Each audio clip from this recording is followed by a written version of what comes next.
up for those of you going, the shuttles are leaving from the main lobby anywhere between 11:30 and 1 o'clock. I would probably say to leave no later than 12:40, just because it will be a shotgun start at 1. There will also be boxed lunches that are going to come out a little before 12:30. So if you want to grab lunch to take to the golf outing, you can grab a box. If you are leaving at 11:30 for the golf outing, you might be responsible for lunch on your own. So just make sure you pick up something. But I know that the clubhouse should have everything. Other than that, the Wi-Fi password is AOCOO24, and the password is Dupixent. We have a lot of fun events, so in the afternoon we will be having, tomorrow we have the injection and fillers course. We have a Mohs reconstruction workshop on the afternoon on Saturday, and then there will also be a fun trivia event with $100 Amazon gift cards for prizes, and it's going to be pub style, so that will be at 3:45 on Saturday afternoon. So it should be a lot of fun. I'm going to introduce Ian Humphreys, who is going to be leading the rhinology session. Good morning, everybody. Thank you for being here. It's an honor and a privilege to stand before you and talk about rhinologic conditions again. Each year we host a sinus course. This year, unfortunately, we had too many insurmountable challenges with industry support and really getting equipment. So I'm sorry that didn't happen this year, but it will next year when we're in New Orleans. So if you're interested in practicing current endoscopic techniques in sinus surgery, come join us then. With that, I will make one qualification about the Wi-Fi password. That was a struggle for me. It's Dupixent in all capital letters. So if you're attempting to log in, it's, again, the username is AOCOO24, and then the password is Dupixent, all caps. So if you're looking to get on Wi-Fi. With that, we're going to jump right into some really exciting rhinologic content. We had a great session yesterday running through a variety of different kind of challenges and struggles that we all face. And today we're going to focus a little bit more on clinical aspects of care. And I want to introduce our first speaker, and it's an honor to have a friend here today to speak to us. And Dr. Nithin Adapa is going to start us off as our first speaker. He's a professor and vice chair of operations at the University of Pennsylvania. He also holds other important roles as a fellowship director and co-director of the AERD program. So with that, I want to welcome Dr. Adapa. Thank you.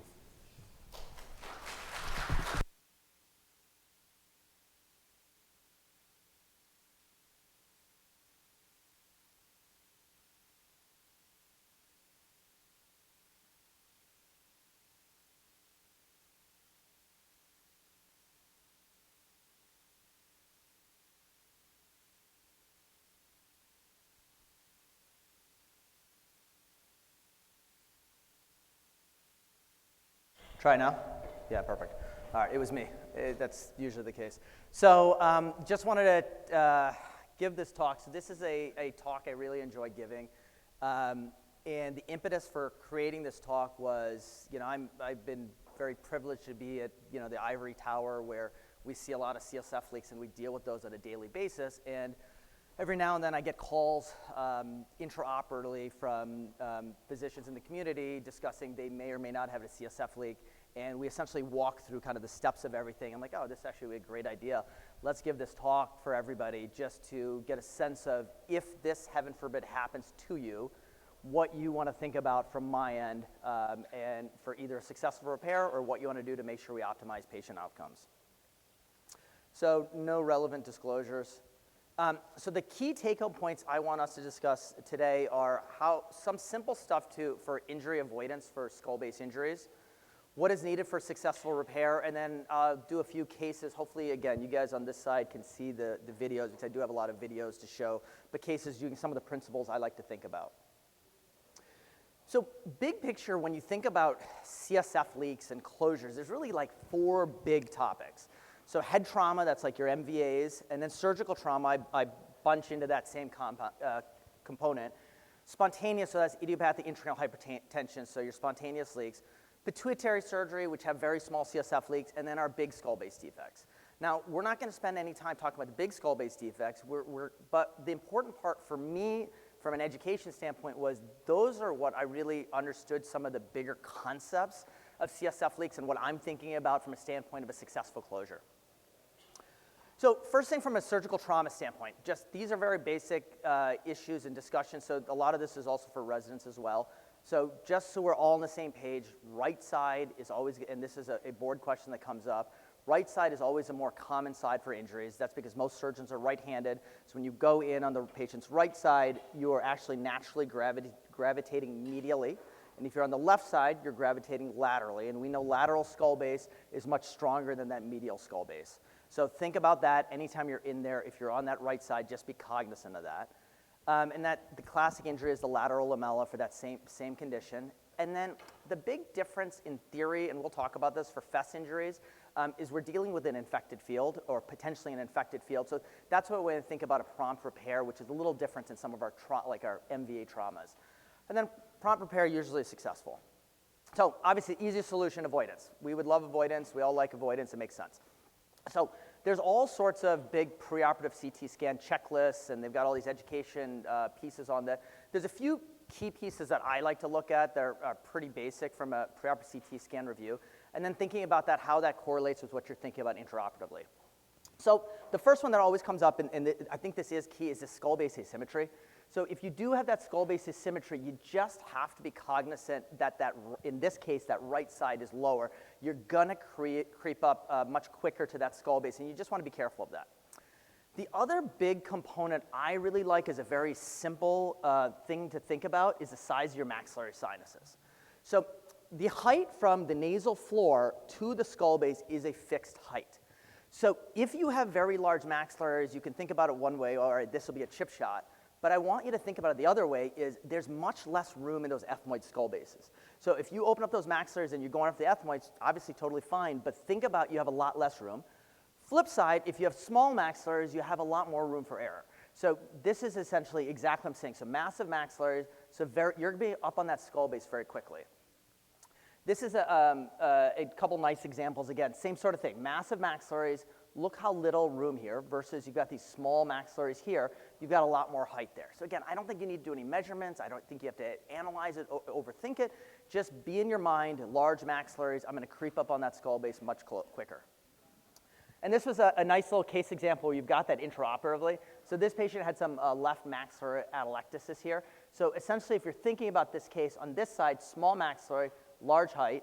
Flip side, large maxillary, much less height here in the ethmoids as well.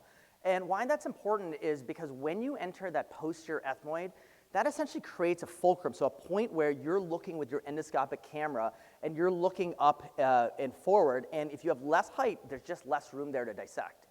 So with that, and again, there's me showing that same height in the coronal and the sagittal, flip side on the left side. And what that means is when we enter, so on the patient's left side, you're going to enter down here. On the right side, because it's up higher, you're entering up higher. So you see, again, it's subtle, but that's the difference when you're looking at that camera that you're looking at those posterior ethmoids. And the posterior ethmoids are the area that the single most common area I personally see CSF leaks when they're during sinus surgery that we get transferred in. Same sort of thing. On the side, on one side, you can come in lower. Here, you're coming higher. You just got to be careful. And then intraoperatively, same concepts. I really want, from my end, and I really focus with everyone, is really making sure that you enter as low as you safely can. So I love that maxillary sinus. I always have a little bit of, in my view, that maxillary sinus opening, because I know that's the height I really want to be at is right there. So if you go too low, you're destabilizing that middle turbinate. If you go too high, that's really where you're concerned about an injury, but I'm not concerned about the injury right away. What I'm concerned about is if you enter too high, you're still safe, but then as you're dissecting posteriorly, you're way closer to that skull base. But if you get right to that height of that maxillary sinus, you're much safer, you have a lot more room there. So just think about that from that height of that maxillary sinus. It's not that initial move that's dangerous, it's the next moves after that. Okay, so those are the basics. Like I said, there's a lot of different teaching tools on that, but those are the key points that I like to look at when I'm thinking about CSF leak. So let's say we get a leak. So what do we do? Do we have to do anything? This is the key point is we actually don't have any good literature on this. We know the trauma literature. The trauma literature, the vast majority of these patients are not actively infected. Obviously, the sinuses aren't sterile, but they're not actively infected. Those trauma cases, majority, again, there's exceptions. They are small little rents. So they are a bone defect, and then they're a small little tear in the dura. That's a little different than the leaks that we typically get. While our intraop leaks aren't huge, they are a little bigger than just like a little vertical tear that'll close up. And then the flip side of this is we really don't know with these infected fields how common it is to get infections. We definitely see them. Again, percentage-wise, we don't know, but from that standpoint, we have been more aggressive in fixing those, and we'll talk about some of the theoretical complications. So, let's say you get a CSF leak. So you're opening, here's posterior ethmoid on the patient's right-hand side, posterior ethmoid, you get this leak. First things first, stop and reassess where you are. Just think about it. It's a feeling that will give you a little pit in your stomach, and all I want you to do is stop. There's no rush, there's nothing to do, and you really would just want to confirm where you are. Take a look at the imaging again, take a look whether you trust the image guidance again, see what you've done, dissection, identify that maxillary, identify all your other landmarks that we traditionally do. And then if it's confirmed, stop again. I recommend packing everything off. That'll dry up the field for you. You can do some of those techniques, raise the head up, wait a few minutes, give it time. There's no rush to do anything at this point. And I even, for someone who, if you've not had this before, I would even encourage just scrubbing out. Just take a minute. There's nothing to do. Phoning a friend, I often recommend, is great. If you have somebody in an OR right next to you, have them come in or chat with them. And it's not that they're going to give you any insight that you don't already know. It's just giving you that time to process what's going on to make sure that makes sense. And then you have to establish whether this is something that you can repair or not. So when I say establish whether you're comfortable repairing a defect, this is not about surgical skill. This is about 5 things from my end. Number 1 is, do you have the facility? So wherever you are operating, do you have the facilities to perform that repair? Do you have the equipment for the repair? Are you prepared to handle the ramifications? Like if there's a complication beyond the complication you have, are you ready to deal with that problem? And then do you feel that you're in the right state of mind for repair? So as I said, from our end, I see a lot of leaks. So if I get one on my own patient, while it's going to be a little bit of this stinks, it's not going to be crushing for me because I deal with these a lot. I don't expect most people in the general community to be dealing with this a lot. So are you in the mind for that? And then finally, do you have the technical skills to repair? And I'm going to answer anyone here who's doing sinus surgery probably has the technical skills. So going to these one by one, do you have the facilities to perform the repair? First assessment is your anesthesiologist. That is critical. So if you have the anesthesiologist who typically wakes up your patient where the eyes are bugged out and their face is all red till that tube comes out and you're waiting for the epistaxis that you're going to take them back in again, that is not the anesthesiologist to fix a leak, because even if you do a good job, you will fail. You need the anesthesiologist who's comfortable with the deep extubation. Sometimes they're comfortable switching over to an LMA and kind of going slow with things, but you need to be on the same page because, again, you're setting yourself up for failure otherwise. If they wake them up too deep and they're not comfortable with that, then they're bagging, masking. Now you've got theoretically a tension pneumocephalus. Again, that's that point where you've taken a problem and you've made it a much worse problem. And then I am a big believer that you need an admission facility. I think these patients should be admitted to the hospital, and I will tell you why. I do think you could repair a small CSF leak and send the patient home, and 9 out of 10, they're going to do fine. The problem, and everyone here practicing knows, is patients don't register all the things we're talking about, right? So if you go out to the patient's family and say, hey, listen, there was a small CSF leak, I patched it up, it went fine, I just need him or her to take it easy for a week or so and everything will be fine, they still think everything was fine. They don't register that there was a major problem in there. So this was a guy who, the exact same story, and then he was mowing his lawn 2 days later, push mower, found down a bunch of air in the head. Again, I'm telling you the doctor, I know the doctor had the conversation with him, had the conversation with the family, but they're still registering sinus surgery, there's some tricky parts, went home. The second you admit them, they recognize that alteration of care on your end, and that alteration then gives them enough of wherewithal, oh, okay, this happened, let me take it easy. And I'm going to say one more plug on that one. If you send them home and they have a problem, they don't feel, even though you know you've done everything, they don't feel that you've done everything for them. If you admit them, go through the process, post-op CT scan, check on the next day, they're starting to feel like, hey, listen, there was a problem, but this doctor, who's a great surgeon, he or she did everything needed to fix this. So I'm a big believer in admission to a facility for those reasons. So second thing, do you have the equipment for repair? So there's a million different ways described, and we'll show a few of them for repairing CSF leaks. I love endoscopic bipolars of any sort. I don't think there's one that's better than the other, but there's a number of different ones out there. I think they are very helpful. Suction bovie is not good enough. A suction bovie on the skull base will break down bone and make your hole bigger, so you don't want that. I like some sort of dural matrix. Again, million of there. I don't think which one matters. In theory, you could use a fat plug. I mean, it's very easy. You just have to harvest the fat. And then I like tissue sealants. There has been a lot of literature supporting you don't need the sealants. I like them. In these scenarios, I think that you have very small CSF leaks, so even the sealant over whatever recon you put gives that dura just a little more time to just close down. So I like tissue sealants. I don't think the product matters. And then the rest of the repair basically is just kind of general routine sinus instruments. Either beaver blades are helpful, or like a long needle tip bovie. Those are helpful to harvest some sort of graft of some sort. So you need something to get the grafts. Again, typically sinus instruments, you can make it happen. So then, are you prepared to handle the ramifications if it's unsuccessful? So these are two separate cases. This was a gentleman a week later, again, also found down, transferred to ICU. You can see the defect right there. Bunch of tension pneumocephalus. He ultimately did fine. He was an elderly gentleman, so he was in the hospital for a while. Elderly patients, if they get this type of pneumocephalus, it takes them a while to recover. So he took a while. This is another patient that had been repaired, and I think that he was leaking just really minorly, so eventually got an epidural abscess, required a craniotomy. Obviously, they did fine, but again, these are the complications that you have to deal with. If you're fixing this, you have to deal with these are potential problems you're having.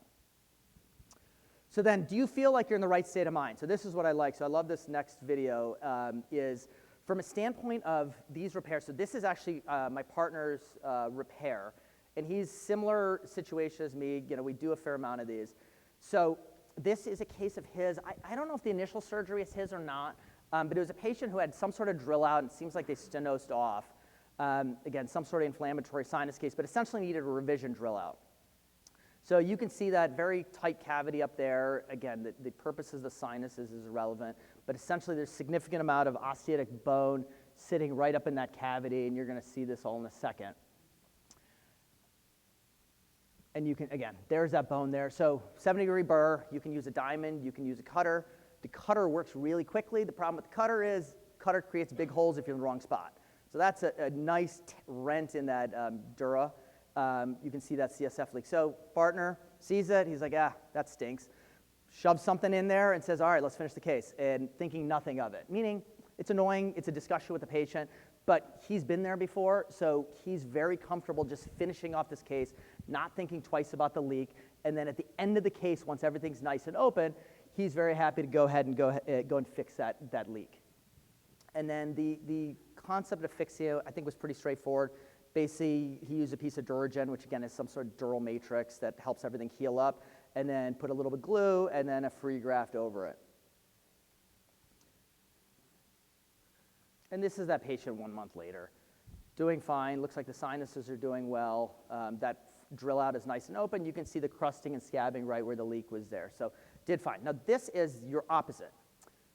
So this is a surgeon. He is an excellent surgeon, general ENT, but unlike the first one, has not been in this situation before. So what you're going to see, so this was after patient got transferred over to me, got a CT scan, and I see this right here. That is a piece of bone, and we'll later find out that's septal bone sitting right there in the frontal lobe. So, and you're going to see it on the coronal as well. And you can see that bone way up there, right? And I actually talked with the neurosurgeon. I'm like, can I just keep that there? And they're like, we think it's in an infected field. You're just asking for problems. So I went in there and started removing everything that this surgeon had put in. Basically, there's a bunch of gel foam there. Then we're starting to look up at the defect. And what I'm initially seeing is a bunch of cartilage. And see, these are a number of pieces of cartilage near where I can't quite see the defect quite yet. And you can see where I'm at. So I'm right at the skull base there. And what I was doing at this point is taking out all this cartilage. it was hard to tell whether they were actively leaking or not. They had lost a lot of CSF, but like this was the next day after surgery, so I wasn't clear if leaking or not. Again, my bigger issue was that bone was in there, and our neurosurgeon was very uncomfortable with that sitting there. So removed all this cartilage, and what had happened was the surgeon identified the defect, said, okay, this makes sense. We've got to close this defect, so let me put a piece of bone up there. And what happened was the bone kind of pushed away. So as they put it up and tried to put it in this underlay fashion, it pushed away and pushed into the brain parenchyma. And so they tried to put a second piece, and essentially almost had like this like poker chip stacking, and just pushed everything up higher and higher. So now you're seeing kind of that hole, and you're seeing still more pieces up there that I was kind of teasing out slowly. Now, fortunately, this patient was fine, but you easily could have ripped some sort of parenchymal bleeder, perforator, caused a stroke here. And there's you see that kind of that parenchyma that's kind of beaten up a little bit. So fortunately, we got very lucky that there was no major complication on this case, but you can see in theory it could have been. And then, like I said, a number of ways to close this. I typically, and I'll show you another slide, I do like to resect the middle turbinate if we're dealing with a CSF leak. I just like the room there. I think at this point you're really dealing with a focus of the leak there, so I want to get that fixed as soon as possible, and I just want as much room as possible. So in this case, I think I used a bone graft in an underlay fashion and some Duragen and then a flap. But the key point here is what I want you to take away is you don't want to make anything worse than it already is. And then finally, do you have the technical skills to repair it? As I said before, y'all have the technical skills to repair it. It's 1 through 4 are the question that you have to be honest with yourself to ask to make sure before you do anything. So if you have the technical skills to repair it, like I said, yes, and the rest of the answers are yes, let's repair it. So first question that comes up, do you need a nasoseptal flap? You do not need a nasoseptal flap for these. So these cases typically are smaller defects. And so the answer is no. Now I will say full disclosure, nasoseptal flaps are hardier flaps. They adhere quicker. They are more forgiving. You could have more errors on the sides on what's opposing things. So I do use a lot of small flaps for these, but truthfully, you do not need it otherwise. Free grafts work just fine. So before you start, first thing you want to think about is, did you cause any further injury? And how big was that defect? So this was a case, unfortunately, the further injury was a microdebrider going up there. Patient, again, amazingly did fine. This is, I don't remember, 3 months after surgery, and you can see it was a nice big hole in that frontal lobe. So that was a better to be lucky than good, but you want to establish when you had that injury, did you do anything else? Were there any other instruments that were going up there or not? And you want to be honest with yourself, because if you fix it and then they have a big stroke afterwards or they've got a big bleed, you're not helping yourself. That is much better off just getting out of your hands. And then this is a nice picture I really like to show. This is, I don't know if anyone knows Bill Bolger, but this is an old picture from Bill Bolger where he shows a picture of brain, and I like to think about the 3 layers that require CSF leak. So you've got dura, which is the blue layer, you got bone, and then a mucosal layer, which you're not seeing. So in order to have a leak, you have to have those 3 layers traversed. So when you think about repair, think of those 3 layers. Now you don't have to repair all 3 layers, you have to think about all 3 layers. So if it's a small leak, 1 layer is fine.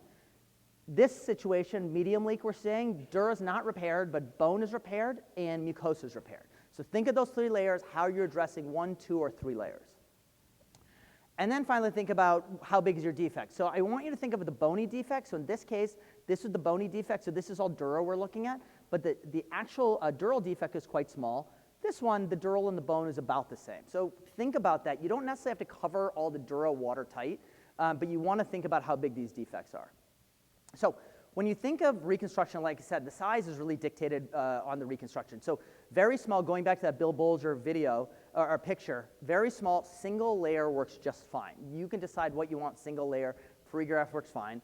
If you're small but not quite that small and things are pouring out, I like a double layer. Again, I use Duragen. There's, again, all sorts of synthetics that you can use just to put it in there to create a closure, and then a free graft or small nasoseptal flap. And then if you have something larger, that's where it goes to 2 to 3 layers. That's where I'm more likely to use a nasoseptal flap, things of that nature. So steps to repair. We're there. We're ready to do this. Get all the tools you need. What we just talked about, the Bovie, the glue, the bipolar matrix. strip all the mucosa around there. Now, the annoying part of stripping all the mucosas, it bleeds more. The second you strip that mucosa off bone, all that area bleeds. Be prepared for that. It's very aggravating when you're sitting there trying to fix something, you're like, it's bleeding more. But strip all that mucosa, pack it off again, let that sit.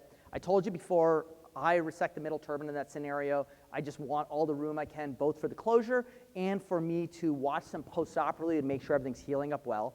Assess the defect, we said, and then harvest whatever flap you're going to use or graft you're going to use. Free graft options, middle turbinate works really, really well.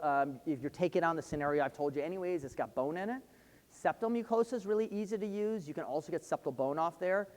I love floor grafts. I don't know if anyone's ever harvested a floor graft, but they're really, really easy, and they heal up really well. So this is a defect that, this is the floor on the, I think the contralateral side. I use a Bovie. Again, you can use beaver blades, but basically you just cut down, take a little bit off that maxillary crest, so this is the patient's left side, and then you can go lateral. You can even go underneath the inferior turbinate if you want to get more.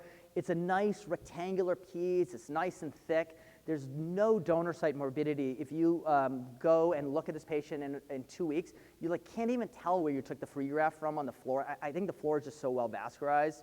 I typically, and you'll see on my cases, I paint the mucosal side of everything. I've had a number of cases where I just put the graft in. I'm like, wait a second, which side was up, which side was down? So I always put a little marker on the mucosal side just so I know where I'm going. But you can see it's a nice graft there. Just a simple word on nasal septal flaps. I told you I don't think they're necessary in these type of cases, but very reasonable to use. We've used the principles of very large defects. This is a big meningioma. These defects need a massive nasal septal flap. So this is the traditional flap. This flap went up. You'd save a little bit of olfactory fibers up here, but there's definitely concerns of smell loss. You'd go very anterior. This is the area of the cartilaginous septum. There's a lot of donor site morbidity in that area. Flip side is you could harvest a very small flap that doesn't go anywhere near olfaction and then stays posterior to a lot of that cartilaginous septum. That's where that donor site morbidity is. And so you can raise that very small flap in these cases without any morbidity, so you can use those. And I do wind up using those a lot. And here's a pretty simple case with just a very small nasal septal flap. So again, posterior ethmoid, you're seeing a trend there for me. My number one is posterior ethmoid. The second most common I see is just posterior to the frontal sinus when people are trying to pop into the frontal sinus. But you can see just a nice little flap here, nothing crazy. Here's your sphenoid ostium, so that's our pedicle sitting in there. We have mandification superior, inferiorly, but what we're not doing is we're not coming way anterior to the front of the nose, so we're avoiding that donor site morbidity. And then this flap, you just elevate pretty straightforward and then rotate over. And very, very limited downside for that. And then here again, I used a single layer here. The other reason I use flaps is once they get transferred in, I really want to make sure there's no chance that I fail or anything, so the flap feels good. Oh, sorry, double layer. So I'd put a bone underlay graft in there and then the flap over that.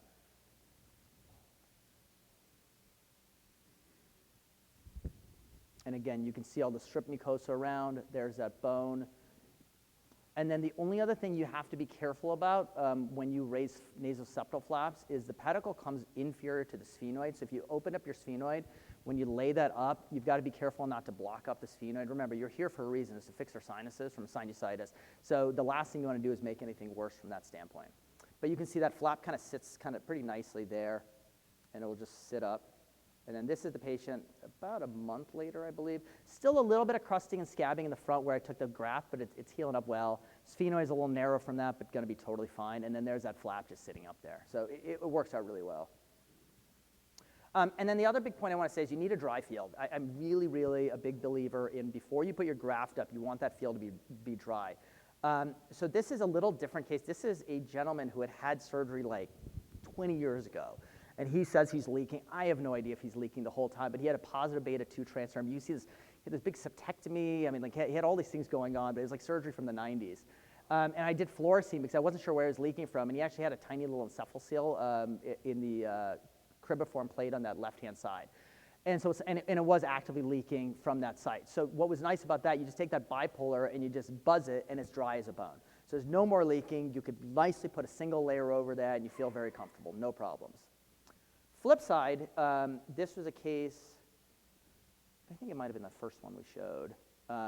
where I see the leak, yeah, so it was the first one I showed you. You see the leak, and so same thing. My go-to is that bipolar. I'm like, all right, let me see if I can kind of seal that opening there. So if I can seal it, then like a nice little layer is fine. Unfortunately, you see it, I bipolared it, and it just kept leaking. So that's where then I want that 2 layers. I want that first layer under the mucosal layer to be bone dry. And once that layer is dry, you can do whatever you want. Here I used, this is, I think, a little older video. That was a turbinate graft. You can see those turbinates. They're not quite as pretty as those floor grafts, but they work just fine. And then same thing. This is Duragen and a nasoseptal flap. So concepts are still the same. The challenge on this one, and that's the other thing I didn't highlight as much, is we do want to be careful about your sinuses. So this one, you're catching the very edge of the frontal sinus right there. So when I'm closing this one, I'm also thinking of that frontal sinus as well. So that's why you can't just patch a big hole and say, okay, we're fine. You have to think about the sinuses again. What was the goal of surgery initially? The goal of surgery is to help with that chronic sinusitis. So what can we do to patch this up, and then after we patch it up, ensure that those sinuses are healing well? And I typically do tell my patients, so I don't know what everyone does, I'm usually a big believer in sinus surgery of irrigations right away. I'll back off on that for a couple weeks, and I tell them their sinuses are going to heal up a little bit slower than normal because I'm making sure that that CSF leak heals up first, and then I'll focus on the sinuses next. So, in conclusion, if you're concerned about a leak, step back, regain your composure, just see if it's real, see what the extent of the injury is. Like I said, this is not something that, at this point, CSF leak is a known complication of sinus surgery. As long as you have not caused any other harm, every part of this is fixable. You just have to figure out the right algorithm for it. Identify whether you feel comfortable with closing that defect. That's ensuring success is the equipment, the facilities, the knowledge, and the mindset. And like I said, the technical skills are there. If you're doing good sinus surgery, technical skills are there, no problem. And then finally, strong consideration. Like I said, I'm on the side that I see a lot of the complications too, whether it's that bone graft up there. This was another massive tension pneumocephalus. Remember, once you get a leak, all bets are off where you can get a worse complications. It's not you got a leak and this is the worst that can happen. There are other things that can happen. So if you're comfortable fixing it in your situation, totally reasonable. Just understand that now that's on high guard, that there are other concerns. So with that, thank you very much. Appreciate your time.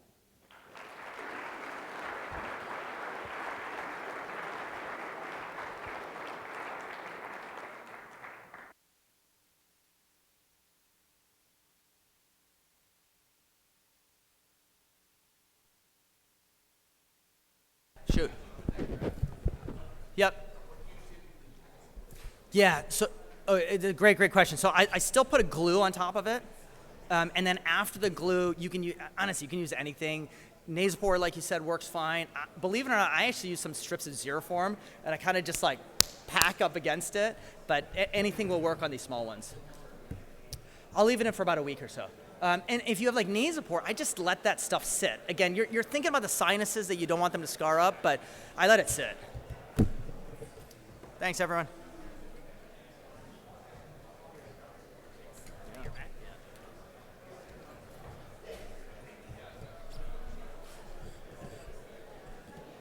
Moving along, if we can. It's my honor to introduce the next speaker. He was my fellowship director at Duke University. Dr. David Jang is an associate professor. He's the co-director of the Rhinology and Endoscopic Skull-Base Fellowship. He's also the founder of the Jang Research Program, obviously, and he's a really good man. He's going to be talking to us about a very relevant topic that I think will be helpful and maybe a little less scary.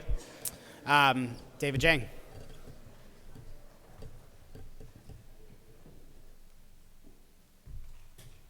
If I can get the, oh, here we are, great.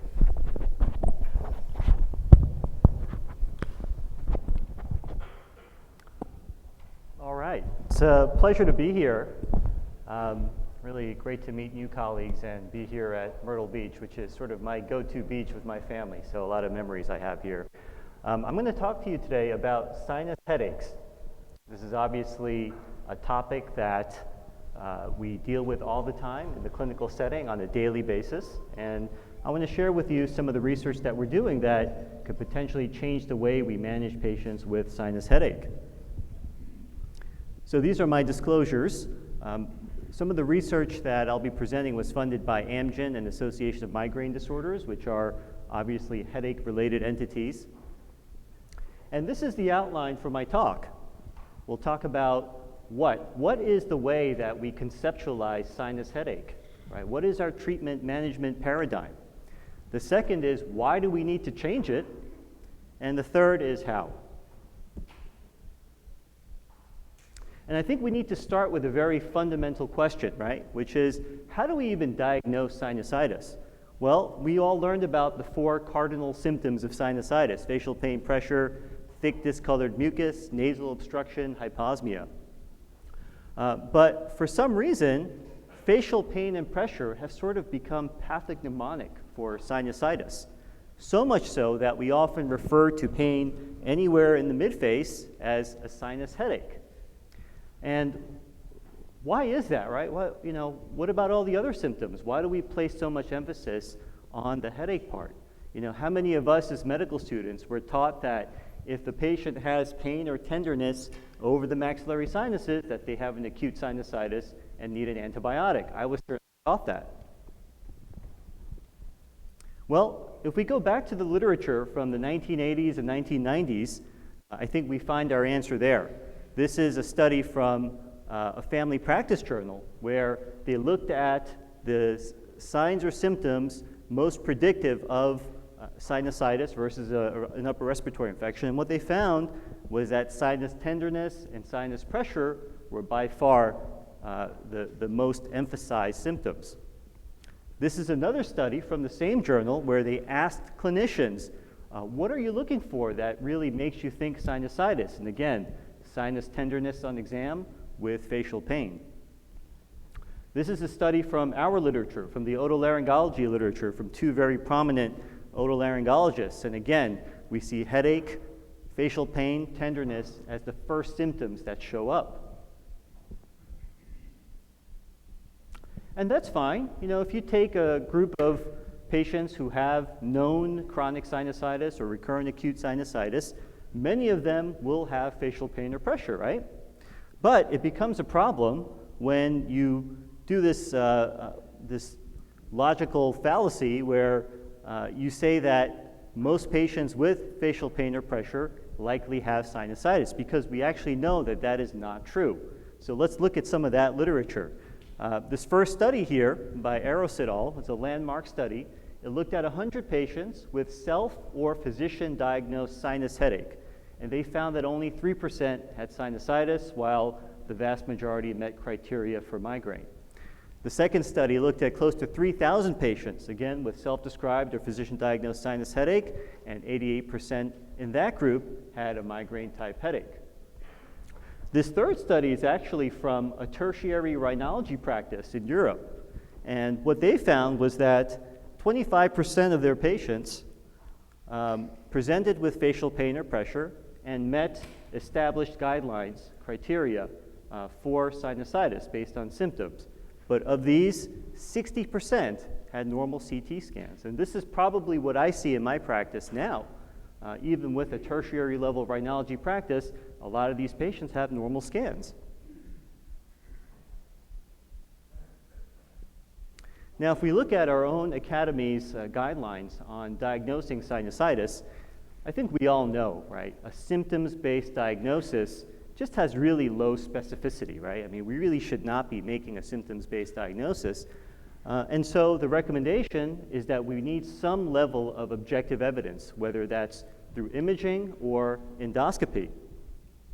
And that's fine, but the fact of the matter is that whether we admit it or not, we still diagnose patients based on symptoms, right? How many patients would we prescribe nasal steroids upon presentation with sinusitis symptoms? I certainly do.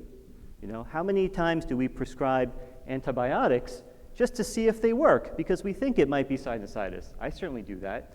So whether we admit it or not, we still continue this symptoms-based diagnosis.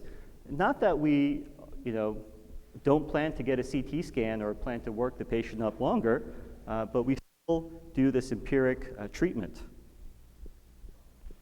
Not only that, findings on endoscopy are very equivocal, right? I mean, sometimes you're not sure, is it really inflammation or not? And even CT scan, which we consider to be the gold standard for sinusitis, even that can have its own pitfalls. So if you look at this patient who comes in with sinus headache and they have some mild mucosal inflammation in the ethmoid, maxillary, sphenoid, is this inflammation that we see, is it incidental or is it responsible for the patient's symptoms? I don't think we really have a good way of knowing. And so this is the current paradigm, right, that we all work with, that if a patient meets symptom criteria for sinusitis, if they have the facial pressure or pain, then we sort of fall into this default diagnosis that they have sinusitis until proven otherwise. And that's certainly true for us as otolaryngologists to some extent, but you can imagine a primary care doctor. They don't have endoscopy, may not have access to a CT scanner. Those are the situations where patients fall into this trap of unnecessary treatments, whether that's through medications, nasal spray, steroids, antibiotics, sinus procedures. This can all lead to antibiotic resistance, delay of a true diagnosis, and waste of valuable resources. The Institute of Medicine, they speculate that 25% of medical care, so 25% of what we do as doctors, whether that's prescriptions, procedures, diagnostic testing, 25% is considered waste. Like it's just complete waste. It's unnecessary. And that's a real big issue with the way healthcare costs are nowadays. So if you told me 10 years ago when I was starting my academic career that I would be the sinus headache guy, I would probably say, you're crazy, right? I don't want to be known as the migraine guy or the sinus headache guy. It's certainly not a clinical interest of mine. These patients are very difficult to deal with. And also, it can really be frustrating not being able to help patients. But the way I got involved with dealing with this problem was a few years ago. I was working on my trilogic thesis, and I was interested in care pathways and value-based care. And as I was studying this, looking at patients who are diagnosed with sinusitis from the beginning and sort of what their care pathway is, that question came up repeatedly. What happens to all these patients who come in with a sinus headache but don't really have chronic sinusitis? And this is what we found.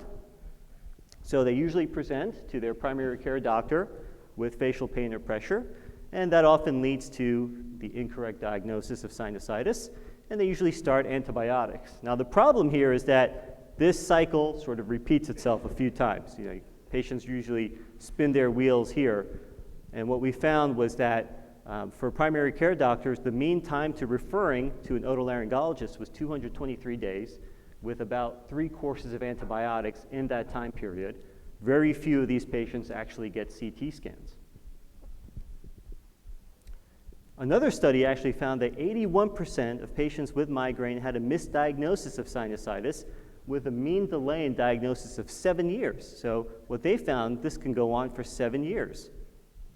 And so you might think, okay, once they make it to us, the patient is good, right? Maybe not so much.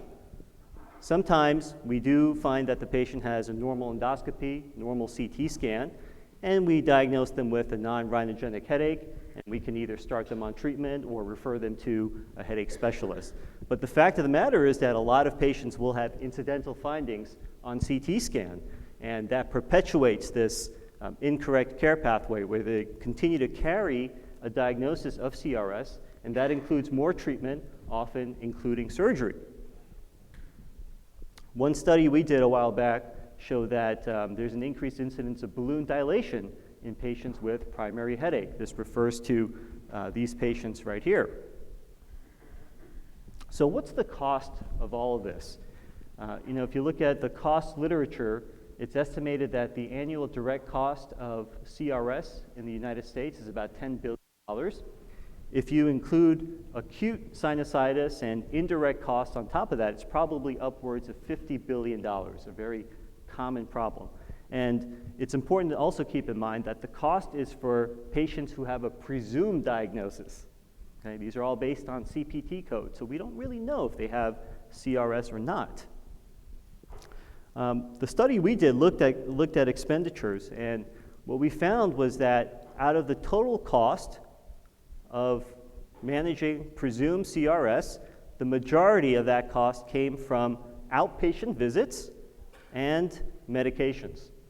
And you can imagine that if a good chunk of these visits and prescriptions are really for patients who don't have sinusitis, you can start to imagine what the cost is to our healthcare system. And so I'd like to propose a new paradigm for how we treat this. And the paradigm is that sinus headache really should be considered as a default non-rhinogenic until proven otherwise.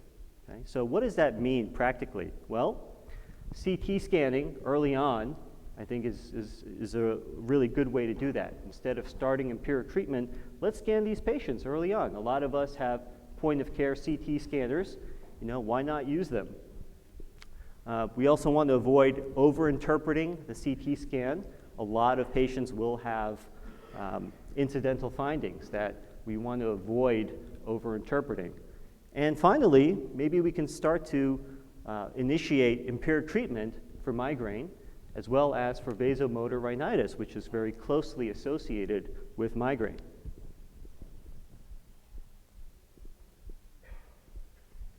So far, hopefully I've been able to tell you what the treatment paradigm has been thus far, why it's important to change, and the most important part is the how, which is what we'll jump into now. So how do we change the paradigm? I think one important way to do that is to better define and describe the condition, right? Non-rhinogenic headache. We need to have a better understanding of it so that we can define it, give it a name, and do more work to find better treatment paths. It would also really be helpful to develop a way to quickly and reliably differentiate sinusitis from non-rhinogenic headache. We also want to explore effective treatment options, hopefully with some clinical practice guidelines, maybe a treatment algorithm, and finally disseminate that through education. So let's jump into this entity that we call non-rhinogenic headache. We've looked into this with a couple of studies, and what we found was it's really a heterogeneous group of conditions, right? You can't have a simple defined diagnostic criteria that would capture all patients who have this condition. But what we did find is that it is predominantly migraine related. Now, I will point out that over half of these patients don't meet criteria for migraine, but they have a lot of these migraine type associations, such as photophobia and things like that. But the way patients describe their condition, that can vary a lot. So patients will call it pain, pressure, discomfort. They use all sorts of terms to describe their symptoms. Right? We talked about this yesterday with nasal congestion. People use many different ways to describe the same thing. We've also found that it can be chronic or episodic, meaning that it can be intermittent or it can be daily. By definition, the symptoms involve the midface, right? It overlies the sinuses, but it can radiate to other regions of the head, most notably the ears. I'll talk about that a little bit more. And finally, it can be unilateral or bilateral. Now, the confusing thing about non-rhinogenic headache is that a lot of these patients have concurrent nasal symptoms, okay? And why is that? Well, one theory is that activation of the trigeminal nerve, that not only includes activation of pain fibers, but also autonomic activation.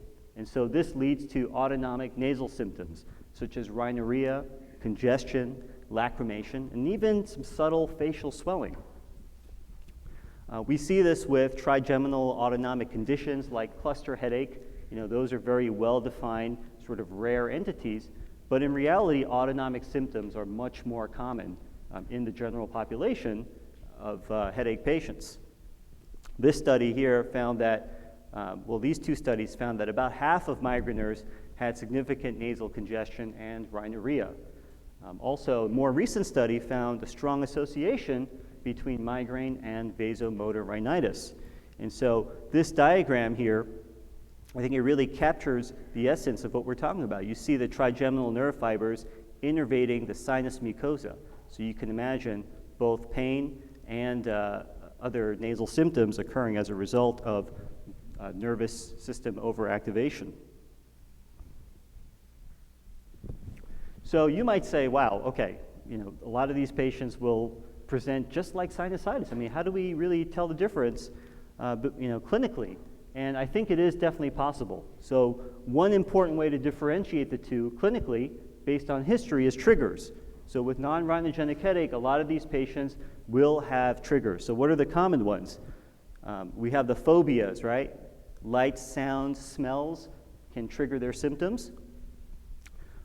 At least in our practices, patients will attribute inhalants, allergens, irritants, things that we breathe in as triggers for their symptoms. Certainly stress, fatigue, physical activity, well documented in the migraine literature. And then there's this issue of barometric pressure changes, weather changes, right? Patients will say, my sinuses can predict the weather. And this is actually very well documented in the literature that routine changes in atmospheric pressure can cause migraines. Now, I think where the pitfall comes in is that some of these patients will get diagnosed with barosinusitis, right? But the fact is that barosinusitis really is, it really should be diagnosed only in patients who experience sinus inflammation, sinus symptoms with drastic changes in barometric pressure, flying, diving, things like that, not routine atmospheric pressure changes. So, some other distinguishing clinical features of non-rhinogenic headache. These are patients who have moderate to severe intensity, right? This is like their main symptom. They're holding their heads when you walk into the clinic room. That's very characteristic of non-rhinogenic headache. Tenderness or sensitivity to touch, we call that allodynia, right? This is sort of counter to what we're taught, right? We're taught if you're tender here, then it's likely sinusitis. But in reality, it's really characteristic of non-rhinogenic headache. I mentioned ear-related symptoms. This is very common. Pressure, popping, fullness. For me, when a patient says that they have these things with a normal otoscopy, straight to the scanner. Seasonal variations, right? These are patients who say, doctor, I get these sinus infections every spring and fall, right? Very predictably. To me, that's, when we look at the migraine literature, seasonal variations in migraine is a real phenomenon. So for me, that's also a distinguishing feature. And the bottom one, improvement with decongestants or antihistamines. This is one that we actually have some pilot data on. And you might have seen this as well, where patients will say, yeah, I get better with Sudafed, right? And if we think about the pathophysiology of headaches or migraine in general, that makes sense because migraine or headaches in general, a lot of them are vasoactive in nature, right? It's from vasodilation of the intracranial blood vessels. And so a lot of these migraine medications like triptans, the CGRP inhibitors that are now out nowadays, these are all vasoconstricting agents. And so you can imagine that Sudafed, antihistamines that have some sort of adrenergic activity can provide relief for these patients.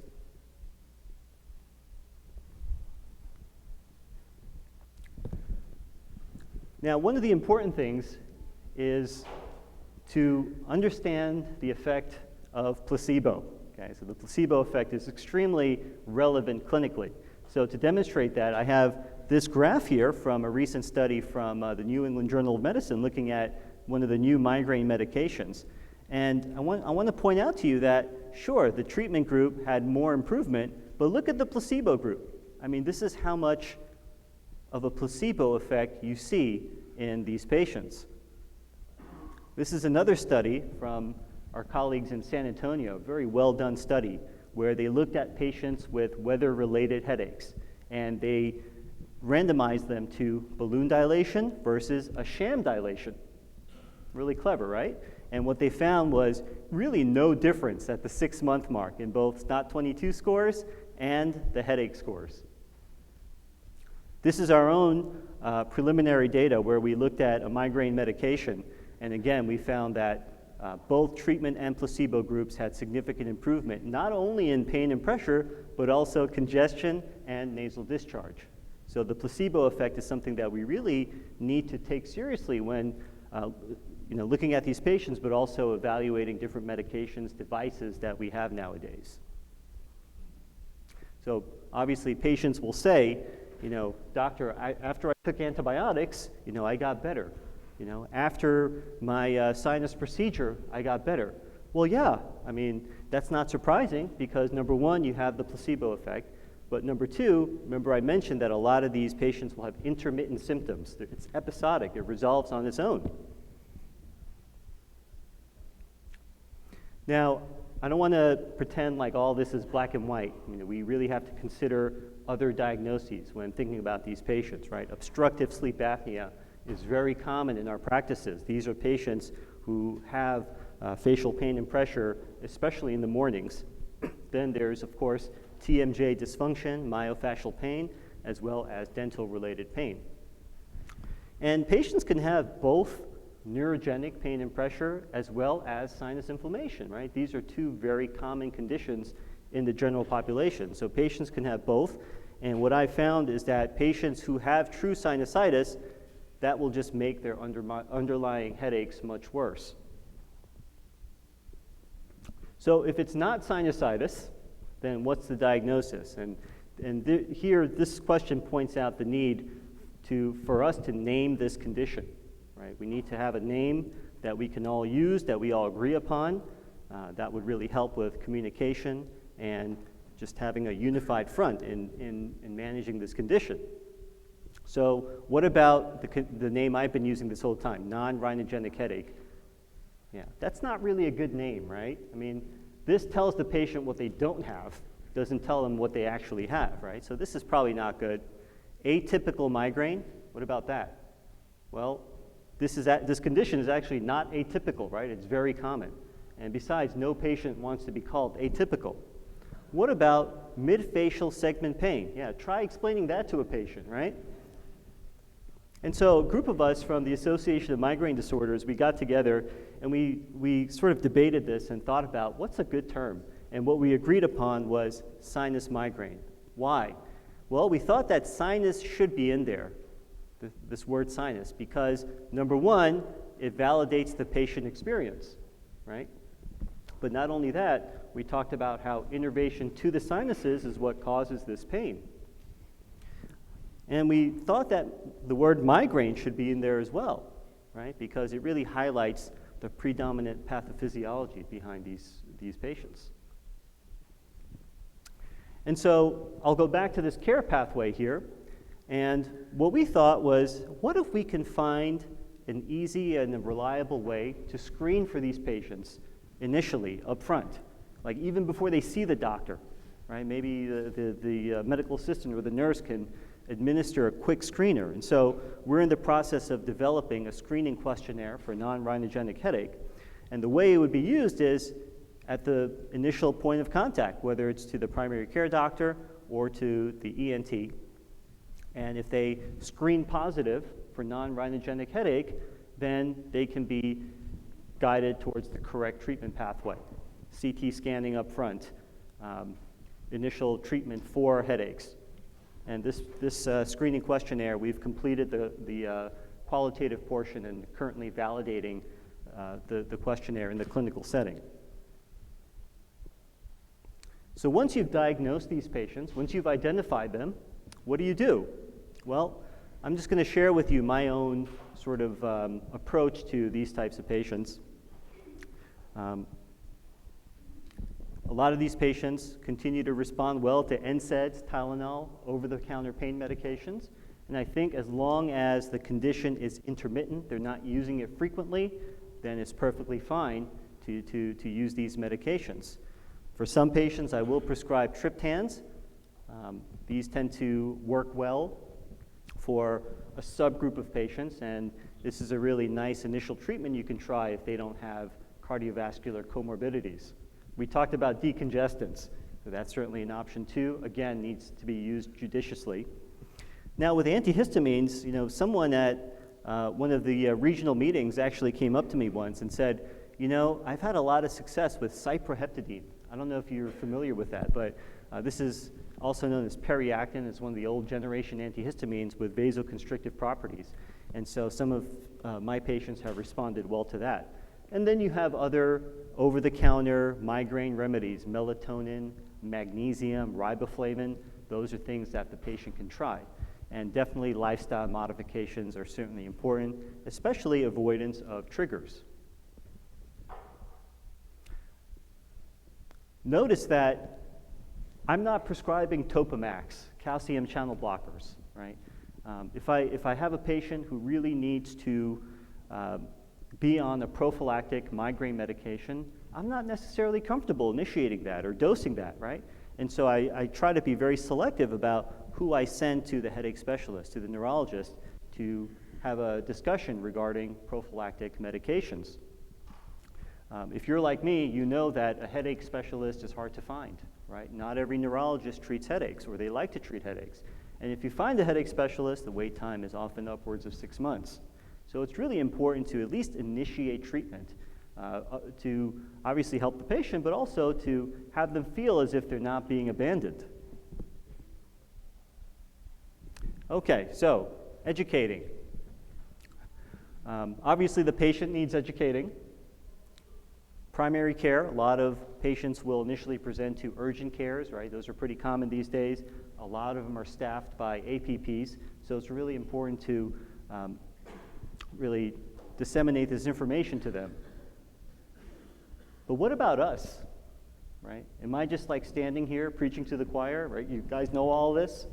I think probably many of you do, but I do feel like there is some level of a knowledge gap. And why is that? Well, first, it's not really included in the standard residency training curriculum, right? This is not stuff I learned when I was training, for sure.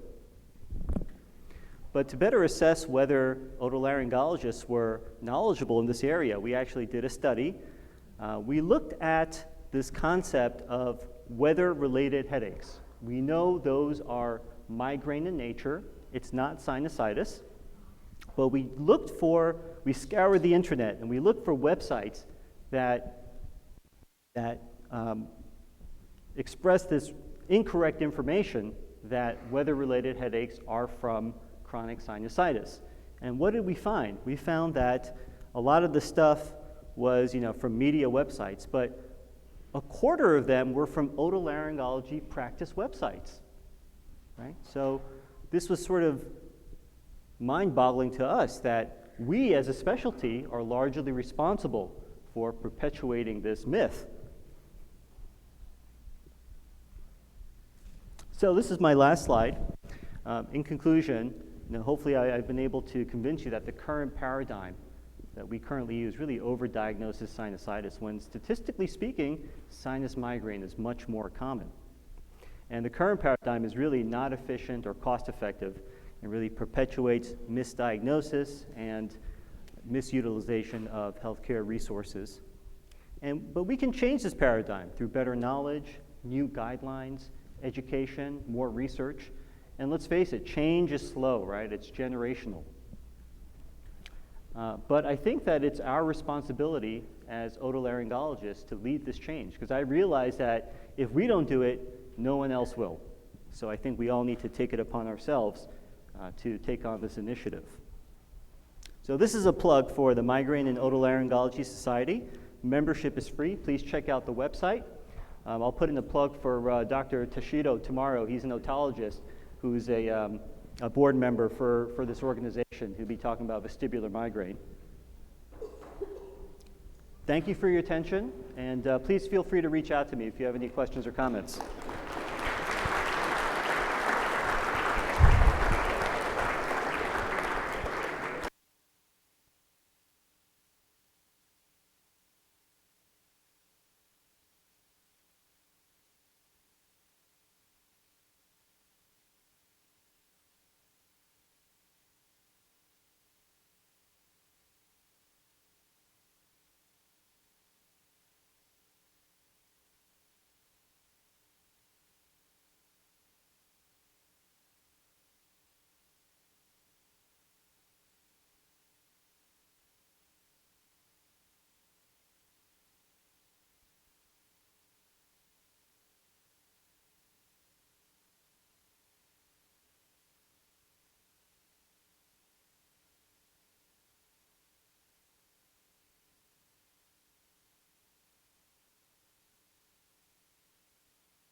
Is this working? Okay.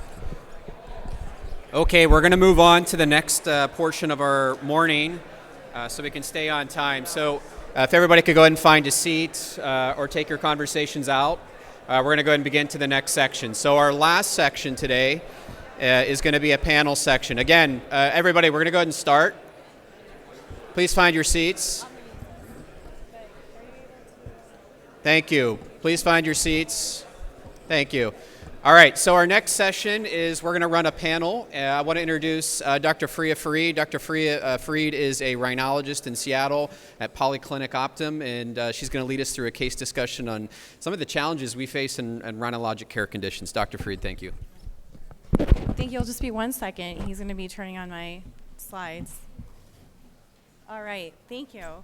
So, thank you for being with us today and going through this panel. So, I'm Dr. Farid, or Faria, I prefer to go by, and my panel is just going to be about some cases, like to just kind of help identify, is it just rhinitis, is there something more going on? So I have no financial disclosures. And then I would like you to meet our really great group of rhinologists, our panelists. We first have Dr. Nithin Adapa from University of Pennsylvania. We also have Dr. Ian Humphreys, which I think you guys are all know of. And then we have Dr. David Jang from Duke University. Then we also have Dr. Devin Mistry, and he's currently practicing in Grand Rapids, Michigan. And then we have Dr. Jordan Teitelbaum, who is in Illinois, my hometown. And then we also have such a diverse group we're all in different phases in our practice, different training practice backgrounds, and we also are currently, our clinical practices are very different. So I'm really honored that we have this panel, this diversity, and then we also have like a fellowship director and a trainee, which is like amazing to have that on our panel as well. So here we go. The objectives are just to kind of, H&P is always important, what diagnostic testings that we want to do, which one should we be doing, and then treatment options. Medical options and surgical options when they're the correct things to proceed with or pursue. So that's going to be our objectives, is to identify the key elements of history, figure out what symptoms are really triggering our differential diagnosis, then define the medical treatment, and then decide when surgery is the best option. And also, I wanted to tie in some controversial topics in rhinology that we're currently facing. So there's going to be 4 cases. This is kind of spoiler alert. I did order a CT on all of the cases. So then we'll just start. So this is my first case. So I had a 41-year-old female with a chief complaint of sinus issues forever. When I further asked, what does sinus issue mean to you? She then further described she has been allergic her entire life. She's tried all the nasal sprays. Her most bothersome symptoms are nasal congestion, stuffiness, difficulty breathing, and drainage. So, Jordan, what else would you like to know? I'd like to hear a little more about her adherence to the sprays. I'd like to hear if she's had recurrent infections, been on any systemic things like antibiotics and steroids. I'd like to know if I'm the first ENT she's seen, and I'd like to know if she's had imaging. All right. And then, Devin, is there anything that you would like to know? This is a really common presentation, right? And especially when patients tell you they're allergic to life or they've tried all the nasal sprays, but as we discussed yesterday, I think really just digging into that, have they specifically had allergy testing? What things have they actually tried? Jordan makes a good point about adherence. And then what are the sinus issues that they're having? Better define that. So she had supposedly 1 or 2 sinus infections during the year.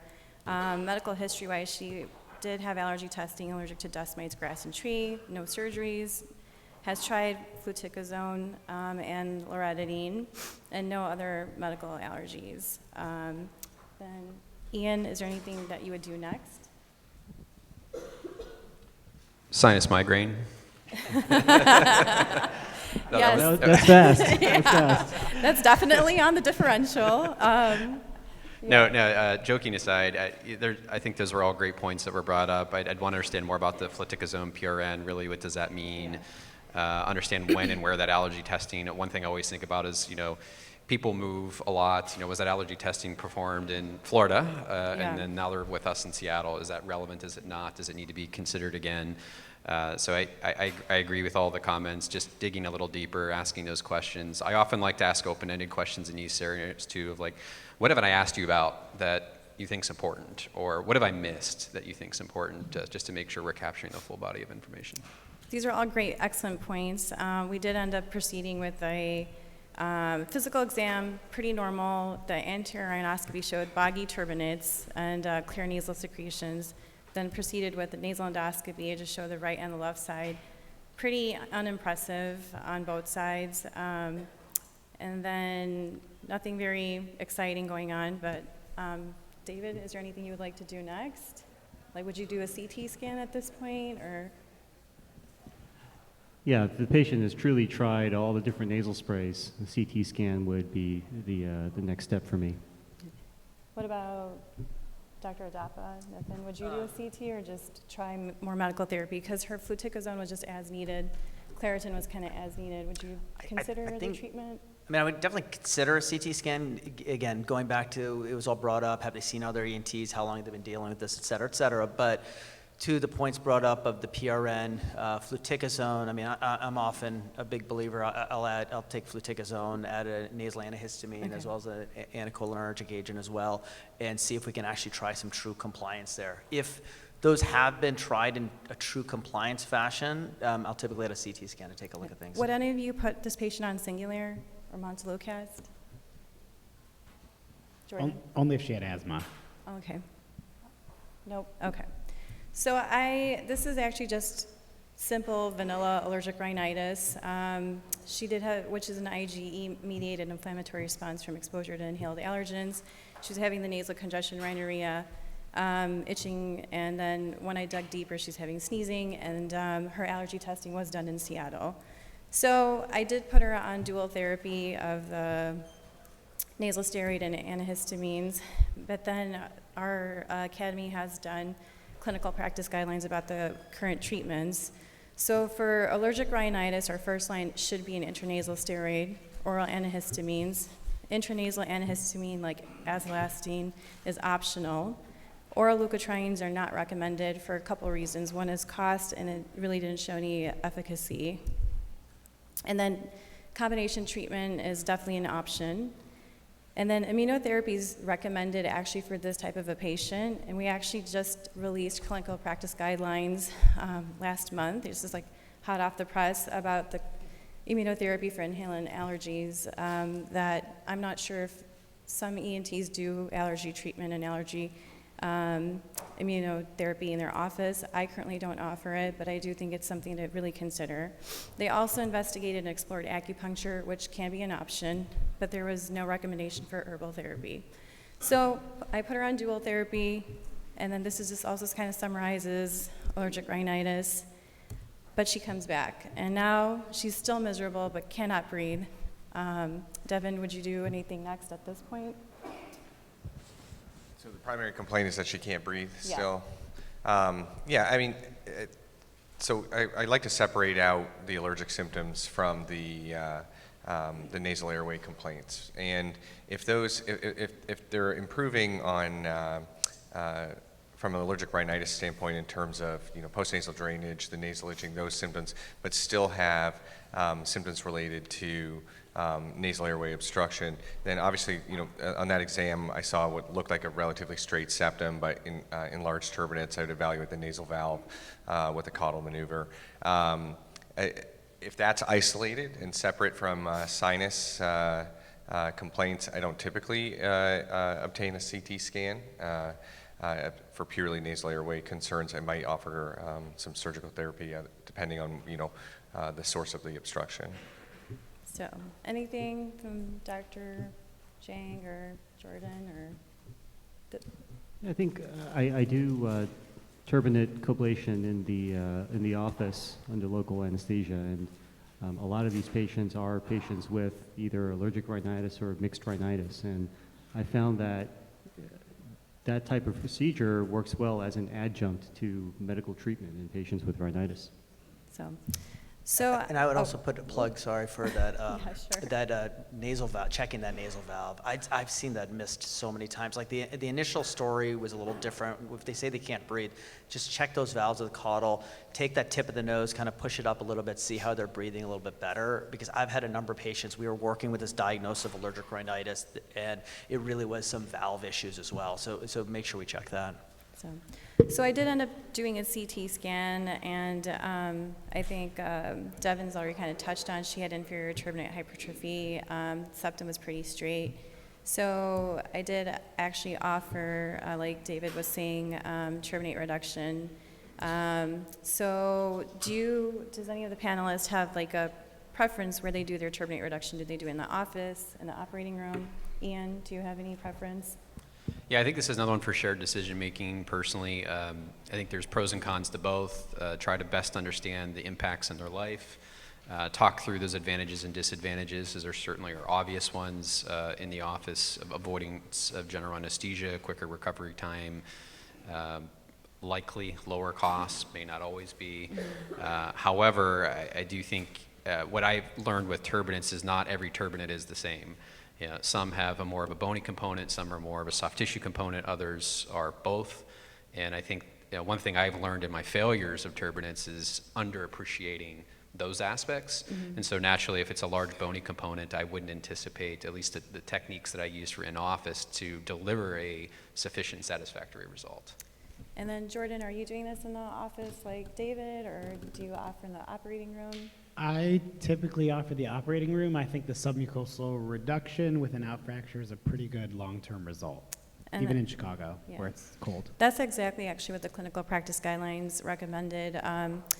They compared many different techniques, including coblation, submucosal resection without and with out fracture, and the results from the submucosal resection without fracture definitely had better results. I think it's worth adding that, when you're considering in office versus OR, I do think it is technique driven. And just to piggyback on what Ian was saying, like turbinates aren't all the same, and you have some patients that have submucosal hypertrophy and some who have more bony hypertrophy, and different techniques cater to the pathology, and so that can be difficult to sort out clinically. It can be difficult to appreciate, but in my personal experience, because I do in-office turbinate reductions, I do most of them in the OR. I typically do a submucosal resection, but your choice of technique may also influence where you perform the procedure. And I think that a one-size-fits-all approach is going to lead to a little bit higher rate of failure if you can't adapt to the pathology. That's a good point, and I feel like we see that in the sinuses too, that one size does not fit all in rhinology. Even we just saw that with the CSF leak lecture, the sinus migraine, like everyone's different. If I can add something, I think if you tell patients about the cost differential, the vast majority will choose an office procedure. Even if you do this at the surgery center, the out-of-pocket cost can be well over $1,000, whereas the office coblation is the $50 copay. So even patients who are really scared of office procedures suddenly say, okay, I'll take the office procedure. That's a really good point. So this is my big controversial question I want to ask each panelist, fact or fiction. So empty nose syndrome has been described back in 1994. It is not the same process as atrophic rhinitis.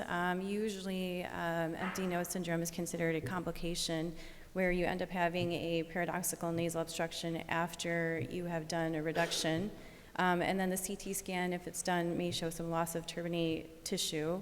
There are some diagnostic tools to diagnose this. There's an empty nose syndrome 6-item questionnaire that scores 0 to 5, and they discuss different symptoms, including dryness, sense of diminished airflow, suffocation, if the nose feels too open, and crusting and burning. There's also this cotton wool test where you can put a little cotton inside the nose and then see if that helps your symptoms. So I would like to ask each panelist, is this real or is this questionable? So we'll start with Jordan, and then David, and then go down. I think it's real and it's pretty pervasive in my head. And then David? Can I say it's both? I mean, I Yes, do of think it's course you real can. in a handful of patients, but I think for some patients, we can be quick to diagnose if we don't find a cause for the nasal obstruction. But in reality, turbinates are very dynamic structures, right? I mean, they can be pretty open when they're in the office. Maybe they have white coat, adrenaline, that type of situation where, the nose is open, but at night they're completely stuffed. And so it's really important to take a really careful history. Some people have advocated for having patients, put them supine in your clinic for like half an hour to see what happens. So I think you have to be careful about making that diagnosis. So, then on this side, Devin, what about you? Is it real? Is it questionable? I definitely believe that this is a real condition.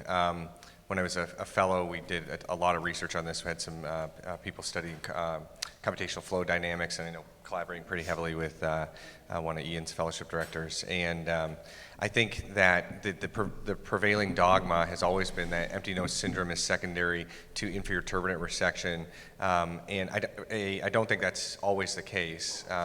Modern empty nose can occur in disruption of the sensory epithelium anywhere.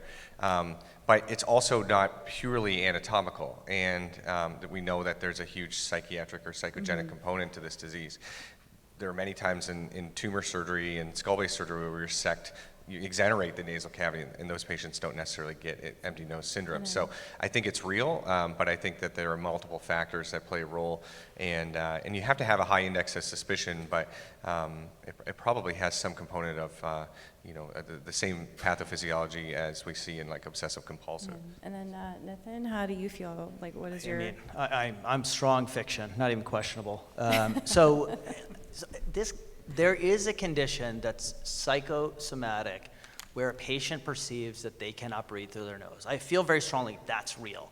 The concept that it's because the tissue is taken out is really a secondary. So if you think about these patients, like listen to their story, right? So their story is typically 2, 3, 4 surgeries, and then at the 4th surgery, you see them and you say, hey, there's a bunch of tissues removed.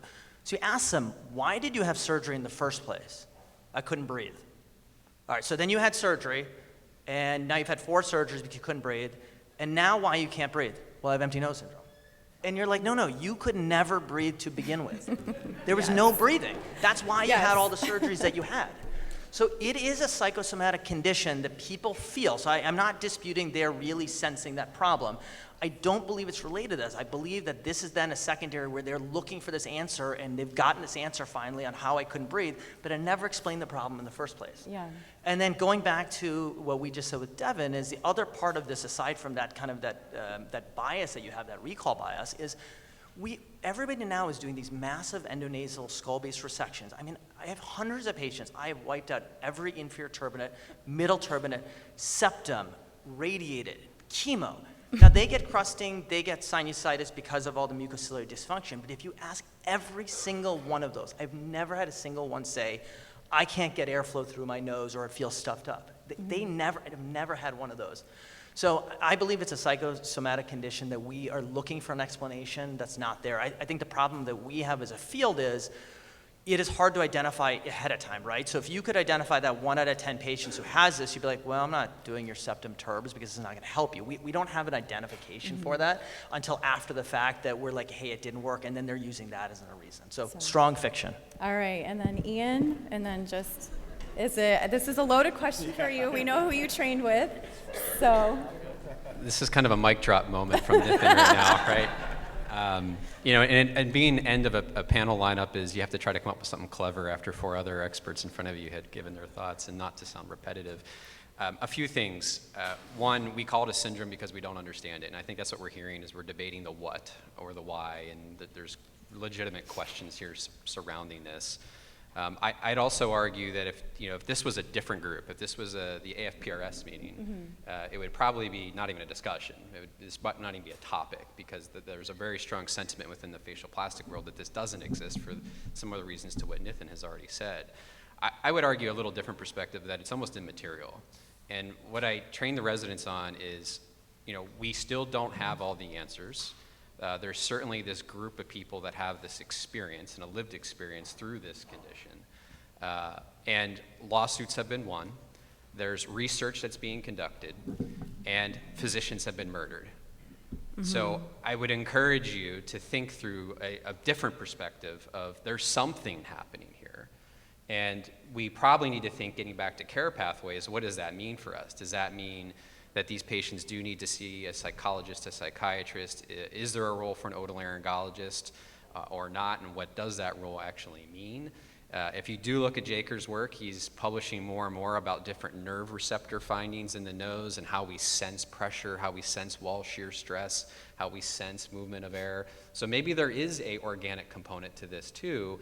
I don't think we know. But I would encourage you to take it seriously one way or the other, because patients take this seriously. And there's often, if you see these patients, there's intensity in the room. So this kind of summarizes what we've heard. So there is potential, there's impairment of the trigeminal nerve. There could be some post-surgical impairment of airflow dynamics and airflow sensing neuroreceptors. So this potentially could be a real issue. And I do think it's important to educate our patients and talk to them about empty nose syndrome if we are going to proceed with a turbinate reduction. And then there is also the questionable camp, or the fiction, where it's not a true complication because they had issues with breathing before. And then we don't see this in extensive patients that have had extensive resection or for like sinus disease or cancers. And then there is an increased association with mental health issues. So that summarizes that case, and then we'll just move on to the next. So case 2 is, this is a 68-year-old female that's been experiencing left-sided facial pain for about 8 months. She had a dental procedure done, and then she's been noticing facial swelling and bad taste and smell. She self-referred herself to ENT, and then also of note, she has Crohn's disease. She had a wisdom tooth extraction. She's on Humira and allergic to sulfa. So this is her nasal endoscopy. And it's pretty normal. What would you do next, Devin? Would you treat her with antibiotics? Would you do imaging? If you could go back to the history, is unilateral facial pain? Is that left-sided? Yes. Yeah. And so whenever I hear unilateral facial pain or symptoms or findings suggestive of unilateral sinusitis, my differential definitely changes, at least in the types of CRS. And so there are certain types of CRS or findings that present unilaterally. So I'd have a lower threshold to get a CT scan early on in this patient. That's a normal endoscopy, but the only other clue here in this history to me would be the wisdom tooth abstraction. And so if that was, decades ago, it's one thing. If it was she's 68, but I think a periapical dental disease, fungal balls, things like that. And so I would lean much more heavily towards a CT scan early on. So let me see. So I did end up proceeding with the CT scan. The video's not playing, but Nathan, what are you seeing? Yeah, so you can see that left-sided CRS. So a couple things that you notice is you look even on that axial cut, the bone is a little more osteotic on the patient's left-hand side. So that this implies that's been a little bit more of a chronic process. You can also see, we typically say these hypercalcifications, which are associated with, we use the term fungal ball. It's interesting. Often you get in there, it's just bacterial ball, but some sort of like concretion in there. And then I believe on that first cut, it looks like also a periapical lucency. It's a little tough on that soft tissue window, but that periapical lucency, that's probably also kind of the root of the problems there. It was hard, you said there was some dental extraction, so it's hard to say whether that's the issue or not, but it's pretty classic odontogenic sinusitis. Does anyone else have any other findings that they're seeing, or they agree? Oh, thanks for asking. I actually noticed that the septum is kind of wicked deviated to that side, and it's pushing the middle turbinate over, so it's really blocking the outflow on that side. Yeah, I have to say, on first glance, you think fungal ball because of the calcifications, but the patient's history is screaming odontogenic sinusitis, right? The smell, the bad taste. How often do we see that in the general CRS population? Is pretty rare. So when the patient tells me that, I'm already thinking odontogenic. So I'd probably treat the patient with antibiotics, and I would really look carefully at that scan, like Nathan was saying. How often do you guys see we often use this designator fungal ball often, but I don't know if you've seen in your microbiologic cultures that it's rarely actually fungus. And it's this like mixed bag, polymicrobial, anaerobes, aerobes. Has that been all of your experience as well? We have this kind of colloquial term of fungal ball, it's actually not Yeah. fungus. So this actually is a fungus ball or a paranasal sinus fungus ball. The question is, like, would you do treatment first at this point, or would you guys consider surgery? So when I see those concretions in there, I have not personally had luck medically treating that. If I don't see the concretions in there, if you address the tooth, I've had some where then I treat them post, in that case, extraction, post-extraction with antibiotics and had some of them cleared. But with the concretion in there, typically you have to wash that out. So, I think when you're talking about a fungal ball versus odontogenic sinusitis, you have to think about different things. So fungal balls need to be evacuated, and whatever the concretion makeup is, I don't think there's a lot of data to support any medical therapy there. That usually it will continue to recur. In odontogenic sinusitis, I will tell patients it's dependent on the stage of the disease or or where they are in the progression of their disease. And so with early just mucosal thickening that you see in the kind of the alveolar recesses or inferiorly, a lot of times that will resolve with a root canal or extraction, whatever the dental procedure is that's indicated. But if they progress to total opacification, usually what they have is an empyema of the sinus. And so in that case, you can address the tooth, but almost always that empyema needs to be evacuated. So the International Forum of Allergy and Rhinology did a Delphi method international consensus statement on fungus balls. So the indication was to go ahead and proceed with surgery, especially if we're going to have maxillary sinus augmentation, if there was an immunocompromised patient or a symptomatic immunocompetent patient, if they're going to have jaw implant. It really not necessarily indicated right away, like it's not like an immediate thing that you have to go rush and do. As if a patient's asymptomatic and they have normal immune status, we can consider watching them. And then the gray zone was like, if the patient's immunocompetent and is not having any symptoms, we could potentially watch them. But I just decided to go ahead and move forward for multiple reasons. She did have, she was on Humira, she was having symptoms, and decided to move forward with evacuating the fungus ball. So, Nathan, were you going to say anything, or? The only other plug I will put in is we did a study at our institution. We looked at all the patients that were admitted with extra sinus complications, so orbital intracranial abscesses, and the vast majority were related to odontogenic sinusitis. So there's something we don't totally understand with this oral pathology that can become more aggressive. So for me, while a lot of sinusitis, I let people make their own decision making, this is one entity that I do push a little harder on getting it taken care of, because I've just seen so many, and again, like I said, our literature has shown that out.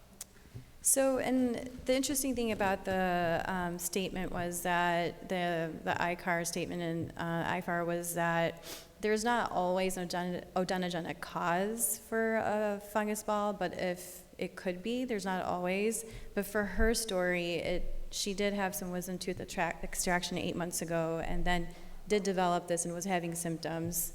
And then this is my fact or fiction for the panel. Would you treat this patient with antifungals, and your routine follow-up, would you follow them indefinitely? I wouldn't follow them as long as a patient with Th2 sinusitis. I wouldn't do antifungals either. I probably wouldn't even do topical steroid irrigations. Can I ask you a question about the case, if you don't mind, practically? Yeah, sure. Did you do a septoplasty for access? Did you only open the maxillary? Did you use image guidance? And did you put her on antibiotics before, during, after? No antibiotics before, no septoplasty, just did the maxillary antrostomy. I took cultures intraoperatively, and they were positive, so then I treated her. So absolute no for antifungals. All right. Yeah, I completely agree. I think it's worth pausing here. I don't see this as a fungal ball case. I think we should call that out. This is an odontogenic sinusitis case. Now, it has concreted debris in the sinus, but this is getting back to that culture data. To me, that's different than the patient has intact sinus walls without any obvious dentoalveolar pathology. Then I'd start using or thinking that word of fungal ball. So this case, I'm thinking about ODS in a patient that's on Humira, and so completely agree. And my answer is completely agree with no role for antifungals. I actually can't think of many conditions where there is a role for antifungals with the exception of invasive fungal disorders.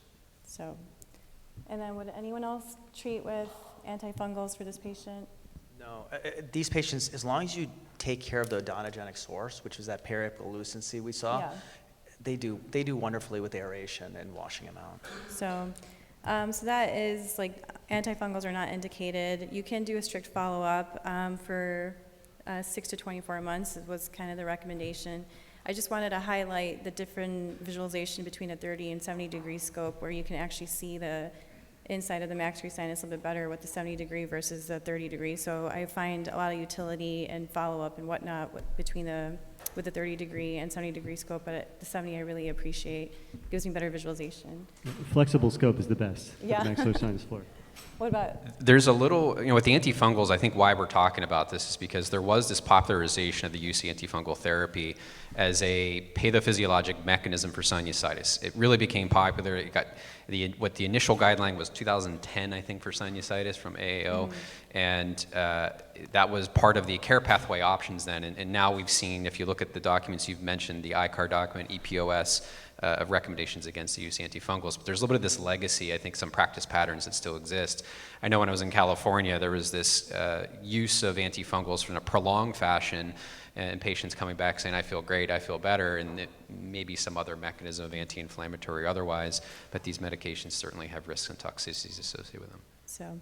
So I agree. I do think this was a fungus ball case that had an odontogenic source, and she had an abnormal relationship with her dentist and was unhappy with her, so she was establishing care with another dentist to take care of the dental issues. But antifungals are not indicated. I followed her a little bit closely, like the first few months, and then after that, just once a year, and now I haven't seen her. So, is there anything else to add from anyone's perspective on this case? One other thing I've learned on the dental side is I always struggled with who do I send them to if they don't have an esthetician dental provider. Yeah. And I always kind of in my mind just go to oral surgery. But then I started seeing patients go to oral surgery and the oral surgeon is like, no, not until the endodontist or the general dentist says that the tooth is not salvageable. So I've actually switched my practice now to, saying, I ask the question, do you have an established dental provider that you care or that you trust or that you follow with? And if you don't, I'm happy to, send you to one or check your insurance. But I've now moved away from oral surgery as my default because of that care pathway. So. I was just going to ask anyone, if I run into once in a while, I send them back to their dentist, and there's clear periapical disease that's extending into the maxillary sinus, and then I'm not familiar with the tests that they'll do in their office. I think there's some sensitivity testing, but I've had a number of times where a dentist will call me and be like, this tooth is fine. This tooth root's fine, and I'll send them pictures of it, and they're like, "There's no indication to," and kind of sparred or debated that, and usually you come to a mutual agreement. But it's amazing, like the difference in the interpretation of what we see and what their tests indicate. This was a tough situation with this patient because the dental procedure was done, and then there was disagreement between the patient and her original dentist, so it was kind of a unique situation in that case. So this is our third case. This is a 66-year-old male. He presents with a chief complaint of 4 months history of worsening nasal drainage, nasal congestion, hypoosmia, facial pressure, pain. He has voice changes. His patient's wife noticed that he has really bad breath. He is allergic to everything according to an allergy test. And it was actually initially done in the Northeast, and then he had another one done in Seattle.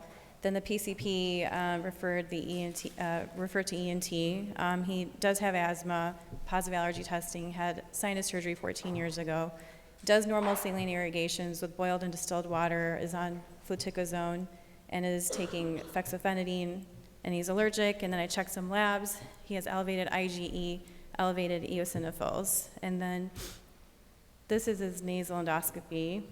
So, so David, what are your thoughts about this scope exam. What are your thinking at this point? Well, two things that stand out. You see polypoid inflammation, as well as what I would refer to as eosinophilic mucin. It's that thick, cellular-looking, dehydrated mucus that's not purulent, but certainly looks just like that. It's very stringy. Devin, do you have any other interpretation of? No, this is classic CRS with eosinophilia. I think there's a lot of other names for it, but that mucin is very classic, and it's tenacious. Kind of, I describe it to patients as almost like rubber cement in their sinuses. But you'll almost always see very high eosinophil counts on their CBC. So I did end up proceeding with the CT scan. Can I ask one more question? Sure. What was the allergic reaction to difluoric? Hives. Hives. And how about other NSAIDs? Other NSAIDs tolerated okay. Tolerated okay? Yeah. Okay. All right. Because you do want to think of AERD. Yep. So especially, again, we didn't totally get his history, but if you get adult onset polyps and asthma, high percentage that they have developed AERD. So make sure you interrogate that question. Thanks. I think that's a really good thing in the differential to consider as well. So these are his CT scan images. Ian, any thoughts so far? So we have 3 different representative views that are showing the sinuses, pan-sinus inflammation of varying degrees. There's a little bit of a kind of double density characteristic to these as well too. So consistent with what you're showing on endoscopy. Yeah, so you can see, this one's really, you can see the double density as Ian has highlighted. You can also see like the bone has undergone some hyperostosis, and then there is some expanding of the bone as well. So this is allergic fungal sinusitis. There is a Bent and Kuhn criteria of type 1 hypersensitivity, which we discussed, nasal polyps, CTE findings, and we mentioned some of the CT findings already. Usually you can see like the high density material, you'll see the expanded sinuses, bone erosion, calcifications, and then the other pieces of the diagnostic criteria is eosinophilic mucin or mucus, which we talked about, and then also a positive fungal smear. So is there anything else, David, you would like to add? Yeah, I would question that diagnosis, right? Allergic fungal sinusitis is predominantly unilateral. Based on the scan, it kind of looked like it was pretty equally distributed between sides. Also, the fact that these patients are usually diagnosed early on in their 20s, sometimes they're teenagers. If it's late, it's maybe early 40s, and then the disease tends to sort of flame out. And that's why I would question this diagnosis of allergic fungal sinusitis. It looks more to me just like the run-of-the-mill type 2 inflammatory nasal polyp disease. I wondered the same, and I was actually, when the diclofenac part came up, I was tracking here with Nithin of like thinking this is AERD. So maybe Nithin, you direct an AERD program. Is this somebody you're now thinking maybe like nasal provocation testing, or what would you do if you were wanting to think about that a little bit more? Yeah, so for me, and again, if the patient, so there's actually 2 very important parts. Number 1 is for everybody here, AERD is a condition that develops over time. So again, he's had this for 14 years, his prior surgeries, longer, but if you see someone in your office who says, I just started getting polyps 2-3 years ago, I got asthma last year, they may not have the third part of the triad yet with the aspirin sensitivity, so understand you may be picking someone up early with like, oh yeah, NSAIDs are doing fine, but you'll find in 2, 3, 4 years, all of a sudden NSAIDs are not doing fine. And then going back to what we were talking about, this guy, like I said, at least 14 years, so he theoretically should have had the NSAID allergy already. The next question I always ask, so I'll say like, hey, do you have any problem with the NSAIDs? They're like, no, I do fine. And then you're like, well, what's the last time you taken them? And they're like, oh, I don't really take them. And you're like, you just said you did fine with them. But they haven't taken them for years. So you do want to actually ask that second part of the question of, when did you take it last? Was it last week, last month, last year, 20 years ago? So you really want to interrogate that because it's a concept in development. I still think, and I agree with what we were all saying, AFS didn't initially jump out because of that adult onset was a little different for us. But we would do a test, actually. So they typically, our allergists will set them up in our clinic, put an IV line in them, and then actually do intranasal ketorolac spray to see if they react.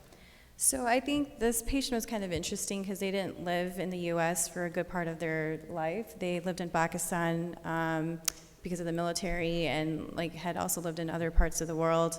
So I think when I was seeing him, it was way later in his life and his care, and he had care outside of the U.S., and I'm not sure what he had, undergone.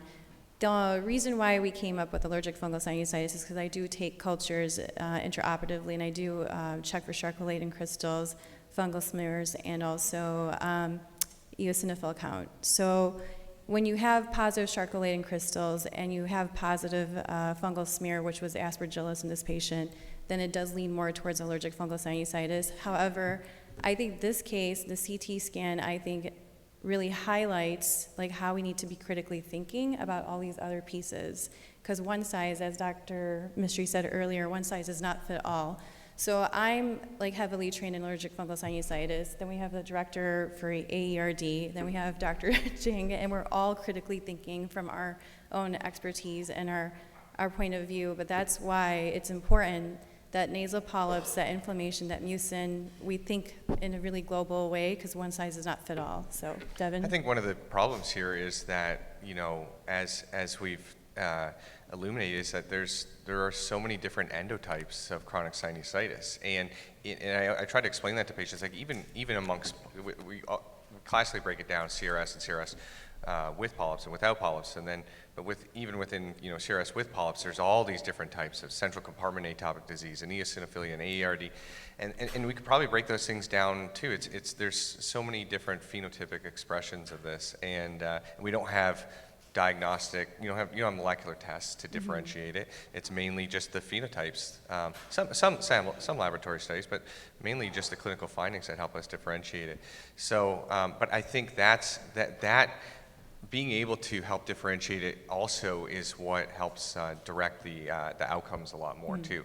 Again, one size fits all for just polyps doesn't usually work that well. You'll see high variance in response rates. So, I think I think this is why this is so critical. Is now we have all these new biologic medications, right? And so, as our armamentarium has changed, this kind of retesting your hypothesis of what this condition is more critical than ever. It's not that the endpoint of care is surgery, medication therapy, repeat. Surgery, medication therapy, repeat. And I mean by traditional medical therapy, oral steroids, topical steroids, et cetera. Now you have this whole biologic space that has really disrupted care pathways for patients in a very positive way. So it's really powerful to be thinking of that, because I was fooled on this case, and I would have taken this patient down probably an AERD care pathway. yeah. I mean, this is why I like this case, because so I saw way more AFS when I did my fellowship in Savannah, and in Seattle, I don't see it as much. And then I have to think more about AERD and whatnot, but I still have to rely on those foundations of AFS is what I saw a lot in fellowship. So I think this case was kind of confusing me when I initially saw him, but I did check, like I said, the fungal smear, and I did check for the Charcot-Leyden crystals, and everything actually did come back positive. So for this patient, like usually, and this is not definitive, like set in stone, but if it is allergic fungal sinusitis, usually the goal is to just operate on the patient first to reduce the fungal and allergic mucin load. And then the post-op management is really important with like steroid irrigations and whatnot. Antifungals are, again, a little bit controversial. Maybe, there was another, the big ICAR guidelines for sinusitis did have a section on AFS, and it's not highly recommended. The evidence was really like, it's very mixed and it's not very strong, so antifungals can be like an option, but I wouldn't say it's a main treatment or anything you should consider immediately. And then David. Yeah, Ian, you had asked yesterday, what's one thing you've done in the last year that's really helped you? What I should have said also was treating patients preoperatively with steroids. That has really helped a lot in terms of my quality of life. Can you share a little bit more of what that is specifically? How do you lean into surgery? What's your lead in?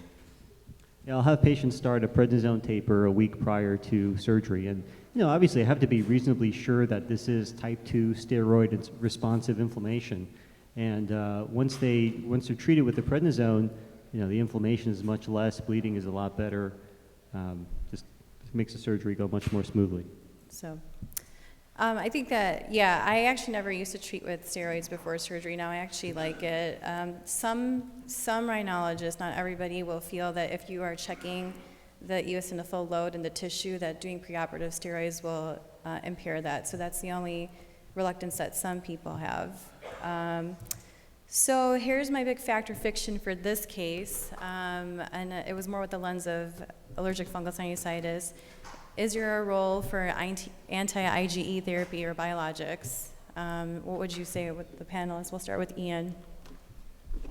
As you mentioned, we do not see this in Seattle. Yeah. It is rare to see this. So I will make that disclaimer that this is not something that is commonly encountered maybe once a year. And it's usually in that scenario of somebody that's moved to Seattle that we're seeing that individual.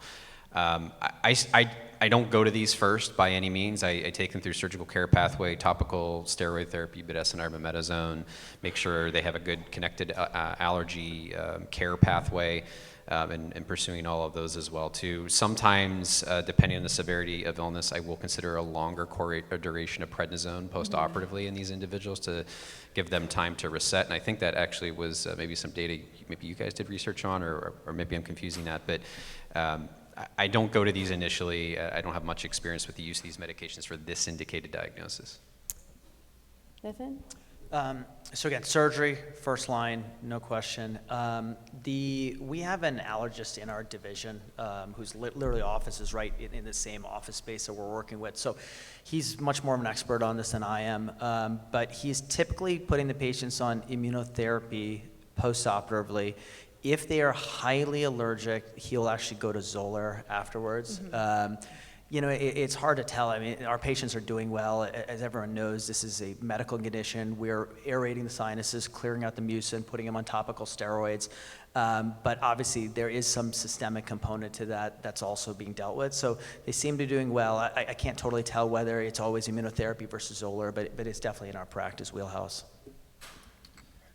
The way I manage this would be, again, echoing a little bit of what they're saying, but I always explain to patients with AFS, okay, there are certain principles. One is you have to do a wide sinus surgery. Like this can't be a balloon or a conservative, antrostomies is usually not going to be effective because one of the other principles of management is postoperative topical steroids. So I always elect for that up front. I tell them that with immunotherapy, there's kind of level C evidence. I let them choose in that scenario. I usually steer them towards it based on the severity of their disease. Now, if they are refractory, they have recurrence, then I think there's a role for biologics. I never use it up front, and I would make that determination based on a few things. One is if they have really high eosinophilia, then something like Dupixent or even Nucala, so that's dupilumab or mepolizumab, I think would be a better option. If their total IgE is super, super high,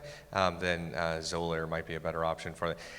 Honestly, at that point, I'm usually partnering with an immunologist, though. Like I rarely would make that decision on my own. I often prescribe those things on my own, but I think in these types of patients, a shared decision making and team approach is a lot better.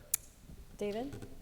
I see a good amount of AFS in my practice in North Carolina, and I've had success with treating these patients with biologics, obviously after they've had a good surgery and they failed conventional therapy, whether that's immunotherapy or topical steroids. What I will say is that AFS can really vary a lot in severity. So it's like the further south you go, the worse the disease gets. So North Carolina is probably like where it starts. The inflammation is not bad, and so these are patients I think who do well with biologics, and quite frankly, a lot of them do well with just surgery. But once you go down to Georgia, Texas, where the disease is more severe, you can easily see these patients failing even biologics just because their inflammation is just really gone overboard. Jordan? Just a very practical answer. I would follow them, 1 week, 1 month, 3 months post-op, and if they started to recur with polypoid degeneration or polyps, then I would refer them for for consideration of biologics with allergy immunology? So the ICAR did a revision statement in 2016, and they had 2 additional studies that showed that some patients did have improvement if they were on Xolair, if they had AFS, but it was lacking long-term follow-up, so it is an option. And I think David brought up a really great point, and Ian had mentioned that too, is that does have a geographic tendency. Like I don't see it that much in the Northwest. And then, and he's right, like when you're more south, like Georgia, every patient had this. Dupixent, this is like the gray zone. There isn't any like real data out yet, but it is, indicated for chronic sinusitis with nasal polyps. And then AFS could be considered a subtype, and we kind of talked about the subtypes and different types of chronic sinusitis with and without nasal polyps, but there's no clinical trials or use for biologics specifically for AFS, and this is where I think I would partner as well with my colleagues in allergy and immunology. So, and then we have about 10 minutes or 8 minutes left. One more case. We're going to fly through this one though, if my computer decides to work. So this was a very interesting case, and I think I just wanted to share this one with everybody because it was kind of throwing me off. It's a 41-year-old female that came in with a 4 to 5 month history of nasal drainage. She couldn't tell me which side. She felt like maybe it was on both sides, not really sure. No history of trauma or injury. Sometimes felt it was really excessive. She can't reproduce it. Did find that it might be positional, so if she moves her head more to the right, she might feel it. But no fevers, chills, headaches, facial pressure, pain, visual changes, facial numbness, abnormal taste, any ear symptoms, eye symptoms, no history of allergy testing. She did have a parathyroid adenoma about 10 years before, and it was resected or removed. She has been on Flonase and normal saline, which is not helping. And then she has no known allergies. So, of course, another normal nasal endoscopy. And at this point, I just went straight to a CT scan. Would anybody else have gone straight to a CT scan or try additional treatment? I would have, what stood out when I was reading this is initially it was like, this feels like almost every patient we see, but then I saw that positional quality, and that stood out to me, and I said I'd lean in a little bit more questions on that. What does that actually mean, And if it's unclear, demonstrate that in the clinic today. Show me what that means and see if it's reproducible, and that would take me a different direction if indeed that happened. So she told me she couldn't reproduce it or do the teapot, whatever, leaning forward, couldn't get it to come out. That's she was not able to do that. So would you consider CT at this point then, Devin, Nathan? Okay. So here is her CT scan, and then this is kind of one of the key images. So Nathan, what are you seeing? Yeah, so you're seeing the subapplication on the left sphenoid. So she's got a large lateral recess there, and you see some bone thinning. It looks like lateral to V2 there. So immediately you are thinking, is there an option that there's an encephalocele here? So that's one thing to think about. 2, unilateral disease with bone erosion, got to think of neoplasm. Still could be sinusitis in the side. We'll use the term fungal ball like we talked about before. Mm-hmm. That can also have some complete opacification like this with some bone erosion. But your spidey sense should be tingling pretty high right now. Mm-hmm. So these are just some other views as well. You can see like there's like a defect right here. So I did end up doing an MRI, and it did end up being an encephalocele. So the most common site for spontaneous CSF rhinorrhea is lateral recess of the sphenoid sinus, and then ethmoid roof and cribriform plate. And rarely it's a tegment tympani, but that can happen. So this ended up being an encephalocele secondary to idiopathic intracranial hypertension. The thing that kind of threw me off the most was that she didn't have any of these symptoms. Diagnostic-wise, I did do a beta-2 transferrin, and it was positive. Then there are different imaging modalities for localization. So Nathan, what's your protocol? What do you usually do once you decide that someone maybe has like a spontaneous? I mean, CSF for leak? me, the imaging is that CT that you got, an MRI, and then the beta 2. All the other imaging has shown both high false positive rates, and their predictive value has not been great. I think those can theoretically take you down a wild goose chase.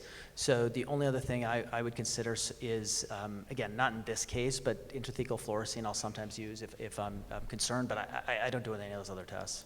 And then David, would you have considered different imaging or anything different? Yeah, just based on that CT alone, I mean, that should really have alarm bells going off. And I'd probably book the patient at the same time that I have them collect the fluid, because I'm almost pretty, absolutely sure that this is a CSF leak. Do I get the beta 2 transferrin? Absolutely. I mean, that's a really important test.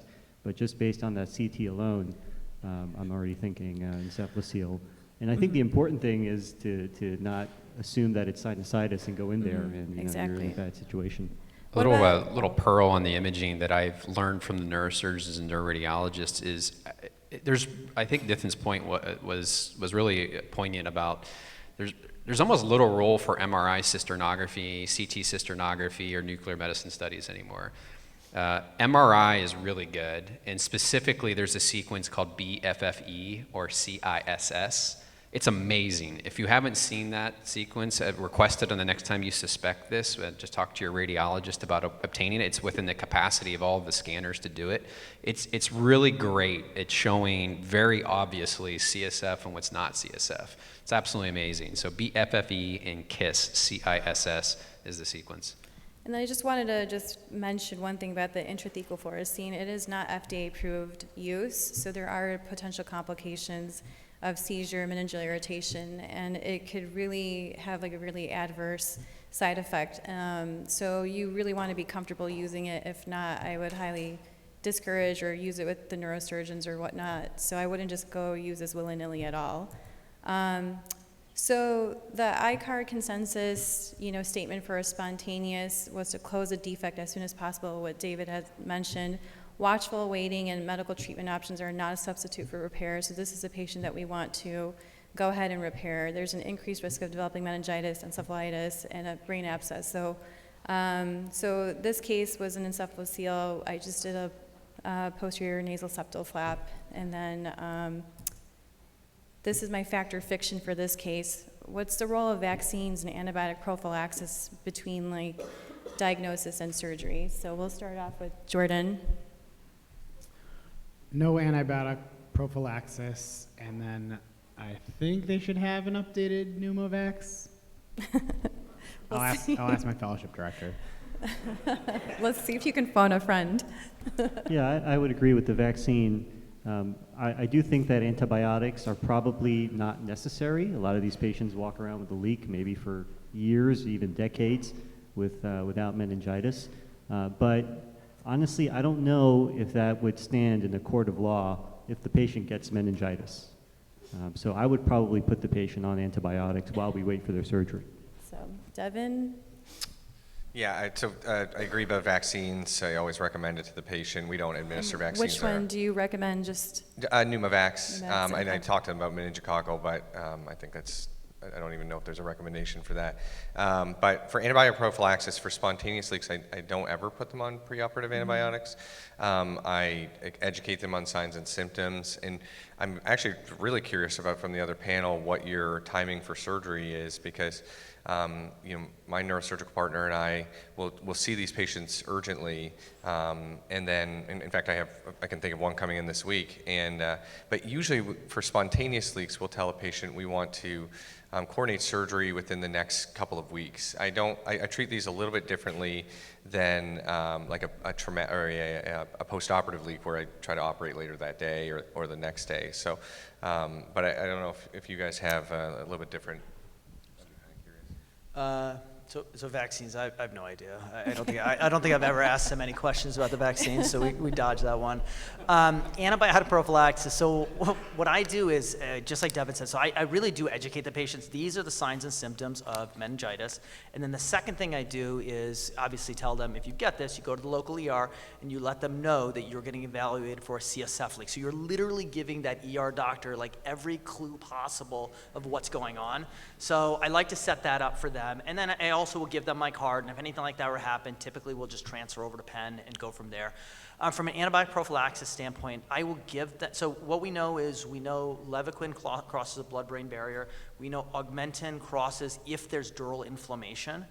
So those are your PO antibiotics. So what I'll typically do is I'll give them a course of antibiotics and say, don't take it, but in case there's something going on that you're not sure, you have full ability to go ahead and take this if you need it. But if that happens, we need to know about it sooner. Regarding timing, we have not been urgent on anything. I mean, we're not sitting around for months, but typically 2 to 6 weeks is when I get them in. And then Ian. Yeah, I never even thought of the vaccine, so I'm the same way on that as well too. I love that kind of in the hand antibiotic prescription. I haven't done that. I've just leaned into the education. Some other things that I do for these, I do have these patients meet neuro-ophthalmology to see if there's any clues on a dilated fundal exam of suggesting IIH. I can't tell you how many times they just say no, there's nothing, and it kind of feels like, why'd I do that? But I feel obliged to try to investigate. Brett's put that literature out that the thought process is they're leaking, so they don't have those elevated pressures. Yeah, totally. And it comes back to maybe another point about, do you assess or try to measure their pressures at the time of surgery or not? And maybe we'll get into that or not. But yeah, so I don't do much different other than I do send them to neuro-ophthalmology and see if there's anything that stands out. Weeks for me as well too. I don't prioritize this in the next week or two. I do try to set realistic expectations with patients, like this is weeks in my mind, not months in my mind. But yeah, I don't necessarily bump cases or cancel things to do this. So the Pneumovax is definitely recommended. You start off with the PCV13 first, and 8 weeks later you can do the other. Influenza is also recommended. Meningococcal, there's no supportive data, and Haemophilus, there's no data. But these are some things that you can offer to your patients, but there is no supportive data at this point. Antibiotic and prophylaxis not really recommended for a non-traumatic, traumatic, and spontaneous CSF leak. There's a concern for antibiotic resistance, and also there were some studies that showed that traumatic CSF leak had an increased incidence of meningitis with antibiotics. Then perioperative, like when you are about to do your surgery, at that time it is recommended. And then Nathan did bring up the blood-brain barrier portion, so you may want to consider an antibiotic at that point. Ian, were you going to say something? Yeah, is the vaccine recommendation dependent on leak status? Like, if they're actively leaking, is that the recommendation, or is it regardless of leak status? It just, if they have a CSF leak, they didn't specify between like a spinal CSF leak or a anterior. So whether they're actively leaking or not shouldn't influence that. It sounds like the Yeah. recommendation is anybody with a leak should be vaccinated. Yes, anybody with a leak, correct. But they didn't differentiate between a spinal or like an anterior skull base.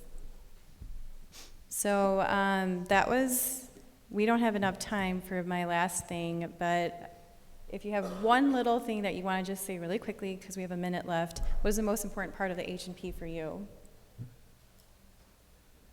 Ian, you can start. What have I not asked you that you think is important? Okay. Nathan? CT scan. Okay, yeah. Devin. What's your most bothersome symptom? And then David and Jordan. I would ask about, tell me more about the nasal obstruction. When do you get it? Where do you get it? What are you doing when it happens? What side is it on more?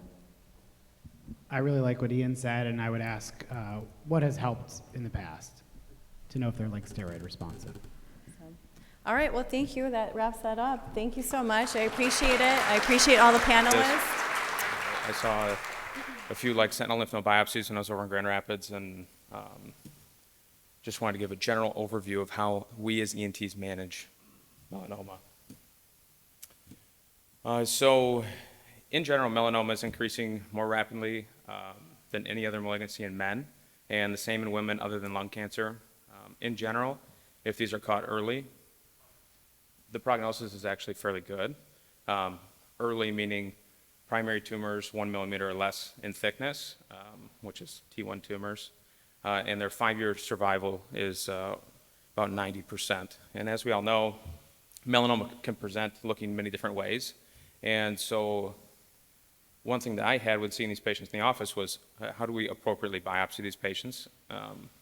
And what are we doing with all these different types of melanoma that we used to talk about all the time that seem to be very important, such as the superficial spreading, the nodular, the lentigo malignant melanoma. How are these actually different with how we're managing them? And it turns out that this is part of the pathology report, but it actually doesn't matter really much at all with regards to what treatment pathway they go down. As we've learned, the biggest thing is just depth of invasion, and then if it is spread elsewhere.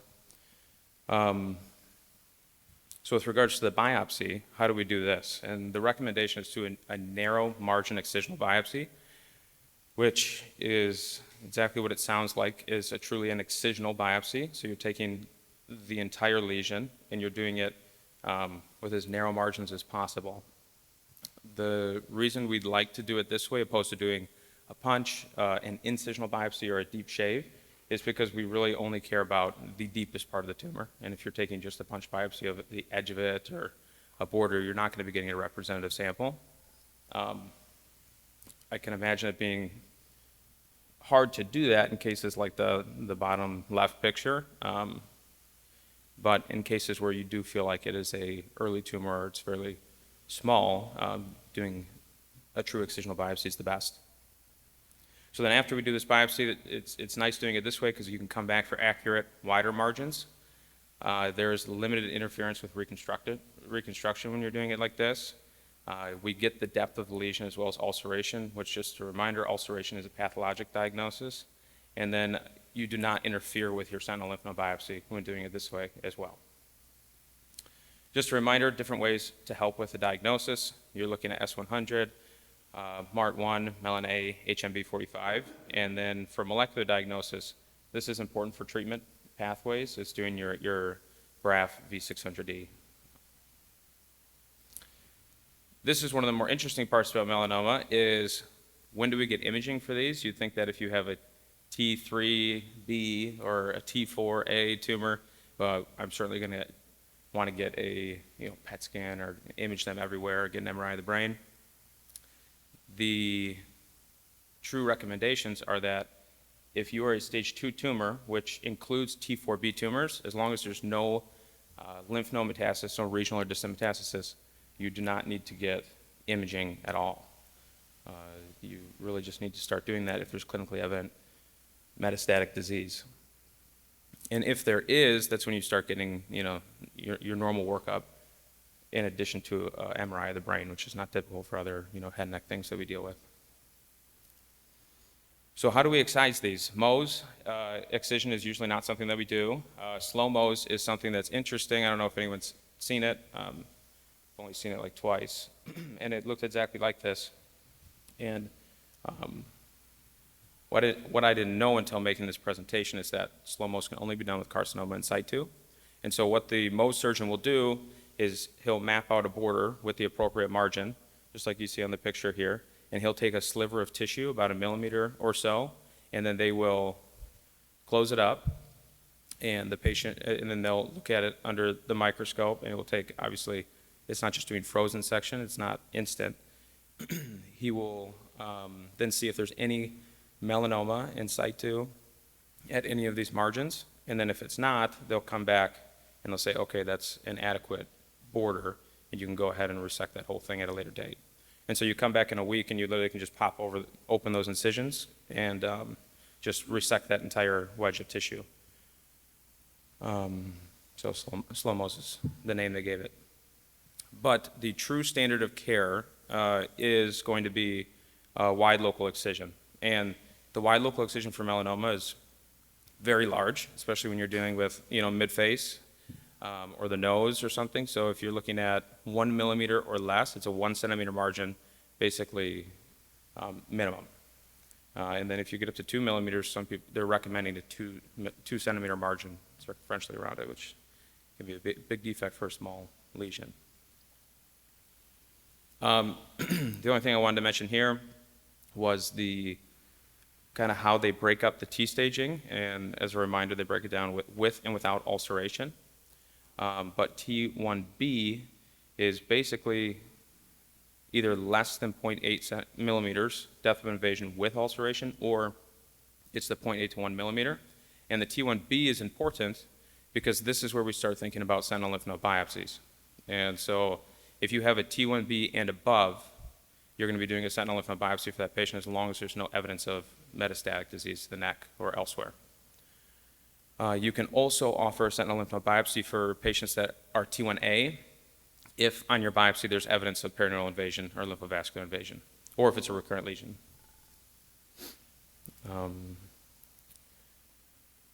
So what do we do once we get a sentinel lymph node biopsy? We, if it's negative, we don't have to do anything. We do not do the completion neck dissection.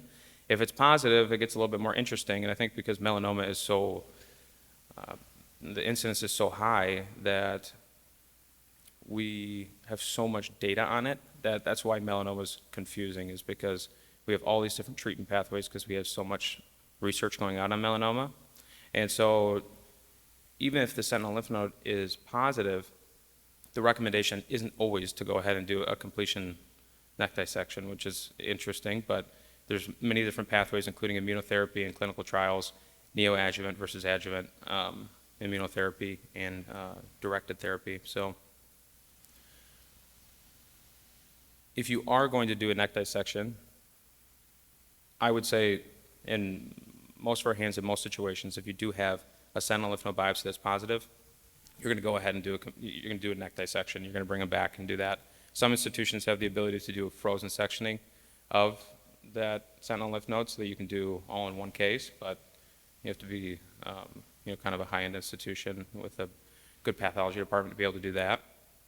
There is some data showing that if less than 10% volume of the disease in that sentinel node is a deposit of melanoma, then you don't necessarily have to do a neck dissection. So this is where it kind of gets weird. And then if there's clinically positive lymphadenopathy, that's another indication. And if there is persistent disease in a salvage setting after immunotherapy. And then what do we do with regards to what levels do we do? For our neck, it's a 1 through 5 neck dissection. If the parotid basin is at risk, you can do a superficial versus a deep. As we know, the lymph nodes in the parotid are all one basin, so there are people that argue taking the entire parotid, and there are people that argue just doing the superficial lobe. This is another interesting thing about the neck, which is why it's kind of hard to counsel these patients, is because there's been a big trial that basically showed that disease-free or cancer-specific and overall survival has not improved when you do a neck dissection on these patients. It only increases the local regional control. So, there's a lot of arguing between the different specialties of like, why on earth are we doing these neck dissections if it doesn't help with overall survival? But there are people that argue that the local regional control is very important, especially when you're dealing with places like the parotid and around the facial nerve and the morbidity of patients in that area. And the other thing is that it's helpful in staging, a staging neck dissection basically is another reason to be able to do it. So I'm not going to go over this, but I only have 2 minutes, so with neck staging, just remembering that you get to a N1C or N2C based on if there's presence of in-transit or satellite. And in-transit is a tumor that you can see with your eyes that's greater than 2 centimeters away from the primary site, but is not past the first nodal basin. And so this is technically counting as a nodal disease, but if it's past the first nodal basin, then it's a metastatic dermal deposit. And then microsatellitosis is a pathologic diagnosis. So these are nests of tumor cells away from the primary. And I'm going to skip over that. And then this is just showing staging is basically your stage 3 once you get to end disease, and your stage 4 once you get to metastatic disease. And then adjuvant therapy for these patients is, you can radiate them. It really doesn't have a big role in melanoma, but you're looking at salvage situations. This is something that you can think about in patients that have unresectable disease or they can't go to the OR for whatever reason or positive margins. And then regional disease, there's a few indications there which are pretty typical. And then just quickly on neoadjuvant therapy, this is a conversation that is kind of out of the realm of any, I think, head, neck, and ENT surgeon as well. It's just truly a multidisciplinary. There's 10 to 14 new immunotherapy drugs that have been approved in the last 5 years. So this is something just knowing that we're obviously doing systemic therapy for metastatic or unresectable disease. We can do targeted therapy, which is where the BRAF comes back into play, and then immunotherapy is for the PD-1. And immunotherapy is really taking off with regards to neoadjuvant therapy as well. And 5 seconds. In conclusion, biopsy is narrow margin excisional biopsy. No imaging is necessary unless there's distant disease that's evident. Sentinel lymph node biopsies if it's T1b or greater. Neck dissection only helps for local regional control, not survival. And then multidisciplinary care is really important for these patients. Thank you. Hey guys, thanks for coming this morning. I'm Drew Phillips from Kettering-Dayton, 4th year PGY4. So I'm presenting surgical airway understanding and management as a quality improvement initiative to improve multi-special competence, and it was truly born out of the pandemic era. We were seeing an influx in tracheostomy complications, as well as confusion between laryngectomy and specific tracheostomy care, which led to increased consults, increased morbidity, and unfortunately some mortality. So, introduction. Over 100,000 tracheostomies are performed on average, a little more during the pandemic, in the US yearly. So a very common critical care procedure that we as ENTs perform, as well as a little bit of the less common total laryngectomy, a lot of times reserved for larger institutions. But even at some of those larger institutions, as even, we're working at, we still see confusion from nursing staff to internal med, emergency medicine. For example, we've been called several times from emergency room physicians who are having trouble intubating a patient who clearly has had a total laryngectomy. With a voice device on, they can't see the stoma and don't know what the bracelet may mean from neck breather. So certain pitfalls in management of both these kind of led to us wanting to try to bridge that gap through education modules geared mostly toward trainees within our hospital system, but also attendings or fellows if they wanted to participate. So our method was, since this was born out of the pandemic time, we opted for a roughly 30 to 40 minute voluntary module through what we use is HealthStream, which is a kind of the same online module that you would do HIPAA compliance training. So we knew that that wasn't the most favorable place for people, but the easiest way to get wide access. And the module went over such things as the parts of a tracheostomy tube, the inner cannula, how to use the obturator, and what a passing-mirror valve is, as well as the difference between a tracheostomy and a total laryngectomy anatomically and why you can't intubate from above, as well as going through a peer-reviewed algorithm that we have been posting at bedside for emergency management. Residents and attendings were strongly encouraged to participate, but not mandated.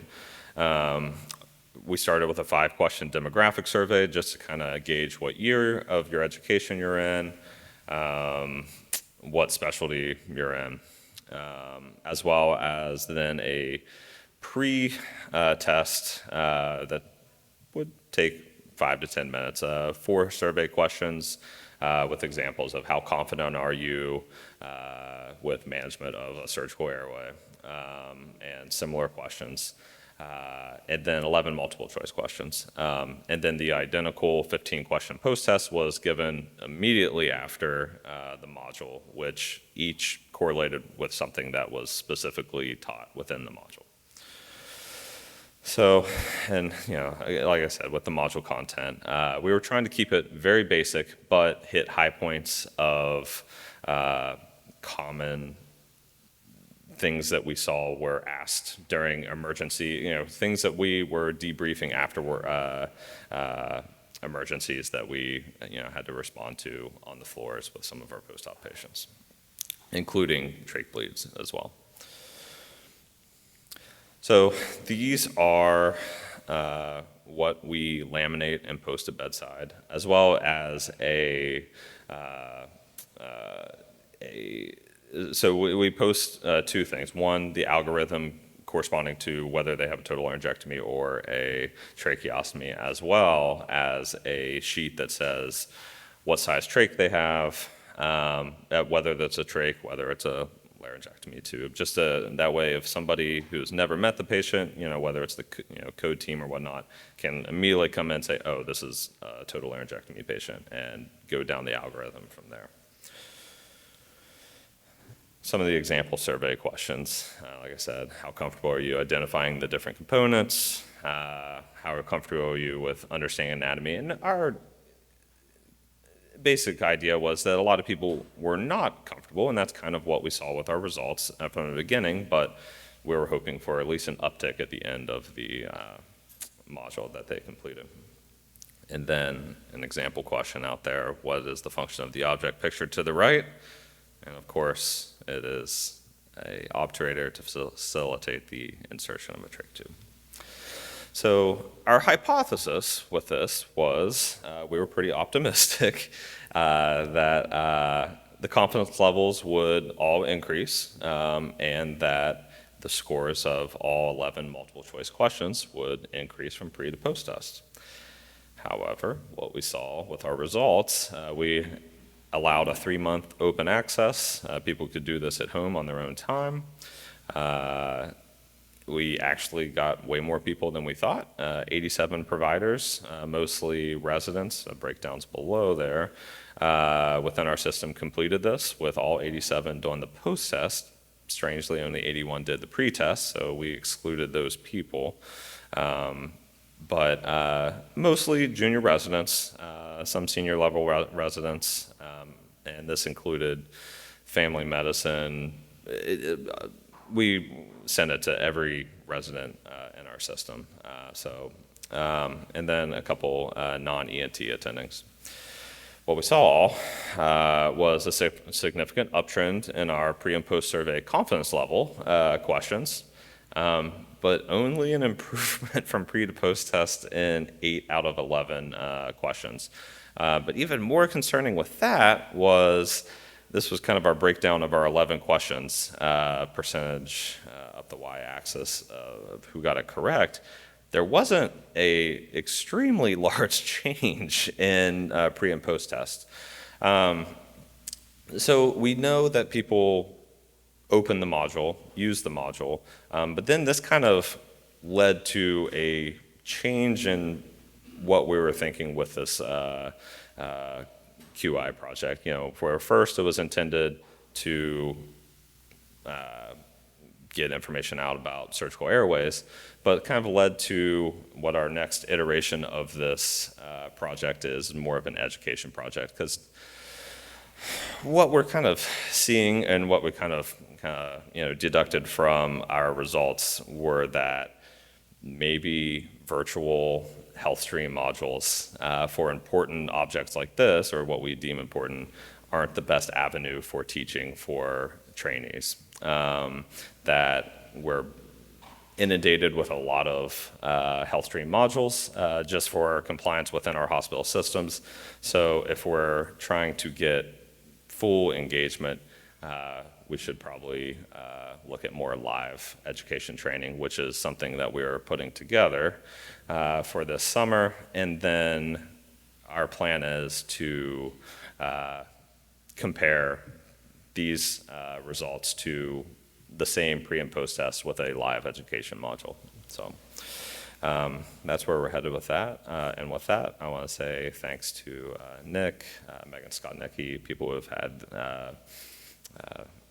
a hand in this project over the years as we've kind of morphed it and kept it going. All right, well, with that, we'll move on to the next one. My name is Nicholas Cameron. I am the current chief resident at Kettering Health Dayton, at the Dayton, Ohio program.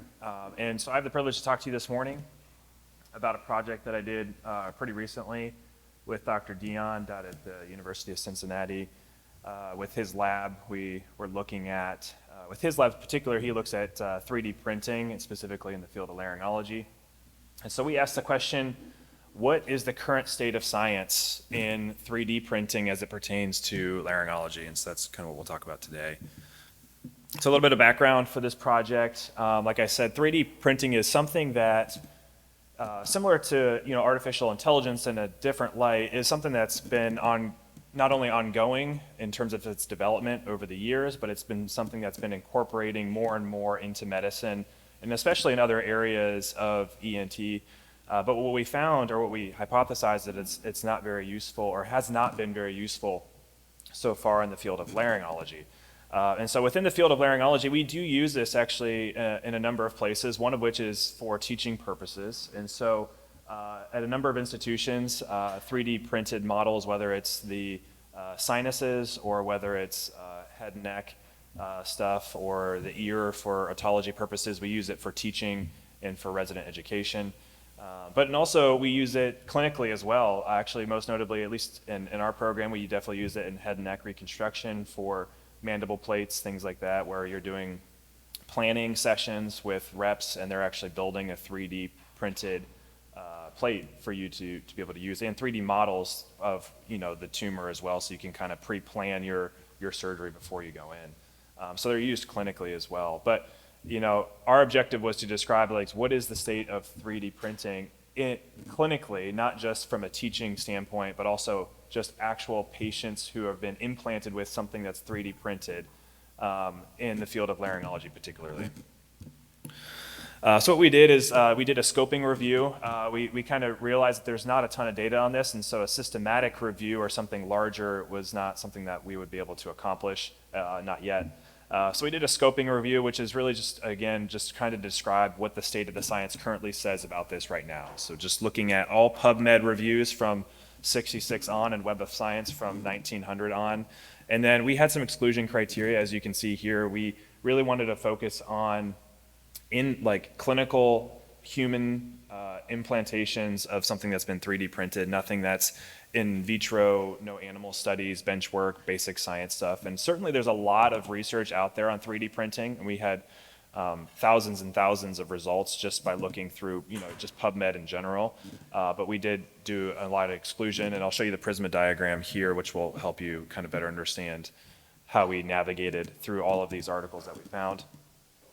So we identified just over 2,600 articles as it pertained to 3D printing in the field of laryngology, many of which were screened for those exclusion criteria, including animal studies, in vitro studies, a lot of bench work studies as it pertains to 3D printing. And so we excluded a lot of those. We took full text articles for about 20 articles there, and then we assessed those 20 articles for eligibility, and we excluded them there. For the bottom right, you can see why we excluded some of those articles there for duplicate patient populations, non-human clinical studies, some of which, just from the sake of librarians doing this. Some of the articles that made it through were not even 3D printing, but it seemed like it based off the title and the abstract. And then what we ended up finding in the end was 5 full text articles of true 3D printed implants used in human studies. And so this is the breakdown of those 5 studies. You can see a little bit of a difference in terms of where they were performed, mostly just the United States and China. I would say the biggest group who has been doing this here in the United States is at the Ann Arbor, the University of Michigan, with Les et al. He and his team there at the University of Michigan have really been the pioneers of what we're thinking is the treatment of the severe tracheobronchial malacia with these tracheobroncho stents that they're using externally, and we'll show that here in just a second. But you can see the breakdown here. A majority of these patients that were included in the results were pediatric, with the first study having 15 pediatric patients and the second one having 9 pediatric patients. A lot of these, as expected, are just case series, small case series and case reports. There's not a, this is not a field that has at the point yet where we can do larger clinical trials with 3D printed implants, since the studies are still ongoing in a more smaller state. So there has been a larger adult study done in China. This is a prospective study, but this was not done for severe tracheobronchial malacia. This was actually done for more laryngeal cancer. This was reconstruction of the thyroid cartilage using 3D printed meshes. Pre-planned 3D printed meshes, almost like you would do like a mandible reconstruction, but they would just do the same thing, but just for the thyroid cartilage, if you're doing something more like a hemilaryngectomy or something like that. And this is the breakdown of the actual implants themselves and what they use. So one of the other questions Dr. Deanne and I wanted to ask was, is this something that's reproducible in other people's clinics around the country? Is this something that only major academic centers could be able to do, or is this something that what we could actually help sustain in maybe community ENT settings? And so if you had just a regular old 3D printer, could you do this for your practice? Or if your hospital did, rather. And so, what we wanted to do is get what kind of 3D printer you're using. Is it something that's, affordable? Is it something that is easily accessible? And what type of material is being used to actually implant? And this was kind of the results here. So majority of the studies did focus on bioresorbable airway splints. So these are not stents. These aren't going in the airway. None of these studies use stents for 3D printing. They used splints. So it's externally implanted around the airway through the neck to hold the trachea open rather than a stent inside to hold it open. And the last study was a titanium mesh, again, like we said, for the thyroid cartilage itself. Majority of these used PCL as its major component that it's made up out of. And it describes that, surprisingly, actually, when you look at these studies, majority of them actually didn't even report what kind of 3D printer they used. It just wasn't a part of that. So further studies would definitely need to include what type of, not only material they're using, but kind of the printer they're using, just to see if this is something that's more reproducible moving forward. This is just a picture out of the Michigan group that one of the patients that they implanted, as you can see in that bottom left picture, it's externally kind of implanted 3D stent to really kind of hold open the airway there. And so kind of what a lot of these projects, or what of these studies found rather, was that actually a lot of these kids, especially, if I can go back, oh yeah. A lot of these studies on the outcomes there on the right, so especially in the Michigan group from Les et al., what they found was that the overwhelming majority of these pediatric patients did very well with this splint implanted. Again, a lot of these were done out of like FDA, like emergency exclusion sort of indications, so this is not FDA approved by any means, but these kids had tried everything they could from a tracheobronchial malacia treatment pathway and have failed. So this was more of a last-ditch effort, and his team was able to help them. So they even found evidence that the airway was not only stented open at, they followed them for almost 5 years, 49 months. Not only did the airway improve dramatically after the implant, for the overwhelming majority of patients, but that actually the implant was able to dissolve over time, so it wasn't in them for the rest of their life. And that was one of the concerns when implanting on a pediatric patient was, as the airway continues to grow, what's the implant going to do? Is it going to restrict the growth of their airway as they grow? And they wanted to use material that was bioresorbable. And so that's where a lot of the research focus has been on for that. And so a number of other institutions, like most of the studies following, have all referenced the Michigan group, and they've used similar airway splints for that to try to replicate. Really just the discussion, just because I only have like about a minute left here, would be that 3D printing within clinical laryngology is still in its infancy. As you can tell, there's only 5 actual studies so far that have implanted on humans. However, there is promise similar to head and neck and other facial plastics and other disciplines of ENT. I think there's promise in the future for laryngology that there could be real benefit with the use of 3D printed splints and other devices as it pertains to laryngology. So I think it's something that we should be on the lookout for in the future. The differences between PCL in terms of the material for tracheal splints and the thyroid cartilage titanium mesh, it really does highlight that there's a wide variety of applications in the field of laryngology, like I just mentioned. And then with limitations of the review, we just wanted to quickly mention that there was obviously a very limited number of human trials, and that though there is a lot more in vitro and animal studies that have been very promising, so we hope that those do translate, especially with Dr. Dion's lab down in Cincinnati, that eventually they do translate into more human research there.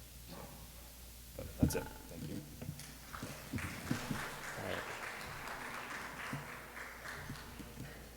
All right. Sorry for the slight delay. My name's Chris. I'm one of the 5th years at McLaren, Oakland. I'm going to talk about vestibular migraine, otologic migraine today. No disclosures. So thanks to everybody for coming early. I know everyone's favorite topic is dizziness. So it's going to be primarily what we're going to base this on. We have a great presentation that's going to come later that I actually got a lot of my information from. So definitely stay tuned for that. All in all, this is just going to be a brief overview. This is a huge topic that could go over many hours. So just trying to keep it as brief as possible. So migraine is a growing issue worldwide. There's an incidence of about 12% in the population, which is a lot of people. The symptoms are going to vary a lot. And specifically, there's an International Headache Society that has a 211-page document which outlines the different diagnoses associated with migraine. Specifically for us, there's a lot of otolaryngology conditions that are associated with migraine that are even listed in this 211-page document, which includes BPV, vestibular migraine, and then atypical facial pain and pressure. So there's definitely a correlation between migraine and many of the otologic complaints that we're seeing in our clinic, and it's becoming more and more evident with more research that continues to come out. So this is just a picture which just shows the incidence of migraine, and it's definitely going to be high here in the United States where the majority of us are practicing. So why does this matter to you guys? So migraine is going to become a big part of the practice in ENT no matter what specialty you're going into, whether it be general or not, though it's going to probably be a little bit more prevalent in the rhinology, general, and otology environments. Patients are going to present with a lot of different complaints. It's going to be things like facial pain, dizziness, vertigo, hearing loss, tinnitus, ear pain, ear pressure. All of these things can be all related to migraine and can be treated with different migraine therapies. Even high drops in what we consider to be classical Meniere's disease may just be a manifestation of migraine, or at least I should say migraine's playing a role in that. So again, I'm repeating it, but migraine is going to be a large part of ENT, and it should be really recognized as something that's going to impact our patients. It's something that truthfully we can help them with a lot. So what about otologic migraine specifically? So this is specifically vestibular migraine, and this is that document I was alluding to earlier, the 211-page document. They have very specific diagnostic criteria to diagnose somebody with vestibular migraine. And with this diagnosis specifically, they talk about having a headache associated with it, which is not always going to be true when it comes to otologic migraine. So I argue that it's going to be a little bit broader with that. than what they put up there. So migraine is going to play a huge role in the otolaryngology arena.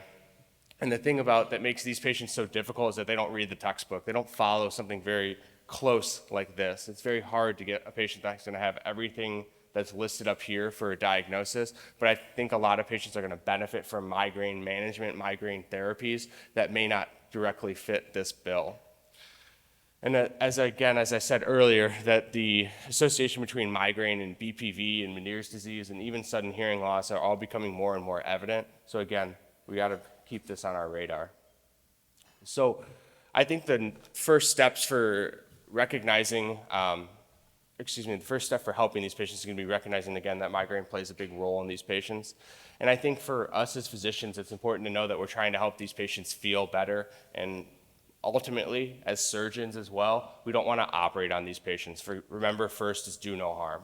So really being able to recognize that these patients may not have a Meniere's disease and doing something like a labyrinthectomy or even doing a typical sinus procedure on a patient that truly just has migraine, I think that's incredibly important.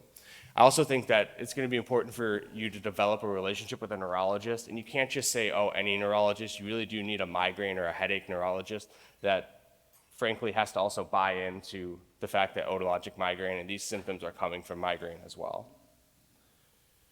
So again, we didn't sign up to be a headache doctor, but again, it's really becoming more and more evident that it's playing a big role in the different conditions that we do treat and we know and we love, like Meniere's disease and sudden hearing loss. So we have to know about it. So I find that with these patients specifically, really the first step should be acknowledging their symptoms. And I know that sounds really silly and we say we do it all the time, but specifically when it comes to dizzy patients, really acknowledging that, hey, I get it, you feel like crap, we want to help you. It's also going to be very helpful for them because you're going to ultimately need the patients to kind of, again, buy into the diagnosis, if you will, in terms of they're going to have to take these medications or do these therapies. And so making sure that they recognize that migraine really is playing a big role in their symptoms. Just as we looked at earlier, migraine has a very kind of specific connotation in a lot of our heads in terms of being a classic headache, unilateral, and then light sensitivity, sound sensitivity, which may not be necessarily the case in a lot of these patients. So really being able to talk to them about that. So the first step is going to be dietary and lifestyle changes. Big lifestyle changes are going to be decreasing stress, regular exercise, good sleep. You're going to have patients that say, hey, I've had a cup of coffee for 60 years and now it's becoming an issue for me. I'm not going to stop coffee. It hasn't caused an issue 30 years ago. But the reality is that even these patients that come off that 1 cup a day can really have a huge improvement in their symptoms. So really talking to them about the dietary and lifestyle changes is going to be really, really important. And again, you're going to there's a lot of different foods that can contribute to the symptoms, and you don't necessarily have to cut all of these out because they're not going to all be triggers for every single patient, but really being able to identify, and it's going to take some time on the patient's part in terms of identifying which of these may be contributing to their symptoms. You can also talk about doing supplementation. The most common ones I've seen are going to be magnesium and vitamin B2. I haven't seen as much of coenzyme Q, but I have read about it as being an option. It's a pretty high dose, so you kind of need to instruct the patients about that. It's going to be more than just taking usually 1 pill. It's going to be taking a couple of pills once a day, twice a day. And there's a lot of patients that really will do well with lifestyle and supplementation alone. So prescription medications for migraine, we, again, have basically a whole specialty of neurologists, headache neurologists that deal with this. So this could be a whole topic in itself, but I wanted to give a little bit of a brief overview for us. So there's, of course, preventative, and then there's abortive medications. At least in my experience, abortive medications have been less helpful for patients with vestibular migraine. They tend to be more of a chronic issue, meaning they may have flares and things like that, but you will notice that they kind of just will have this low-grade kind of feeling crummy type of a thing. So triptans may not be the best case for us, but it's good to know about. So for us, the most common one I've seen is to be nortriptyline. Usually you do start at 10 milligrams for a week and then go up to 10 milligrams a day for 1 week and then go up to 20 milligrams a day after that. and then you can increase from there if needed. But a lot of patients will do pretty well on just a low dose of 20 milligrams. Some of these patients will come in and say, hey, I've tried this before, but the reality is they may have tried a much higher dose than that's really required. And you can add this to the baseline SSRI. Usually these patients should probably take this at night because it can make them drowsy. This really can help a lot of patients. Topiramate's another one that I've seen frequently, usually starting at 25 milligrams daily for 1 week and then going up to BID. This one tends to do well in the younger female population, but another option for you. The CGRP inhibitors, these I don't have as much experience with. These are usually much more expensive, and the biggest problem I've heard with these is that a lot of insurance companies will want a formal neurology evaluation and for prescription of these, so it may be a little bit out of the realm for us as otolaryngologists to prescribe this, but again, something that's important to be aware of that's on the market. I think this is something that we can help with a lot, is going to be Botox.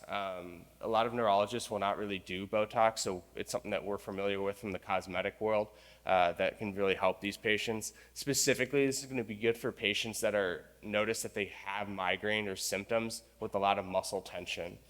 And so this is straight out of the Botox handout, basically. So this is pretty easy to follow.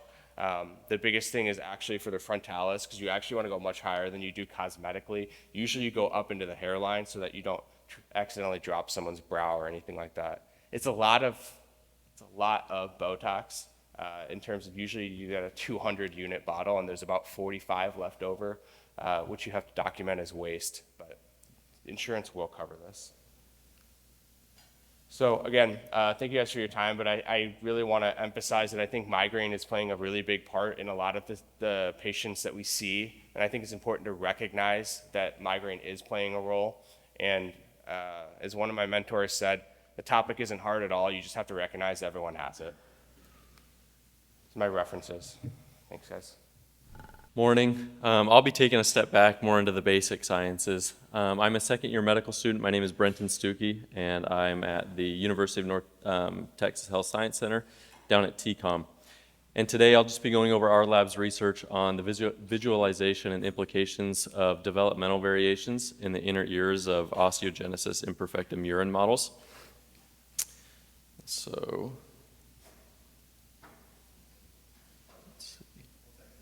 oh, sorry. There we go. No disclosures I need to go over, so we'll just get right into it. So what is osteogenesis imperfecta? OI is most commonly known as brittle bone disease. It's most commonly the COL1A1 and COL1A2 genes have mutations in them affecting type 1 collagen formation. And so the typical patient, that is the underlying root of the pathology, is malformations of type 1 collagen. Patients will present with a wide variety of symptoms for various reasons. Specifically, there are different types of OI, ranging from 1 through 10 and above. But typically types 2 and 3 are the most severe. These are the clinically presenting patients. And it's typically because of the cardiothoracic cavity, involvement of the chest wall, spinal defects. Patients will also exhibit long bone malformations as well as inner ear issues such as hearing and vertigo. And so why are we interested? And those are some of the exact reasons. The lab at UNTHSC, we were interested in this just because of the craniofacial abnormalities that are observed in these patients, along with some of the things that might be going on inside of the inner ear. Up to 60% of patients with OI experience hearing loss, and a recent study in Brazil showed that up to 25% of patients with specifically the type 3 osteogenesis imperfecta are experiencing vertigo or some form of it. And so what has previous work shown, and what are we hoping to build on? So for the most part, osteogenesis imperfecta, we understand that it's a bone mineralization defect. These patients have decreased bone mineralization, decreased bone mineral densities, and that because of this, there are integrity issues inside of the bone. We see patients with exposed to increased amount of fractures and so on and so forth, but not much research has been done in terms of understanding the pathogenesis of the disease inside of the inner ear. We know that patients have vertigo, we know that patients have hearing loss, but we're not exactly sure if it's sensory neural hearing loss, conductive hearing loss, or so on and so forth. And so that's what we're hoping to build on. Our hypothesis was that defects in mineralization and ossification caused by OI will lead to actual bony outgrowths and malformations of the semicircular canals, vestibule, and cochlea. And we set up 2 goals, and hopefully I'll hit both of these in our methods, in our conclusions. The first being, we wanted to visualize and document the anatomic variation in the bony inner ears of mice bred specifically with the type 3 OI genetic variant. And we're using mice just because we can euthanize them and then put them under micro CT and blast them with super high levels of radiation and get really good scans. And then our second goal was to identify OI-related structural abnormalities within the inner ear during 3 developmental time points, not just 1, in hopes of possibly seeing where at in development these malformations are occurring. And so our methods, they're pretty simple. I'll keep them simple. I won't get into the staining and the scanning techniques so much, but just know that we bred a specific colony to exhibit what looks like type 3 OI in humans. So the same craniofacial abnormalities, the same hearing problems, vertigo problems. There was a specific colony bred. That's the colony number, so that's what that means. And these mice would be expected to exhibit the similar symptoms that a patient with type 3 OI presenting in the clinic would look like. And then that little table up there, that's just showing the amount of mice, the respective sexes. And then P0, P7, P14, that's perinatal, day 0, perinatal, day 7, perinatal, day 14. Those are the age of euthanization of the mice and at which age they were scanned. And so continuing on, so we scanned all of the mice. Again, I won't get into the staining techniques. Micro CT was used, and then we digitally segmented all of the scans on a 2D plane.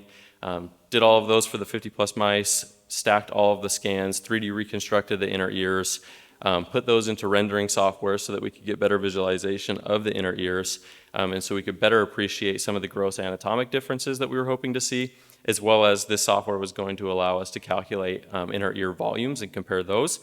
And so for comparisons, we use a 2-sample unpaired t-test to test for significance and difference between not only the volumes between the OI and the wild type groups, but also the quantity of gross abnormalities that we were able to observe. And so talking about some of the results, so here on the left, you'll see these are reconstructions of our wild type ears, and these are just a few of them. Those blue ones. P7 row is on the top, so those are our day 7 mice, and then our day 14 mice are on the bottom row. And then on the right column, those are our OI mice. And so you can see on the left, there's no red arrows over there, and what I'm hoping to show there is that for the most part, these wild type mice weren't showing any gross abnormalities inside of the inner ear. But then hopefully you can appreciate there on the right, for example, in the upper right corner, the P7 OI mouse, you can see a gross intrusion inside of the vestibule. And so remembering that these scans these are the filling ins of the inner ear. So these are the hollow labyrinths of the inner ear that we filled in. And so by seeing that little divot inside of the vestibule, you can understand that bone is intruding inside of the vestibule there. And then same with the P14 OI mice down there, we have 3 small intrusions that we're able to see. And so quantifying that data, all of the averages were taken and then highlighted in red. You can see that all of our osteogenesis imperfecta urine models, they exhibited higher levels on average of intrusions than our wild type models, with significance being found in our P14 right vestibules. And then just an interesting point of discussion as well, some of the gross abnormalities that we were able to observe were the semicircular canals, and that you saw that in the vestibule and in our cochleas, there might have been 1 or 2 intrusions that we were able to see. But here in the P14, so these are perinatal day 14 models with wild type on the left and osteogenesis imperfecta on the right, the semicircular canals had a somewhat sclerotic appearance to them in that the canal wasn't as patent as the wild type canals. And so here are some of the quantifications for our inner ear volumes and some of the tests that we ran there. So here are box and whisker plots showing significance for 3 of our groups. So in the right inner ear volumes, day 7, left inner ear volumes, day 7, and left inner ear volumes, day 14, we had significant difference in the volumes of the inner ears between wild type and osteogenesis imperfecta models, and no significance found in our right inner ear volumes at day 14. And so just to talk about some of the conclusions, it backed up our hypothesis that the results of our study supported that there was errant bony growth that we were able to observe in the cochlea as well as the vestibule of the inner ear. And some of the significance of this lies in understanding the mechanisms of the inner ear. The endolymph is responsible for carrying signal transduction of hearing as well as movement. And so if you can imagine with me, if there are gross intrusions of bone extending into the semicircular canals or into the cochlea, that we can hypothesize that some of this endolymph is being disturbed. So that endolymph that's carrying some of that signal transduction, it's being misinterpreted at the sensory organs, at the saccule, the utricle, as well as at the organ of Corti. And so that's our research. I'd like to just acknowledge some of the funding that we received from our seed grants, as well as my co-authors and principal investigators.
All right. Hello, everyone. My name is Roberto Frusciante. I'm a PGY2 at Doctors Hospital in Columbus, Ohio. Today we're going to talk about a really interesting case report titled A Rare Case of Expressive Aphasia in a Patient with Acute Mastoiditis. So I have no disclosures. So let's talk a little bit about mastoiditis. It's a potentially life-threatening condition. It is defined as inflammation of the mastoid air cells. This is a portion of the temporal bone. It is most commonly seen as a sequela of acute otitis media. Most of the patients that we see in the clinic and in the hospital are children, and they present with a lot of the typical findings that you would think about when you think about mastoiditis. Those include some post-auricular inflammation, some proptosis of that ear, and you can see that right there. You can see like erythema in the post-auricular area. You can see a good amount of purulence kind of exiting the external auditory canal. But in adults, it's actually only like 50% of patients that you see that have these typical symptoms. And you can see right here how there's fluid in the mastoid air cells. Most patients with uncomplicated mastoiditis actually do see improvement with either oral or IV antibiotics. A lot of the times you kind of see the patient as a whole and see you stagger how aggressive you want to be. Not because there's fluid in the mastoid. I'm sure we've all gotten calls about having fluid in the mastoid and they have mastoiditis, and then you see the patient and all their laboratory and physical exam findings point to the fact that they might just have fluid in the mastoid, and that doesn't necessarily need IV antibiotics and a mastoidectomy. Sometimes, however, in addition to antibiotics, you do need make a slit in the eardrum, you need to put a tube in, or you need to do a full mastoidectomy. The more people get sick, sometimes they can have some intracranial complications, such as meningitis, lateral sinus thrombosis, and brain abscesses. More specifically, within those intracranial complications, there are a few cases actually describing an initial presentation with aphasia. And here are some more pictures when you can like remove with the suction some fluid in the middle ear. Here's a regular mastoidectomy, and here's more of a visual representation of that. So aphasia is normally seen in cerebrovascular patients, people with Alzheimer's, strokes, and the like. There are a couple of broad categories that can be, we can think about aphasia. We can think about expressive aphasia and receptive aphasia. You can see these right here. So if the speech is fluent, you consider that as expressive. And if the speech is not fluent, you consider that as receptive aphasia. I'm sure you guys have seen videos either in medical school and residency or even met a patient. I have not been lucky enough to see someone with expressive aphasia, the prototypical Wernicke's aphasia, where people are just stringing a random conglomerate of words, and they really think like they're really speaking and people are understanding them, and they are not. And then you have what our patient had, which is a Broca's aphasia, which they had ability to, the speech was not fluent. They were able to comprehend what we were telling them, but then when they were trying to repeat it, they were trying to speak it, the words wouldn't come out. So a little bit more on the case presentation. This was a 49-year-old female, presented to the ED with difficulty communicating.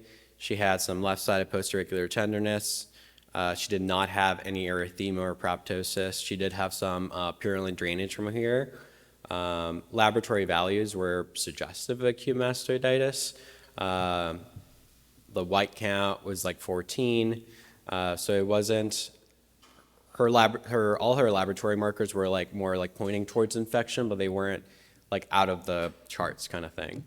CT did show otitis externa, partial opacification of the middle ear, thickening of the mastoid and the middle ear roof. We managed her with ear drops and IV antibiotics initially, and her tenderness and drainage improved. The difficulty of communication recall continued to worsen though. And you can see actually the axial temporal bone CT right here, and this is the patient's CT. And you can see here, a lot of the times when we do see mastoiditis, we see it with fluid all inside the mastoid, and they really have all those kind of symptoms. But here we can see that there's still some aeration of the mastoid. In addition to this, this patient was kind of complicated because she did have a documented history of memory loss, documented even like a couple of years prior, where she had gone to the neurologist and she had issues with depression and anxiety, and it was documented that she had trouble with even her address. So then she was then actually diagnosed with expressive aphasia by part of our team.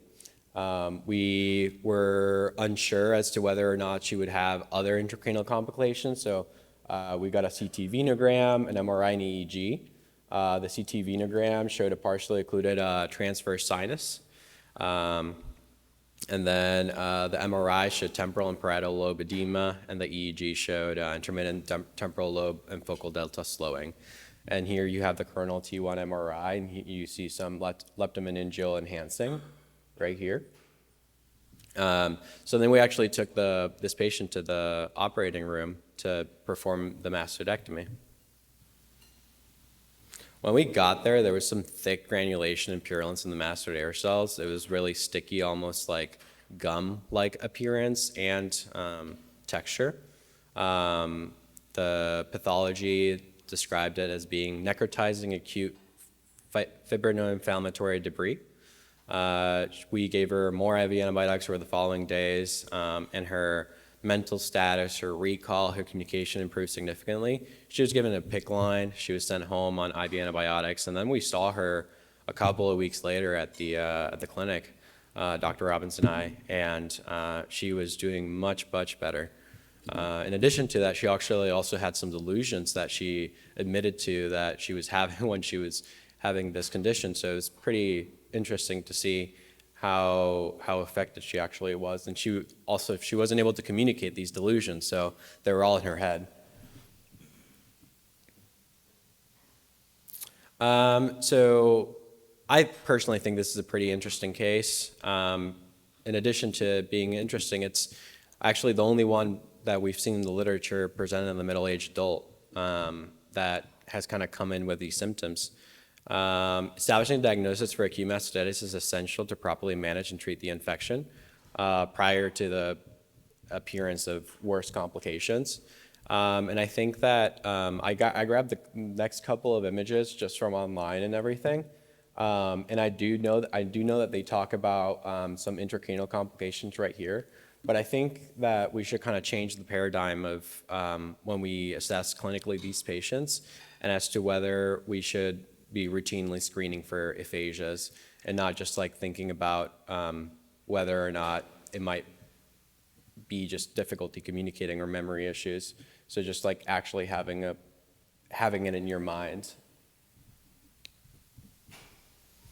So in conclusion, clinical evaluation for aphasia in patients with suspected acute mastitis is not routinely assessed. And we do consider that it should be part of the management, part of the assessment.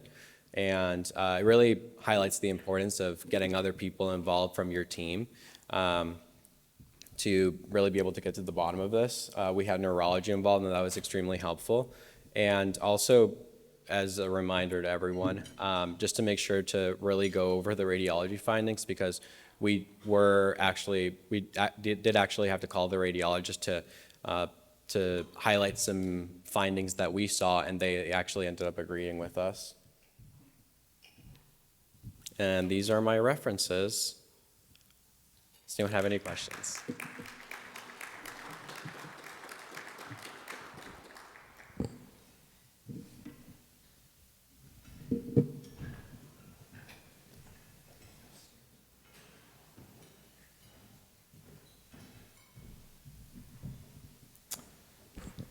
For those of you who are trickling in right now, we are running just a little bit late with the resident presentations.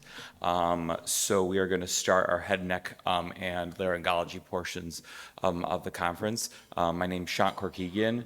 I'm a head, neck surgical oncologist outside of Detroit, and I'm going to be moderating the head, neck, and the laryngology portions.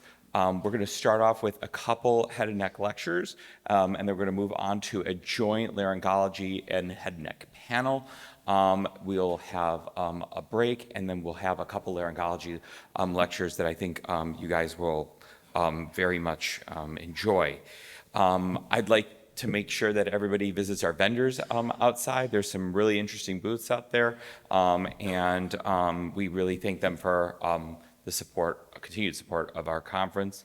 I will also say that we are moving again out of some otology-heavy resident presentations, and there will be an otology section that comes after the laryngology section later today. Our first lecture is on de-intensification of strategies for HPV-related oropharyngeal carcinoma. Our presenter today is Josh Waltonen. He is an associate professor of otolaryngology and head neck surgery at Wake Forest University. And I hope you guys enjoy our first lecture here.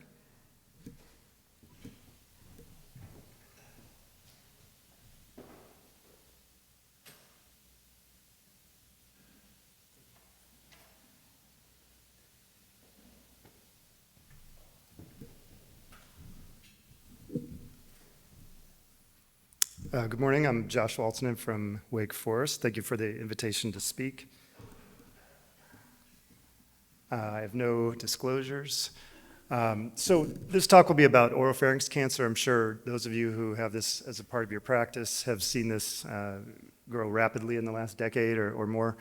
We're up to about 20,000 cases of oropharynx cancer in the U.S., and about 70% of those or so, maybe even higher now, are related to HPV.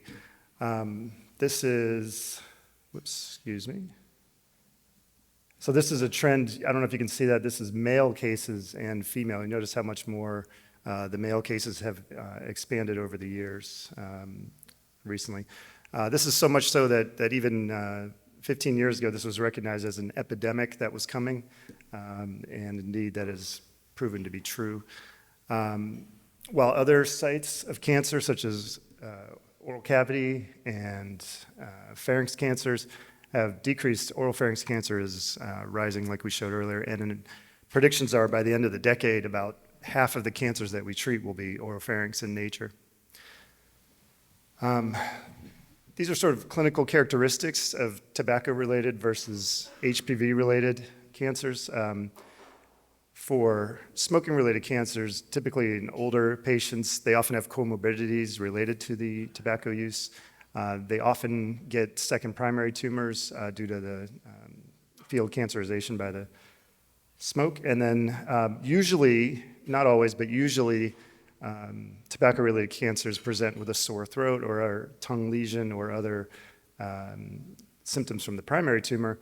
Occasionally, they present with the neck mass. And of course, these have a worse prognosis, whereas HPV-related cancers are younger patients, typically fairly healthy, higher socioeconomic class. They rarely, never, but rarely get a second primary HPV-related cancer. And then the usual presentation is with a neck mass and a small asymptomatic primary tumor is quite common. And these have a much better prognosis than the tobacco-related. I just mentioned earlier about prognosis. These are two classic papers showing benefit from therapy or benefit and survival from HPV status, HPV positive and negative.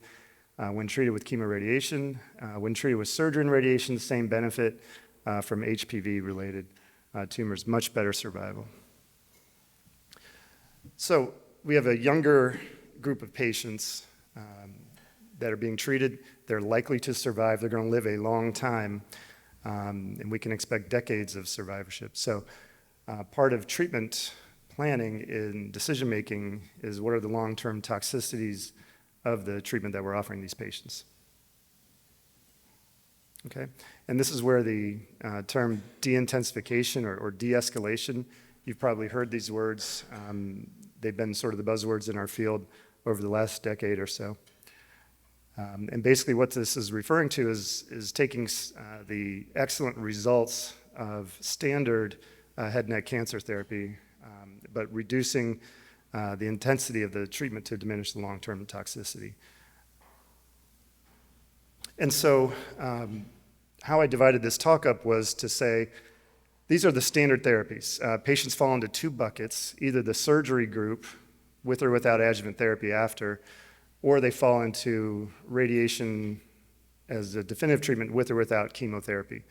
And I'll show a couple of examples of where de-intensification strategies are being trialed and starting to see some early results from papers being published. This graph has sort of opened my eyes as to why patients seem to do better with lower doses of radiation. This is normal tissue. This is just a generic normal tissue complication. So damage to nerves, bones, teeth, taste buds, salivary glands, et cetera. And this is the dose of radiation. Most of the toxicity of our therapy is the dose and the volume that's treated. What we know is that patients who are treated with adjuvant therapy compared to definitive doses of therapy, it's on this steep part of the sigmoid curve. It's not a linear curve, it's a sigmoid-shaped curve, and this is right in the money spot, right here, where our surgery can lower patients down on that graph and on that sigmoid-shaped curve and reduce complications to normal tissues. So what are the complications? We just mentioned some of those. You've all seen these: dental disease, dry mouth, lymphedema, fibrosis, esophageal stenosis, the dreaded osteoradionecrosis, G-tube use, long-term swallowing and other difficulties, and patients just in general feel like they're being caught on fire like Linda Hamilton there. So first I want to talk about this strategy, using transoral techniques as opposed to the old traditional open techniques that a lot of us were trained on when we were residents. Back in the day, 20 years ago, 30 years ago, this was common. This was a common approach to get to an oropharynx cancer, a mandibulotomy, or even sometimes mandibulectomy, often requiring a free tissue transfer. This requires disarticulation of the tongue from the mandible, and then putting a big insensate flap into the pharynx, obvious swallowing and other difficulties. For tongue-based cancers, we would do the transhyoid approach, where it's really the suprahyoid approach. You disarticulate the muscles of the tongue base from the hyoid in order to access tumors outside in. And so instead, can we do something like this? For tonsil cancers, do a radical tonsillectomy where you're outside the constrictor muscle in the parapharyngeal space, using this as the margin, removing the anterior and posterior tonsillar pillars. Or for tongue-based cancer, can you do something like that transorally to remove tumors without having to disarticulate all these muscles here? Much better tolerated, much fewer side effects from those surgeries as opposed to the old surgeries. It's more than just a scratch, but definitely much more tolerated.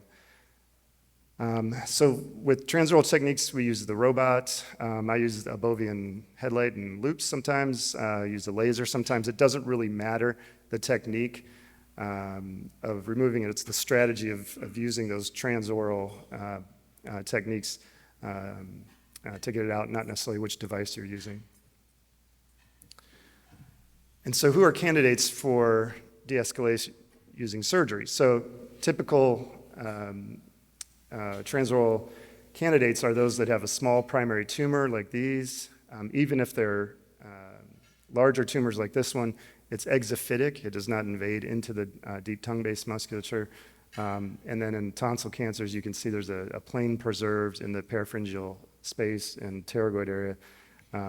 These are all good indications that these patients would be candidates for a transoral surgery. Also, we look and make sure they have resectable neck disease. You don't want to do a surgery in the pharynx and leave the neck disease behind when you can all help it.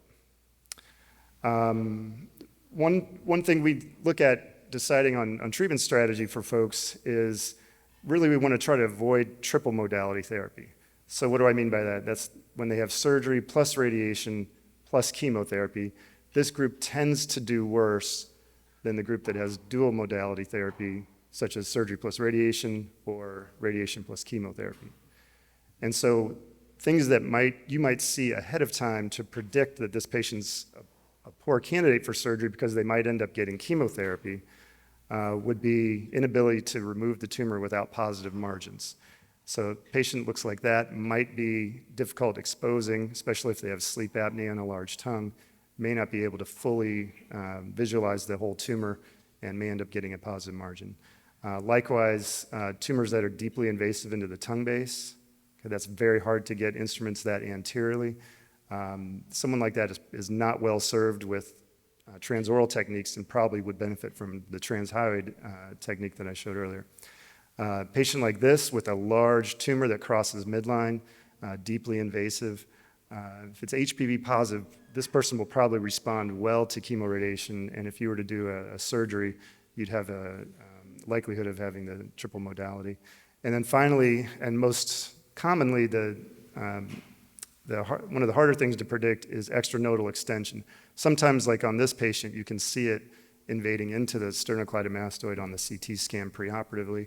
Other times you discover those things while you're operating because it does drive our radiologists nuts trying to tell us yes or no there's extranodal extension. So you have to use physical exam and other cues to help with that as well. But in general, if you think there's extranodal extension, we typically avoid surgery in those folks to prevent that triple modality. Yeah, Kevin doesn't like it. All right. So does this work using this strategy where you do a transoral surgery? So this data is about 7 years old. We looked at our experience from our first, I think, 8 years that we did this. And we had 183 patients that had transoral surgery and a neck dissection. If they had had non-surgical treatment, 33 of those would have had radiation alone. This is a group that had no neck nodes on the imaging ahead of time. Whereas most of them, 150, presented with neck disease on presentation. Therefore, if they did not have surgery, they would have had chemo and radiation. So instead, these patients had surgery. And so out of this group that was primary site alone, that would have just gotten radiation, 24 of those needed no adjuvant therapy. 6 of them still needed radiation. And 3 of them actually, we found small nodes with extranodal extension. Those folks got chemo and radiation. So this group had the triple modality therapy. Out of the group that presented with neck disease that would have gotten chemo radiation, 35 of them had surgery and did not require any adjuvant therapy afterwards, whereas 55 of them required radiation without chemotherapy, and then about 60 ended up with that triple modality therapy. So we would say that those 3 groups had a de-escalation of therapy here because they did not need any adjuvant therapy in those 2 groups, here because they were able to avoid chemotherapy, and so about 2/3 of patients end up having quote-unquote de-escalation from the chemoradiation that they would have gotten had they not had surgery. Does that make sense? This was our look at patients who just had surgery alone. We had 8 relapses, 3 local recurrences, 4 in the lymph nodes, and then 1 developed a second primary tumor. These are patients that had no radiation or any adjuvant therapy after surgery. 6 of them were recommended to have adjuvant therapy but declined. 6 out of these 8 that recurred. And what we found basically in summary is that if the transoral surgery is accomplished with negative margins, pathology is favorable with no perineural or lymphovascular invasion, if they have 1 or fewer nodes, and if there's no signs of extranodal extension, these patients basically did not recur. And surgery alone is a good strategy for that group. Okay, so that's surgery alone. How about the adjuvant therapy after surgery? Right now, typically the standard of care radiation dose postoperatively for this intermediate group, which is over 1 lymph node, perineural or lymphovascular invasion. In that group, this intermediate category, we give 56 to 60 gray of post-op radiation. And so what about that dose of post-op radiation? Is that a target for de-intensification? This is a big trial. You probably have heard of this if you go to our meetings or look at our journals. This is a big paper that's been enrolling for years called the ECOG 3311, where they have transoral resection by any technique, and then adjuvant therapy determined by pathology results, like I just mentioned. And so what they are doing is, for those who had a low-risk pathology result, no radiation, if they're in the high-risk group, they'd get the 66 gray with chemotherapy. And then if they're in that intermediate group that I just showed on the last slide, rather than getting 60 gray, they could be randomized to either 60 or 50 gray. So a reduction of 10 gray in the adjuvant therapy setting. And what they noticed is there was no change in recurrence-free survival by reducing the adjuvant dose by 10. So this is good data, multiple centers, randomized, showing that this reduction in the 10 gray is, preliminary at least, has really good results. Here's another study out of Mayo Clinic. This one's interesting. Again, they had transoral surgery, adjuvant therapy determined by pathology. If they're in the low-risk category, no adjuvant therapy. If they're in the intermediate risk, they'd get 30 gray, not 60, but 30. And if they're in the high-risk group, they'd get chemotherapy plus 36 gray. And so that group termed this aggressive dose de-escalation, no kidding.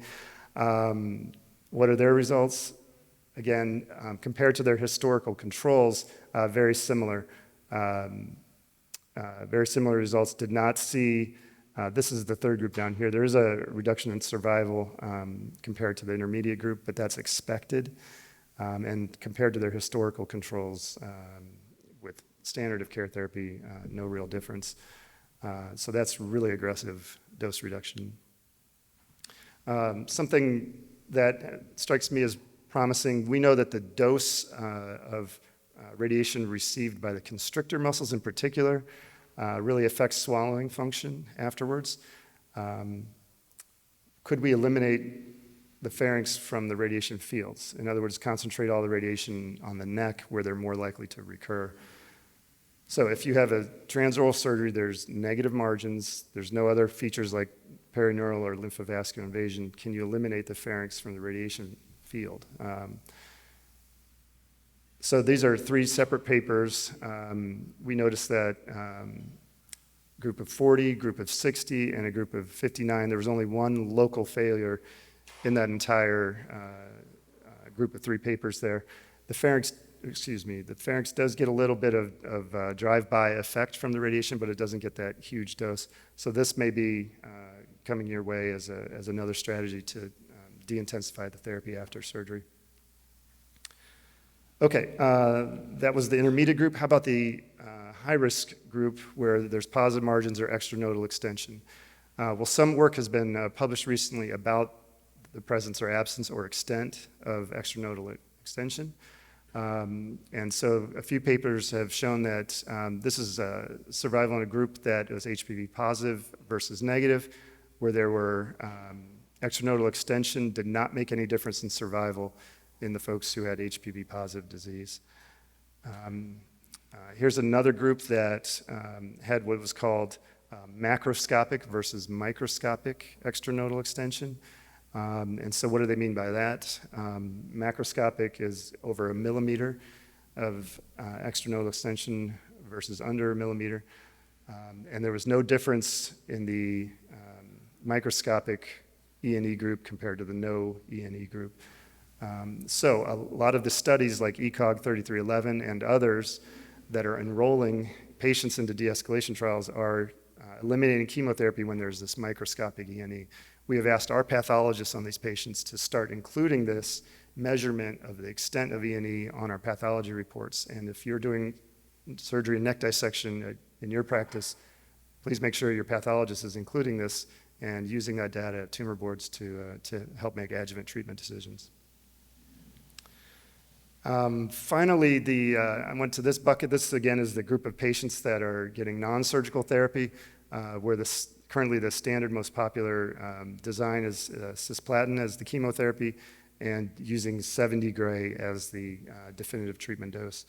And so is the dose of radiation or the type of systemic therapy given, are those targets for de-escalation? So this was a study looking at that. This has been popular and discussed where patients had definitive chemoradiation either at 60 gray, 60 gray as the definitive treatment dose.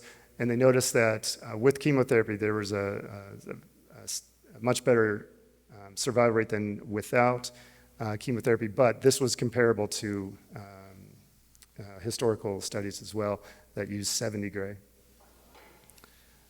So this subsequently led to this HN005, which is currently enrolling, including at our center, I believe, Ryan? Still enrolling, yeah, at our center. And patients, these are the groups that are really being looked at, 60 gray plus cisplatin versus 60 gray plus immunotherapy. So substituting cisplatin for immunotherapy in hopes of getting less intensity on the side effects from radiation and as well as the toxicity of the therapy itself. And that is currently enrolling. Results will be pending. So in summary, these are the targets that we think about for de-intensification using open surgery, using transoral surgery rather than open surgery. reducing the dose of adjuvant therapy in the intermediate risk group, looking at extranodal extension, the extent of that, macroscopic versus microscopic, and eliminating chemotherapy if there's just microscopic disease, and then utilizing other agents than cisplatin and reducing the dose of definitive therapy. These studies, this is the future, this is not the present. Notice all these patients are on clinical trials, and so we are not ready to adopt these nationwide, but this is the future, this is probably coming, pending more data as these studies mature. That's it, thank you for your attention. Oh, one other thing, I did want to do this as a plug. The role of HPV vaccination, this is the US right now, we're not doing great. This is our number of adolescents with at least one dose of the HPV vaccine. The best de-escalation of all would be to eliminate the disease completely and prevent it from happening. I think we as otolaryngologists play a role in public health. My kid's pediatrician didn't have a good answer as to why he was getting the HPV shot when he was 13. She didn't know. She didn't know. She thought it was for penile cancer and genital warts and things like that. We need to educate our providers out in the community and our community members the benefits of this vaccine. This is a congresswoman in our United States Congress that said that her little daughter she knew someone who had a little daughter that took the HPV vaccine and developed mental retardation afterwards. So this is what we have to guard against in our public health arena. So please advocate for these vaccines in your community. All right, thank you.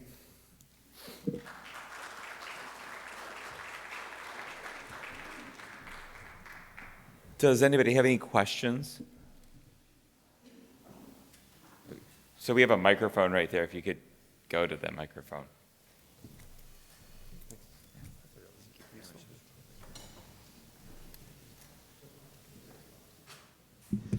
So thanks for the lecture. My question is with HPV positive oropharyngeal cancers, is it because it's less likely to recur and have, bad effects, is that altering at all how you're doing surveillance afterwards as well, or intervals with which you're doing that? That's a great question. Yes, my level of suspicion is typically less in those folks than in folks who have tobacco-related. I feel like they're much higher risk. I still follow them on the same schedule of clinic visits. Our facility currently gets baseline scanning at about 3 months post the end of whatever therapy they get, and then get one about at a year post-therapy. Beyond that, we don't have any scheduled imaging that we typically get unless those scans show some findings or unless the patients develop new symptoms or things like that. But truth be told, that's probably the trend for HPV negative cancers as well, and we were having a lot of insurance claim denials and peer-to-peers when we go beyond a year to order some imaging now. That's in the last 2 or 3 years, I've noticed that much more than previously.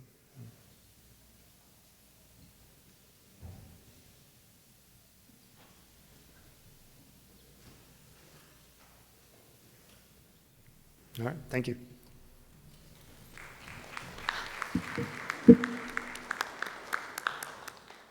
Thank you very much.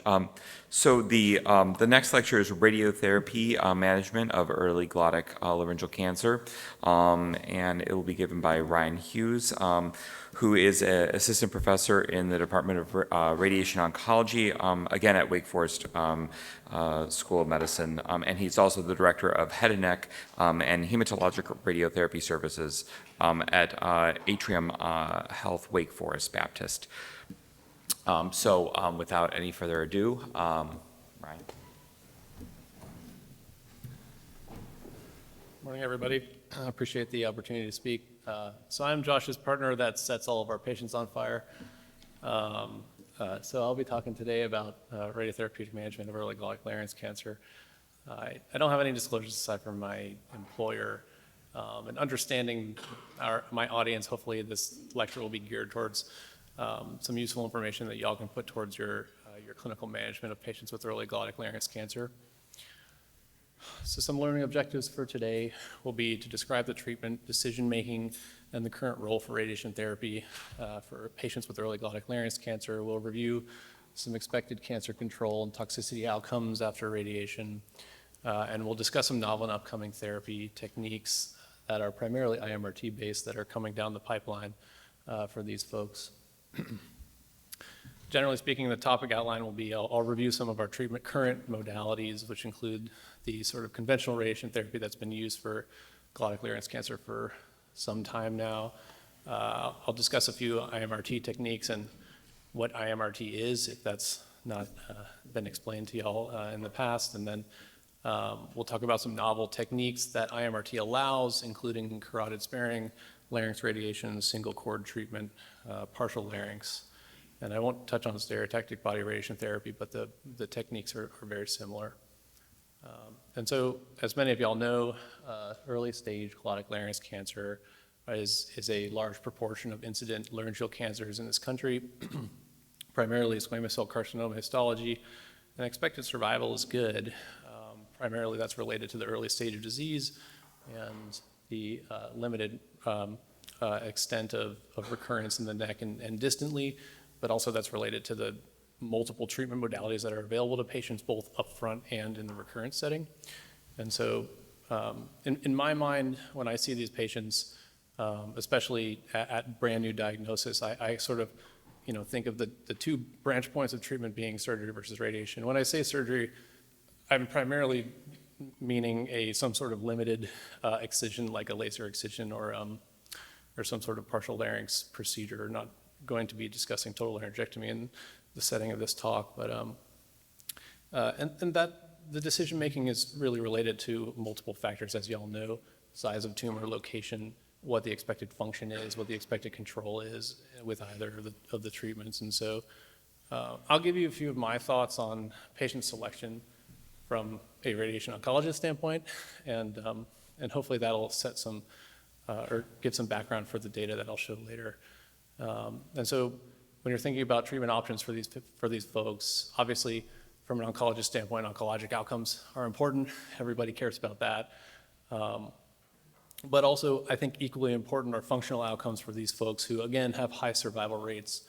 And if you manage them appropriately, have high rates of local control, laryngeal preservation. And so you want to make sure that you're preserving that function, of course.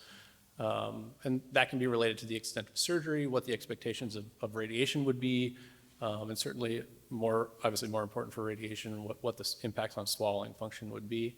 And then, of course, what the salvage options are if it were to recur. And so there's not a lot of high-level comparative data between our two modalities. There is one small randomized trial from Europe in the gold box here that was published. And for new diagnosis of T1A and 0, transoral laser surgery or radiation outcomes were similar across the board from an overall survival or recurrence-free survival, disease-specific survival, laryngeal preservation standpoint. And so, at least in that one small study, outcomes are reasonably similar. In a systematic review in the black box and meta-analysis of T1 glottic cancer, comparing, again, laser microsurgery and radiation, local control was similar, but overall survival, disease-specific, and laryngeal preservation were better with surgery. And that makes sense because if you do an initial excision, it doesn't necessarily remove the possibility of doing further surgeries, which I'll talk about in a second, or as far as salvage treatment. And radiation is always an option, but it's only an option once. And so from a cancer outcome standpoint, it makes sense that upfront surgical management is favorable. From a functional standpoint, again, the data is sort of sparse on this topic when you're comparing the two modalities, but another meta-analysis of laser microsurgery versus radiation early glottic cancer found overall similar outcomes, some actually from a radiation standpoint. And y'all know these scores better than I do. I don't really know what it means to have a better grade breathiness, asthenia, and strain scale, but some patients were found to have favorable outcomes with radiation therapy. I'll also point out from a radiation oncologist standpoint who uses focused energy to treat cancer, I love that there's a journal called Lasers in Medical Science. So if you haven't looked at that journal, it's fairly interesting. A secondary analysis here in the black box of that randomized trial that I mentioned earlier also found reasonably overall similar voice outcomes between laser surgery and radiation therapy.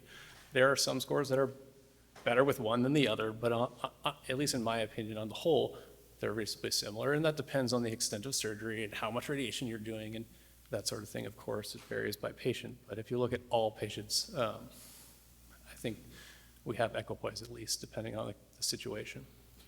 The one thing that's primarily related to radiation is swallowing function, of course, as you're treating a much larger portion of the larynx, and you can't really avoid the pharynx in that area, is dysphagia issues. And as far as acute toxicities go during treatment, it is a non-zero risk of having some level of dysphagia or even needing a feeding tube, as Josh mentioned earlier. It's rare. In our meta-analysis of IMRT, we only found 2 studies that reported this, but 2.8% of patients had toxicity high grade enough to require a feeding tube. And fortunately, out of the 400 patients currently reported in the literature, only 1 had had a long-term feeding tube. So the impacts are non-zero, and patients have to know that going into it. But fortunately, at least in the long term, it's a reasonably low risk. I think a few quotes from these papers that I just cited speak to the salvage options fairly well. That first gold box basically says surgery is likely similar in local control, but an initial surgery doesn't preclude a second surgery as long as it's feasible. And many patients can be salvaged with another excision. And even those can then be salvaged with radiation afterwards. And the problem with radiation is that generally you can deliver it once. Reirradiation is not usually an option for these patients. And if you look at our literature, about 75% of patients who have a radiation failure are salvaged with total laryngectomy. And I think probably that's primarily related to the extent of disease that we're treating and the extent of recurrences that manifests after the radiation. But salvage options are the big downside from a radiation standpoint. And so that's my thought. Local control, likely similar. Acute toxicity is real, and we'll talk about it. As is late toxicity. Fortunately, at least in the literature, it's reasonably rare to have high-grade toxicity, but salvage options are limited. And that's where the multidisciplinary discussion comes in between laryngologists, head and neck surgeons, and us to really decide what the best upfront management strategy is, and sort of help guide the patient in terms of treatment options. So I'll talk a little bit about the actual delivery of the radiation. When you think about conventional radiation therapy for early glottic larynx cancer, it's been done the same way for decades, frankly. The picture on the top left is an example of 2D therapy where a patient basically lies in decubitus, and you tape their head down and draw a box over their larynx and essentially treat a 5x5 square. It's come a long way from that. We're using CT planning now, which is what you see in the top right. So you have the patient, simulated in the CT scan in the treatment position. The conventional fields are similar to what they've been, though. Generally speaking, for T1 tumors, it is a 5-centimeter square or rectangle that spans the top of the thyroid to the bottom of the cricoid from the anterior aspect of the vertebral body out to the skin. And when you do that square from the right and from the left, it gives you the dose distribution that you see on the bottom right. And Josh showed a couple of those, and so y'all may be familiar with the radiation dose distributions. They're frequently displayed in this color wash sort of method. And so the red is the high dose prescription dose, and then the sort of orange, yellow, green is sort of medium dose, blue, purple is low dose. And so the conventional treatment essentially manifests as full dose across the anterior neck. As you can see, the entire larynx is covered, or at least 3/4 of it. The anterior neck structures and the carotid arteries are often in the field. And so that's the conventional. I'll get to new techniques in a second, but using that conventional radiation therapy and what is now standard accelerated treatment, which is 2.5 gray per day, seems like a small difference between 2.25 and 2.0 per day. But interestingly, it makes a huge difference biologically speaking. So the doses are on the red column. You see 60.75 for in-situ disease, 63 for T1, 65 for T2 and 0. The figure you see on the bottom is a randomized trial randomizing patients between those two fractionation schedules, and you can see that the 2.25 gray people have much better local control, and that's seen in long-term follow-up of of a large randomized Japanese trial where 7-year failure was 11%. Using the accelerated is almost twice that using the standard arm. So you may see folks getting 66 and 33 or 70 and 35, which are more sort of conventional head and neck radiation doses. But generally speaking, these patients are treated with a more accelerated regimen. And using those techniques, local regional control and regional control is pretty reasonable. At 5 and 10 years, 90% for T1, T2A around the 80% range. T2B is a high risk situation, it's more 60s, 70% local control. Regional control is high due to the low preponderance of nodal involvement in this specific disease state. Overall, in cancer-specific survival, I think highlight that these patients are not dying of this disease, which is great, but they do have exposures or other sort of medical problems that may be driving their intercurrent death. So 70s to 80s at 5 years, 50s to 60s at 10 years. And cancer-specific survival, again, extremely high. And so a high 90s for all these patients, even at 5 to 10 years, which I think just drives home the impact of function and potential long-term toxicities. And so I'll talk a little bit about the radiation side effects. Again, using that conventional treatment. Fatigue is pretty common. Most folks are able to continue all their activities. Most people work during the treatment. It's rare to have someone be so tired they can't get out of bed. Radiation dermatitis and mucositis are almost impossible to avoid. They are real side effects that folks need to go into it knowing that no matter what we do, there's no way to avoid it. For the most part, at least from a dermatitis standpoint, they're most common in the low grade. So like brisk erythema, sunburn, dry desquamation is common. Moist desquamation, like wet blister peeling, is less common, and confluent moist desquamation is like 4 to 5%. We manage that with routine gentle washing, moisturizers, topical steroids. And in the case of moist desquamation, we use Silvadene and Methylix sort of bird dressings. The mucositis, again, impossible to avoid. Most patients are mild to moderate, managed with topical lidocaine and pain medications, either narcotics or gabapentin potentially. About 5% of patients, it's so severe, refractory to medications. And some people, it's so severe it limits their PO intake to the point of, again, that's usually where we get the feeding tube rates of 2 to 5% from. Dysphagia is more variable and probably more related to laryngeal edema. Their function usually doesn't substantially decrease during treatment. It's more the side effects build up so much that they don't want to swallow. Again, high-grade rates of hospitalization or tube feeding are about 2% during and immediately after treatment.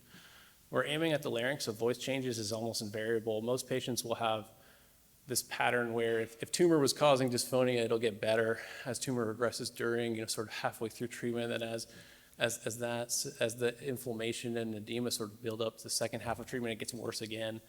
So often folks will be concerned their tumor's regrowing or something's going wrong, but really it's expected inflammation from the radiation. That often doesn't calm down, at least in my experience, for 2 to 3 months. If it is substantial enough to be causing either respiratory problems or substantial voice problems, then we usually manage it with like a steroid burst and rarely have to continue that during treatment. Something severe enough like hospitalization or trach or something like that would be extremely rare. And again, like I said, laryngeal edema, that occurs in about a third of patients or so. Most of them are managed with steroids, and a burst usually takes care of it, and then we follow that with NSAIDs. Late effects, again, late effects are real. I won't stand up here and say they don't exist, because you all know they do. Generally speaking, they're listed here in our meta-analysis of IMRT for early glottic larynx cancer. The rates of late grade 3 substantial toxicity like edema, necrosis, feeding tube use, or stroke are all less than 3%. If you look at the long-term follow-up of that Japanese trial I mentioned earlier, while grade 1 to 2 toxicities like laryngeal edema or voice changes are somewhere in the range of 20 to 50%, the high grade, grade 2 to 4 toxicities are rare. So 5% voice change, 0.5% laryngeal edema, the overall rate, at least on this trial with good quality AE reporting, was 7%. And so you all know they exist, and they happen, and they're difficult to manage when they do happen, so they stick in your mind, of course. But hopefully this reminds us that we have folks that are also, 7 to 10 years out doing okay. And so that's where we're at now using conventional radiation. What are the options in terms of mitigating toxicity as we go? Options to improve the therapeutic index using radiation are, at least in this case, reasonably limited. You could reduce the dose. Of course, biologically speaking, that would risk disease control or losing disease control rates, which most folks are not going to sign up for. You could limit the treatment volumes, which is probably the most reasonable thing to do, especially considering every other head and neck cancer that we treat uses IMRT and fancy conformal treatment techniques, but we're still treating early glottic larynx cancer with a 5x5 box from 2 angles, right and left. If you're not going to limit the treatment volumes, at least you could try to spare adjacent structures using IMRT like the carotids or the contralateral cord. And if you were to change one thing, you could add chemotherapy to try to make the disease control better, but that has impacts on increasing toxicity and has not really been used in this disease.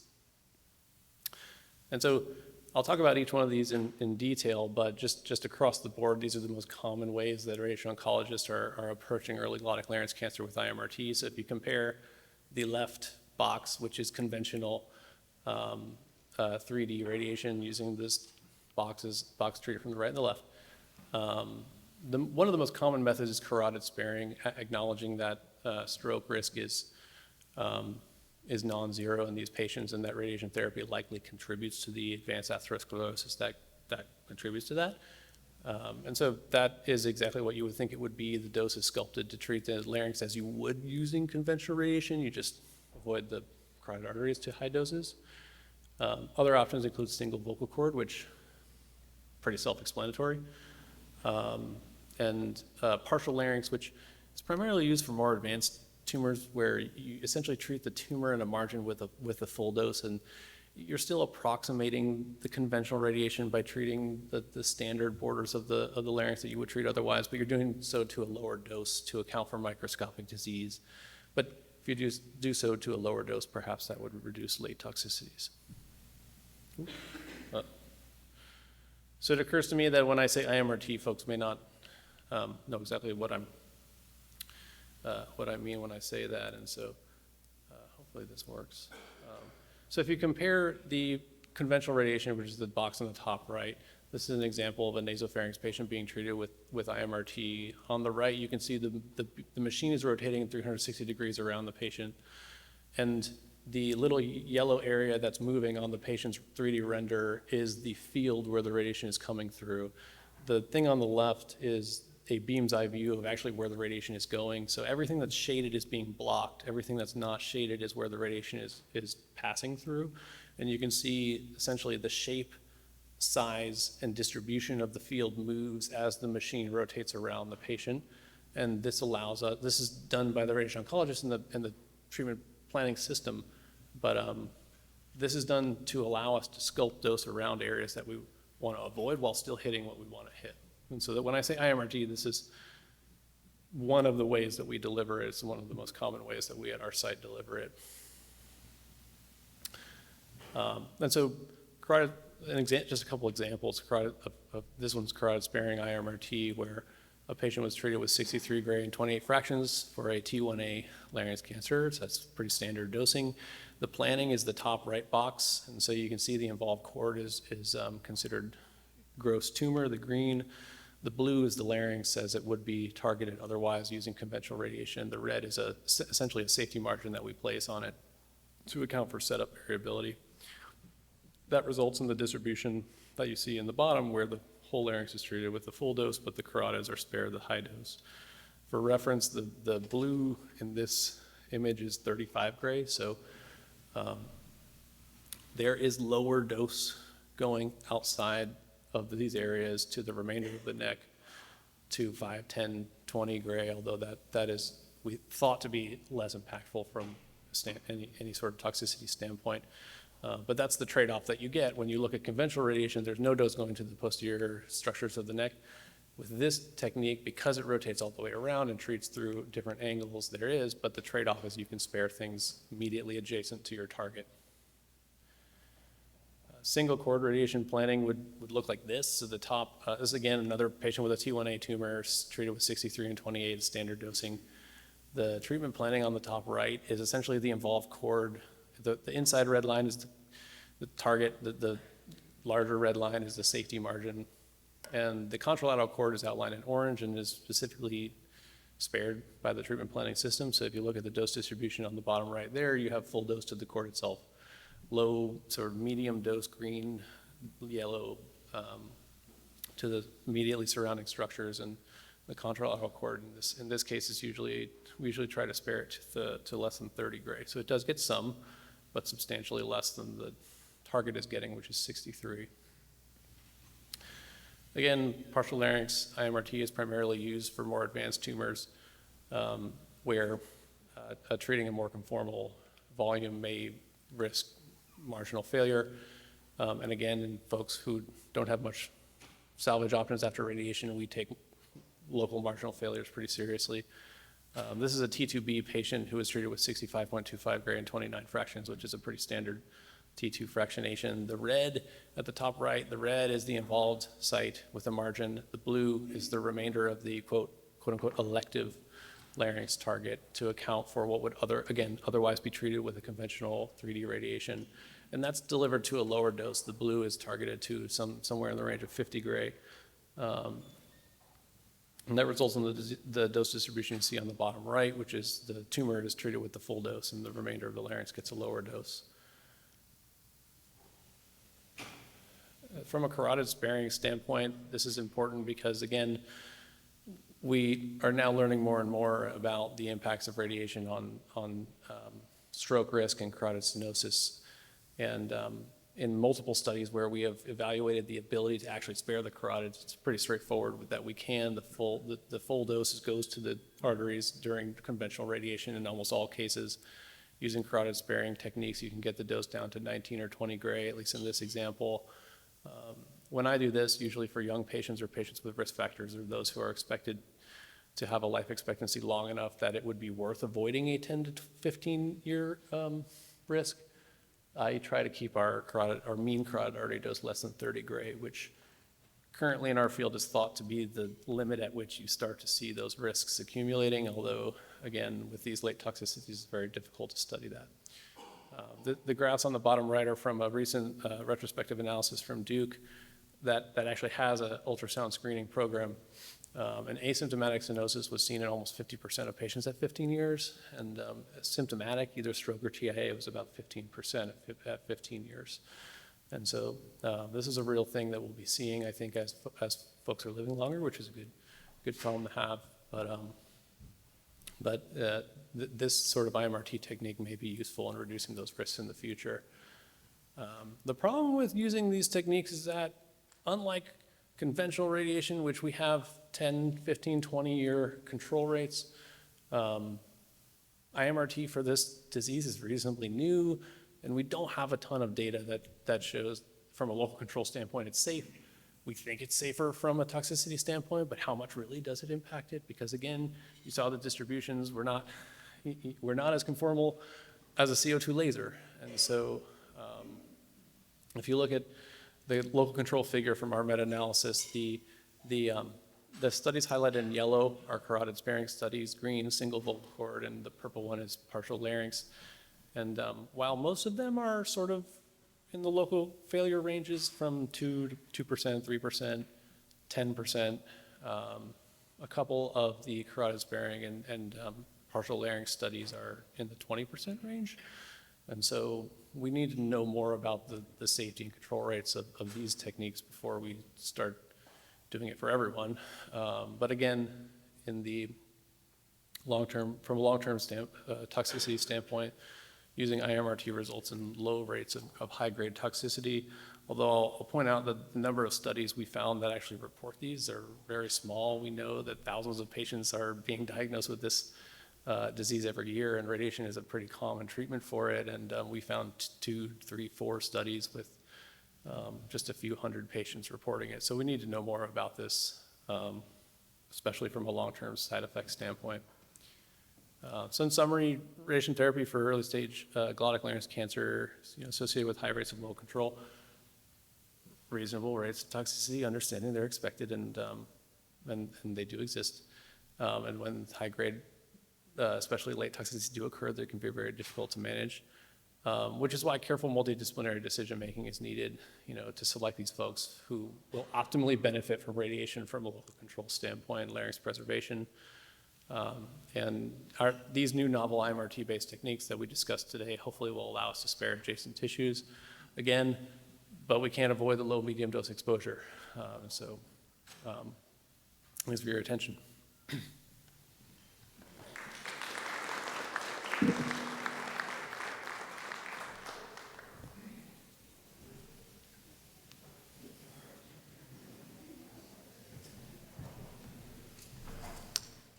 Any questions? Okay.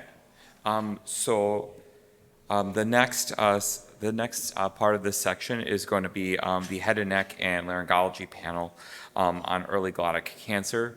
I am going to hand things over to someone that many of you are very familiar with, Dr. Libby Smith, who is a professor at Pitt and runs their voice center and division chief of laryngology. She will also be joined by our 2 previous speakers, as well as Riz Aslam, who is the interim department chair of otolaryngology at Tulane, as well as the residency director, and is a head and neck surgical oncologist.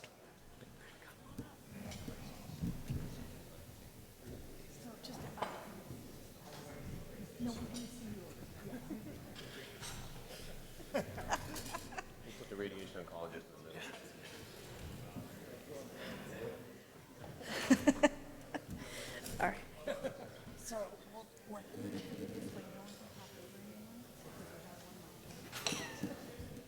So it just means. Perfect. All right. Okay. Hi, everybody. So, early glottic cancer panel. Awesome to follow the last 2 talks, which were great. So present today, 2 head and neck surgeons, a radiation oncologist, and a laryngologist walk into a room. So, all right, so everyone knows, actually, both Dr. Hughes and Dr. Walton have been introduced already. I'm Libby. This is Dr. Aslam. You guys know him too. So, all right. I do have disclosures. They're not relevant to this presentation. Otherwise, no other disclosures. So our learning objectives in the next little bit of time is we've already had a really nice overview of early glottic cancer, so we'll probably be able to blow through that pretty quick. We're going to talk a lot about patient-centered coordinated care, which got touched on a lot in the last talk, which was great. And then we're going to basically have a panel of pros and cons of who to do what, when, where, and why, okay? So we should be good with that. So early glottic cancer is defined as carcinoma in situ, T1A, T1B, T2 with no nodal involvement. Can also have hypomobility of a vocal fold that automatically makes you a T2. Okay, even if you have a single lesion on one side, you think it'd be T1A, but if you have hypomobility, it makes it a T2. Fortunately, there's some good things, because everything's so sad about cancer. The last hour's been great, but very depressing all at the same time. The one good thing is that because these lesions are occurring on the vocal folds, they're identified really soon, hopefully, right? So what often happens, someone gets their voice goes hoarse and they say, oh, I must have a cold, and then they never really got a cold and it persists. Unfortunately, often they see their primary care physician, they're given antibiotics and a steroid. That seems to be a pretty standard. And then eventually, once nothing makes it better, because it's weird, antibiotics don't cure cancer, they end up showing up in an ENT office. okay? And so then we do what we do best, which is put scopes in people, and we see it, okay? So usually gets caught pretty early, which is very fortunate. It's estimated that there will be over 12,000 new cases identified in the United States in the next year, and less than 4,000 patients will die from early glottic cancer. Average age of diagnosis is 66 years old. And good news, new cases and death rate, you'd think that those two would track together, as they do, have been dropping about 2 to 3% per year, which is excellent, and probably due to the decrease in smoking of the population for tobacco. We know the risk factors, we talked about them before, tobacco and alcohol, we all know that, and that they act synergistically together. We don't have convincing, proving data about everything else. So reflux has been discussed as a possible low economic status. Marijuana use, we don't know the effects yet really of that long term. Opioid use, eating red meat, occupational exposures, and HPV for the larynx, though we know that it's intimately involved with the epidemic proportions of oropharyngeal cancer, we don't see that in the larynx, okay? And almost always it's squamous cell carcinoma. So when we look at the larynx as a whole, fortunately, again, finding the little silver linings, 60% of laryngeal cancers occur at the glottis, which means we're gonna hear them, okay? So that's, I guess, good. So there's also really good loco-regional control just because of the way the larynx is built, all right? So it's kind of in this contained system with poor lymphatic drainage, which is good because it means it can't get out. It's like stuck, okay? You have all these kind of fibrous walls, the conus, quadrangular membrane, ventricular connective tissue, the hyoepiglottic ligament, all those act as barriers to the cancer so that it has a harder time getting out. It means it's stuck, right? And the lymphatic supply isn't very good, so it's really stuck. So that's good, we've got time, okay? The cartilage is also resistant to tumor invasion. The anterior commissure, though, is tricky. So I was taught back way back when that the anterior commissure Broyles ligament attaching it to the thyroid cartilage was like a highway to get cancer out. And that's probably not necessarily true. The harder part is that we oftentimes understage folks when they've got anterior commissure carcinoma, okay? And so it's interesting that they have the same greater fill rate regardless of whether you do surgery or radiation therapy if there's anterior commissure involvement. So that's not good, okay? Fortunately, we heard about the local control, and it's actually pretty good.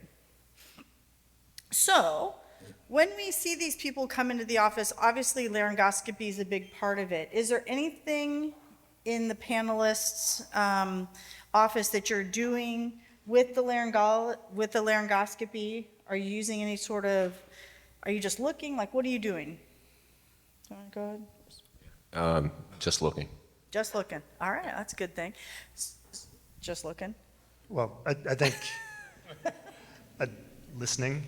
Yeah, okay, yeah, that's a big part of it too. Not just to voice, keep in mind, airway concerns, and even if they don't have airway distress, you got to come up with a plan to intubate this person when it comes time to get a biopsy, if you're taking them to the OR. So those are the factors that are, that I'm looking at and listening to. Perfect. And then you kind of mentioned it with listening. There is definitely a sound of cancer. Like those folks come in and their voice sounds a very specific way, and I can't describe it to you, but once you hear it, it's always kind of tucked in your head and you have that huge, like high suspicion. So I'm a laryngologist, so I of course add stroboscopy. There's actually no proof that it makes diagnosis better. I think it helps me identify where the problems are because you'll see decreased or no mucosal wave in the area of the cancers because cancers don't vibrate. And I also have narrowband imaging. Do either of you have that on your systems? So it's a light filter that, it's like literally a button you touch on your processor that will basically highlight vascular lesions. And so I'll have a couple pictures of that and you can see it delineates it a little bit better. There's some new data out that shows for surgery it might be beneficial to help with getting margins for TLM. All right, so biopsies. You see a suspicious lesion, they sound bad, no airway concerns, let's say, right? Because we're like early glottic. I mean, you can have a big T1A that's like obstructing, right? It's all just a matter of location. But let's say we're not in that category, so there's nothing like imminent, right? So biopsy, I presume we're going, what are you doing? Going to the operating room? Is there anything else you're doing at that same time? For my patients in our clinic, we're not set up to do in-office laryngeal biopsies. In some circumstances, we'll make the exception, but all my patients go to the operating room for a DL and a biopsy. And I think at that time, that's when I really do a more standard approach with 0, 30, and a 70-degree scope to really examine the extent of the lesion, supraglottic, subglottic extension to the anterior commissure, et cetera. So like a bulky T1 like that, really when it comes to assessing the lesion, that's when we're doing our assessment as while the patient's asleep. And that's just the protocol we have at our institution. We don't have, again, the capacity to do extensive biopsies and so forth in our clinic. So would you ever excise the lesion at the first setting or just biopsy? I usually excise it at the first setting. Depending upon size. Depending on size and early stages, different big spectrum of diseases. But I will often tell the patient, if you want, we can treat this with surgery, at the time of the biopsy, after a long discussion about pros and cons of endoscopic resection versus radiation. If they say, I don't want anything to do with radiation, I said, well, let's go ahead and just treat this at the time of your biopsy. If they want to think about it, then I'll just get a biopsy and delay that discussion for later. Okay. Or if the disease is bigger, beyond what a simple excision would be. In those cases, would you ever get frozen sections before resection? On a rare instance, if it looks funky, something weird like a sarcoma or something like that, maybe. That's rare. Okay. Yeah, so I do have the ability to do in-office biopsies, but I gotta tell you, I don't like them, usually. Because the tissues are the specimens are so small that pathologists really have a hard time.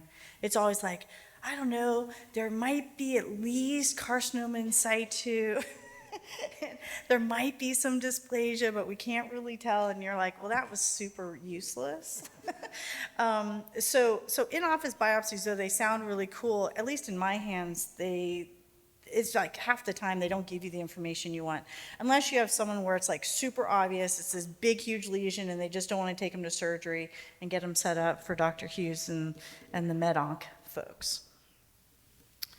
What about imaging? Let's say you've got a small lesion, let's say T1A, okay, isolated to one vocal fold, not too bulky, but doesn't look right, and you're very suspicious for cancer. Do you and when do you get, if you do, and when do you get imaging? Yeah, you can start. My threshold to order imaging is typically if there's any sign that there's deep invasion of the cord, not just a superficial mucosal only lesion. If there's any sort of invasion or hint of invasion into the muscle, either on the biopsy or the movement of the cord or the vibration of it, I will typically get imaging to see the deep extent of it. If the cord vibrates fine, it just has a little thing at the surface that wiggles along with the mucosa, I don't typically get imaging for that. A similar type practice. I have seen over the course of my career now instances where you don't think that you need imaging and you get a CT and indeed that there is deeper extension of the lesion, even in a mobile cord, where you see extending towards a cartilage. So something that you had planned a TLM for now looks a little bit bigger than what you initially anticipated. So I don't think there's any foul in getting a CT scan. I think in the era of imaging and management of cancer, especially when you're going to potentially need radiation therapy, having a baseline CT scan is also beneficial as well. So, and oftentimes as a head and neck surgeon, my patients have already come with the CT scan, so. Cool. Dr. Hughes, I promise we'll get you involved. Well, I just will add, when folks are sent to me, I will also order scans as reasonably routine, at least in neck and T2 patients. We'll also add, I routinely scan the chest for folks with a smoking history. Even if they don't meet the USPSTF guidelines for low-dose screening, you know, it's a part of the standard workup for head and neck cancer across the board. And, you know, we've caught a few second primaries with that. So what about CT versus MRI? Is that for me? You sure? Primarily the CT in this case, you know, as y'all have alluded to, has been to rule out deeper invasion, and especially in T2 lesions to rule out suspicious nodal involvement. It's not common, but it's non-zero. We've had a few T1s with positive nodes that we've caught before. From my standpoint, y'all saw the way we treat these. MRI, you know, even though it would give you better soft tissue delineation, it wouldn't really change what we're targeting. So I often don't order those unless there's a concern on a screening CT for something that would upstage the patient, which obviously would change our management from a small glottic box radiation alone to potentially chemo RT. Our neuroradiologist, you know, if we were looking at a CT and we don't know it at our tumor board, we don't know the certain extent, someone will invariably ask, Paul, should we get a MRI on this? And he'll say, well, so the hard part is patients lay in the scanner and they swallow or they clear their throat or they do things. It's impossible to keep a larynx completely still for enough time to get a real precise look at an MRI of the planes. That's rarely a helpful test. I think that this is an age-old debate, MRI versus CT in the head and neck. I think the one thing is head and neck surgeons, there's otolaryngologists, we're all very comfortable with CT. We're all very comfortable with an MRI when it's obvious, but when it's not obvious, then we're not very comfortable. So I think be careful what you choose. And unlike our neurosurgery colleagues who read MRIs all day long, we read CTs all day long. So I think if you're going to order an MRI and you have somebody who has expertise to tell you specifically what to do, great. And if you're not comfortable with MRI, it's not going to change my plan dramatically for an early glottic cancer. All right, so we're going to move to now treatment.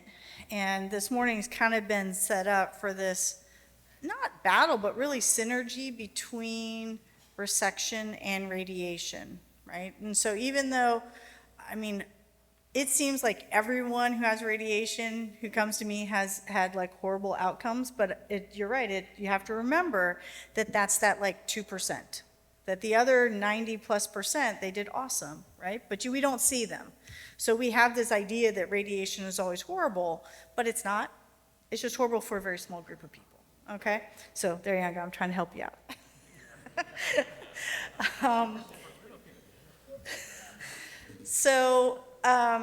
You know, transoral laryngeal microsurgery, usually with the CO2 laser, is probably one of the more common things versus radiation. And really the whole goal in the end is you want to have no more cancer. Like that's the goal, right? And it does come at a price, and that price is going to be voice and swallowing oftentimes.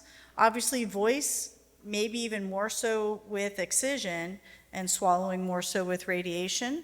And so those are just candid conversations you need to have with your patient as you guys discussed this morning.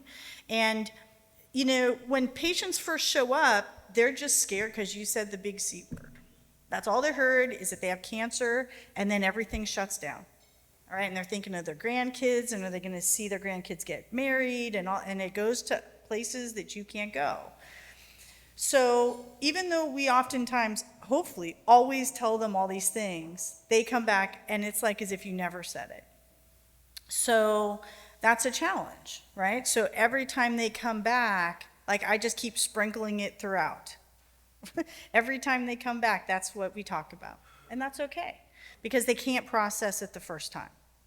And that's understandable. I don't think the brain can take can't have rational thought after you've just told you have cancer. Okay. So how do we decide this? And Dr. Hughes, you alluded to this, and that's really with tumor boards, right? And so we're all fortunate because we're in academic centers and tumor boards are a thing, okay? But not everyone has that opportunity. So I wanted to ask the panel, is a tumor board really needed? Let's say we have a small T1A, again, isolated to one vocal fold. It's maybe 5 millimeters wide. Okay. Do you really need a tumor board for that? So, Abby, Libby, going back to this, I think that in my practice, again, many of the patients have already been treated either with definitive radiation therapy up front.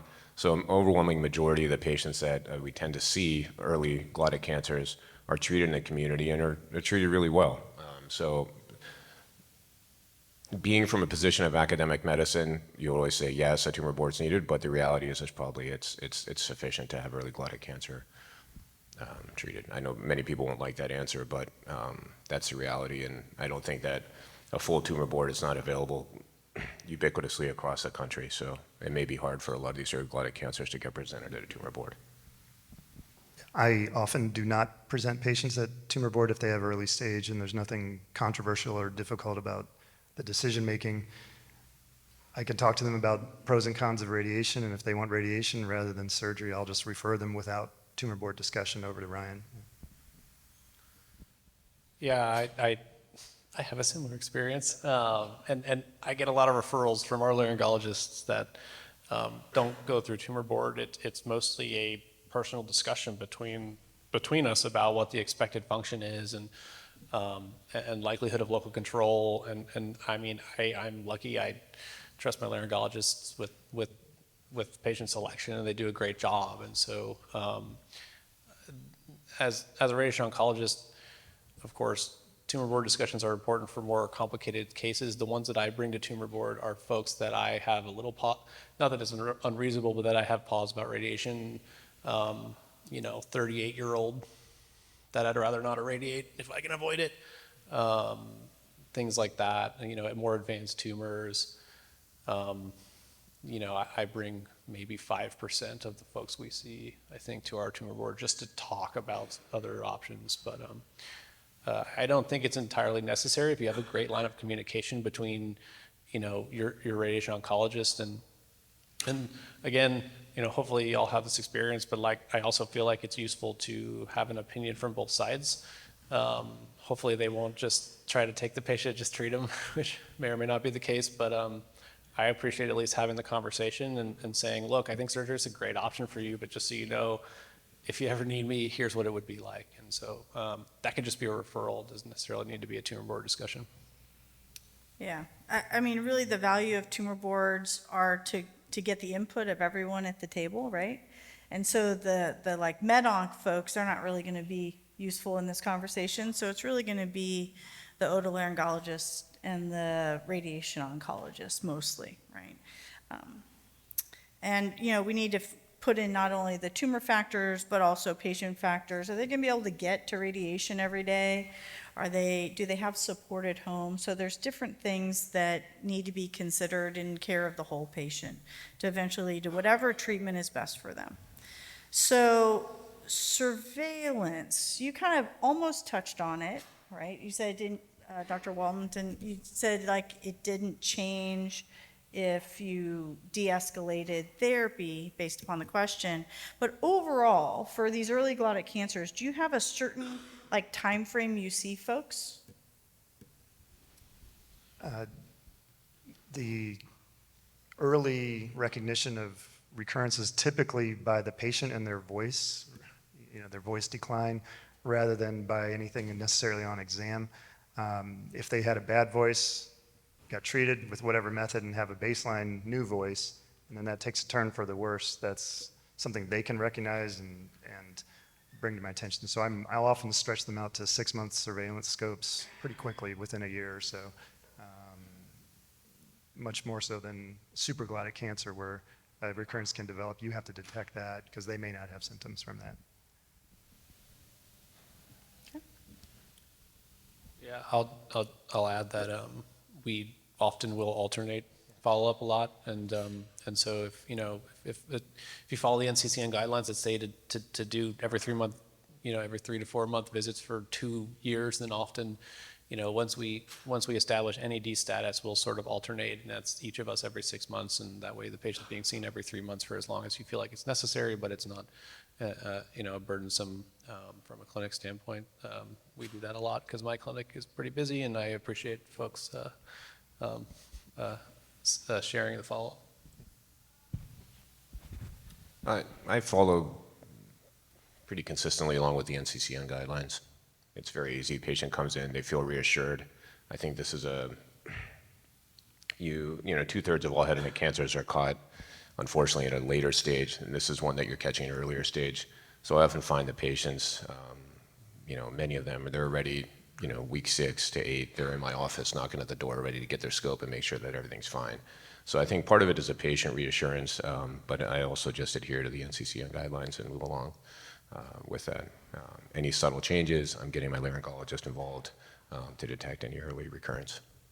Yeah, I see him maybe a little bit shorter, at least up front, just because my margins are so small. But, and again, I think that reassurance is really good for patients.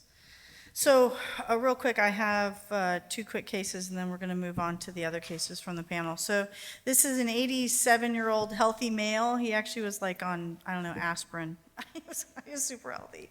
And so he showed up, he had hoarseness for, let's say, 4 months, and he shows up with this. So the image on the left is regular halogen light, and then the image on the right is narrowband imaging. And what you can see there is you can kind of see the outline of where good and bad is. I guess you could probably figure out what I did, but what would you do for this? Because it's got a pretty good surface area, right? Yeah, I'd really like to see the vibration there and see if it doesn't. Yeah, and then just like you get a sense of the deep aspect, into the muscle or just on the surface there. So I'd counsel that patient that if, the 2 different treatment methods and the pros and cons of them, and then say, if your decision would be surgery, then let's just do a biopsy and a excision at the same time via laser. If they say I would prefer radiation, then I would just take them to OR for a real quick biopsy and get them over to Ryan. Yeah, this guy was like, I don't want radiation. He's like, I'm 87, I don't want to do that.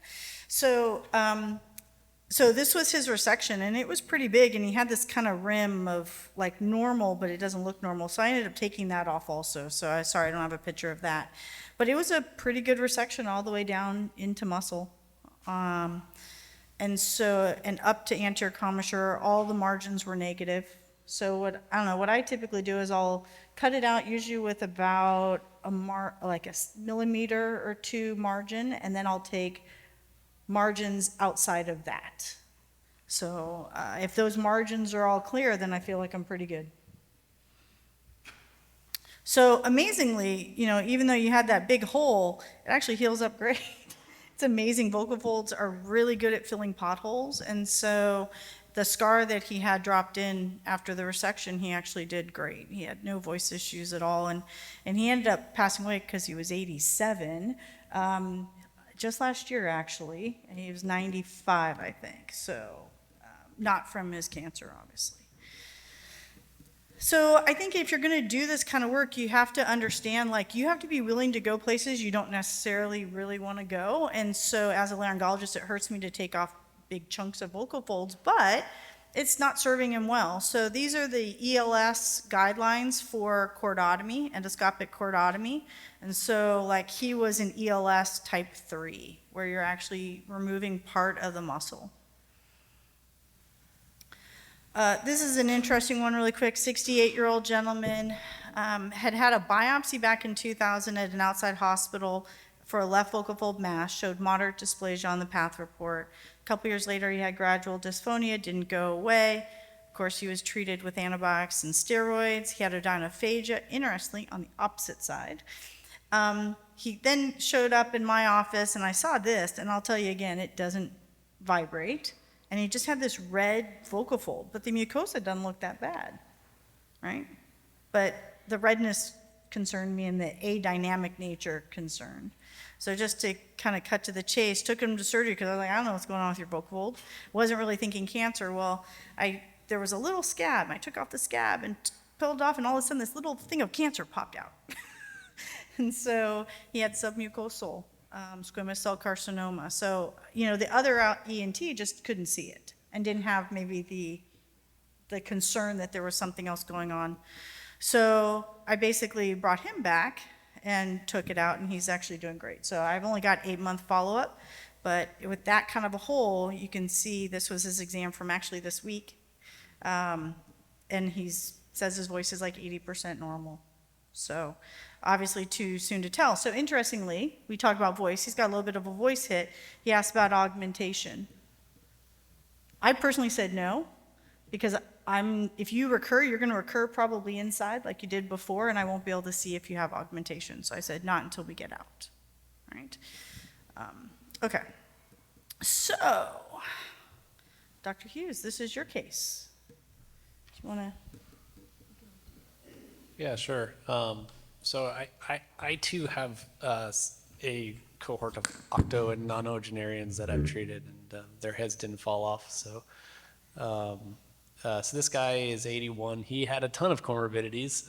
He had a 4-vessel cabbage recently, and arrhythmias on refractory on amiodarone and several other comorbidities. He presented with progressive hoarseness, and his exam was concerning for the lesion, as you see here, with a report for concern for crossing over the anterior commissure onto the right cord. So he was taken for excision prior to meeting me, and I think in the procedure there was more. It became more apparent, and it was excised up to the commissure. This was, on the bottom was his post-operative exam right after that. And it was read as, or interpreted as essentially as granulation tissue, but concern for residual disease on the right, or the anterior commissure in the right cord. So he was sent to me. He already had carotid stenosis, and all the things that I could potentially avoid with carotid or with IMRT was essentially not relevant for him. So we treated him according to the standard of care. This is his field. It is a 5-centimeter up and down box, so I am still doing that. But he tolerated it pretty well. He had grade 2 pharyngitis. We gave him like 25 milligrams of tramadol that he used every now and then, and he continued a normal diet. By the end of treatment, the week after, he called and he said, I have some patchy, he didn't say this, but he described patchy moist desquamation. Towards the end of treatment, he did have grade 3 dysphonia. He was predominantly whispered speech, but that recovered in about a month or so, and this is follow-up exam at 2 years out. It's actually, his voice is actually better than his baseline, and his swallowing function is completely normal. So it makes me think of, because this is a great outcome, so it seems that sometimes not all radiation therapy is built the same. Because we'll see folks who come in and it looks like someone just took a fire blaster to their larynx. So is it truly standard that everyone's just getting that 63, or do you think that sometimes in communities where they're not doing as much of this work, where they might be increasing that, thinking that they need to go up to the 70 that's needed elsewhere in the head and neck, right? I mean, this is a very special area. And so, yeah, could you speak to that? Yeah, I think, so there's a couple issues with practice patterns. One is, ironically, you see more or higher rates of late toxicity, as I showed in one of our curves in the standard fractionation group, where you're going to 70 gray and 35 fractions. You actually see higher rates of long-term complications, and that's counterintuitive because the lower dose per treatment is actually supposed to make it better, but you're going to a higher dose overall, and so that probably contributes to it. The other thing that I see a lot is 4 years ago, I started reviewing all of our head and neck cancer cases as part of a sort of a multi-site head and neck radiation therapy quality assurance program, and we have 3 or 4 satellite sites that contribute their cases, and you know, everyone's by the book, but there is an inclination out there to increase the size of your fields from that to something that's what, 5 5 centimeters up and down, about 4.5. There's an inclination to increase it to like 7 or 10 in some cases, and y'all, I mean, y'all don't see these fields, right? And so it can be challenging to sort of know that, but it is certainly the case that the extent of the field, if the person is worried about missing or concerned about local failure, you tend to increase it, and I see that sometimes, and it takes it takes a little faith that your therapists that are doing the radiation and the patient themselves are not swallowing during treatment to move it out of the treatment field to maintain these small fields, but that can also certainly contribute to it. Hit the big green. All right, you're up. All right. In this case, I had present to me from an outside otolaryngologist, 67-year-old male, you know, your classic patient, smoker, was initially noted to have a right true vocal fold T1 squamous cell carcinoma, completed his radiation therapy, underwent a repeat biopsy and follow-up approximately a year after his treatment. Found to be benign vocal fold squamous mucosa, no dysplasia, no neoplastic changes. And oftentimes I will just say, you know, for some of the younger physicians in the room, you know, a patient's going to come to you after their treatment, or whether that's surgical or non-surgical in nature, and their biggest concern is, doc, is the cancer back, right? And when it comes to laryngeal cancer, they have all seen or heard somebody with laryngectomy, and their biggest fear is losing their voice box or having a trach. I mean, how many of us in the room have had an airway emergency or some situation where they're like, doc, I don't want that hole in my neck? Every case, right? You could probably document patient refusing trach, you know, not an insignificant amount of time of the year, throughout the year that you'll see a patient. I don't want a trach, I don't want a trach, I don't want to lose my voice box. So their biggest concerns are, am I going to keep my voice, and am I going to avoid a tracheotomy? So obviously the concern was here that there was something more insidious beyond this benign lesion. So my question to the panel would be, what would you do with this lesion? So you scope the patient in your clinic, and you notice that indeed there is something that looks suspicious on the right vocal fold. This is your biopsy or an outside biopsy? This is the outside biopsy that demonstrates no neoplastic process. Yeah, I'd be curious about the situation that Libby showed earlier where there's a submucosal process. Yeah. That's not submucosal. I don't know what I'm looking at there. That looks terrible. Yeah. This was biopsied as benign, okay? So you can see on the left side, smooth, and this irregularity along the right false vocal fold extending to what looks like the true fold into the subglottis. I didn't have a flexible endoscopy picture, but this is very similar to what it looked like in the clinic. And believe it or not. So can I interrupt? Yeah. Like, how can that come back as benign? So then that brings up the question, what if you get a path report where you're like, nope, that's not right? Yeah. Because that doesn't make sense. Right. And believe it or not, there's still mobility, right? Like this is one of those ones where is it moving, not moving, right? You call, I see Dr. Steeler shaking his head. You call Dr. Steeler and, hey man, what do you think about this? And he's like, yeah, it's cancer, right? So obviously, you know, your concern is you have to confirm, right? Would you confirm this, or would you take them definitive treatment? Where would you guys go with this? Just looking at this view, that's a pretty extensive tumor that maybe we're just very close with the camera, but I don't know if there's an endoscopic approach to treat that. And so I would start with a biopsy, and then this guy needs a scan too. Yeah. So you take him to the operating room, biopsy consistent with invasive squamous cell carcinoma. Wife's freaking out because he's never had a PET scan, and PET scan is what he needs. So you order CT scan, PET scan, the whole thing. PET scan shows some subtle uptake in the larynx, but no distant or regional disease. Again, just alluding, as previously alluding to, doc, I want to keep my voice box under all circumstances, and I'm going to continue to smoke, right? But, you know, we all have presented with this case, and I know I'm presenting kind of the worst case scenario. And when you see a lot of these tumors, and many of us in the audience have seen these tumors, and I'm sure you have as well, you're like, I can get this with a laser, right? So now you take the patient to the operating room, you've tried every scope in the operating room to expose this lesion, right? Now you're down to the Hollinger, and you're like working through this little 1 centimeter scope, and finally you get some good exposure, and the whole thing in the back of your head is, Doc, I don't want a trach, and I don't want to lose my voice box. You've got to get this tumor out, right? So this particular patient here, and just as a side note, instrumentation is really important, and that's one of the things I learned from, you know, my attendings through residency into fellowship. The setup for these procedures is critical.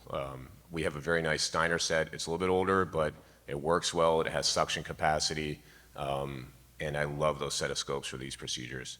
I think they work really well. Whatever instruments you have, but try to standardize that. Sometimes you end up really getting into those makeshift scenarios. But anyway, so this patient elected for TLM. I was concerned about exposure of the anterior commissure, the subglottis, basically the entire lesion. But after manipulating and extending his neck, you know, the one where you feel like there's no way that you didn't inadvertently injure the patient's neck, their neck is all the way back in the sniffing position, and we exposed the patient for surgery. So I skipped a couple steps here. We took the repeat biopsy, took the patient for TLM. You had asked about imaging and PET scan. This is what the PET CT looked like. You can see a little irregularity. It didn't look like there was too much involvement anteriorly, but some subtle uptake. I guess we'll ask our radiation oncologist what he thinks about this PET CT. Yeah, I mean, it's it's consistent with what you're seeing. I think the uptake on the other side is sort of probably physiologic. This patient's had radiation before, so I don't have all that much to add. You can see low-level inflammation in the areas in the anterior neck as you saw the distribution of the radiation field. You can certainly see low-level uptake on PETs in the area that received high dose, and so depending on the time frame, this is probably much later after that, but depending on the time frame in which you order these PETs, sometimes you see residual inflammation, and that can just be sort of a red herring from residual radiation effects. This is probably not that, since I think it was a couple years prior, but I don't, unfortunately, as I mentioned earlier, we don't have much to offer in these settings. That's the problem with radiation.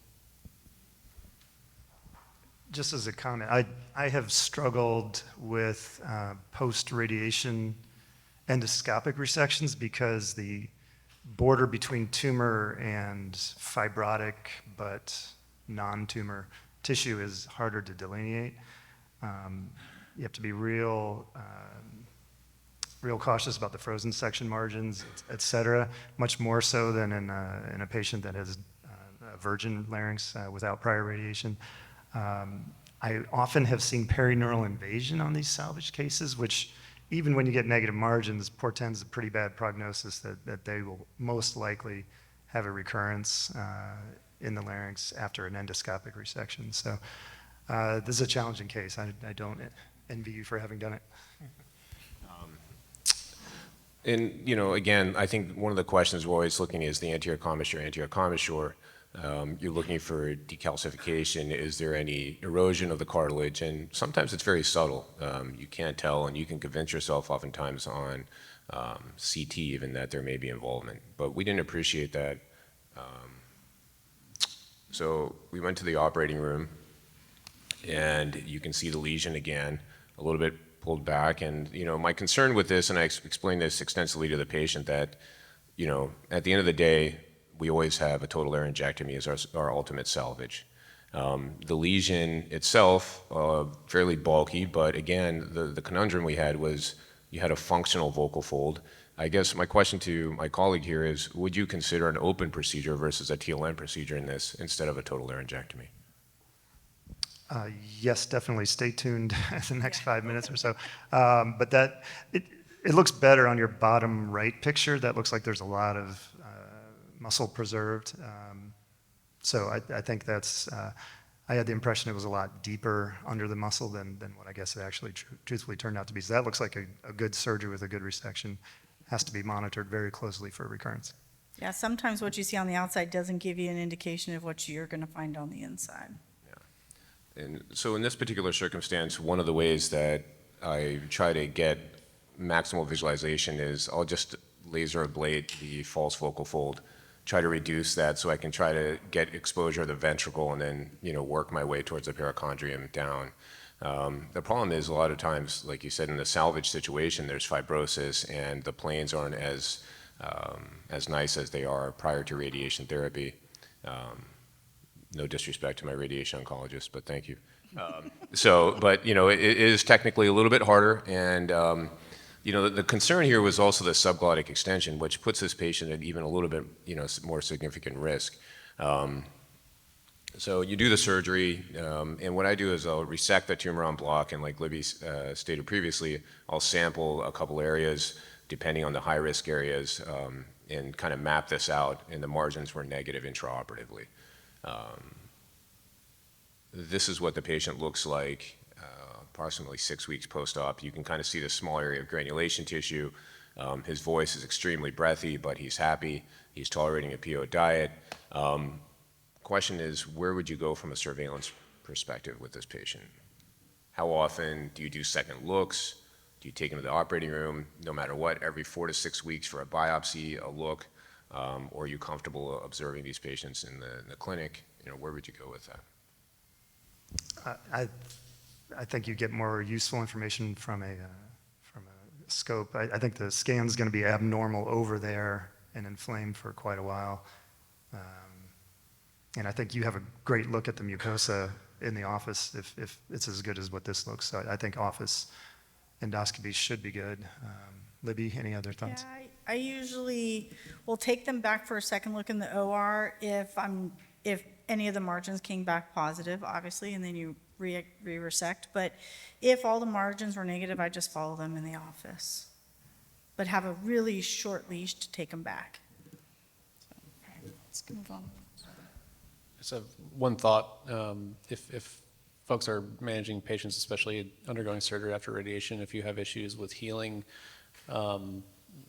you could always consider adding Trental vitamin E from a radiation necrosis standpoint. It's a treatment we use to help promote healing in folks who have spontaneous necrosis, and it may help healing after if there's non-healing issues that occur after a surgery.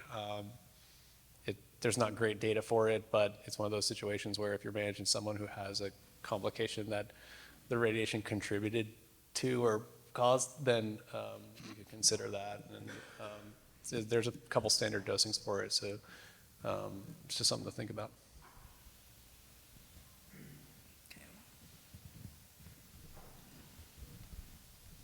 All right, so this is my fellow. He's 55, heavy smoker, and presents de novo. He's not been treated before, but presents with worsening hoarseness over the last several months.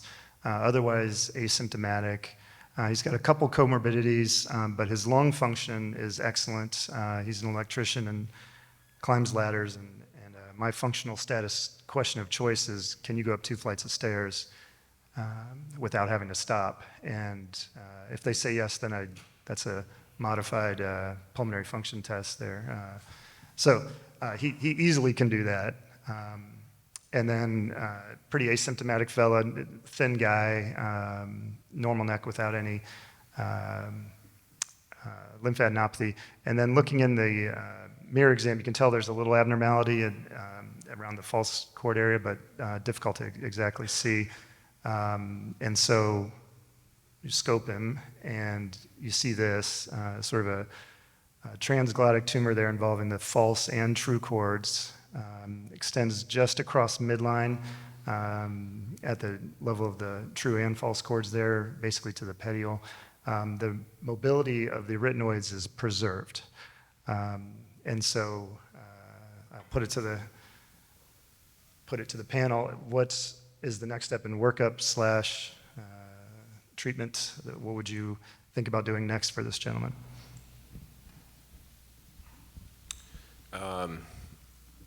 This looks like a fairly extensive lesion there on the left side extending from the arytenoid. Looks like it involves the AE fold. And you said the cord is mobile, or? Cord is fully mobile. Fully mobile. Yeah, so I think that you have, I mean, in this situation, I think radiation certainly is a reasonable consideration, considering, just in technically, I don't know what's on the deep or the inferior extent of that lesion, but, negative margin, this could be, a significant challenge, especially involving the posterior commissure.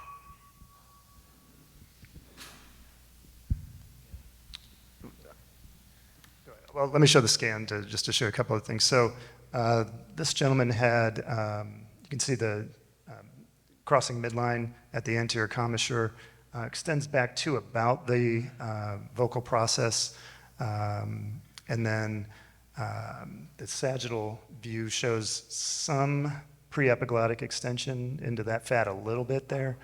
So I think this is actually a T3 tumor. Truth be told, it looked like a T2 in the clinic with full preserved mobility of the arytenoids, but I think it's actually a T3 tumor looking at that. So I actually did present this guy at tumor board, and Ryan, what would you have said as a treatment option? Yeah, I'm glad we waited one slide because I was going to say we should probably scan this person. So I would sort of leverage our neuroradiologist to tell us exactly what the pre-epiglottic invasion is. If that's real, then again, T3, that is a substantial upstage that is then managed with chemo RT. That is not a conventional glottic box treatment. It is a 70 gray and 35 fractions to the gross disease and 56 gray to the bilateral neck with concurrent cisplatin. So that's a pretty substantial increase in treatment for T3N0 glottic laryngeal cancer. If that's not involved, then, and you're talking about a T2.5, I guess. By the book, I usually manage those folks with conventional radiation. It's 65.25 gray, so it's a much larger field, so the field spans from the hyoid to the first tracheal ring. These patients have worse outcomes, and so some radiation oncologists feel strongly about converting them to the more conventional 70 gray with chemo, even for bulky T2s. This may be one that you would consider for that, but if we felt confident about the staging, then T2 is treated as a T2N0 would be, acknowledging that the risk of local failure is reasonably high for these people. And I think this is one of those areas, again, when you look at the CT scan, the second axial cut from the right, that anteriorly there, you kind of lose that plane a little bit. I think we're just one cut above, but I think that's important to be careful in your interpretation of the CT scan as well, what to know it's cartilaginous invasion or not. It's a little bit hard to tell without the complete sequence, but just an area to pay particular attention to. And I agree, I like the sagittal. I think one of the things is when I'm educating the residents, always look at the sagittal CT. It's your best evaluation of the pre-epiglottic space, in my opinion. So I don't remember if he saw our radiation team or not, but he was adamantly opposed to that. I counseled him to stop smoking. He was adamantly opposed to that. That is a concern, and that is a consideration for my treatment choice, because if they say I'm not going to stop smoking, and a lot of them will be honest with you and say that, I get real nervous about radiation. You'll send them over for radiation, they'll smoke through it, they'll smoke after it, and a year and a half later, you're taking their larynx out. And so if there is something sub-total laryngectomy that you can do for them to allow them to avoid radiation, I will discuss that with them as a choice. So what I talked to this gentleman about, we got the biopsies. What I talked to him about was laryngeal conservation surgery, okay? This is not common. I don't do this that often, maybe 3 to 5 a year, something like that. And I see 25 or 30 candidates that are acceptable candidates for laryngeal conservation open surgery, but most of them elect not to have it. And so we've been talking about endoscopic CO2 laser, but what I wanted to mention here was the open partial. And so there's a couple categories. One is called the vertical partial laryngectomy, sometimes referred to as a frontolateral laryngectomy. And then there's something called the supracricoid partial laryngectomy. And then there's a PECC at the end of that procedure, either a CHEP, C-H-E-P, or a CHP. I don't have that, but that's if you take out the epiglottis. So this diagram, I show this to our residents all the time. When I talk about these cases, there's a couple categories you can put folks in. These T1A easy things, really they're great candidates for CO2 laser. I would not recommend an open partial for them. We've seen a couple cases that's just maybe a millimeter across the anterior commissure. Maybe you can do a CO2 laser. It's tricky up there, though. A patient like this might be a candidate for one of these vertical partial laryngectomies. When it really crosses over, more than just the anterior commissure, up to about a third of the cord, you can consider a vertical partial. But this is starting to get to the territory where if it's bilateral vocal cords, at least half of each one or more than a third of each one, then a supracricoid might be a good option for them. Supracricoid is also a good option when there's that pre-epiglottic space involvement. So I'll show you what this looks like. So this is a vertical partial laryngectomy. Again, I rarely do this because most patients either get radiation or they get laser excision. But if you have a tumor that extends deep into the muscles out to about the perichondrium and you're not sure what's going on out here, that's a good case for a vertical partial. And so that's an excision of the thyroid cartilage, the paraglottic space, usually the vocal process, the entire cord, and then up to maybe a couple millimeters of the other cord.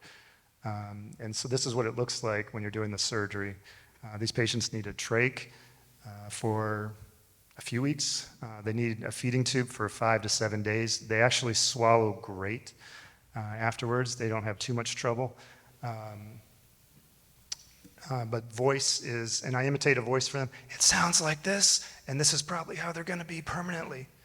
Okay, and so if they want that, and they would prefer that over radiation, the voice that comes with that and the side effects, then this is a good option for them. So it's a much worse voice than with radiation or with the laser excision, but it can get out some fairly deep tumors, including T3 tumors out in the paraglottic space.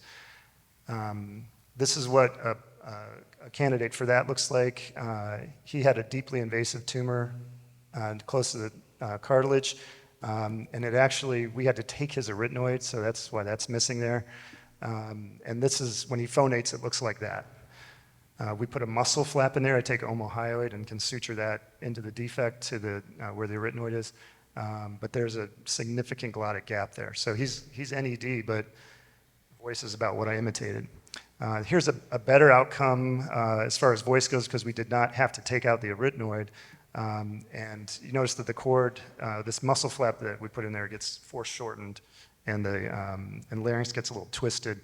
That person's voice is a little bit better than what I'd imitated earlier. As for a supracricoid, that's a different operation. This is a much more tricky and complex, and there's some good papers on the technique of it and the tips to help maintain some swallowing function afterwards. But what you're removing in these is the entire thyroid cartilage. You're disarticulating that from the cricoid, and then you divide into the supraglottis right at the top of the thyroid cartilage. And then you can come across the epiglottis halfway down, or you can take the whole epiglottis out. And then you rotate the larynx out, and you can see the tumor, which is usually some kind of anterior tumor, and you can divide it off the vocal process on the other side. And what you're left with is a cricoid with a pair of arytenoids hanging off the back of it and no vocal cords. And then you have a hyoid bone there, and you need to PECC these together. And sometimes the epiglottis, if you leave the upper half, is preserved up there. But if that's the case, then you do this cricohyoid epiglottis PECC or a CHEP.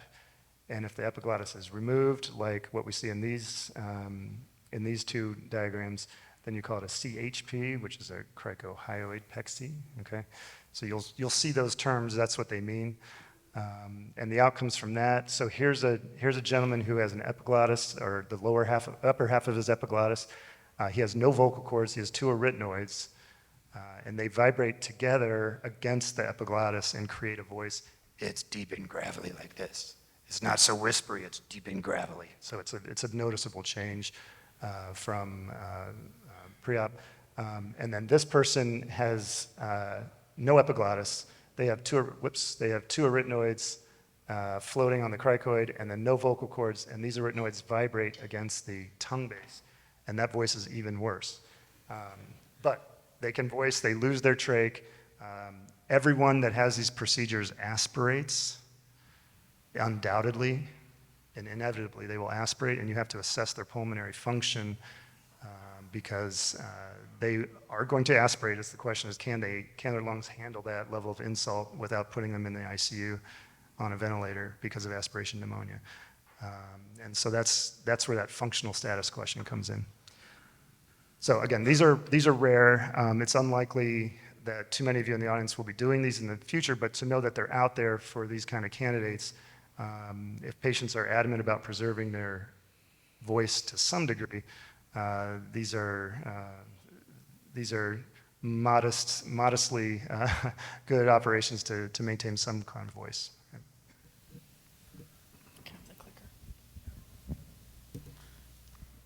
All right, so we're wrapping up. We're going to skip that one. All right, so it's a really good one, but we don't have time for it. You can talk to Dr. Osmond about it. I'm sure he'll tell you all about it. Okay, so overall, take-home points, early glottic cancer is not the same for everybody, and not only for the patients, but also for the surgeons and the radiation oncologists involved. And so we all have to have a good idea of what we feel comfortable doing, right? And what services we have in the area. If you're gonna do TLM, you have to have some confidence, maybe with an I added, to basically do a big resection and be okay with that. And then, Dr. Hughes talked a lot about XRT long-term fibrosis, and it does exist to various levels, and hopefully if people are getting appropriate radiation therapy, that's mitigated to some extent. Obviously surveilling these patients is important, but the good thing is that if it was glottic to start, it'll probably be glottic again if it recurs, and then so they'll hear something, so that always helps, so recurrences are low. So that's the end. Does anyone have any questions for the panel? Yes.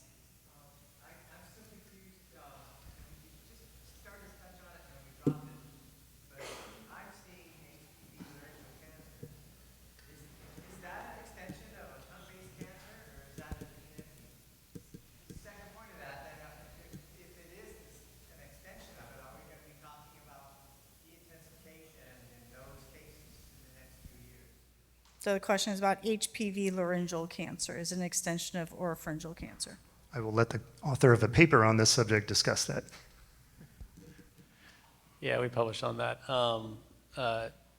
Generally speaking, there's meta-analysis level data that shows that non-oropharynx cancer, HPV, does not have a prognostic impact, although it stands to reason that at least supraglottic larynx patients who actually have a higher risk of, or higher proportion of bystander HPV positivity may have a better prognosis with treatment. We looked at our institutional experience of larynx on the whole patients, and we retested them for HPV and found no substantial differences as far as main cancer outcomes like cancer-specific survival and overall survival, but the folks with HPV did actually have a better or a higher rate of larynx preservation.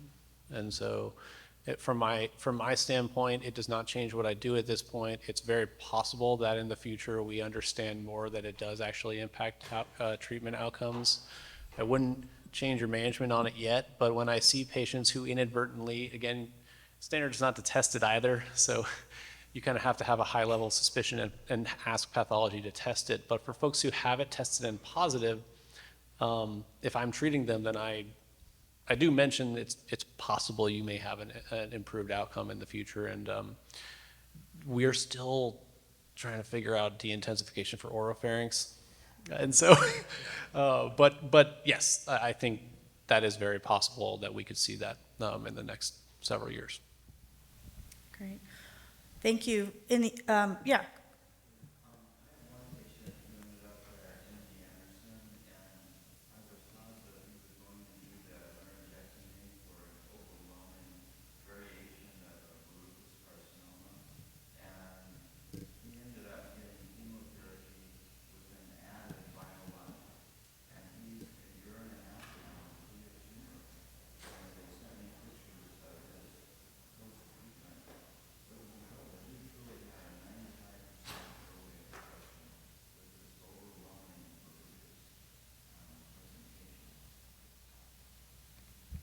So I imagine he was on a clinical trial, there. So those are, certain centers, like MD Anderson's, et cetera, can do that on a clinical trial. I would not recommend that as a standard out in the community off of a clinical trial, just because that's data we need to collect and data we don't have right now. But it'll be curious to see when that, I'm sure he's on a trial, what those results will be.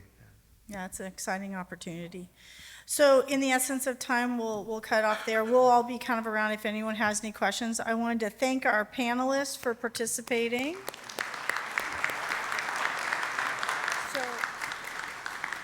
So there's a break now until 9:30. Please go visit the vendors. They help us put this on. Okay.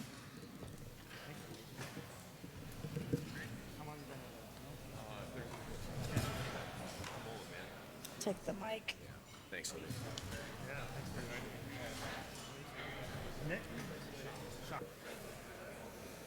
All right, everybody. We're going to start the second part of our morning session here.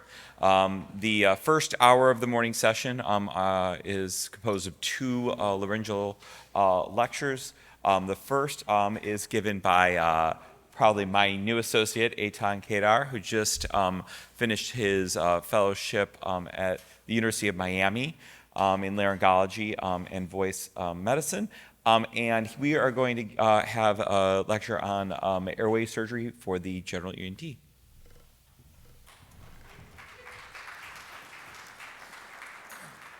Hi, everybody. My name is Eitan Kedar.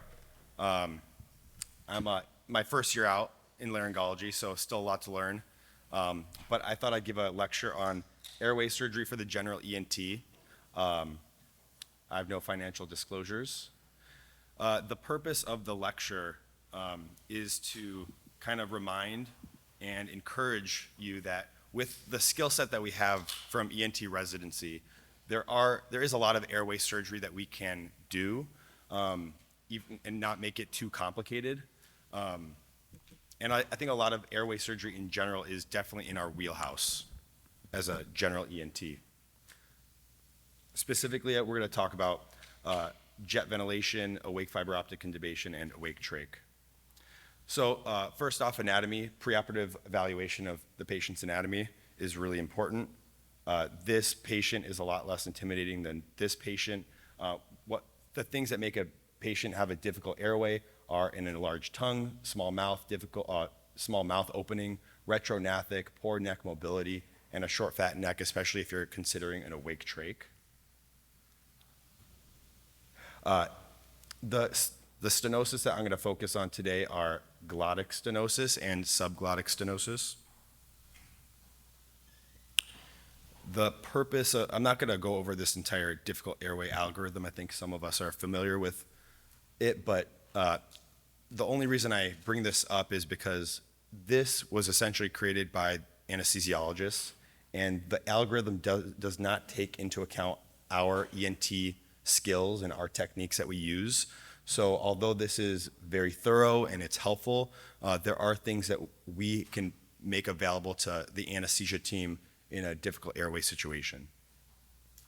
Specifically, in controlling the airway, I want to go over direct laryngoscopy with or without jet ventilation, awake flexible fiber optic intubation, and awake tracheostomy, as well as a technique called a pre-trach, which I was not familiar with until recently, and we'll talk about that as well.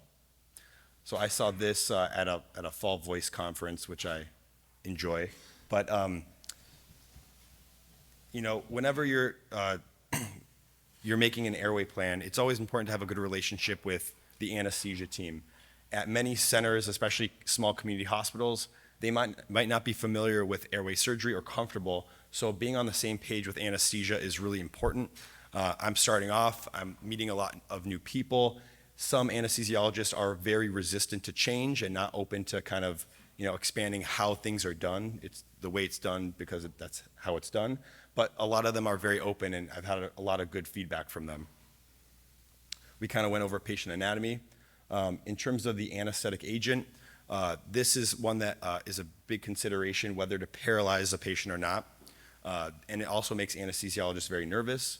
Obviously, when a patient is paralyzed, they can't breathe on their own, they're apneic, and you have to rely on the patient's anatomy and how good you're bagging them to be able to ventilate them. Regarding propofol, there are certain amounts of propofol you can give. A touch of propofol will sedate them, but they'll still be breathing, but you could give a large amount of propofol, and you could essentially make them apneic. And then there's a decision on which paralytic agent to use. Succinylcholine is maximally effective at about 90 seconds. You see the fasciculations in their body, but it quickly wears off. But rocuronium is maximally effective at about 2 minutes, and it lasts a lot longer. In a fixed stenosis, like a subglottic stenosis, rocuronium and paralytic in general is generally pretty reasonable choice, and I would use it for any one of those situations, any fixed stenosis like a subglottic stenosis. But like a big supraglottic mass, you paralyze them, it could, they're atonic, the mass is gonna fall into their airway, and you could have issues. So you might wanna stay away from a paralytic in a supraglottic mass. In terms of positioning, I start the case before any induction at 90 degrees, like you would do a DL.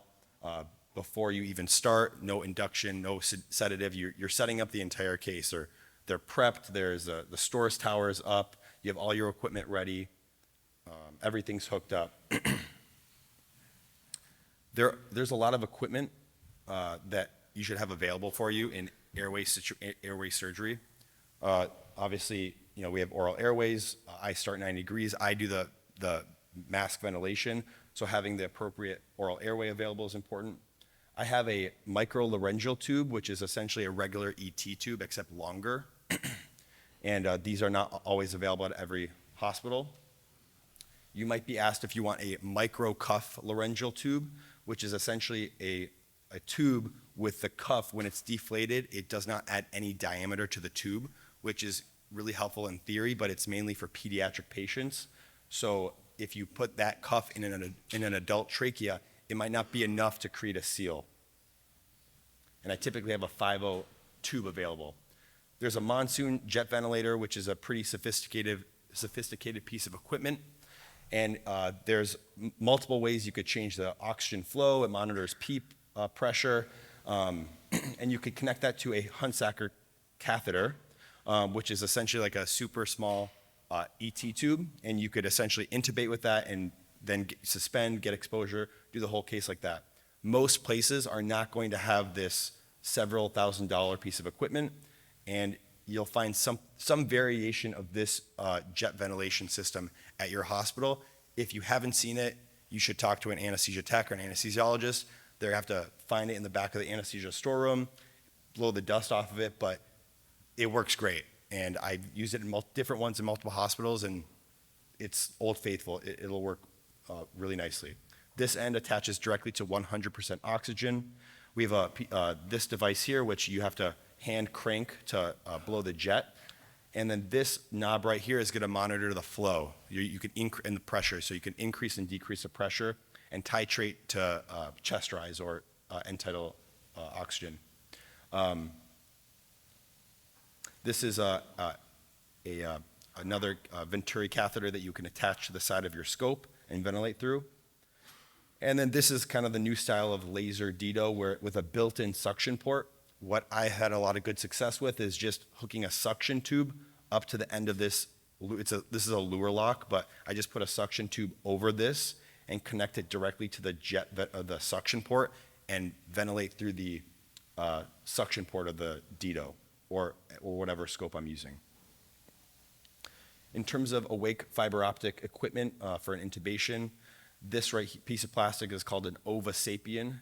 There's an extra little slotted tube here, and I typically will open those a little bit because you want to feed your ET tube through that.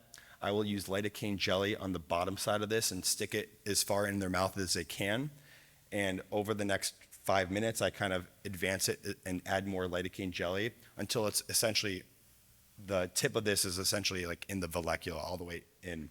And they tolerate it pretty well. You could also use the rule of fours with nebulized 4% lidocaine.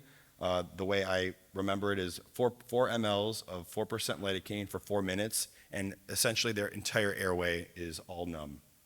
A little bit of hurricane never hurts, and you could also use in regards to the scope, you could use the anesthesia intubating scope, which you've probably seen around for flexible intubations, or this is a pediatric bronchoscope, which is probably at your hospital as well.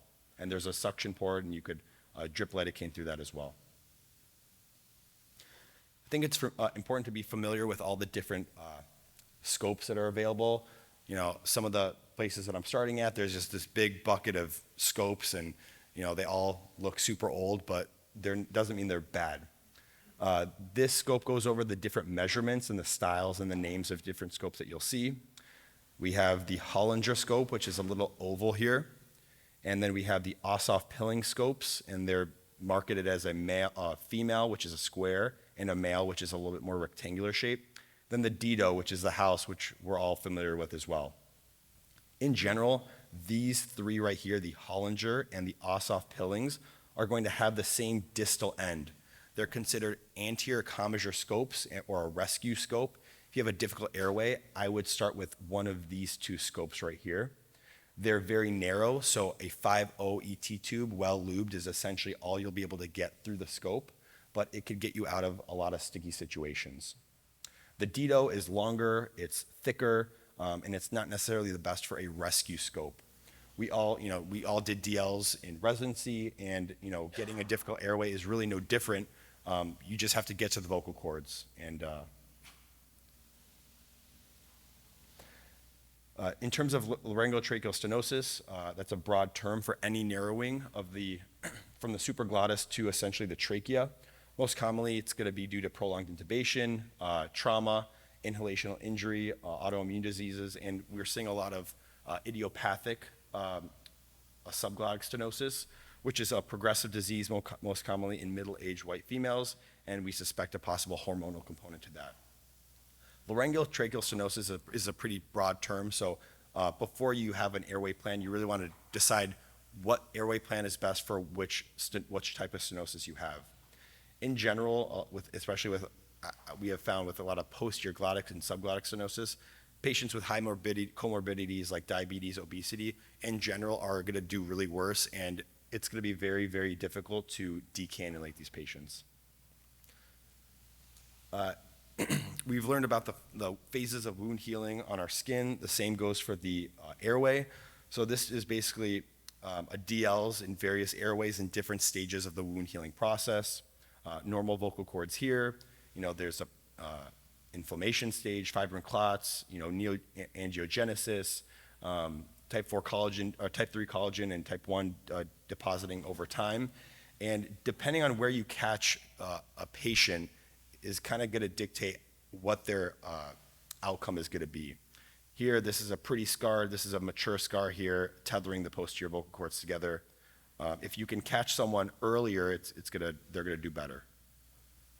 The only last thing I'll say is some people have discussed doing a DL at the time of any trach that you're doing. So if you have like a ventilator-dependent respiratory failure patient, a trach, you're just going to do it, and you'll see them in a couple months for a trach change. If you can do a DL at the time of the trach, That also is another way, in maybe balloon dilate, inject some Kenalog. That's a way to hopefully buy them some time and hopefully improve their outcomes. And I'm probably going to start doing that, incorporating that into my practice. In regards to subglottic and tracheal stenosis, there's 3 main methods that I think about on how to secure an airway. First is if you have like a subglottic stenosis, you're nervous about the airway, you don't have jet ventilation available, but you have an airway balloon. The way I did it in residency is you induce, without any ET tube, you immediately get exposure, you don't suspend, you throw a balloon and you dilate the trachea or the subglottis, and then you pop a tube in. You stop there, you turn, you suspend, and then you do it in a very controlled setting, and you just remove the tube in and out and do it under apnea. You could use a laser with that as well, but you don't have to use a laser. Another way is you induce, you immediately intubate with that thin Hunsaker catheter, and then you basically do a DL and suspend like you normally would for a regular MSDL. Last is inducing, after you're turned 90 degrees, you get exposure with your DITO or whatever scope you're using and start jetting through the suction port of your DITO scope. And I think that's in all of our wheelhouses and very easy to do. Some variation of this is something that you might come across. This is like a little bit kind of more of a proximal tracheal stenosis, pretty narrow. It was even more narrow. I was kind of probing it to dilate it a little bit. But the technique I learned for subglottic and tracheal stenosis is radial incisions. So you could use a laser or a sickle knife and essentially make these radial incisions, especially in thicker scar, to release the tension of the scar. After you do that, you could throw a balloon in there and dilate the airway. There's 1,000 different balloons out there.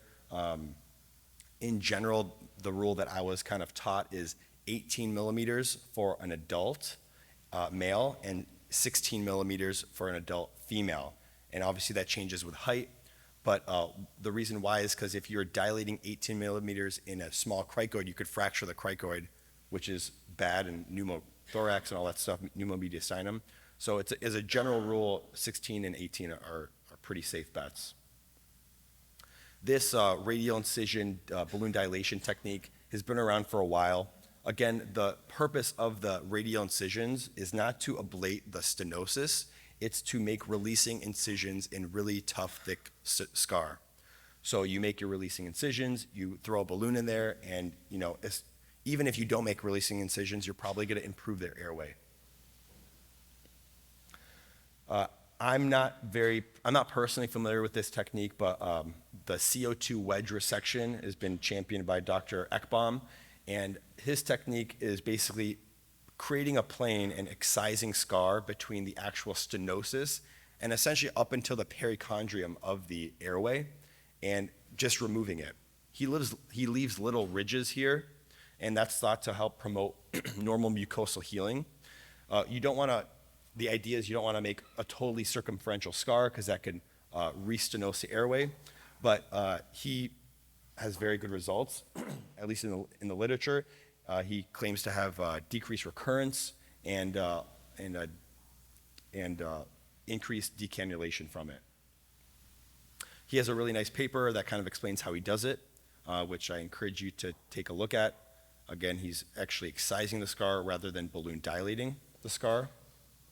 And this is, he does use some adjuvant therapy. He does use budesonide after surgery, high-dose steroids, and in some cases he uses a topical therapy intra-op. There's a big trial coming out basically comparing balloon dilation versus CO2 wedge resection. I didn't see any actual data from this yet, but this is out there, and it's hopefully results coming soon. One very common thing that I'm seeing a lot of, and I don't have any actual data to support this, but in general, most bilateral vocal fold paralysis that we're seeing and diagnosing in the hospitals is actually posterior glottic stenosis. And those two both fall under the umbrella of vocal fold immobility. And distinguishing a neurologic bilateral vocal fold paralysis is important to distinguish from a stenosis, tethering of the vocal cords, in my mind, because of induction and securing an airway. If you have a true paralysis, a neurologic injury causing an immobility, then intubation and induction in general is going to be pretty straightforward. You're going to induce, you're going to paralyze, the vocal cords are going to open, and you could slide a tube in there. But with posterior glottic stenosis, you're just not going to be able to pass even a 6-0 tube because the posterior vocal cords are scarred, and I'll show an example of that.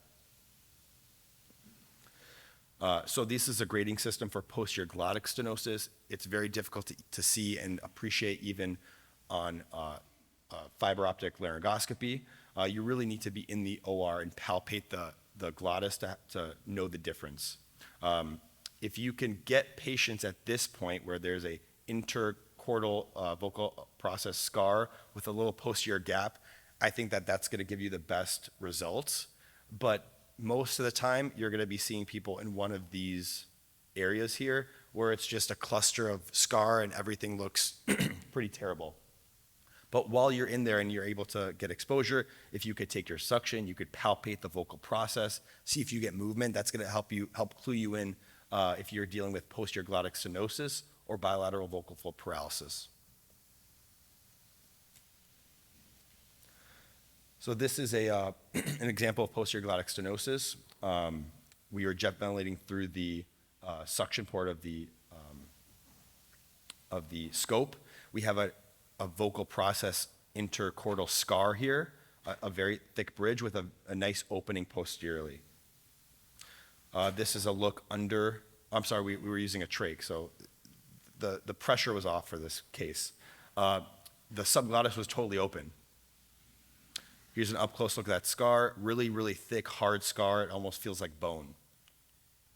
This is after we started lasering, just making sure we're getting the rest of that scar. I think this is a video, maybe not. And this is after we totally resected the scar, creating that gap open. Pop a balloon in there to 18 millimeters, and you're able to go larger in the glottis versus the subglottis. And you get a better airway. You know, this is maybe not normal, but it's definitely livable, and a lot of these patients, that's all you're looking for. I had this case a few days ago. This is a 28-year-old, history of a stroke, prolonged intubation, multiple intubations for difficulty breathing, hypoxia. He never was intubated on these multiple admissions, and I think that's good for him because I think they would have had a hard time. They got a CT scan, which shows narrow glottis. They said there was cricoid erosion, which you're very often going to see with prolonged intubation, and this granulation tissue posteriorly in the airway. My plan was supraglottic jet ventilation through the scope. I don't have a Hunsaker catheter at that hospital, and if I was able to get the airway and control it, I would do the whole surgery. If not, I told them that we might have to do a tracheostomy, and then we could always decannulate you later. So this was my exposure. Whenever you're dealing with posterior glottic stenosis versus bilateral vocal fold paralysis, you want to essentially shove the scope as deep as you can posteriorly, and you essentially want to tent those arytenoids and separate them. You're going to be able to separate paralysis. You're not going to be able to separate a scar. So in this example, this was the best exposure I could get. I would take my suction, I would try to move it, and it wouldn't budge at all. So, and we couldn't jet ventilate. That wasn't enough of a space to get good ventilation. So I took my camera out. We popped a 5.0 well-lubed scope through an Ossoff pilling. I exchanged the scope over the tube, and then we just performed a trach. After the trach, this is the subglottic view, a little bit of an A-frame deformity here, and this actually is a huge lump of granulation tissue that nothing fancy, just removed with a cup forceps. The best, after making some posterior releasing incisions with a laser and then throwing a tube in there, this was the best that I can achieve. It's not great, but for this patient, this is totally livable. realistically, it's going to scar down to a point. He'll probably need multiple procedures, but he has a trach, and at this point, it's a safe surgery. Most of us have done awake trachs before. I'm just going to briefly touch on this. I don't recommend any sedation. If you tell the anesthesiologist, the anesthesiologist is going to ask you if they could give them a little Versed. If you say yes, they're going to give them too much Versed, and then they're going to be totally sleepy. If you tell them not to give any, then they'll give a little bit. So I would just tell them not to give any. Many times these can go from bad to worse. There was recently an awake trach at our hospital that very quickly these patients can decompensate. In residency, we would secure the arms gently with Curlix. We've had patients try to grab the trach, especially if they're nervous. So I think that's a kind of a safe thing that you can do. And in general, it's usually not a wrong answer to trach someone. You never want to, especially in a litigation scenario or a board answer scenario, awake trach is almost always the answer. I'm going to briefly touch on a pre-trach, which I was not very familiar with until recently. A pre-trach is, you have this posterior glottic stenosis patient, you're a little worried about them. You essentially do an awake trach, you get exposure, you're looking at the ring 2 to 3, you throw some stay sutures of proline in there, and then you stop. You secure the area with some Zeroform, you put a tegaderm on there, and you tape the proline to their skin. After that, you do whatever intubation, awake fiber optic you want. You can do your jet ventilation. And if you can't get that, then you have very easy access to your trachea. And you could, emergently, but less frantically, rip the tegaderm off and make your tracheotomy and pop your tube in. This paper went over 18 patients, a retrospective chart review of 18 patients who underwent this pre-trach for multiple indications, most commonly subglottic stenosis, as well as laryngeal masses. 8 of the patients who required conversion from a pre-trach to a formal tracheotomy, of the 18, 2 of them were done intraoperatively. And then the other 6 were done on the floors at various days on post-op days 1 to 3. In their sample, they had one patient had a skin infection, but overall, it saves them the morbidity of having a trach, which isn't the worst thing in the world in terms of bad airways. But if the result is just a skin incision and they were able to save themselves for a trach, you're going to look like the good guy still. So that's all I got for you. Thank you for your time.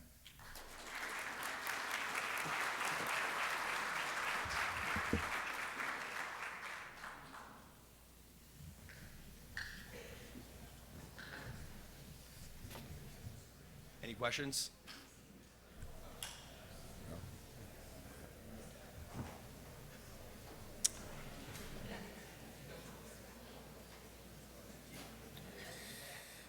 All right, so this will be the last lecture that I'm moderating, and then we'll go on to otology. And our next lecture is Dr. Libby Smith again, and she'll be lecturing on the treatment for RPR, past, present, and future. All right, thanks. I'm back. All right, so I'm going to give an update on recurrent respiratory papillomatosis. Does anyone here ever see people with papilloma, laryngeal papilloma? Okay, so it's a good number. How many people it's just in peds? That's like 1. All right, 2. How about in adults?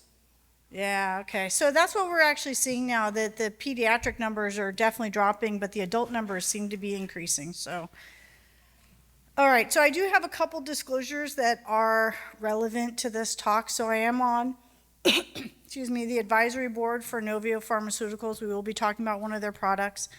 And I'm also in a CDC-funded adult onset RRP study. My other disclosure is that I'm an adult laryngologist. So we're going to be kind of gearing this towards, and maybe it's good because it fits with the folks in the room and their experiences, more to RRP in the adult population. And I want to give a shout out and a huge thank you to Craig Durkay. If you guys don't know who he is like the leader in RRP research. He is amazing, and he runs our task force, and we'll talk. Well, he used to. He just stepped down, but he's amazing. He's at Eastern Virginia Medical School. If you ever see him, please say hi. He's a super nice guy. So our learning objectives are, we're going to talk about the vaccine. And so thank you to Josh for bringing it up. I love your slides on that. So I've got a couple that are sort of similar. We're going to talk a little bit about old adjunctive treatments for these patients, as well as exciting stuff that's actually happening for future. Okay, so we're right on the precipice of that, which is really exciting because not often do new things happen, and so we're right there for it right now. So I'm also going to challenge you midway through this talk to change the way you think about approaching RRP. Okay, so be ready. All right, so recurrent respiratory papillomatosis is a benign condition.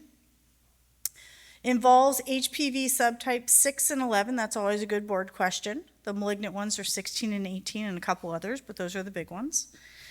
Juvenile onset RRP is considered onset between 0 and 12 years, and then adult onset is after 12 years.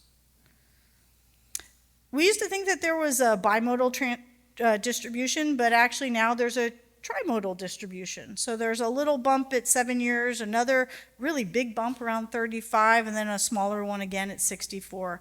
So I don't know, I've had probably 5 octogenarians come into my office and diagnose them with papilloma. So a little bit about juvenile onset. It is the most common benign neoplasm in children. It's the second most common cause of childhood hoarseness. Usually diagnosed around age 1 to 4.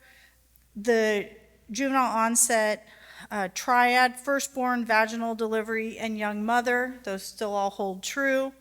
And severity is greater if you're diagnosed at a younger age and if you have HPV 11 subtype.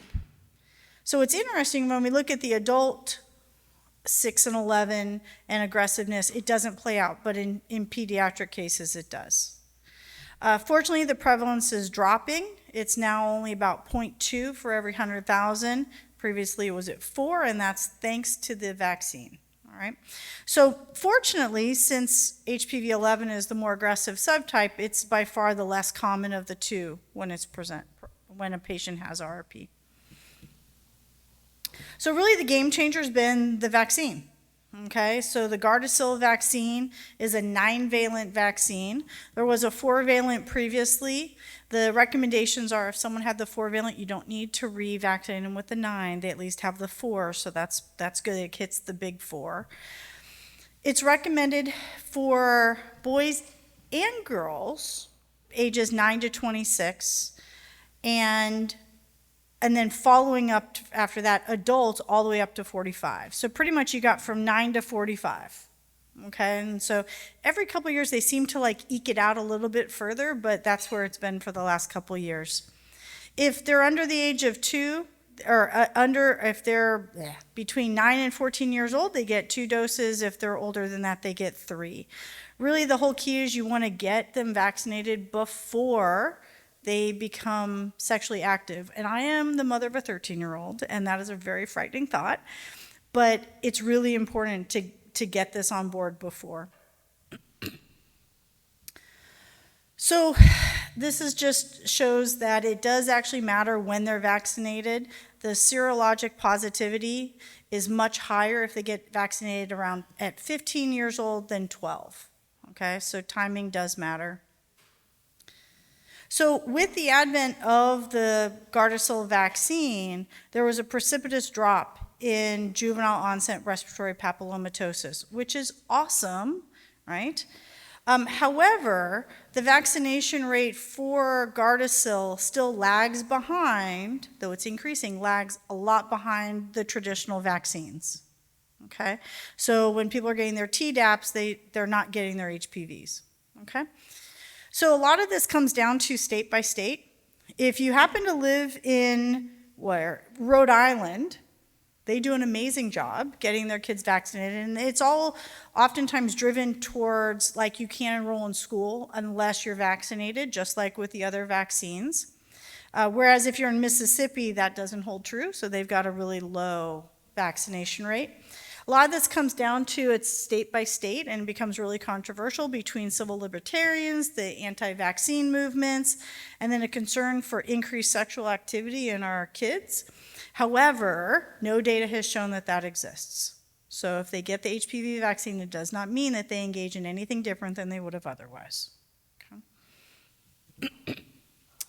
So when the vaccine first came out and everyone was kind of pitching for it, and we as otolaryngologists have really pitched for it from an oropharyngeal cancer side, right? I mean, it's a vaccine against cancer. Who should be ever against that, right? But because it's tied to, you know, the way that you contract HPV, everyone got really confused with it, and everyone starts kind of going down other rabbit holes. So the current thought is, don't over-explain it. Just be like, hey, this is a vaccine, it's a cancer prevention, and it should be done with all the rest of your regular vaccines. And I loved Josh's note that really it is incumbent upon us to have conversations with the primary care folks that are actually on the front lines giving the vaccines. So if we look at the annual cost of HPV-associated disease in all realms, RRP being one of them, it's exceptionally expensive. Okay, especially with all the cervical cancer screenings. You can, every 17 cents spent on vaccination will save $1 in treatment costs. So it's actually, if you're into like balancing budgets and stuff like that, this is the cost-effective way to do it. Okay. So our current treatment is basically surgery. That's what we got. And I kind of equate it like mowing the lawn. When it pops up, you cut it off, and then you wait until it grows back again, you cut it off again. And you just go through this like constant cycle. And it's an irregular presentation where it ebbs and flows, and each person isn't the same, and it varies between the same person. Each time frame may be a little bit different. Although this is super gratifying to take off, it's not effective because we're not actually changing the HPV status, we're just mowing the lawn. So traditionally, people have added adjunctive treatments, cidofovir being the most common. However, it is being utilized much less than it used to. It causes selective inhibition of viral DNA polymerase via incorporation into growing viral DNA change. So basically what that means is it reduces the rate of replication.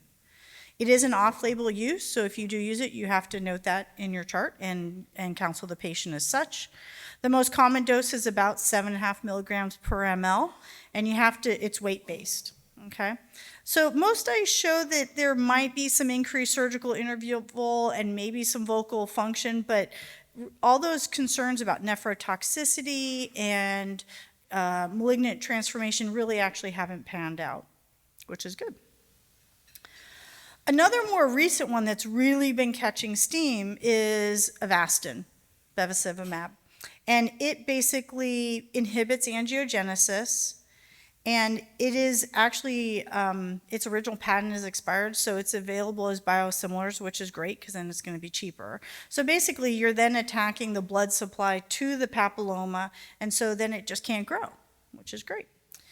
So it is FDA approved for everything but RRP and neurofibromatosis and NF type 2.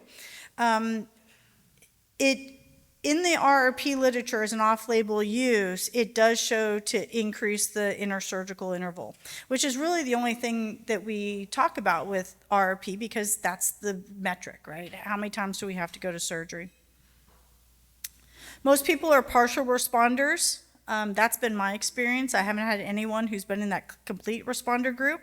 But even then, you look at this chart, and that is 1, 2, 7 patients, 8 patients total, right? So the numbers for all the RRP studies has been one of the problems is it's a very rare disease. And so we're seeing in this adult population because they weren't vaccinated, and they're in that like donut hole, right? They never got vaccinated, and they're too old to be vaccinated, and now they're already infected. So partial response is what my experience has been also. So currently, we do surgery. And we're surgeons, so that's like the way we think. And then we add adjunctive medical treatment. But I'm going to submit to you, I want you to change the way you think about it. We need to start thinking about papilloma as a medical disease that we adjunctively treat with surgery. Okay, no different than we do with diabetes or any other medical condition, right? Surgery is not fixing the problem, just mowing the lawn. So I know we're all surgeons and we want to do surgery and we're all great at what we do. However, even the best of hands, if you have patients, I have a patient who's had over 450 surgeries. How do you not have scarring, right? No different. I always tell people, I take a little piece of skin off your hand. We're doing the same thing in the voice box. You take a little piece of skin off, you get a scar. Now do that 400 times. That hand's gonna be super scarred. Scarring in the larynx means, or on the vocal folds, means hoarseness, and that's permanent. So they also have all these repeated anesthetics, right? Now, fortunately, for those of us who have the ability, we do a good amount of RRP work in the office or awake, so we're avoiding the anesthetics, but it's still mowing the lawn, all right? And so there's actually this study that came out of Johns Hopkins just this year that showed, it's not surprising, that with the greater number of surgeries, there's more injury to the vocal folds. Not rocket science, but it proved it. And that injury causes hoarseness, and that's really what the patient cares about. So because we have the Gardasil vaccine, now everyone's like, hey, well, the Gardasil vaccine is meant to be a preventative vaccine, right? Not a therapeutic vaccine. But can we use it as a therapeutic vaccine, even though it wasn't intended that way? And so there is some literature that's suggesting it can increase that intersurgical interval. So if your patient's under 45 or under 46, I guess, why not have them be vaccinated, right? Go tell them to go get their Gardasil vaccine from their PCP. If they're over that, I'm actually counseling patients to offer to pay for it cash, because even if it's $150 to do, that's way less than whatever amount of money you're going to incur by time off work and multiple surgeries, et cetera, okay? So another hot topic is IV bevacizumab. All right, and this is actually one of the big things going on right now, and it really highlights the importance of a multidisciplinary approach with our medical oncologists.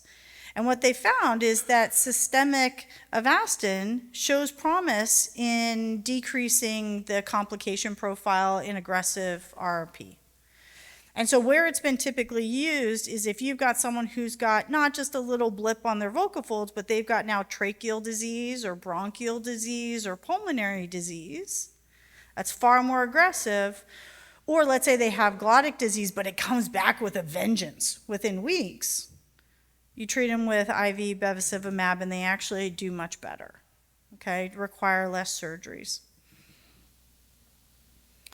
So this is an example, again, from Hopkins. So Simon Best is out there, and he's another name you should know in the RRP landscape. He's amazing. And so this is his work from, 2017, and showing basically after 4 cycles, you can see the clearance, not eradication, but improvement from the left side columns and the right side columns after 4 cycles of IV bevacizumab.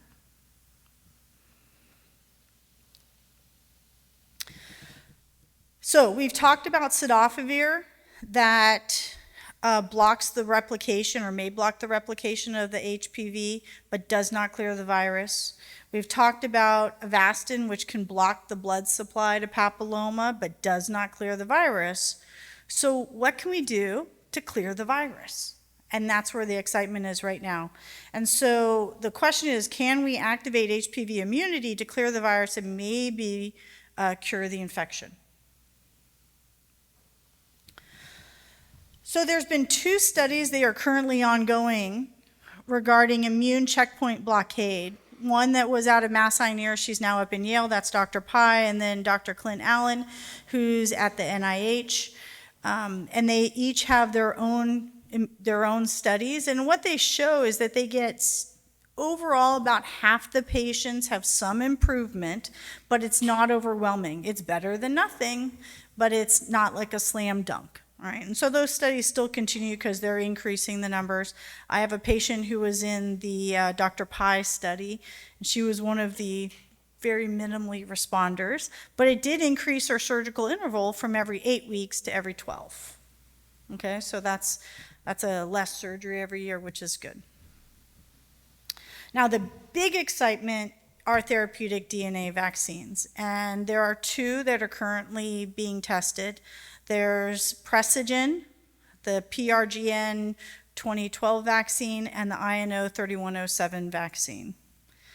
Both of these have received breakthrough therapy designation from the FDA for the treatment of RRP, and what this does is it expedites the development and review of drug candidates that are intended to treat serious or life-threatening conditions for which preliminary clinical evidence indicates that the drug may demonstrate substantial improvement over available therapy on a clinically significant endpoint. So it's a lot of words basically saying everything we've been doing up until now has not been great.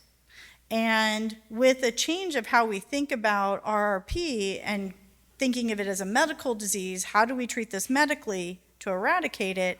These are the options that we have.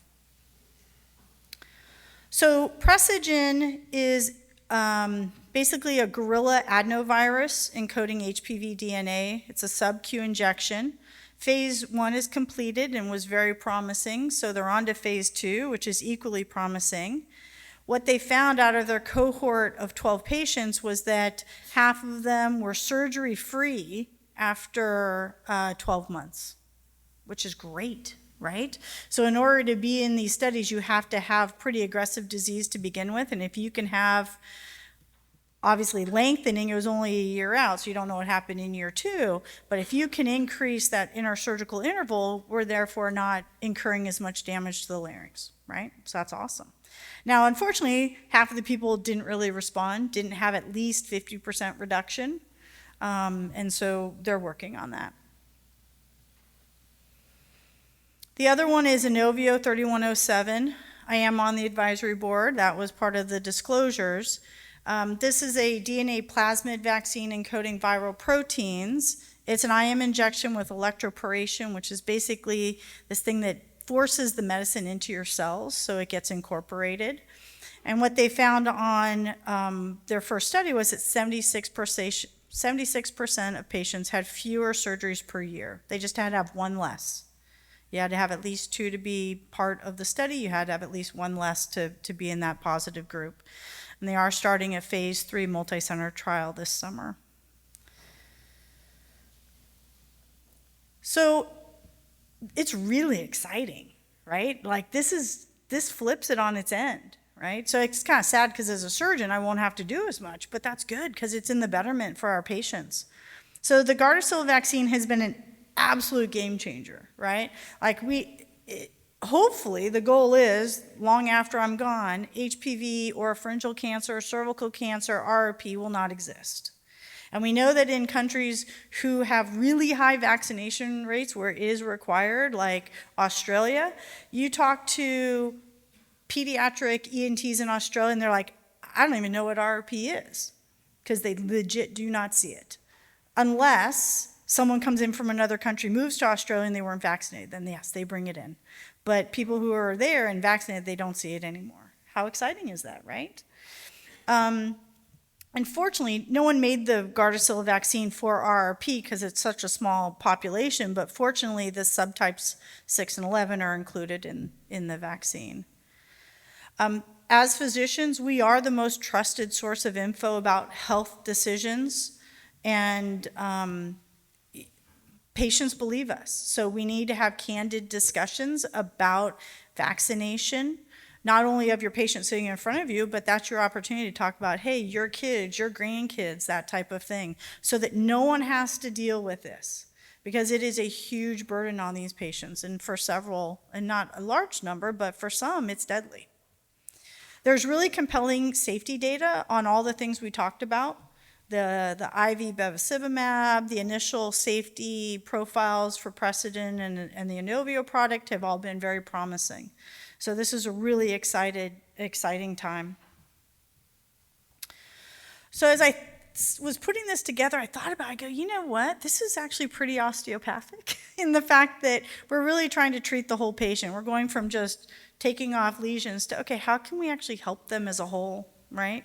And so that transferring our dogma from surgery to medical, in addition of the Gardasil vaccine and these new treatments, and using surgery as an adjunctive rather than the primary, this is really cool. It's really exciting. And so, yeah, so that's kind of a list of, and you weren't expected to be able to read it, but it's basically all the little things that people talk about, cidofovir, and then Celebrex, and indole 3-carbinol. Those are the top 3, which most people don't use anymore, okay? And then the bottom stuff is the bevacizumab, Gardasil, the checkpoint blockades, and then the therapeutic vaccines. And that's really where the future is taking us. So in the last little bit of time, I just want to give a plug for those of you who are seeing these patients. A lot of times they feel like they are alone on an island because no one else around them has RRP, right? And so there is an amazing foundation run by people who have RRP, so they are patients themselves, the most wonderful giving people, and it's called the RRPF, all right? And so they have an amazing support group. I'm on the task force there, and one of our initiatives has been to improve patient information at the site so that there can be plain talk verbiage of the vaccines and treatments and expectations and stuff like that, so it can be very patient-friendly. So please, take a picture, write that down. That's definitely a resource you want. I've actually, since I see them at meetings, because we have biannual meetings, I have like little place cards, like little business, they're big business cards actually, like 4x6 cards, and I just give it to every patient I have with RRP. All right, and then they know that they've got a team, they've got a community who's working for them. That's all I have. Are there any questions? Yeah, if you could come to the microphone.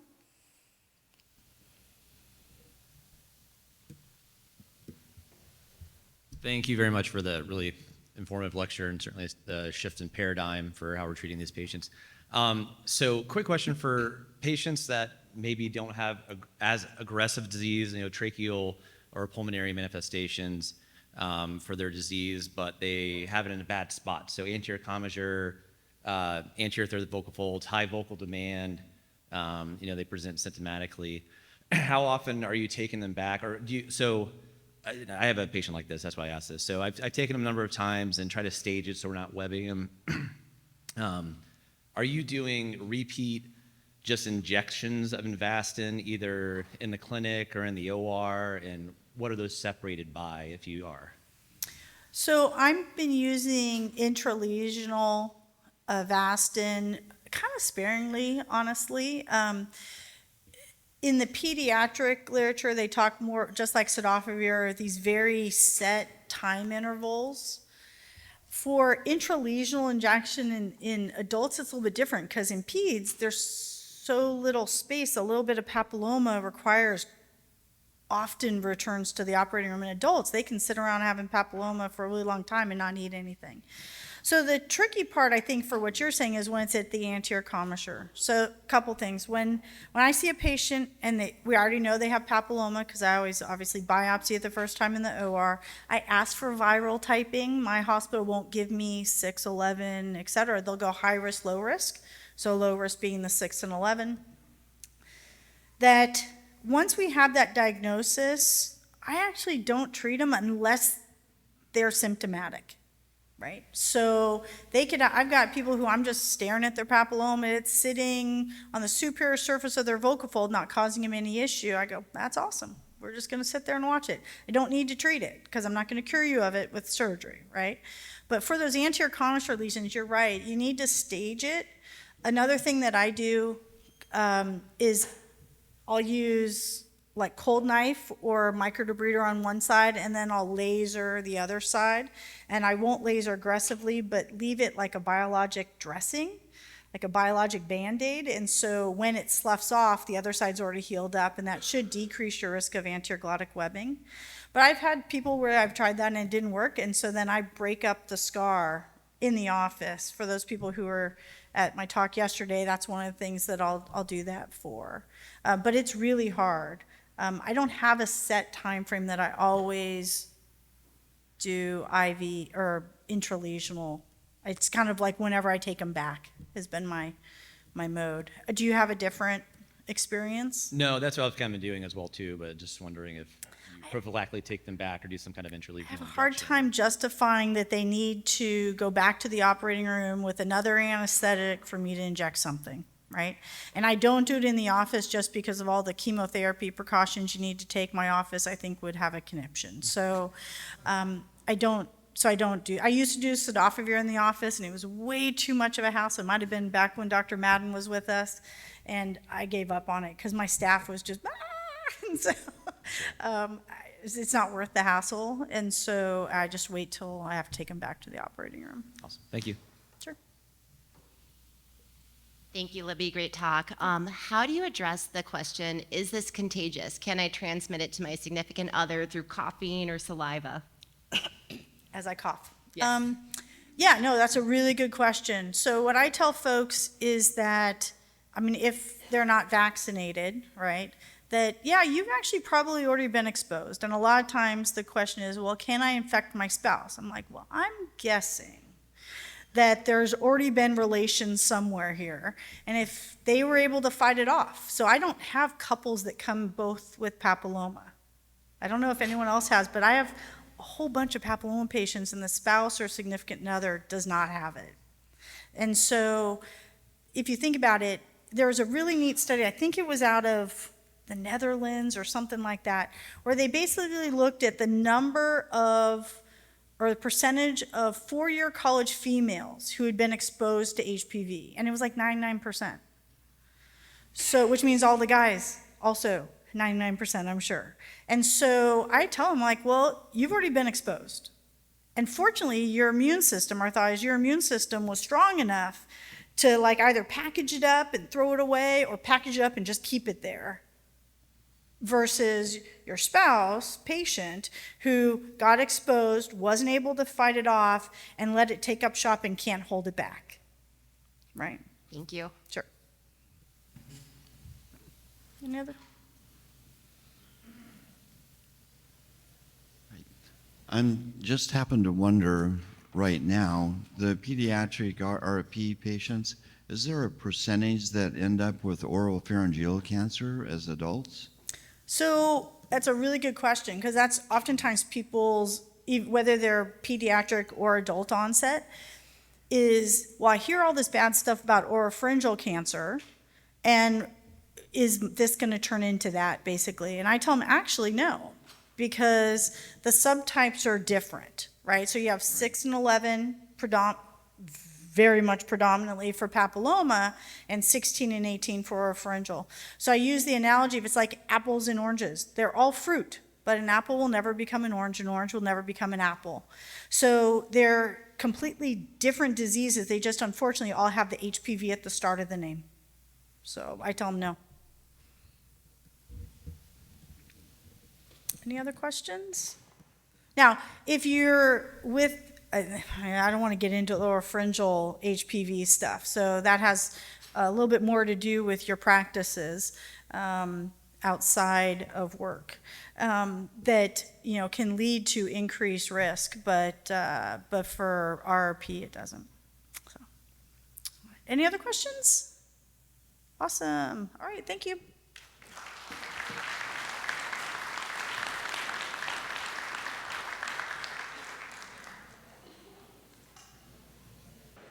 Okay, good morning. Nice, thank you. Got a little extra break there. I think we're ready to go. The PowerPoint may leave out a couple things due to technical issues, but we'll be just fine. So this is maybe a new thing. I don't know if you've ever had a seated speaker before, but I can't stand for very long. I broke some ribs last week, so thank you all for tolerating me sitting. And I would like to introduce Melina. She is our third-year resident at the Grandview program. Well, I guess it's Kettering now, but we will always call it Grandview for those folks out there. So we would like to discuss endoscopic ear surgery, and we strongly believe that this is something that a general ENT is very, very, very, very capable of. And we're going to talk about a lot of the different progressive steps and things that we can do to bring this into your practice. So first of all,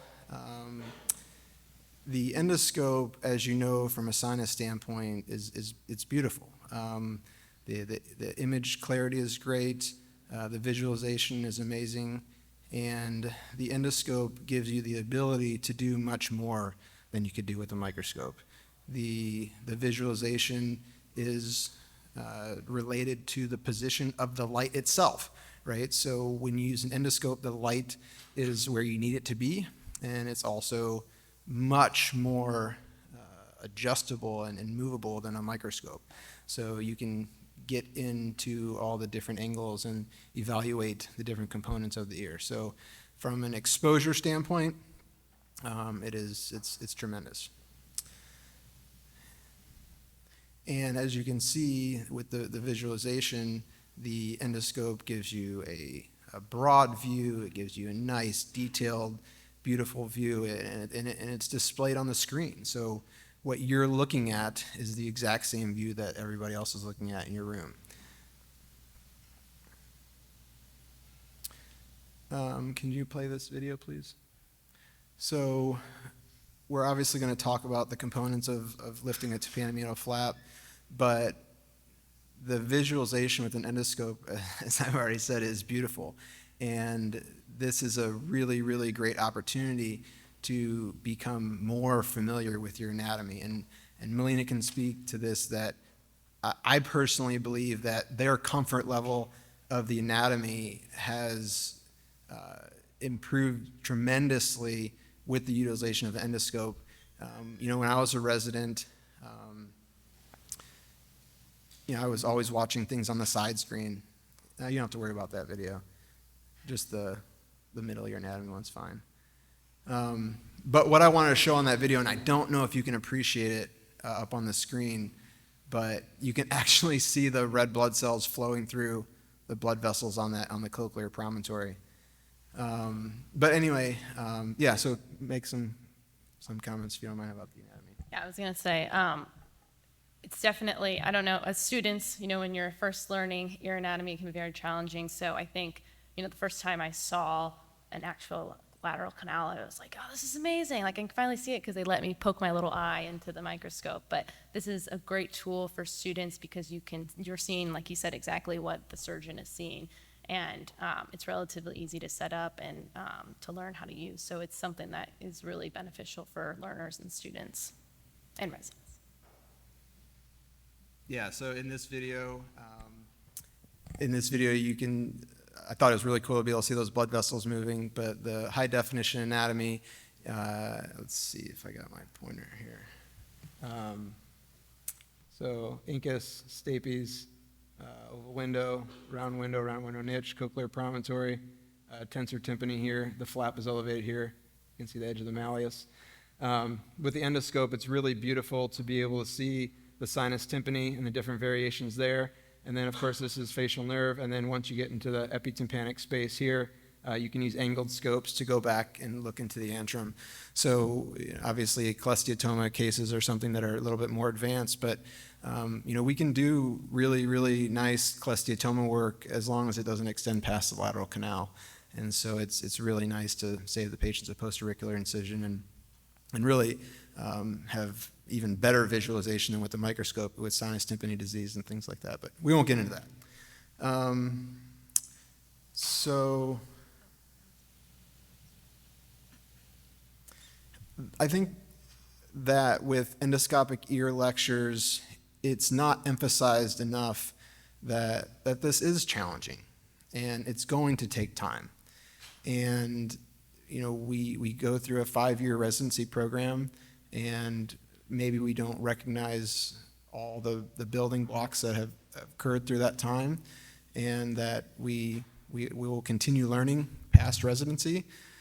Endoscopic ear surgery is challenging, but if you take it in a stepwise process, I think it can be a huge asset to your practice and a great appreciation from the patient. So my best advice is to accept it as a learning process, utilize the progression of it, accept the inefficiencies and the challenges, and give yourself a lot of time, because it will pay back. Once you become efficient with endoscopic ear surgery, it saves a lot of time. So I also feel like I've learned a lot from reading children's books, having a little 4-year-old, and so there's a lot of motivation there. So smooth seas do not make skillful sailors.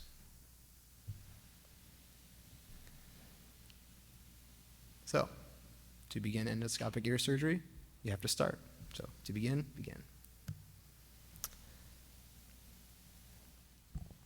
So as far as being a resident and learning how to use the endoscope, we start pretty basic, removing wax. A lot of times we're doing gel foam, ton of gel foam, and so it becomes mundane at some points, but all the while you're learning how to use one hand, you're using a couple instruments at different times, and you're using the skills of being able to hold the endoscope. So I think it's really important. And then, once you become, whether it's a 3rd year or 4th year, you're starting to do more of the case, and you're like, oh, this is actually not as challenging as I thought it was going to be, because you've gotten that practice in with doing easy things, placing tubes with the endoscope, wax, and then eventually getting up to the bigger stuff.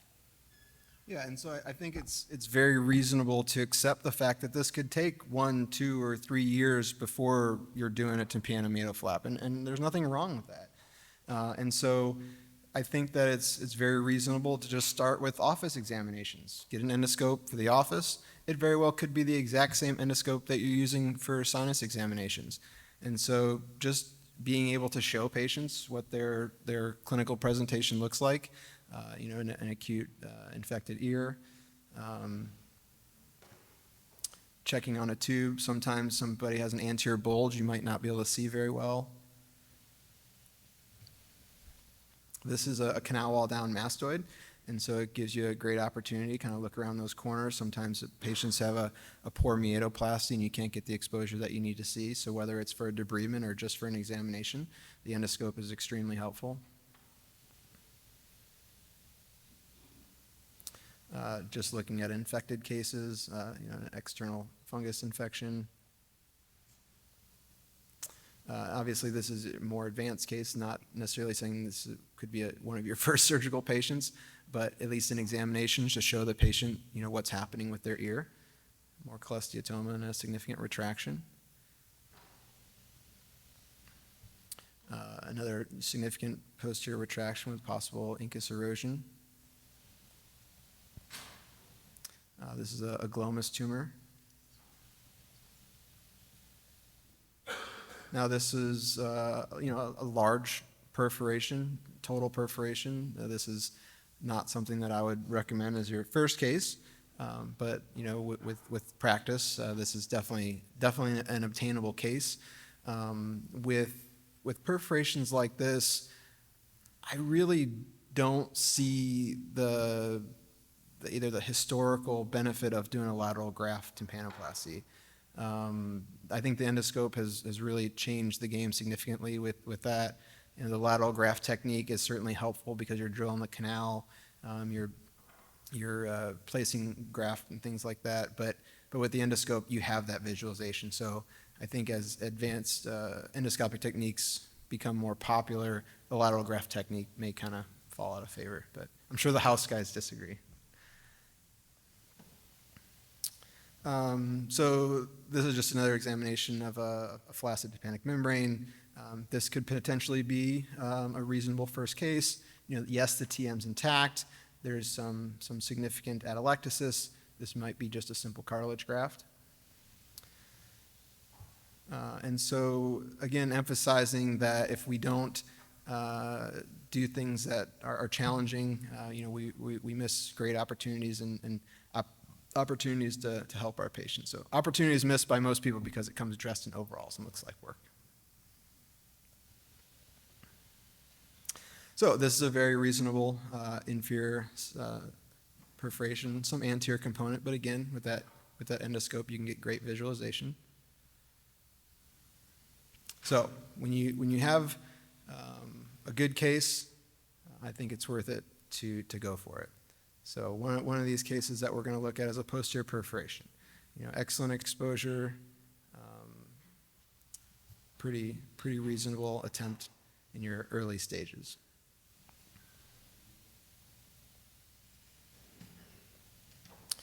Okay, so one of the personal advantages that I believe of endoscopic ear surgery is from an ergonomic standpoint. So ear surgery is heads up. We are looking directly at the screen. I would assume that most of you probably feel more comfortable doing endoscopic sinus surgery compared to a thyroid or things where you have to bend your neck and things, and obviously microscopic ear surgery can be very uncomfortable. You have to be very cognizant of your body position because they can be longer cases and you may not recognize it during the case, but that tension really builds up. So ear surgery done endoscopically is a great opportunity to focus on your ergonomics. And so as you can see, with using the microscope, it's very easy to get into uncomfortable positions. The surgeon on the left side of the screen does have appropriate positioning. He looks comfortable, but as you know, ear surgery can be relatively dynamic. You can get yourself in uncomfortable positions pretty easily. And so as you can see on the right side, you have various positions that look quite uncomfortable, and you may not be paying for it during the case, but you certainly be paying for it after. And so endoscopic ear surgery can be done seated or standing. This is a room set up in which we're doing the seated position. As you can see, the screen is directly away from the surgeon, and then we have a secondary screen for the scrub tech, so they can see as well. And then this is basically the exact same setup in a standing position. This is the exact same tower that you use for endoscopic ear surgery. I'm sorry, sinus surgery. And generally speaking, if it's a straightforward tympanoplasty, you're not going to need a bovie, right? So we're not doing a postauricular incision. We're getting our graft from the tragus. I don't have any details on obtaining the tragal graft. Obviously, you want to talk more about that, we can, but there's certainly lots of literature supporting that. But anyway, most of the time we get a tragal graft. We don't need a bovie. Just setting up the drape with anti-fog gauze, it's relatively simple. And because we don't need a postauricular incision, there is significant studies that support reduction in pain. I personally only give patients Toradol and Tylenol, and oftentimes they report they don't even take the Toradol. But as you can see, there's plenty of studies out there that support there's a reduction in post-op pain. Would you like? So as far as medications used, we'll use 1 to 100,000 lidocaine with epi, and we're just kind of doing a full kind of get everything we can get, tragus, root of helix, contrabole, postauricular incision, just in case we do have to go back on like those cholesteatoma cases where you kind of look up and you're like, ooh, it's going a little far. We're injecting that off the field, and then prepping. So if you need the facial nerve monitor, you're adding that in using 1010 drapes, prepping out your space. And then as far as your vascular strip injection, that's going to be 1 to 10,000 lido with epi, and only a small amount there, about 3 cc's. And then a topical adrenaline ball, usually inked in purple, just so you don't accidentally inject that. And that'll kind of go when you're raising your flap as well as over your incisions, just to kind of keep everything nice and clean and without a lot of blood stain, just because you are only limited to that one hand when you're using the endoscope.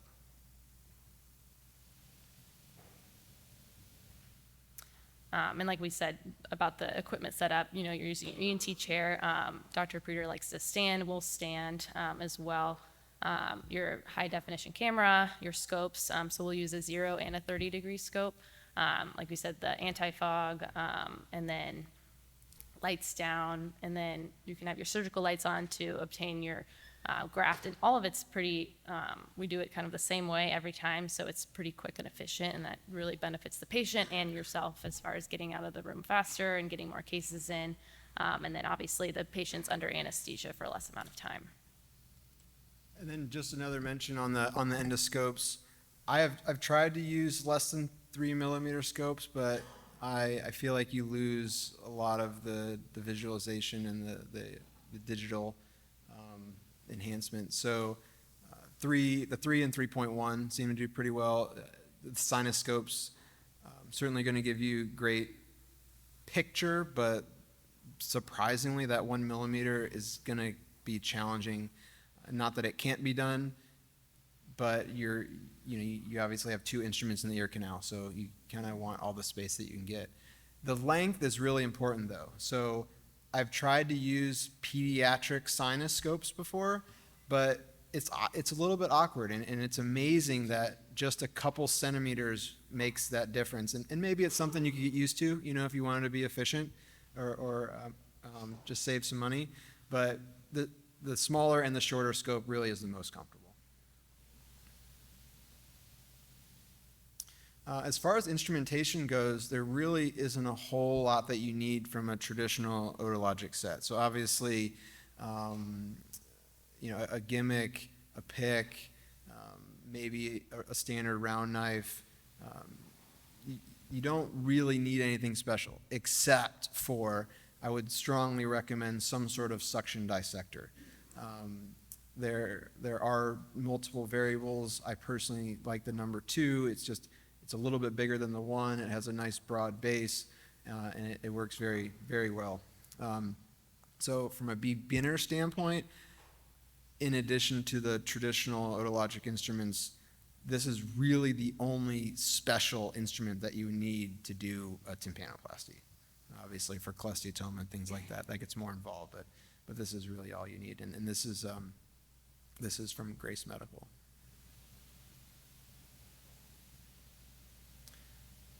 So you must do the things you think you cannot do. So let's do it. So let's start off simple. Let's start with a tube placement. This is our strong Melina doing a tube placement. So let's go ahead. Yeah, you can, if you don't mind, fast forward just a little bit. Yeah, so obviously tubes are, what you're using, what you're doing first. It's like my first endoscopic tube, so don't judge me too bad. And so you make your incision, suction, same thing. The biggest benefit of it is that you don't have that anterior canal bulge. And sometimes with kiddos, you run into, not being able to get it in that perfect spot. I think I made it a little more superior because we did a tube on the other side, and it was also more superior in location. So you make your incision, suck out any fluid, and then you place your tube, T-tube or whatever tube you have. But it's actually surprisingly pretty easy. It's just kind of weird to kind of move instruments in and out in a quicker fashion versus when you're raising a flap, you're kind of keeping everything kind of steady. And then you just throw the tube in, and then you're done. That was her first tube placement. That was pretty good. We caught it on camera. All right. So the only other thing that I would mention is that it is one-handed surgery. So one little trick that we'll do sometime is we'll put the head of the camera on the tube. So you do lose visualization for a second, but you hold it, and then that way you can let go of your alligator so that the tube stays in place. But this one worked out perfect, so she did great. All right, you can go ahead to the next one, please. Or I guess I could do that. So I don't have a video for the injection, but you will see it in a follow-up video. And the importance there is just that we're getting an injection right at the hairline. You'll see in the video that you can really control the hemostasis by getting a good injection. And that's probably one of the most important parts of the cases. And when you see that blanching of the TM, you're really good to go. So here the incision has been made and we are starting to elevate the flap. What's really important here is getting a broad elevation of your flap. So once you get into the middle ear space, sometimes there can be some adhesions, and as you can see, the round knife instrument may not be able to get that, and so using some small scissors or Bellucci's can sometimes utilize to cut those adhesions, but for the most part, lifting that tympanomeatal flap is relatively straightforward, assuming they don't have any other chronic disease.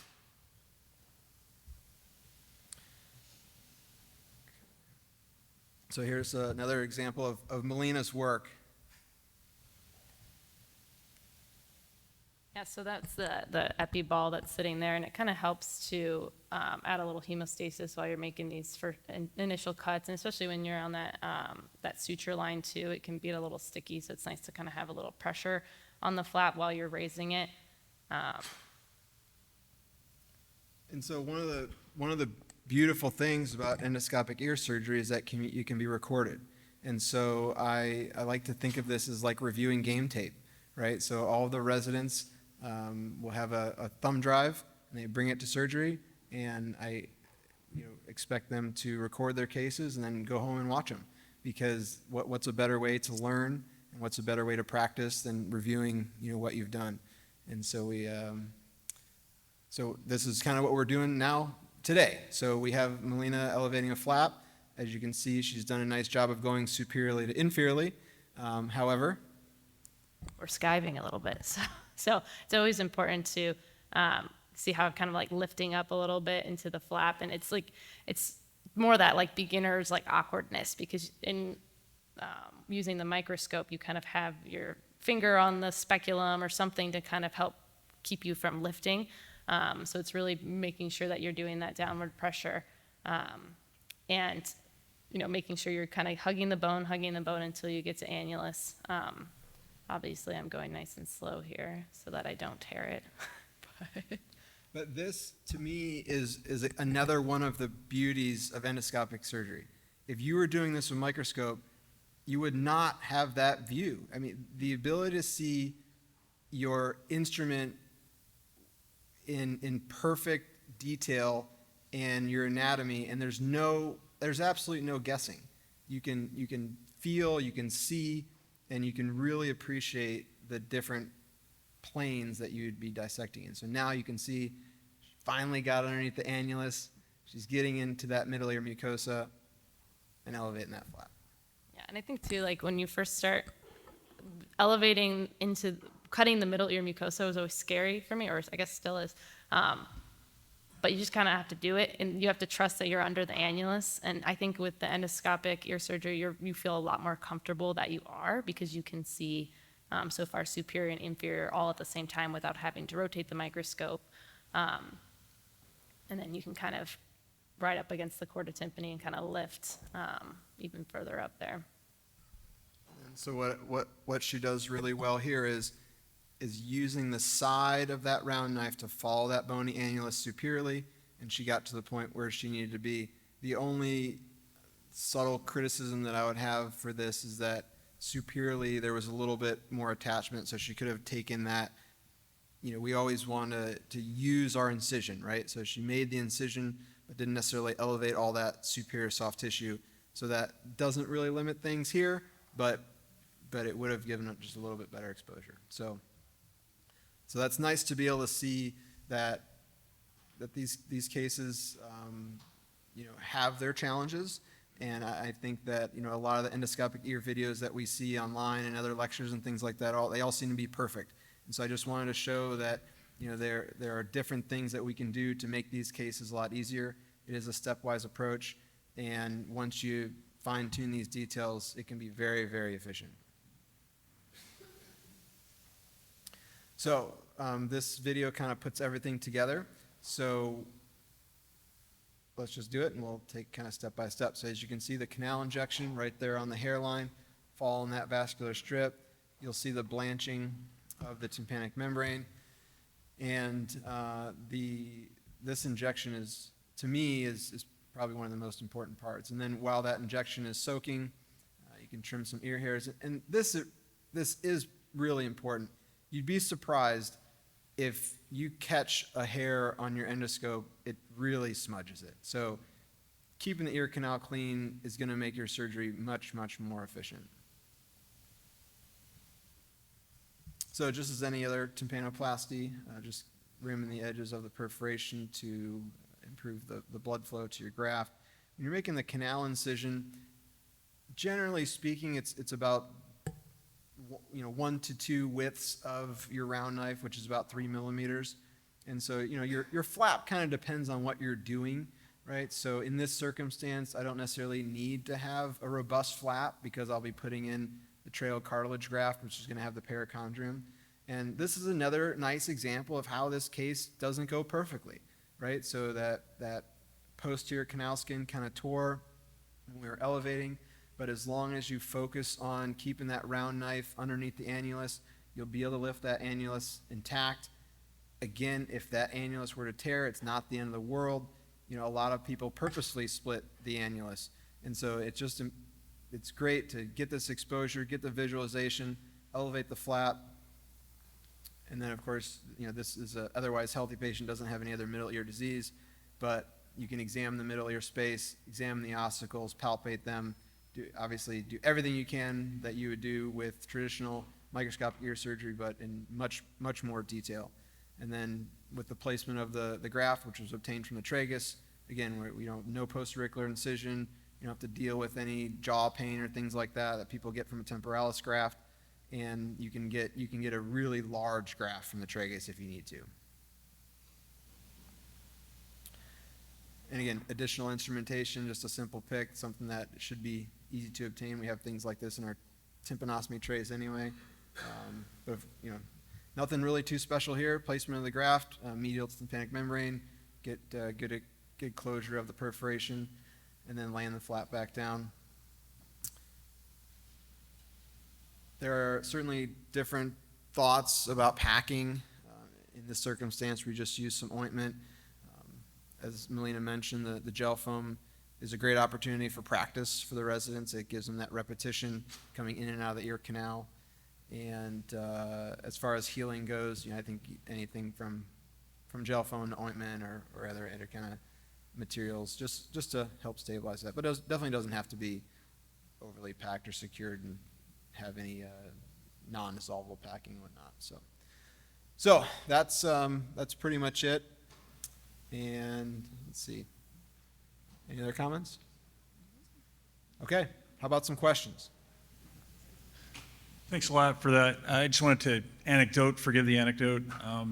Thinking about the sizes of scopes, a few years back, I was thinking of trying this and didn't have the scopes. And one day I had an anterior perf that I couldn't visualize the rim. And I'm thinking of converting to a lateral or a posterior approach. And I thought, well, let me ask the surgical center staff real quick if they have any scopes that are smaller. And the wrist arthroscopes are perfect. And they're 2.9 millimeter width, 15 centimeters in length. So since then, without even buying the scopes, I now use those. So awesome. Just for any information. I'll say we've used ankle scope too before, so it's very similar, the teeny tiny ones. Great talk, guys. Question for you. In this video, there's a good portion of the anterior drum. Has endoscopes changed the way you approach and think about subtotal perforations? And then can you speak to your technique to manage those? Yeah, absolutely. So I think that the visualization, it goes without saying, but the bigger thing to that is probably the placement of the graft, right? So when you have the limited view of the microscope, at least in my experience there, I feel like there's a little bit of hope that you're thinking about, when you're placing that graft. But when you're utilizing the endoscope, there are no questions. You can absolutely see the medial placement of your graft to the annulus. So if you still have some annulus that's available for use, I feel very confident that the graft's going to be successful. Now, if you don't have any annulus at all, then I would say you're going to need to have a really big graft, and you are probably going to need some sort of material to place on the anterior aspect of the EAC to hold that graft in place. So whether it's a skin graft or some alloderm or something like that, just to really secure that. Because, as you know, you take out the annulus, that risk of lateralization is pretty high. So that's one of the biggest challenges there. So does anybody have, oh, sure, go ahead.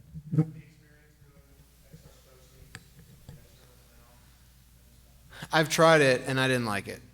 Yeah, it just is so much easier just to make a post-auricular incision and just drill. So yeah.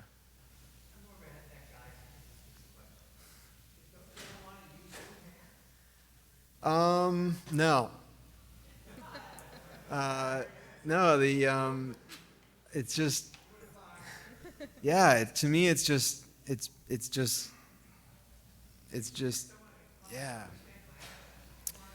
So there is a device called Calibri that I haven't used yet, and it's a disposable device with a suction.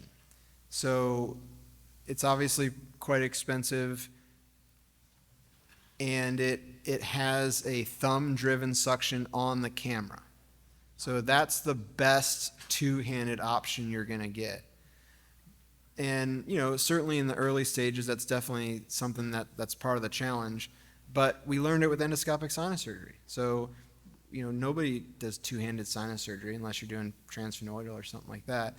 And so, it's just a learning curve. Once you get there, yeah. Once you get the visualization and the exposure, there's no going back, for sure. Yeah. So, yeah. Yeah, that was a tracheal cartilage graft. Yeah. So, for some feedback, can I know, or is anybody from the audience willing to talk about what they think that their largest challenge would be? What would limit them from doing endoscopic ear surgery? What are some hesitations? What are some things that people would want to know to make this part of their practice?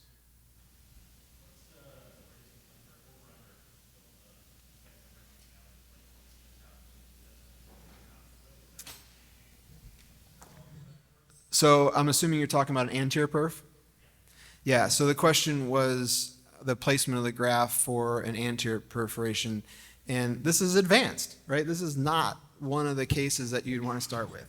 And so to answer the question, I think that it's important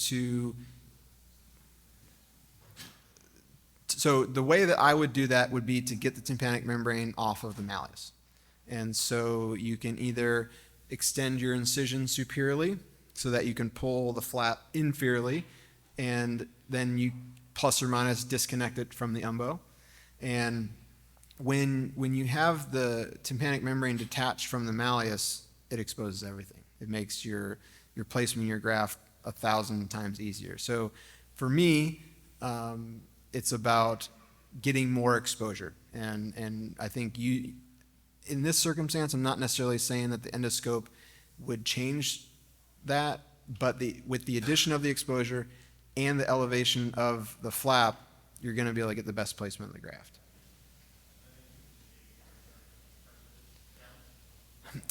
We don't, unless it just seems too thick. So traditionally, no. Yeah. Okay, thank you.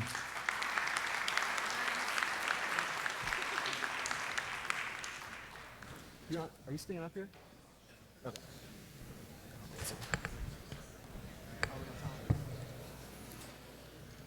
All right, our next speaker is Dr. Azim Vasi. Dr. Vasi is a general otolaryngologist at the New Mexico VA Health System, and is also a clinical assistant professor at the University of New Mexico Medical School.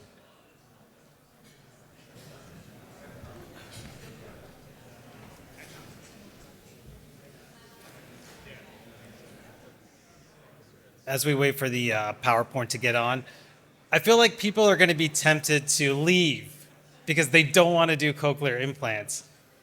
Give me the benefit of the doubt. Give me about 5 minutes before you leave and see if I can convince you that this is something that all of us in the room are going to do, okay? And if after 5 minutes you leave, I might ask you to give me five more minutes, but wait till the PowerPoint comes up here.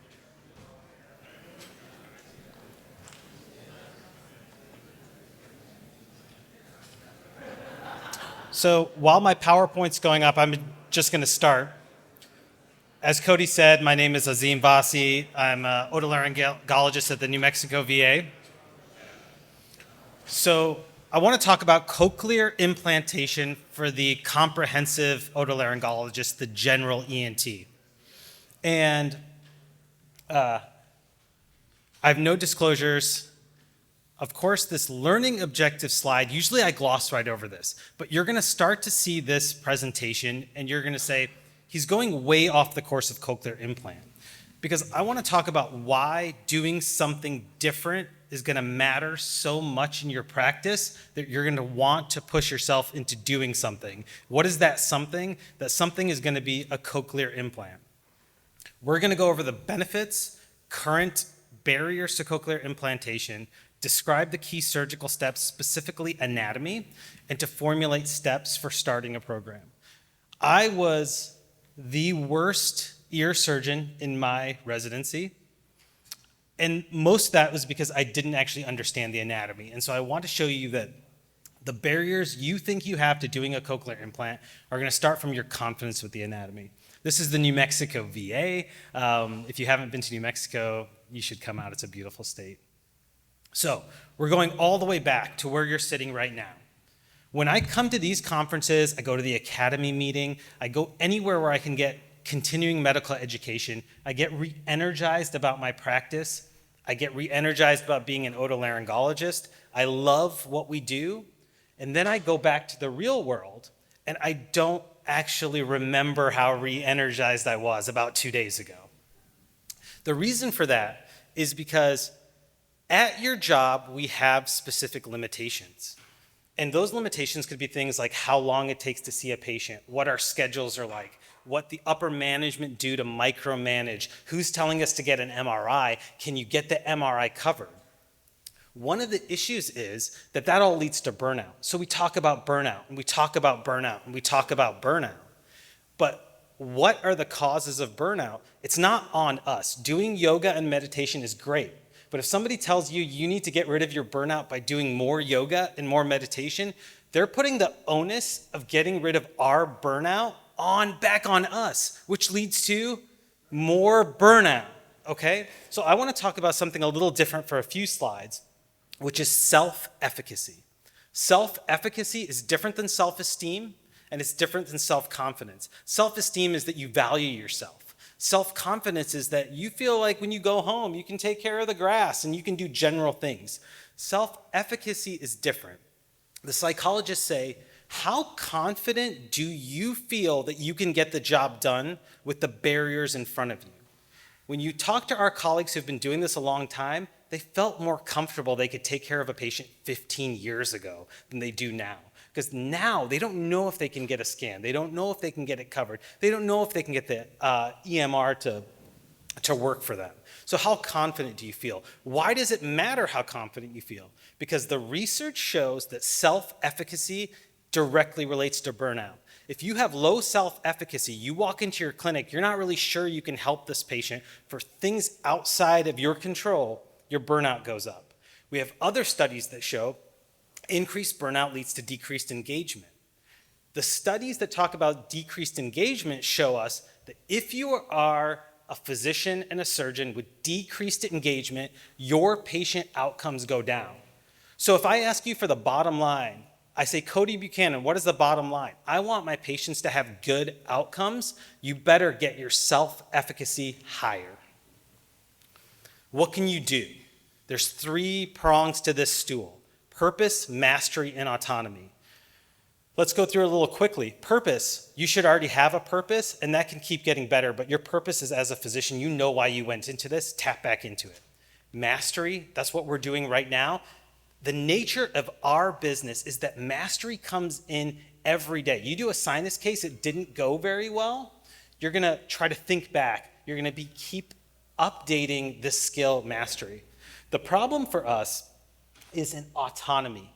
We lose our autonomy as surgeons right now, and we're in a really good situation compared to some of our colleagues.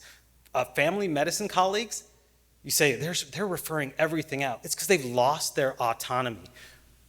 The rest of my talk is going to be about doing something that recaptures your autonomy. How do you figure out what you're in control of? So you have to figure out, what can I control? It's not 90% of the things I talked about, but what you can offer a patient is something you have control over, and I want you to think about offering cochlear implants. So, the case for incorporating cochlear implants into your practice. You can disregard a lot of the in-between slides. This is a slide I want you to think about. You need to do something. If you have a job in ENT where they're paying you right now to do nothing, you can leave. This talk's not for you. And I also want to work where you're working, because you have to do something. So you get to pick what that thing is. At this point, the benefits of CI are undeniable. There's nothing you can do to convince me otherwise. I can show you the data, and I will. The need is growing, and I'll show you how many people are still waiting and qualify for a cochlear implant. You might agree with me on everything, and you might say, well, I actually don't understand ear anatomy. I can't do this ear surgery. And I'm going to show you that you have to have basic understanding of ear anatomy, and then you can actually build on that so relatively quickly that you can be up and running doing these. Is it profitable? If it's not profitable, you're not going to do it, and more importantly, your hospital system's probably not going to let you. It is profitable now. 15 years ago, we had programs that were being shut down because the profit margin was so thin, especially depending on your payer mix. It is profitable now. I'll give you an idea in dollars and cents and WRVUs of what you're going to get. But the most important thing is the end, which is this whole thing will make your self-efficacy so high that if you do something like this in your practice, you'll actually bleed out to everything you do in your practice, and your overall patient outcomes are gonna get better. So let me convince you on how undeniable the research is on cochlear implants. This is a study out of Australia, and this study basically said, we get bogged down in the minutia of different research of who exactly can benefit from one exact thing. Generally for cochlear implants, when they look at a big umbrella review, they see it is generally beneficial. It does not matter about your etiology of hearing loss or your age. We're seeing improvements in speech perception outcomes. We're seeing improvement in communication ability. That's the upstream thing. The downstream is we've seen that if you improve somebody's communication ability, they can go to Applebee's now and actually order because they can hear what the person is asking them. That leads to a huge decrease in depression and a huge increase in their quality of life. Tinnitus scores across the board increased after cochlear implantation. In a Meniere's population that we thought even 10 years ago, you would never touch them with any ear surgery, showing improvement in vertigo, improvement in their tinnitus outcomes, improvement in their hearing outcomes, improvement in quality of life. So you should be impressed with cochlear implants. But what do people care about right now with hearing loss? They care about dementia. So in a 2020 Lancet article, which is, I think this is pulled from, they talk about modifiable versus non-modifiable risk factors. So basically, you have a genetic problem with that caused dementia, or do you have something else? Of the 40% of modifiable risks, hearing loss was actually 8% of that. So they said, okay, well, we're going to say if you have hearing loss, you're more likely to potentially have dementia. So what if we aid those people? What if we amplify them? This should make sense. They took those 1,000 people, they published it again in 2023 after giving them amplification, said, did this work? no, it didn't really work right off the bat. And then they dived in deeper and they said, if you actually look at people who have more than just hearing loss as a modifiable risk factor, their chance of having a cognitive decline with that hearing loss goes down 50% with amplification. So those scores go down 50% if you pick somebody who has more than just hearing loss and some of these other things. So what about cochlear implants? Our colleagues out of Madrid, Spain said, yeah, we want to do a study on what specifically happens with cognitive decline in cochlear implants. But what they said was the problem with doing a study like this is the instructions to give somebody for a neuropsychological testing are audible. So you have to speak to them. So these patients do really poorly and the results don't really quite jive. So what they did was they found a battery, a neuropsychological assessment that made up for the hearing loss, and they tested somebody before cochlear implant and 12 months after cochlear implant, and they found that their cognitive testing scores increased. And the confounder is this hearing, not being able to hear the instructions, that was taken out of the picture. So yes, the cochlear implant did all those other things, and there's a chance that you'll have a decreased cognitive decline because of it. So this is great. Everybody should be getting a cochlear implant. We should be testing all of you out there. If you qualify, you should be getting it. Well, it's not that simple because we're actually just not doing it. And there's reasons why. So of the people who could benefit in the United States, about 5 to 10%, I think the low is about 2% of people they estimate, and the high is 12%, are getting a cochlear implant of those who qualify. That's fine, we're not quite there yet. This is the stat that really kind of bothers me.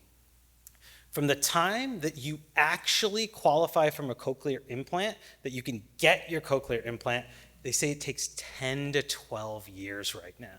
And there's various reasons for that, but that's a long time. And this lack of education for patients, providers, we blame a lot of this on our other providers, but it's actually otolaryngologists that are one of the key barriers to referring out also for cochlear implants. So to make that a little bit more clear, look at this numbers down here. This is from 2013, 2014, 2015 out of the Mayo Clinic. But there's there's probably 1.25 million people that could qualify right now in the United States. And we're doing somewhere in the maybe area of probably this year, maybe 20,000 new implants happen a year. So I told you before, I'm not a good ear surgeon. I'll probably tell you that. But I don't actually consider cochlear implant ear surgery. But the one thing you do need to go back is figure out the anatomy you need for a cochlear implant. So the thing I will tell you is that you know certain anatomy of the ear. We all do. We got through 5 years of residency. What is that anatomy that we're comfortable with? We might not be comfortable with surgical anatomy, the way you see it through a microscope when you lift up the ear and go through the mastoid, but you're really comfortable looking through an otoscope or otomicroscopy. This is an endoscope, so that's why it's such a good view. But you want to start looking at the things you do know. So you know where an incus is, you know where a stapes is, you know where a promontory of the cochlea is. Now your job is to look at so many photos, so many pictures of that you can flip that view to different planes. And if you can flip that view in your mind to a plane where you're coming from behind the ear, you can do this surgery, okay? So you can do this surgery. So where does this electrode need to go? That's the first thing you need to know anatomically. And what is in the way for getting there? You don't need to know about the subiculum, the ponticulus. You don't need to know about that. What you need to know is where do you need an electrode to go and what's in the way of the electrode getting there, all right? So I'm going to show you this, and then we're going to go a little bit quickly through the anatomy pictures because I know we're running a little bit late. But this is the first place I want you to start. I want you to start looking at CTs. Why? Because we're good at looking at CTs. We look at so many sinus CTs. We understand this. And even if you don't understand a ton about this space, you do understand this. This is the ear, right? And so this is mastoid air cells. We're halfway there, folks. We're trying to get right here. So what do we actually need to know? We need to know that this is the cochlea. that this is the little hole you're going in, and this is the line of attack where we're going to get. We're going to make a cut here. We're going to start drilling. We're going down here. We need to put something in right here. That's the cochlea. What is in our way? Right there is your facial nerve, and you're going to have a chorda tympani there, but you know that this is where you need to go, and you're going to start to build up your knowledge of the anatomy, remembering what it looks like through the tympanic membrane, and starting to turn that in your mind. And I like to start out with a CT scan. So the one relationship I want you to get in all these pictures is go with what you know first and build upon that. So what do you know? I told you where I want you to put this electrode in. It's going to be the round window. What else do you know? Round window, it's going to be attached to your cochlea there. Okay, you know what a cochlea looks like. Does it look like this little snail when you look at it? No, but every picture in the world shows you this when you look.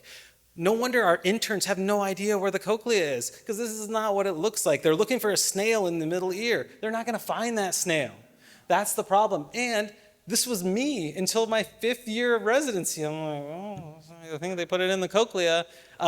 Some of these relationships are what I want you to know. And just a plug that I was going to say at the beginning, some people are going to say, you're talking to the young students or residents who are going to do this. Our cochlear implant program was started by our 74-year-old senior partner, okay? Here is the oval window and the round window. Oval window, round window, oval window, round window. You know this thing, and you know a relationship. That's kind of all I want you to get from some of this. What does a cochlea look like? Again, it's going to be this little snail shell thing. What you kind of need to know is how it's sitting in the head. So now you know what it looks like on a CT. You know what it looks like through the middle ear, and you know where it's sitting in the head. You should be able to start being like, well, if this is the way it's sitting in the head when somebody's sitting up, when I go and I look behind the ear, I should kind of know where it is. It's not going to move. It's just your idea of the anatomy is going to move in the plane, okay? So same thing, oval window, round window. You want to look at a lot of these pictures just to make sure you kind of have it in different planes, all right? The other thing is out there now, there are pictures that I never even dreamed of thinking of, which was, what does the promontory actually look like? And has anyone ever seen these scala? What is it going to look like in a cadaver? So you can see the stapes footplate's going to be over here. Your round window is going to be over here. We know a lot of these structures, and we know kind of what the inside is going to look like. Same thing for this picture. I'll gloss over this. So now I told you, you know where the electrode's going. What's in between you and the electrode? Skin, I think you can figure out. The mastoid cells you can figure out. Then it gets a little bit tricky down here. I don't want to do a cochlear implant because I don't want to get into a facial nerve. I don't want to hit somebody's chorda, which, if you're going to hit something, that's the one you should hit. Lateral semicircular canal. I don't want to drill through a lateral semicircular canal. I don't want to drill in somebody's incus. This is not an infected ear. This is not rocket science, because the anatomy is going to be actually more like the textbook. You're going to be drilling, and these cells are going to give away, and you're going to say, is that a cell? No. Is that hard bone? Yes. You kind of know where it is. Find these structures, especially when you're doing temporal bone labs to get ready to start doing cochlear implant. Find these structures. I think somebody told me last night, Cody Buchanan said, find the structures before they find you, and you'll be okay. This isn't a cadaver, right? So this is great. This is great. What does it look like in a real patient? It actually doesn't look that different. There's just red in there. It's the same thing. It's what it's going to look like. You're going to be fine. These pictures are really great, but you need to start looking at it to see, and there's tons of videos out. I was talking to another colleague, one of our head and neck colleagues here, and he was saying that if you go to places like Pakistan, general ENTs are putting these in. I think the quote was like crazy, because they understand this anatomy, and if people can pay, they can do that. So I told you, you have a whole bunch of stuff in the way. You're going to figure that out. Then you need to put this electrode in. We've made it easy for you this time. They've already made, whoever designed this cochlea already made a hole in there for you. You just make a little cut, and we can put this electrode in. You just have to have some basic idea of when you push the electrode in through that hole, which way are you pushing? Are you going to push to the feet, or are you going to push to the head? You don't want to push the wrong way, because then it goes into the vestibule. that's about it. But you can even actually close your eyes in surgery and be like, which ear am I operating on? Which way am I pushing? That should be fine. Believe me, you can do this anatomy-wise. So who can get a cochlear implant? The next few slides are going to tell you who can actually get a cochlear implant, but I want to make this really dummy-proof because we see these patients every day in our clinic.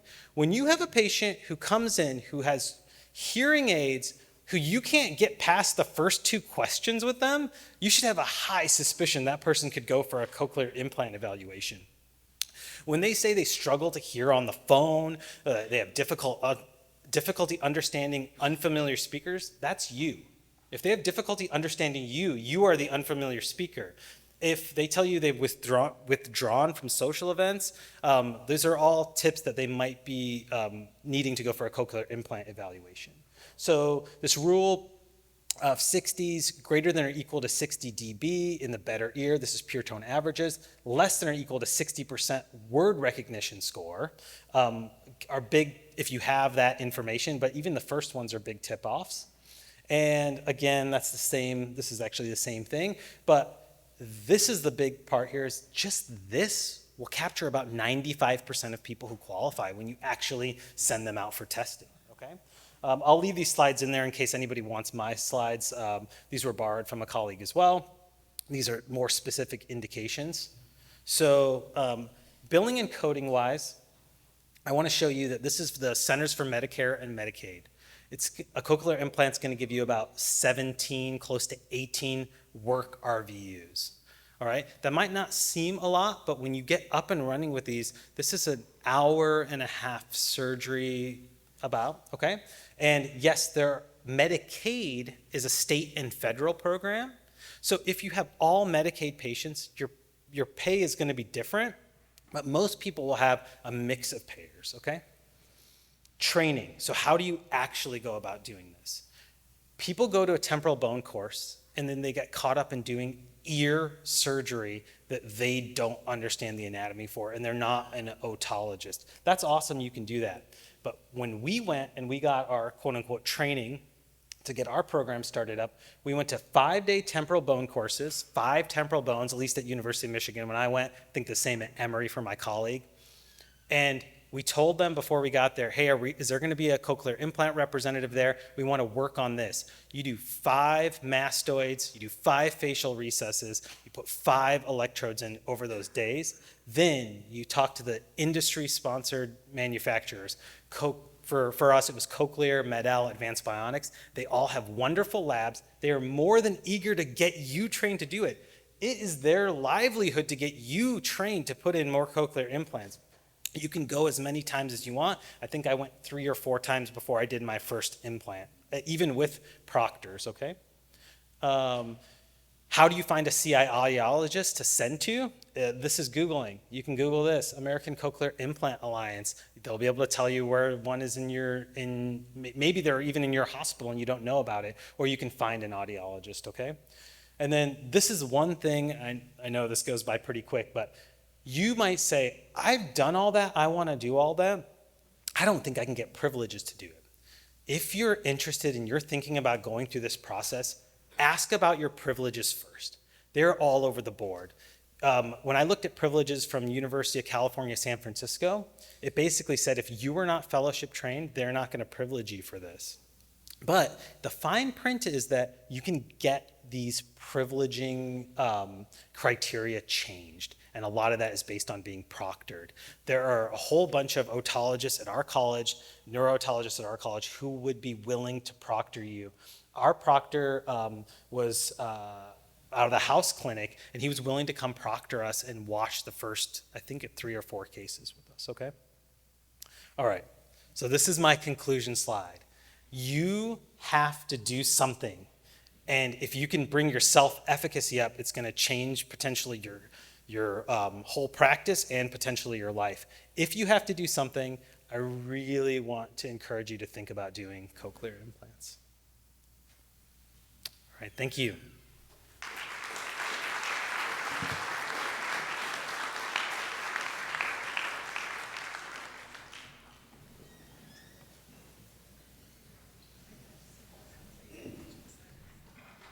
All right, our last speaker for the morning is Dr. Michael Teixedo. He is a neurologist in Wilmington, Delaware, and he is going to talk about migraine in otolaryngology.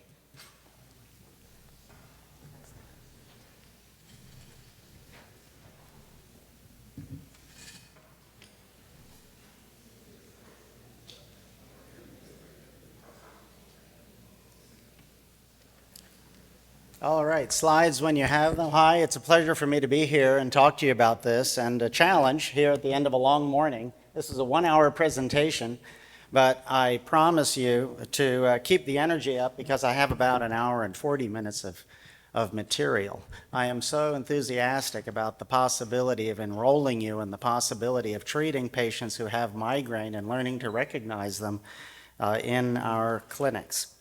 Are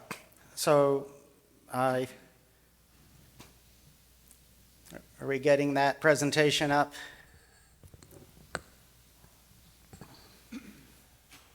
I'm a neurotologist, and I learned how to treat dizziness in my fellowship. I even went and spent 3 months of an 18-month fellowship specifically on vestibular disease, and I learned how to treat posterior canal lithiasis, how to do a sac surgery for Meniere's disease and a vestibular nerve section.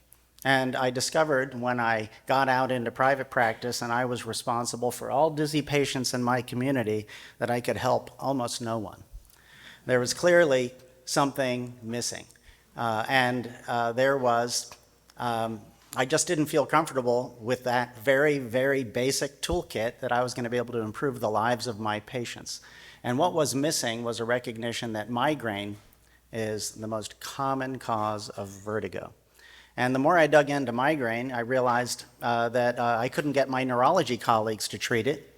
They were too busy treating things that can't be treated. And I had to take on this project myself. I said, all I need to do is to learn how to use a few medications. How much more dangerous could I be than an intern running around the hospital on July 2nd with a Washington manual? So I found it tremendously satisfying that I could recognize not just vertigo, but many other problems in patients who were coming uniquely to the otolaryngology office for treatment, but whose problems were rooted in migraine. And what I hope to do today is to enroll you in the possibility that migraine is present in all of our clinics and that we can recognize them if we understand the pathophysiology of migraine, which we're going to review and look at the relationship between that pathophysiologic process and otolaryngologic presentations. So how many patients do we really have in our clinics that have migraine? And what are they really complaining of? And how are we doing with them clinically now? In order to answer this question, a group of us put together a randomized study, a survey study with 1,400 randomized patients across the country that included 8 academic and 6 non-academic centers. And we discovered that the patients MAT positive, that's a special research a statistical tool with very simplified questions that has high correlation with the diagnosis of migraine. So if you're MAT positive, you have migraine. And what we discovered was that 16% of all patients walking in the ENT office have migraine. Now, this is migraine that's so obvious that you don't need to be a specialist looking at criteria. You can get a diagnosis of migraine when it's this obvious by going and talking to the girls at the Piercing Pagoda in the mall. And they'll say, yeah, that's migraine. So 16% isn't that much higher than the 13% prevalence of migraine in the general population. But what was remarkable is that about a third of them have chronic migraine. That means that they're having more than 15 days a month of their symptoms. And in the general population, only about a third of them were recognized when we looked at the diagnosis codes that were used in those visits. But among migraineurs, only about 0.5% actually have chronic migraine, 15 days or more a month. So those migraineurs who come into the ENT office have an unusual concentration of really chronic disease. And what does that mean? It means you're not going to help them very much with abortive medications. That would be just too easy. So what they do need is some preventive medication, some lifestyle change. You have to look at the whole patient, and this is what osteopathy is all about, looking at the whole patient. How can we bring health, taking all considerations in to this patient's life? We looked at it and found a direct correlation between the degree of sinus symptoms as shown on the SNOT inventory and the dizziness handicap inventory. The more dizzy you were, the more sinonasal symptoms you had. And the less sinonasal symptoms you had, the less dizziness there was in this large cohort. What were they really complaining of? Well, about half of them had pressure across the head, in one cheek, in both cheeks. Very frequently, they had pressure behind the eyes, and only about 11% of these patients had no facial pressure at all. An extraordinarily large number of these patients had tinnitus and aural pressures, and some of them had a foreign body sensation as if there was water or something in their ear. Burning tongue was there. A lot of the patients had dizziness, only 18% didn't have any in that group of migraineurs who walk into our offices every day. A lot of them have lightheadedness and unsteadiness and spinning, but many of them have a sensation of feeling displaced in space. That means that you feel like you're standing here, but you feel like you're standing back here, looking into the room, or a sensation of rocking or swaying. Now, these latter two symptoms are really important to recognize as index symptoms because those symptoms cannot be created by dysfunction in the labyrinth. They are created by misprocessing of vestibular information and the integration of visual, somatosensory, and vestibular inputs in the central nervous system. So, what is a migraine? It's basically a headache with neurologic symptoms, but it's really variable. And the headache, which is we think of as the cardinal symptom of migraine, is not necessarily even present. I tell my patients that's just the kind of migraine you have heard about. But as a doctor, there are many other forms and manifestations of migraine which I know about and which I'm looking for as you tell me your story. And that's a good way to enroll patients. So you can see that there is a very definite age and gender prevalence in migraine with a peak of activity in midlife, unfortunately the most productive decades of life. So there's a lot of migraine-related disability. And there's about a 3-to-1 female to male preponderance of migraine. But it is present in children and even in the elderly. And as you get older and as you're younger, headache is definitely not the main feature. In kids, for example, it's mostly a lot of GI symptoms. In fact, the first manifestation of migraine is colic in infants. An infant with colic has a 78% chance of having migraine with aura by age 8. They go on to have cyclical diarrhea, cyclical vomiting of childhood, benign paroxysmal vertigo of childhood, not positional vertigo, and then finally migraine headache becomes obvious when they go through puberty. Worldwide, this is a huge problem. There are lots of epidemiologic studies. This is a summary of them. And so there are billions of people who have migraine, about 1 billion migraineurs. And in the US, the number is 13%. It's genetic. We know there's a lot higher concordance of migraine among monozygotic twins compared to dizygotic twins. And when we look at a particular type of very peculiar migraine that's familial and runs in, that is called a hemiplegic migraine, where the aura symptom preceding the headache is hemiplegia, that there's a mutation in a calcium channel in about half those patients, and they're uniquely sensitive to a calcium channel blocker for therapy. Others have a sodium channel blocker, and others have second messenger defects. But we think that this is a model for common migraine. And now, of course, everyone's getting their genes looked at for their heredity information. And we're finding lots of other associated gene susceptibilities for migraine other than just ion channels. What the end result is, however, is the creation of what we would call a sensitive brain. And so what we're looking at here is auditory responses to what's called an oddball auditory potential. So you're given a potential, and then you're given the auditory stimulus again. And in a patient who has migraine without aura and who's not having a migraine at the time, the second time they hear the presentation, the cortical response is bigger. And the third time they hear it, it's bigger still. Whereas in a control individual who does not have migraine, their habituation occurs so that the cortical response is lower and continue to stay low.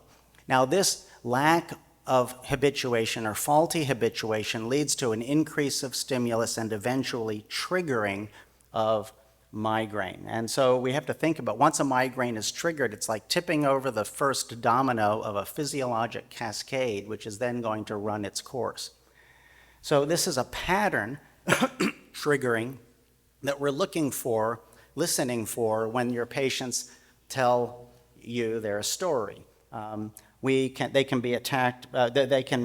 can be triggered by triggers in the environment and the diet and physiologic changes. We all have this threshold for migraine, and then these partial triggers add up in different ways on different days and put us over our threshold, and then we get an episode. So let's look at some just common environmental triggers. It's almost every kind of intense sensory stimulus, including sound, light, odors, visual changes, but things like weather changes and altitude are also really potent triggers for migraine. Physiologic triggers are innumerable, and anxiety and stress are often the number one and number two. And when somebody was really previously healthy and they come in crisis and practically disabled, you ask them, well, what is going on, in your life? What is different? This often comes along with a big stressor. It could be financial, it could be relationship, it could be health, and they get quiet and they become introspective, and they realize that you can help them with the medicines, you may have a plan for them, but they realize leaving that they have things in their life that they have to change. And of course, this problem that they have is now an extra stressor as well. So you can reassure them that we can calm down now that we've recognized the problem. We can calm down the physiologic hypersensitivity, but the underlying triggering needs to be attenuated. So hunger, exercise, dehydration is really common. Allergy is a big trigger. Hormone changes, of course, and this explains why we have a peak in puberty and menopause and a menstrual migraine and the female to male predominance. So any pain that feeds into the head and neck. Travel is like a perfect storm for migraine. There's stress, there's even the letdown of stress can trigger a migraine in some individuals, like when you finally get to the airport and get through security. Then altitude is a manifest trigger. Alcohol, you tend to drink sometimes when you travel, which leads to even more dehydration. And there's a fatigue of time change. For every child you're traveling with, that's a multiplier. And I think we've all been there. But food triggers are something that we always think about and hear about, but they're poorly understood. Most people think that they would know if they had a food trigger because they would eat things and then they would get a migraine, half an hour later. What actually happens is that you get a food trigger may actually push you up a little bit as a partial trigger toward your threshold for a day or two. And you don't even know you get away with it all the time. But if you have a combination, like you eat chocolate and red wine together, and you say no problem, but then you have chocolate and red wine together on a day when it's rainy or on the end of the week when you're fatigued, and you get a migraine from it then. So the reason that these are not allergies, these are actual food sensitivities, and there are complex chemical byproducts of food aging, like aged cheese and the yeast in fresh bread. But there are also amines that are similar to our own neurotransmitters that are important in migraine. And I'm just putting on my clock so I can keep track of our time. Caffeine obviously is a trigger, and also because it's a vasoconstrictor, it feels good when you have an actual migraine headache in action because it vasoconstricts the blood vessels and they hurt less when they throb when they're a little vasoconstricted. MSG, chocolate is a common trigger. But a lot of foods we can't figure out. Nobody knows why citrus or bananas or nuts or peanut butter are provocative for migraine.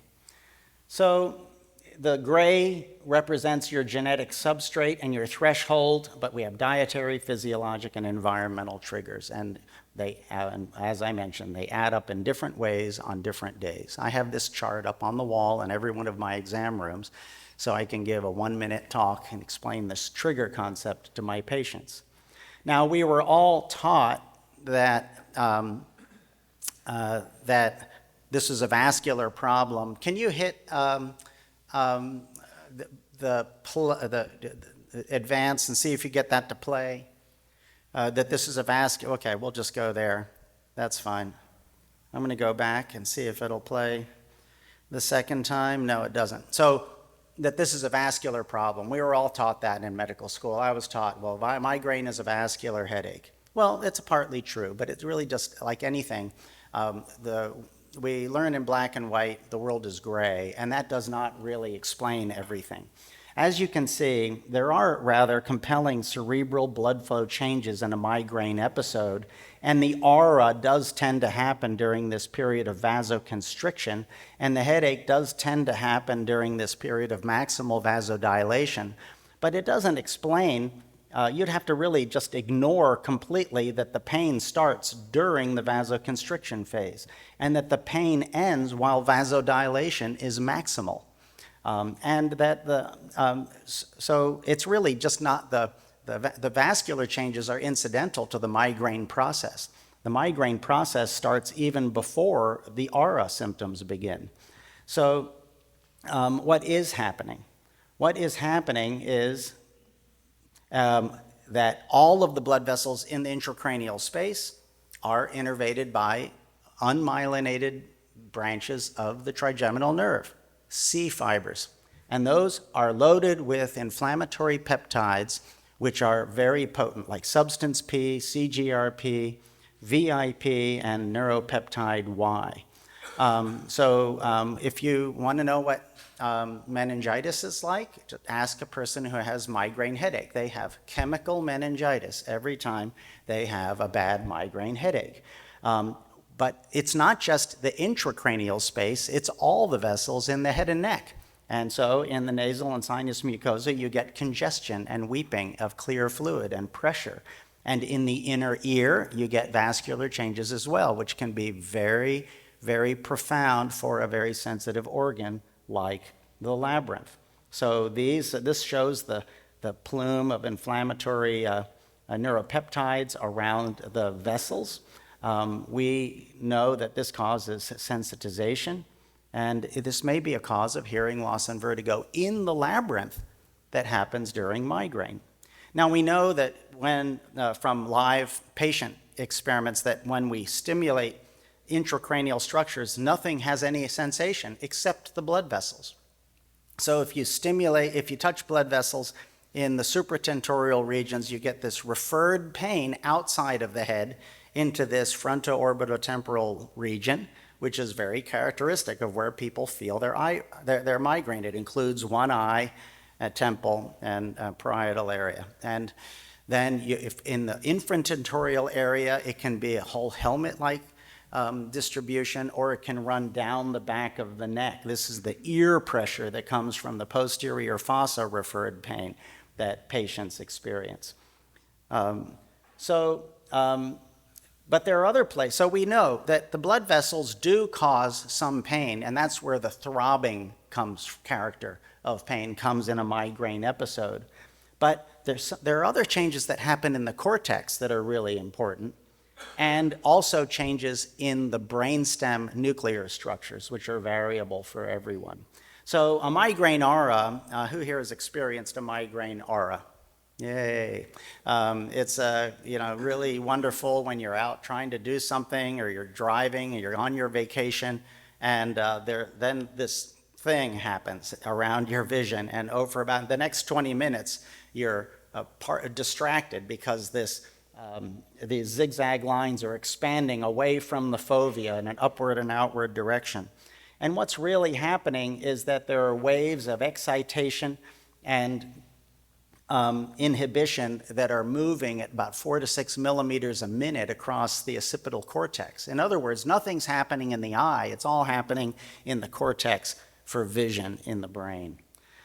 But this is not limited to just the vision. It can happen on any area of the brain. So let your imagination go wild and think about hemiplegic migraine, where this wave of spreading depression goes across the sensory cortex or the motor cortex, migrating numbness, migrating paralysis, aphasia, personality changes, temporary genius. But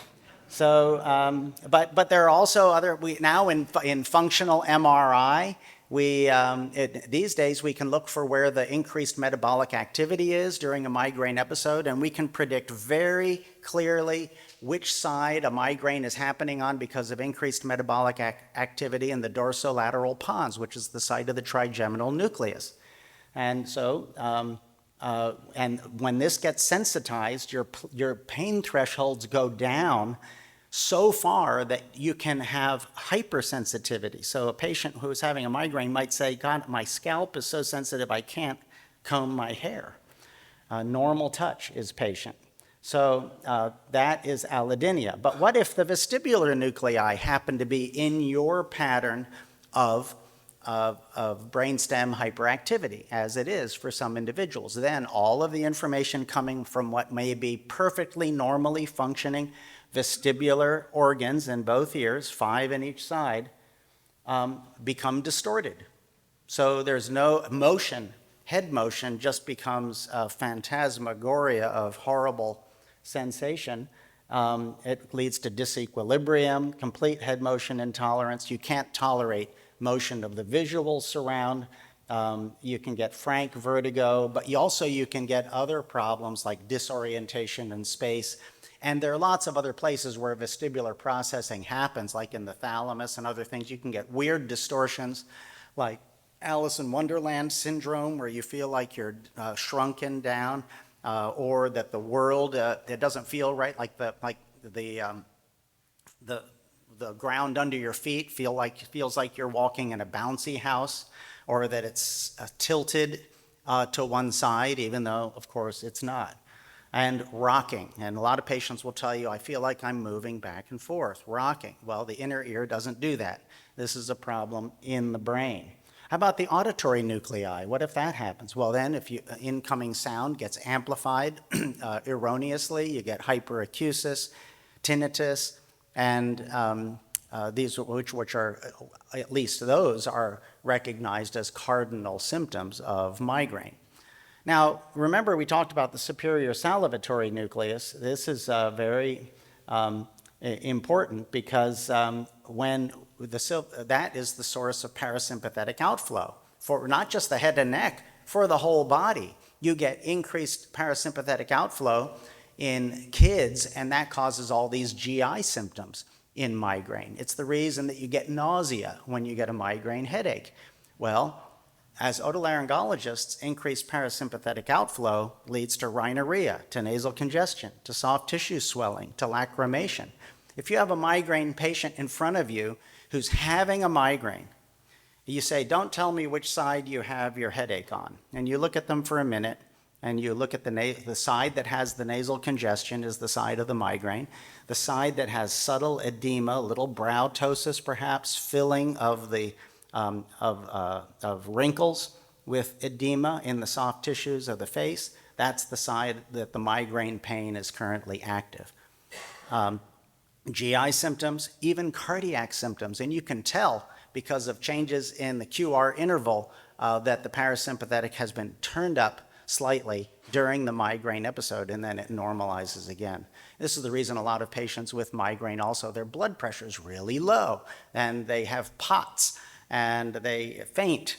When they faint at the concert because they have a migraine from the excitement, and they get this parasympathetic outflow, and then they faint. So I need another slide. Okay, there it is. So, but the symptoms are so variable that some people get the aura symptoms only. They say, I've never had a headache, but I have ocular migraine about 12 times a year.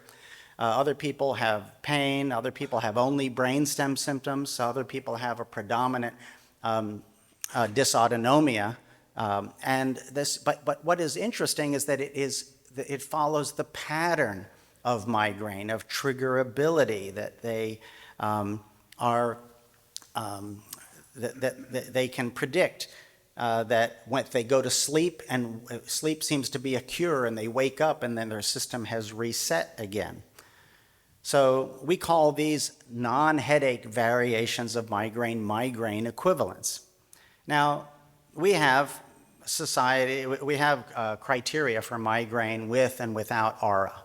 Well, that's great. These are really important, but you don't need them.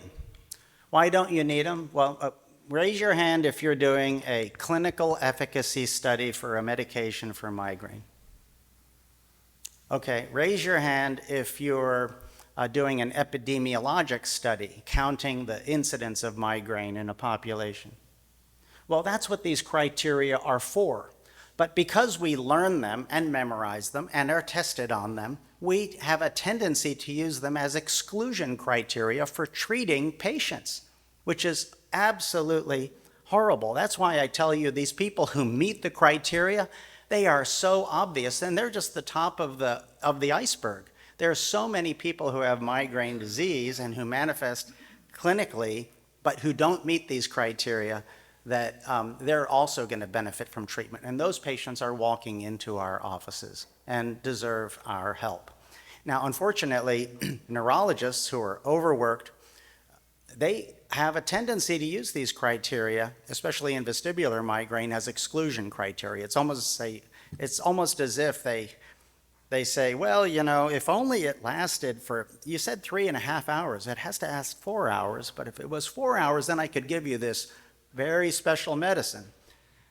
It would just be ridiculous. So we don't really need to worry about knowing these criteria. It's so undertreated. We need to just look for the story, understand that it's there, and that it will benefit our patients. So in otolaryngology, what are the common symptoms and less common symptoms that are associated with migraine disease? Well, sinus headache, migraine-associated vertigo and dizziness, commonly known now as vestibular migraine, facial pressure and atypical facial pain, ear pressure, otalgia, hyperacusis, BPPV. Did you know it's like you're 7.5 times more likely to get BPPV when you have migraine, and half of BPPV episodes happen at the time of a migraine headache, and there's a female to male 2-to-1 ratio of in BPPV. So we know that a lot of patients have recurrent BPPV. Meniere's syndrome now is partially regarded by many patients as a complication of migraine in many individuals, tinnitus itself, even sudden hearing loss. You know, the sinus, allergy, and migraine study done by Richard Dodick at the Mayo in Arizona really rocked everyone's world in our specialty, because they took 100 sinus headache patients, chronic sinus headache, and they had them evaluated by an allergist, an ENT, and a neurologist, and only 3% of the patients had chronic rhinosinusitis. All the rest had classifiable forms of headache. And, you know, the distributions were all over the place. in terms of where the facial pressure, chronic sinus pressure was. It wasn't always unilateral, as you can see. And you can also see that the allergists saw what they called allergy headache. The otolaryngologists saw sinus headache, and the neurologists saw migraine, because we see what we know. And I think what we're trying to do and what we're recognizing in our specialty, it's time for us to know migraine so that we recognize it when we see it, because sinus headache is not rhinosinusitis. And it tricks us, though, because sometimes it responds to surgery. And we'll talk about why. So we have an idea that a lot of these patients with sinus headache are misdiagnosed as sinusitis, because we have this idea that weather change and sinus symptoms go together. Well, that's migraine. It's not really sinus. There's no reason a sinus infection gets worse with the weather, except for the migraine component of it. We always think about migraine as unilateral, but actually it's bilateral in about 40% of patients. We say, well, if it's on both sides, it must be sinusitis, because migraine is unilateral. But that's just not true either. Migraine is bilateral in a lot. And surgery works in some patients. And what we're actually doing, the reason it does, we've all done these surgeries on patients where they don't bleed and they're fast, and it seems like you did a great dissection, and their pressure gets better, and they come back, but about 6 or 7 months later, they come back and they say, oh God, all my headaches are back. You must have missed a cell or something. And you're looking at a repeat CT scan, and there's one small anterior ethmoid air cell against the tegment. It's opacified. You're thinking, oh, I think I missed that. I think I have to go back. You know, you don't have to, you just stop yourself. Just say, clearly there's another etiology. You did a nerve block by excising the osteomeatal complex, which is the most densely innervated area in the nasal cavity. It's the most pressure sensitive. But these are free nerve endings so that they grow back very easily onto any blood vessels that are present. They don't have to find a receptor or something like that. It's common for this migraine pain to come back even after the surgery. So if you look at the effect of in the nasal cavity of having a migraine, you can see how much congestion there is, and then the response to a triptan, which is basically a strong vasoconstrictor. Sudafed is pretty good migraine medicine. It's a vasoconstrictor. A patient who doesn't have access to a prescription and they have a migraine headache, tell them to take a Sudafed and they'll feel better. It's not so bad, migraine. It's like a weak triptan. And they will respond to triptans. And they'll even respond to preventive treatment. Now, when we do bathe an area with CGRP, mast cells degranulate and histamine goes up in our bodies. And so if you look at allergy, the association between migraine and allergy, you can see that IgE, circulating IgE, is much higher in non-allergic migraineurs than in control symptoms. And serum histamine is much higher than in controls and peaks during an episode of migraine pain because of the mast cell degranulation that happens when the CGRP spill occurs, when the chemical spill occurs. And we know that there's a direct relationship between the degree and the frequency and intensity of migraine episodes and the degree of atopy in individual patients, and that they respond to immunotherapy. So when we see these patients, we should be asking them about their allergic history and seasonality of symptoms, get allergy testing, and a lot of times you say, we're going to start you on preventive medications, but we're going to treat your allergy. When we take away allergy, your triggers will have more room to add up without going over the threshold, and then we'll be able to get you off when you're on maintenance of these preventive medications in many cases. Now in otology, this has really rocked our world because it turns out that migraine has really profound effects in the inner ear and may even be able to injure the inner ear. And all of these assumptions are seeming to be supported by our clinical experience that we're getting. We get vestibular migraine, motion intolerance, and hyperacusis. On the cortex, you can get vertigo just because the spreading depression is going over the right areas of the cortex.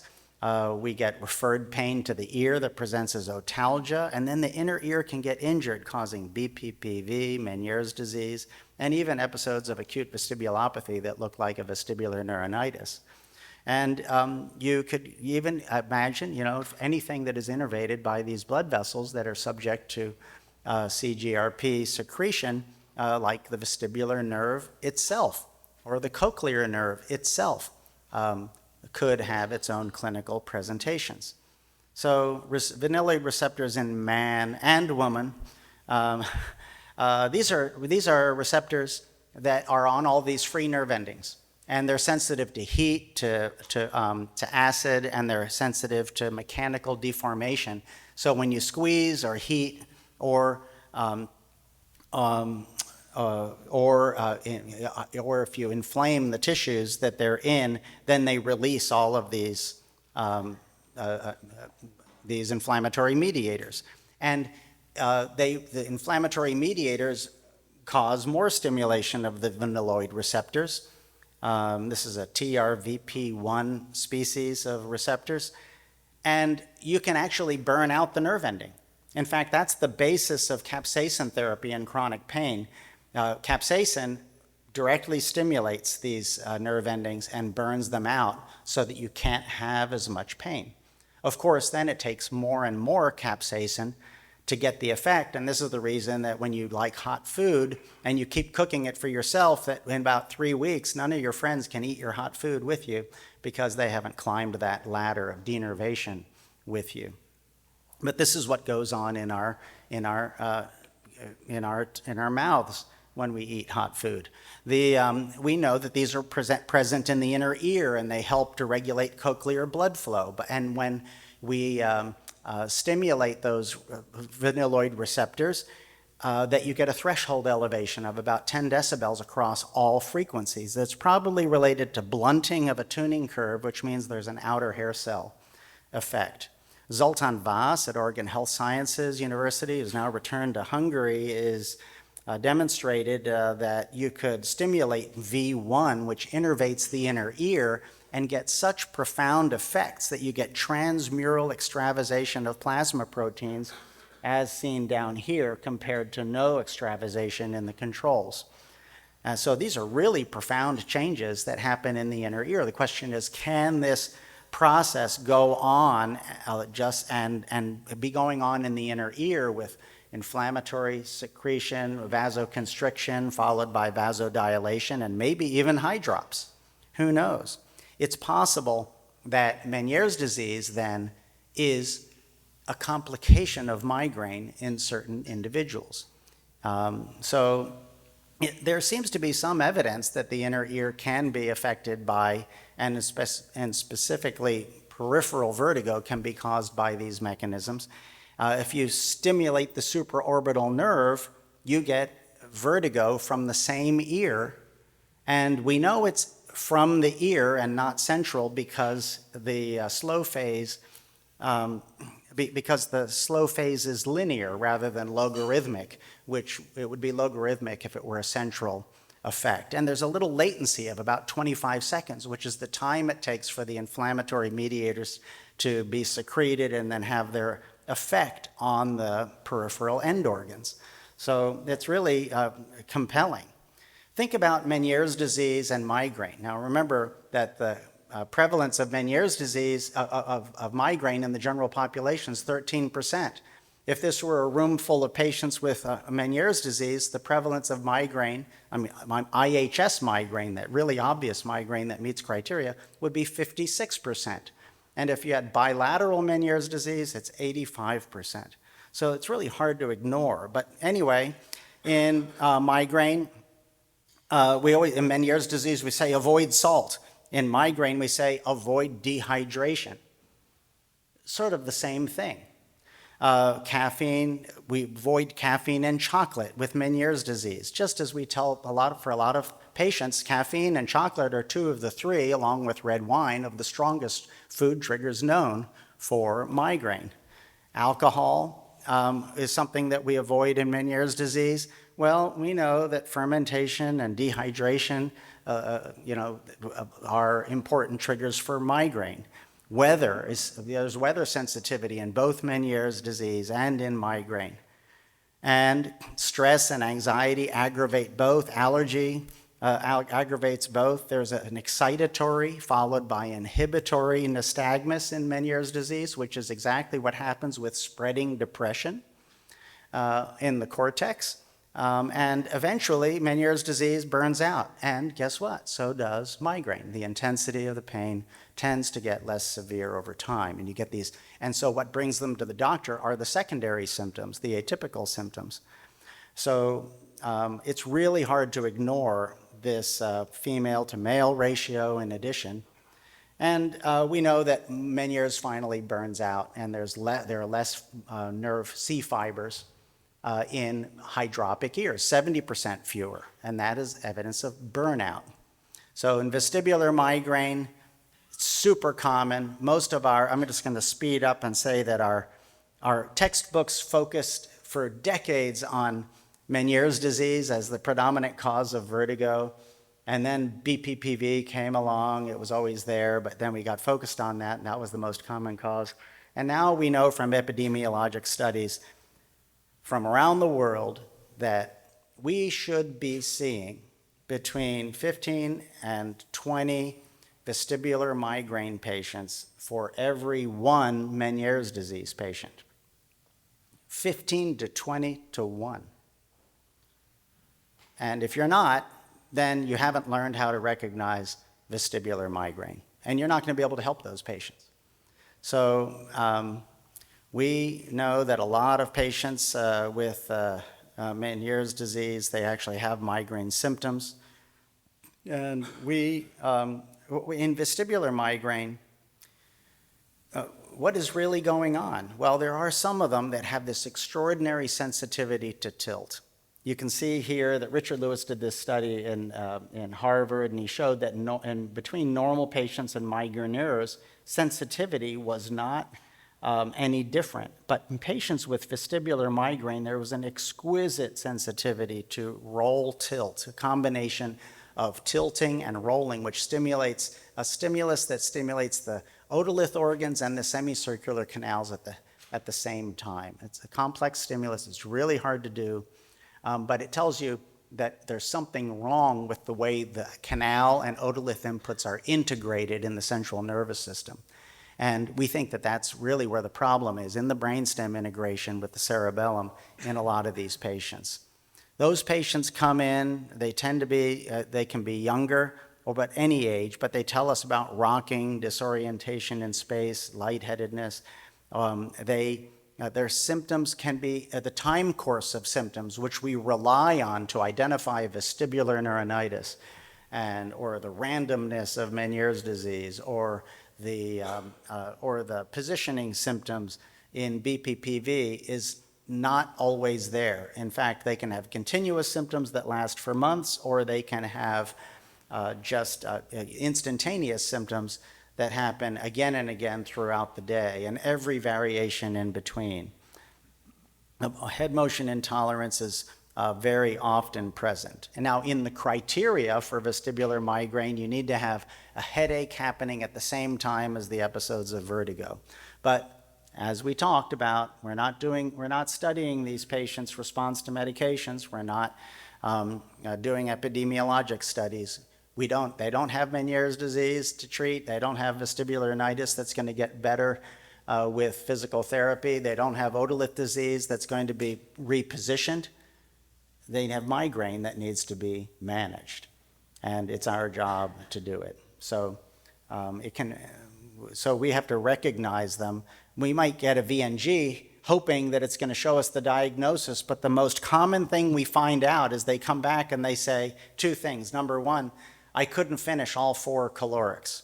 I wouldn't let them do it. I got too sick, it was too much for me. And the other thing is that most patients with dizziness, they get calorics and then a few minutes later they're okay, or they can drive themselves home. These patients, the stimulus is so strong, it tips over 5 first dominoes, and they go home and they're wiped out. They're just say, man, that test just wiped me out for the rest of the day. It was not until the next morning I could function again. And you say, okay, it's not in the report, but you have vestibular migraine. It just supports my impression. So, and some of those patients actually have vestibular weakness too, between 15 and 35%, more testimony to the ability of migraine mechanisms to injure the labyrinth. So, abortive medications for these patients with vestibular migraine generally don't work. And so we have to prevent them. We need preventive medications. It does respond to preventive medication. Tony Mikulik demonstrated a pretty good response, about 75% of them, if you just had a 3-part treatment algorithm with just caffeine cessation, topiramate, and nortriptyline, figuring out what worked for each individual patient. So you meet patients and most of them fall in this gray area between vestibular migraine and Meniere's disease. BPPV, as I mentioned, is a lot more common in patients with migraine. Migraine is more common in patients with BPPV. And so if you have migraine, you're 7.5 times more likely to get it. In this big study of BPPV patients, you can see the red and blue, the female to male predominance of BPPV through the years. And you can see that especially at menopause, how the ratio goes all the way up to about 6.8 to 1. Oh, that's at puberty. That's about 3.2 per 1 at menopause.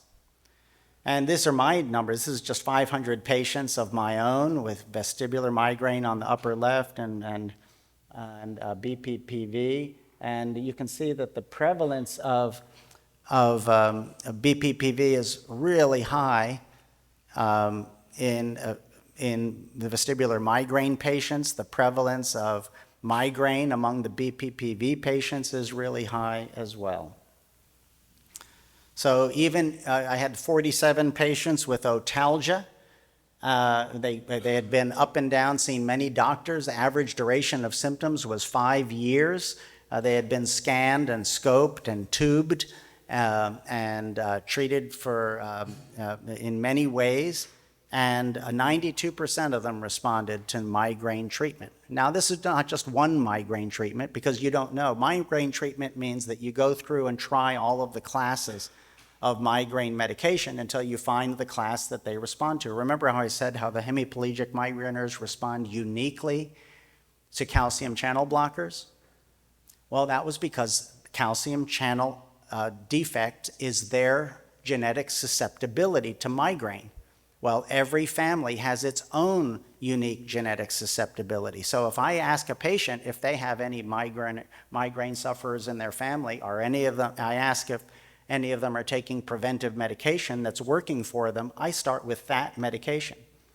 And, but these patients had ear surgery with triggerability. They had allodynia to cold or to touch. They also, many of them also had migraine headache that was separately identifiable, but they had been seeing all these ENT doctors, but no one asked them about migraine headache. So and the average time to response was less than 2 weeks. And the average duration of symptoms was 5 years in these individuals. Tinnitus and migraine correlates side to side. Patients during a migraine attack, their tinnitus gets turned up and then it comes down. We have this bad, horrible habit in our specialty to say, tinnitus, there's nothing you can do about it. Learn to live with it. That is not taking care of the whole patient, believe me. About 20 to 25% of tinnitus sufferers, they have sensorineural hearing loss and they have tinnitus, but they have this extra feature. It changes in volume. Why does it change in volume? I said, does it really change in volume? Like not just when you're in the quiet of your bedroom, but like today it's really loud, really bothering me. Or it's loud for 4 or 5 hours and then it goes down. And if they don't have high drops or something going on in the inner ear that can account for that, and most don't, then where is that change happening? It's happening in the brain. They're having migraine fluctuations of sensitivity that are changing the volume of the tinnitus. And you treat those individuals with these preventive medications, and their tinnitus becomes stable. And the annoyance of their tinnitus goes down tremendously. They can't believe it. They just can't believe it because they had been told almost rudely more than once that nothing could be done. So we are, I'm looking at the clock here. So we're at all these patients. Who know they have migraine, they go to primary care doctors, they go to neurologists who are the primary specialty care, recognized specialty care providers for headache, but that's only about 16% who ever get to a neurologist. And, but we in ENT see a lot of these patients, but we don't treat a lot of these patients because it's just not a part of our curriculum. And if it's not a part of our curriculum, it's a perceptual blindness for us. It can be right in front of us and we don't know it. You know how it is when you learn a new word and then you see it twice the next week? You go, God, it was there all the time. And how amazing is that? So we need to learn migraine and what it is, and we have to convince these patients. Don't spend too much time, just say, I know, migraine headache, you may not have that, but you have other kinds of migraine that you haven't heard about, but that I know about. And so I tell them, I give them a handout that's on my website. You should just look up Teichido and patient information. It's used at 30 or more academic institutions around the country. It explains all of these things. And I go through the triggers and I tell them we can elevate the threshold with medication. We can decrease the trigger loading by modifying diet. We can remove physiologic triggers by just improving sleep and exercise and lifestyle changes. But there are some environmental things that are really hard to avoid. You know, you can't avoid weather, and you can't avoid the colognes that people wear, and you happen to be sitting next to them. The idea is to do what you can by managing triggers and elevating the threshold to give good space so that you don't break through very often. Now, when a patient's having triggers all the time, they can't tell what they're having symptoms all the time, they can't tell what their triggers are. But once you get them better and they're doing well for 8 or 9 days, then they have a big episode. They can look back and they say, hey, for the last day and a half, what was different? And after over a few episodes, they realize that, gosh, every time they burn the candle at both ends, or every time they go to, Uncle Xavier's house for paella, they pay for it, and they recognize what the triggers are. So trigger identification and avoidance, lifestyle change is really helpful, especially if people are going through some sort of life crisis. But we have to educate them. But many of our patients really need prophylaxis, and the prophylaxis using preventive medications that stabilize the central nervous system in different ways against this first domino falling are really used sort of to test the hypothesis, could this be migraine? But usually you already know this probably is migraine. We just have to find the right thing for you. So what are the classes of medicines that we use? The classes are sodium channel blockers, which are seizure medicines, beta blockers, which are blood pressure medications, calcium channel blockers, which are blood pressure medications, and tricyclic antidepressants. And now we have some special new fancy CGRP medications. So these medications are cheap, and very expensive and require pre-authorization. So start with the cheap ones, figure out what works. Topiramate is an anticonvulsant. I tell people it's easy to sell. I tell people we're going to ramp you up slowly to 50 milligrams twice a day over about 3 or 4 weeks, and you'll notice you're taking it. You'll notice numbness and tingling in the fingers and toes, but that goes away if you stay at the same dose for a few weeks. It also may change your appetite, a decrease. People lose weight on this medicine, and their eyes widen. They go, yeah, okay, tell me more. And I say, and some people, they're already very slender, and I say, if you lose too much weight, this is not workable for you. And then I say, but some people do have, that works great for them, but they have a cognitive side effect. They're just not as sharp as they need to be at their work, and if that works for you, that's not workable either, and we're going to move on. So then we talk about other medications. Basically, the only people you really avoid this in are people who have glaucoma or if they have kidney stones, because it can enhance your kidney stone formation powers, which would be an unfortunate curse. So beta blockers, propranolol was actually the very first preventive medication ever discovered. It's been around for a long time. People really tolerate it just fine. I usually use 60 milligrams. And then double it even to 120 if after 2 weeks they're having a response, but it's incomplete. And usually start young men with it, but they have to watch if they're really performance-oriented triathletes or something like that, then they won't want to take something that limits their cardiac output.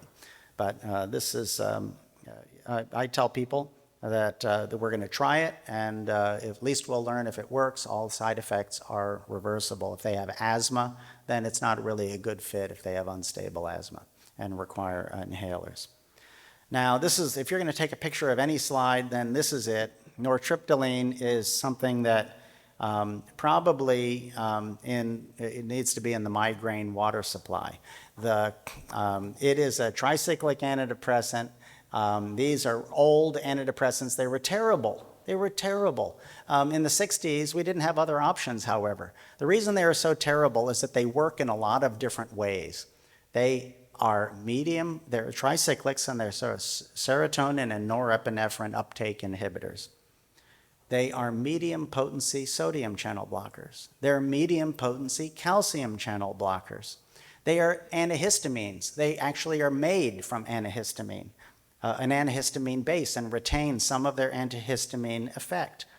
And they're anticholinergic, so they help offset any of the dysautonomia, and they help you to relax and sleep well. And a lot of these people, when they're stressed, they're not sleeping. Sometimes sleep deprivation is the thing that is tipping them over, and it could be something as simple as they have a frozen shoulder and it's waking them up 12 or 15 times a night every time they wake up, and they're chronically fatigued, and now they're having migraine symptoms, and it's a vestibular migraine, and they go to the ENT. And you're not going to fix their shoulder, but you can get them through until that's fixed. So it works so many different ways. But if you have to, but it was a lousy antidepressant, you had to take really big doses for it to work as an antidepressant. But at those big doses, you had the side effects of serotonin medications, of norepinephrine uptake problems, of sodium channel blockers, of calcium channel blockers, of anticholinergics, of antihistamines. Man, that's a lot of side effects. That's the reason they're so bad at high doses. And I tell them, though, that if I were a psychiatrist in the 60s, not only would my jacket and hair have completely different styles, I'd be starting you on about 100 milligrams of this medication, and we'd go up to about 250 milligrams. I'm giving you 10 milligrams, and we're going to go up to 20. And if it works for you and you tolerate it, and we need a little bit more, we could go up to 30 or 40. It is really amazing and transformational. Some of the residents, it's so nice for me to be here today and to see some of the residents I work with, and they're using these tools, and a lot of them, they're like the only guy. I mean, you guys, where you're practicing, you're like the only guy in 100 miles who can fix a lot of patients using these very tools, and they'll give you the testimony from their experience and use. So anyway, that's the medicine. And then calcium channel blockers are probably the best tolerated of all of these. Very few side effects, diltiazem, and a lot of people are uniquely responsive to it. Constipation in some people, and a lot of the patients, they say, hey, I can't take those medicines. I already have, my blood pressure is like 100. And I said, of course it is. Everyone with chronic migraine has a low blood pressure because of your parasympathetic outflow. Your blood vessels are so relaxed, they can't relax anymore when you take this. But a person who has high blood pressure and very high vascular tone taking the same medication will have a big change and a big drop in blood pressure from the very same dose that I'm giving you. And so it's paradoxical in this patient population, about half of them are taking blood pressure medication and tolerating it. So, and all the patients with POTS, they're being managed only from a cardiovascular standpoint by the cardiologist. And I said, no, let's just see if we can make the dysautonomia go away by reducing this hyperactivity in the central nerve that's coming from the increased parasympathetic outflow in the central nervous system. You control the migraine and it all goes away. And now they don't have to wear a helmet and they can go to school again. It's amazing. Predominantly, it's really younger patients who are in crisis with it. So I usually, in patients younger than 50, the women get topiramate. This is arbitrary. This is totally unscientific. I made this up, but this is what I do. Under 50, the women get topiramate first. The men get propranolol first. Over 50, everybody gets the nortriptyline first. And, but then we use calcium channel blockers as a second line for most of these. And sometimes you can't use what you would normally use because they're already on 3 other SNRIs, or on other SSRIs and other problems, or they have kidney stones, or they have asthma, or, one thing that often happens, half the world takes metoprolol. And I said, oh, you take metoprolol, that's great. I'll tell you what, instead of taking 25 twice a day of metoprolol, I'm going to put you on 60 milligrams of propranolol. It gets into the central nervous system better. And they come back, they say, that was genius, it's great. I'm not taking an extra medicine, and I'm better. And my cardiologist, I told him about it, and he said, sounds fine to me. So you're not going to get anyone really upset unless they have really severe cardiac disease, some sort of critical cardiac issue. So anyway, this is a common problem. We're going to help a lot of patients. Very definite migraine mechanisms are causing these symptoms that they present to us with. We really need to be managing this to consider that we're giving our patients really optimal care. And I think ultimately a migraine is going to be included in the otolaryngology curriculum. That's certainly a goal of mine, to eliminate this perceptual blindness that has patients falling between the cracks of the specialties, between neurology and otolaryngology, and the patients are stuck. So if you want to learn more about this, you can come to Delaware and spend 2 days with me, and you'll say, oh, this is not that hard. And it's free. You go to Wilmington, Delaware, you fly to Philadelphia, you can email me about it or call me, and I thank you very much.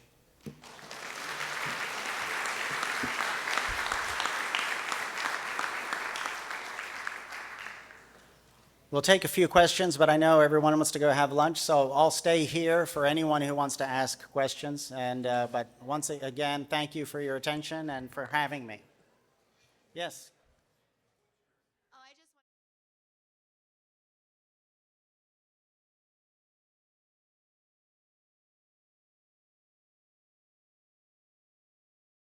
At McLaren, I was a 3rd place, I think. My paper was titled Closing the Gap, Stapes Surgery Outcomes and Operative Time Analysis by BMI. Author affiliations, this was primarily done through Michigan Ear Institute, for those of you that are familiar with the Michigan area. So it's me, and most of the other people are through Michigan Ear Institute. No disclosures. So background. So as we all know, America's got a little bit of an obesity problem. So the rise of obesity and the problems related to obesity is increasing. 42.4% of American adults are obese based on the CDC definition of obesity. A lot of different studies have worked and looked at the obesity and how it impacts surgical outcomes, both from surgical operative times as well as complication rates. This has primarily been done in the general surgery field, and they found that there has been an increase in complication rates, which makes sense when you really think about the general surgery area. However, in terms of otolaryngology, and specifically with otology, it's a little bit less clear in terms of, does obesity make these surgeries harder, and does it increase the risk of complications, and et cetera. A little bit more background for those of you who aren't aware of what otosclerosis is. Otosclerosis is essentially bone where it shouldn't be. So otosclerosis is a disease of the otic capsule, which generally causes a conductive, but it can also cause a mixed hearing loss with an estimated histological prevalence of 2.5%, but only about 0.3 to 0.4%, so I actually have clinical findings of the disease, which again would be primarily related to a conductive or a mixed hearing loss. There are conservative options, however, surgery generally remains to be the most effective and accepted treatment option. Usually you don't do surgery in cases where there's ossification of the labyrinth or the cochlea and you're more concerned about other type of things and you would be scared about doing a stapes surgery and have an increased risk of bad outcomes, basically. So we use BMI to try to make an association between body habitus, because really that's the best thing we have to kind of think about increasing BMI. It makes it a more difficult body habitus.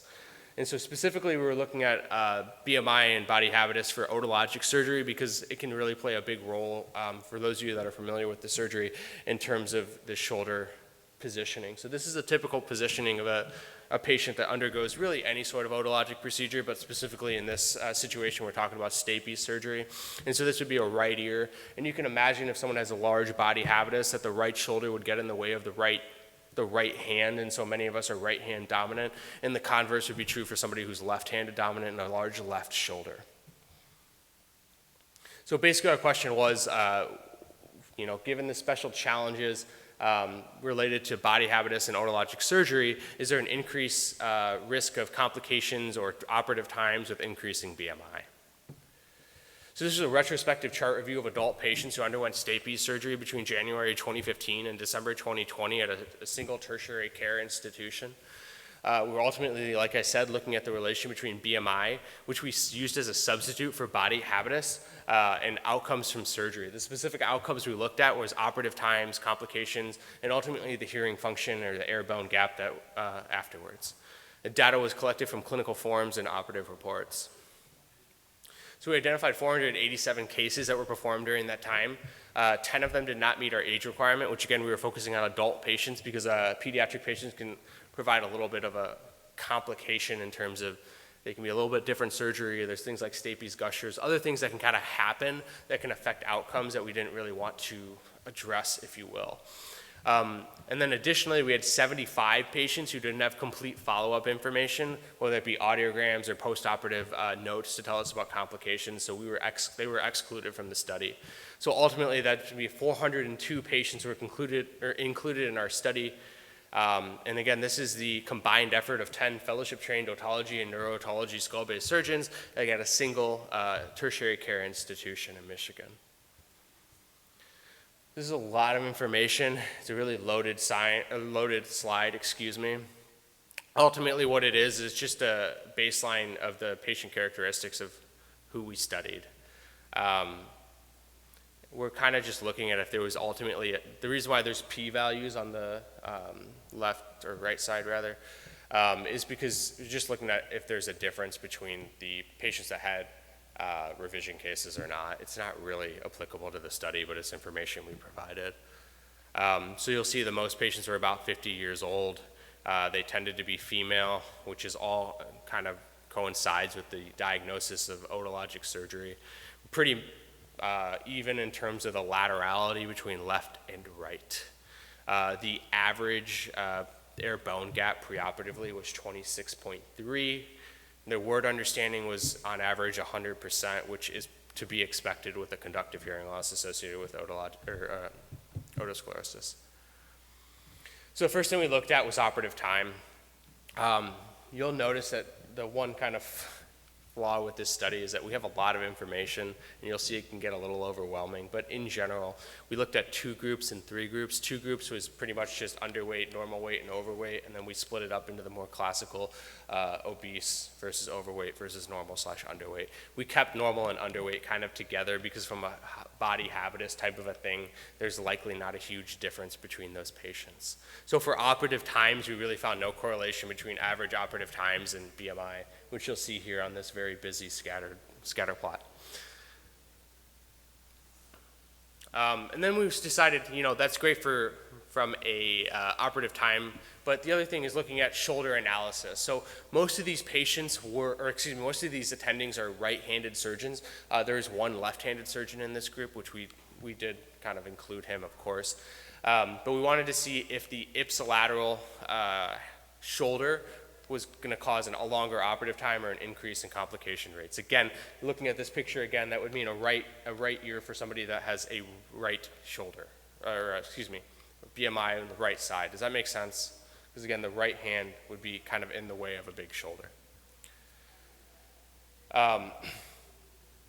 We found that in general, there really wasn't that much of a correlation between this either. For surgeries for which the patient's shoulder was contralateral to the surgeon's dominant hand, again, this would mean a right-handed surgeon operating on a left ear. So again, think of it kind of the opposite of this ear in terms of that their main hand's going to be pretty free to do what it needs to do. There was no real difference or association between increasing BMI and OR time. There was an association, however, with the right shoulder being adjacent to the surgeon's dominant hand. Again, like the picture I just showed, to be a right-handed surgeon operating on a right ear. And this was seen mostly just for overweight patients. And you can see that here. So then the other thing we started to ask is about outcomes, hearing outcomes ultimately. There was an average improvement of an air-bone gap of 17.01 with a mean postoperative air-bone gap of 10.64. Just for kind of information, air-bone gap of about 10 is considered to be a successful surgery. So that would say on average these patients did have a successful closure of their air-bone gap. Among patients with a higher BMI, which is going to be above 25, primary stapes surgery in which the patient's shoulder, again, was adjacent to the surgeon's dominant hand, there was a greater improvement of the air-bone gap compared to the patients with a lower BMI. And then for the remaining groups, there was really no difference. Again, very big slide, and that's what I was telling you. It's a little bit of the flaws of this study was in terms of organization. But even so, you can see kind of that was really the only true positive correlation we found. In terms of complication rates, there really was no correlation between increasing BMI and worse complications or frequency of complications. This is just a list of the different complications we had. Again, those of you familiar with the procedure would know that having vestibular complaints after surgery is somewhat common. Same with dysgeusia. However, most of this tends to be transient in nature. And then this is, again, more just talking about splitting it up in terms of the different complications in terms of the different groups. Again, we did 2 groups and 3 groups, and there really was no association between increasing BMI and increased risk of complications. So what does it ultimately mean? It means that the stapes surgery can be safely performed by experienced surgeons regardless of BMI. There does seem to be a small correlation between increasing BMI and operative times, but that really seems to fall off at kind of the higher BMIs. So ultimately it shows that maybe increasing BMI does make it more difficult to a point, and then there just becomes a point where maybe either BMI is not really a good indicator for what body habitus is, or it just kind of gets to a point where it's just difficult and it doesn't really matter at that point. It's hard to tell, it's just one study. And then it ultimately means you should do it. You should offer stapes surgery on patients regardless of their BMI size, and that ultimately you're going to likely be able to help them in terms of their hearing outcomes with minimal impact on their complication rates. And so you should do the surgery if you feel capable of doing it. Special thanks to everyone that helped me and that were the organization, the college, for allowing me to present. These are my references. Does anyone have any questions? Nice. So good.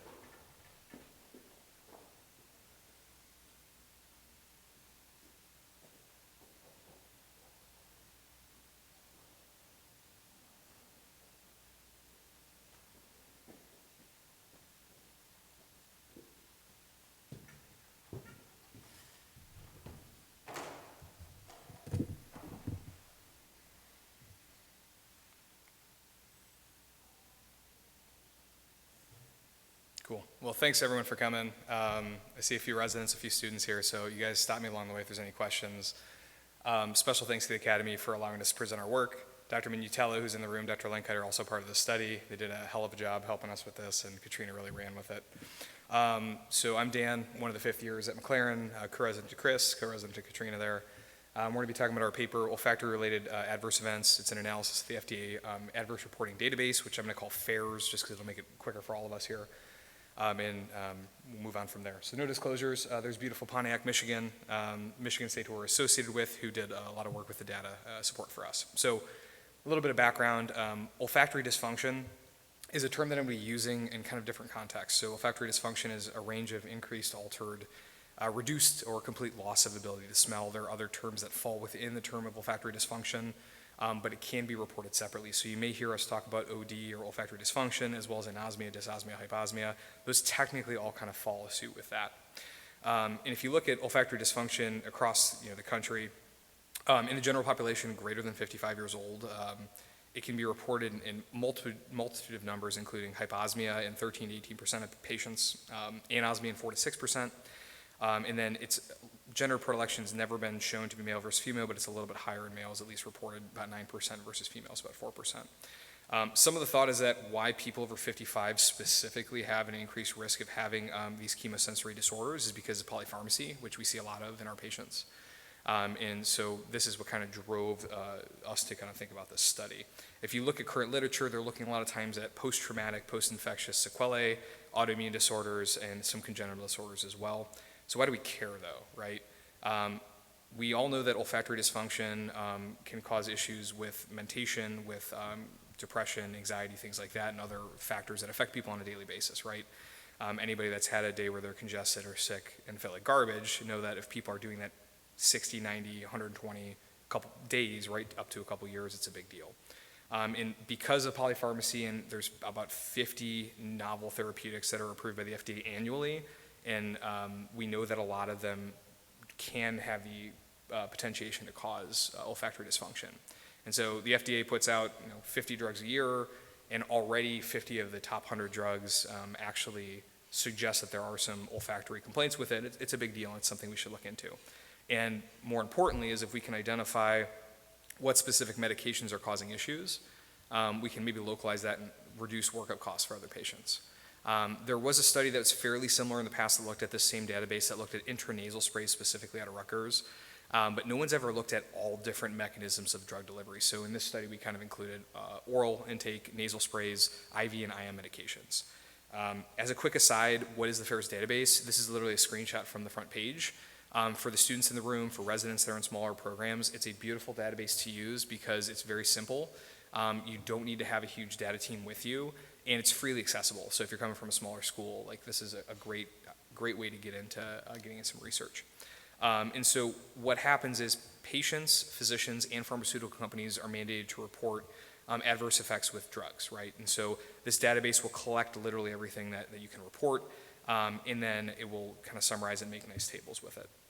What we looked at specifically here was the drugs used, the specific product ingredients, which we'll get to here in a little bit, reactions, whether serious, non-serious, outcomes, hospitalization, sex, case priority, age, weight, gender, and then concomitant product names because people can report them differently. So it was the goal of the study to identify or classify medications that we talked about that have these olfactory-related adverse events, or ORAEs, and to see if there's any potential demographic differences in the study. So what was the actual study? It was a retrospective cross-sectional analysis of the FAIRS database for a little bit over 10 years from January 2012 to August 22. We got approval through the IRB at McLaren. Our inclusion criteria was adults that reported in any country, because any country that uses this medication can report it to the US, with these olfactory-related adverse events, which we included anosmia, parosmia, hyposmia, and olfactory dysfunction. Exclusion criteria were incomplete entries because we wanted to have as much data as we could, in pediatric age group, which was less than 18.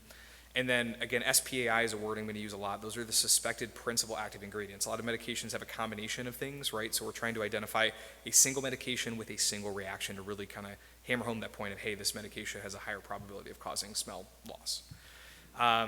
When we're looking at the analysis of a database like this, you use something called a disproportionality analysis. This uses the relative odd ratio and the proportional reporting ratio. And in the essence of time, we'll just mention that we're going to look at a 95% CI. If the relative odds ratio is greater than 1, that means it's significant. If the PRR is greater than 2, that's significant. We also did a little multivariate analysis looking at gender with their ROR as well. And there's some boring statistical things on the bottom that you guys probably don't care about. So when we're looking at our results, we started off with an N of about 10,000. That was the number of reports that were reported in that time frame for the 4 specific things we were looking at, right? We had to narrow that down because, again, there are concomitant medications that people can report, as well as concomitant drugs within the same proprietary medication that we're using, right? So we have a little flow chart there. I'm not sure how easy it is to see, but we started with our 10,000. We then removed reports that had multiple products that were used at the same time of the symptom that was reported. We then also removed any products that had a mixture of things, so things like Excedrin, right? You think of caffeine, Tylenol, things like that, right? Acetaminophen. After we did that, we bumped it down to about 2,300 reports, and then after we tallied some things together, we realized that we could have a listing of a table of 50 pages, but realistically, if a drug is reported once or twice, it's not really worth our time. So we made an initial cutoff of less than 1%, and those numbers were dropped. So if a medication was reported less than 1% of the time, it was dropped from our study because realistically, it's not going to be statistically significant no matter what we do with it, okay? Looking at the descriptive characteristics here, there was no real gender predilection there, and we did look at non-US versus US reports, and we'll talk about that a little bit more. After we kind of cut ties with all those single reported medications, we had a final N of about 1,111. Here's just kind of a quick and dirty results. It's a fairly busy page, and this is kind of less important compared to what we're going to go to here soon, but we actually also were encouraged to look at the numbers during COVID versus non-COVID. You can see about 37-ish% of the cases were reported during COVID time, which was not statistically significant compared to the rest of the time frame, but you know, it's almost a third of those cases in, 2 or 3 years. So we also looked at specific medications, and this is basically the final data set of what we're going to look at, but realistically for our talk, it's not important. Real results that you guys would care about, and this is more so for providers themselves. Anosmia was the most reported side effect out of all the olfactory dysfunction components. Parosmia was second, followed by hyposmia, and then in non-US countries, olfactory dysfunction is kind of used more broadly as a term, so that's where there's a little bit of a mix here. At the end of everything, we identified 44 specific products in the final population. The majority of them were actually monoclonal antibodies. Second was intranasal steroids like fluticasone and mometasone, and then immune modulators were third. Oxymetazoline itself actually was number 4, about 83 reports. Antibiotics, which have been reported in literature before, and then homeopathic medications. Unfortunately, with homeopathics, it's listed just as a general homeopathic in the database. There's not a specific there. So what do you actually care about, right, is where the green's at here. Again, the numbers for statistical significance is PRR greater than 2 within that confidence interval, or a relative odds ratio greater than 1, and I basically highlighted those for you. So for the report of anosmia itself, fluticasone and oxymetazoline and a few of the other immune modulators were positive and were suggestive that you have a higher risk of having anosmia when you're taking these medications, right? Then we go to hyposmia, that increases a little bit. You can see there's a lot of green here, and I'll summarize this at the end, but you know, dupilumab, which we talk about a lot and sponsors a lot of the stuff here, there is a higher incidence of hyposmia in these patients. Again, there are some conflicting variables because these patients are in there for polyps anyway, so take it for what it is. Mometasone, ciprofloxacin, levofloxacin have all been shown in previous studies to actually cause some type of smell dysfunction, although they haven't categorized it like we have today. And citalopram, which is an interesting one, and there's kind of a dive into psychogenic stuff in the paper. And then parosmia is a little bit tougher because it's a smaller N in general compared to the others, but there were about 20 medications that were suggestive that parosmia could be caused by these medications, right? I'll have them listed out so you don't have to take a screenshot or anything at the end. But all of the green are basically suggestive of drugs that can cause that. So where does this really play a role? Again, we're identifying medications that could cause olfactory complaints of some sort.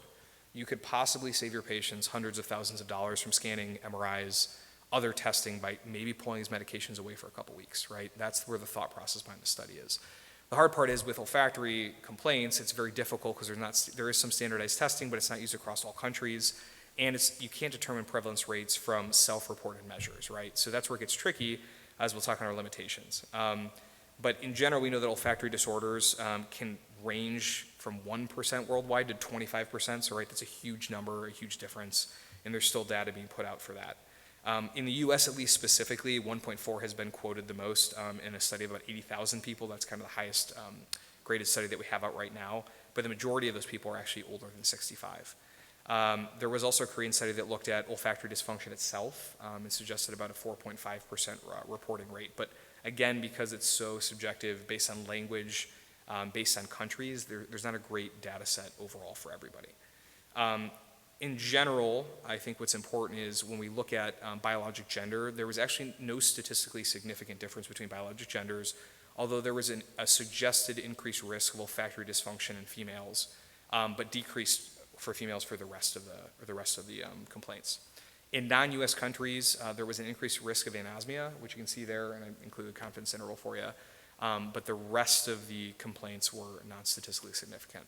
Although olfactory dysfunction was reported more in non-US patients, again, that could be a linguistics thing, and unfortunately we don't have the data to kind of look into that. So really in conclusion, why is this important? It's actually the largest database review out there looking at olfactory complaints.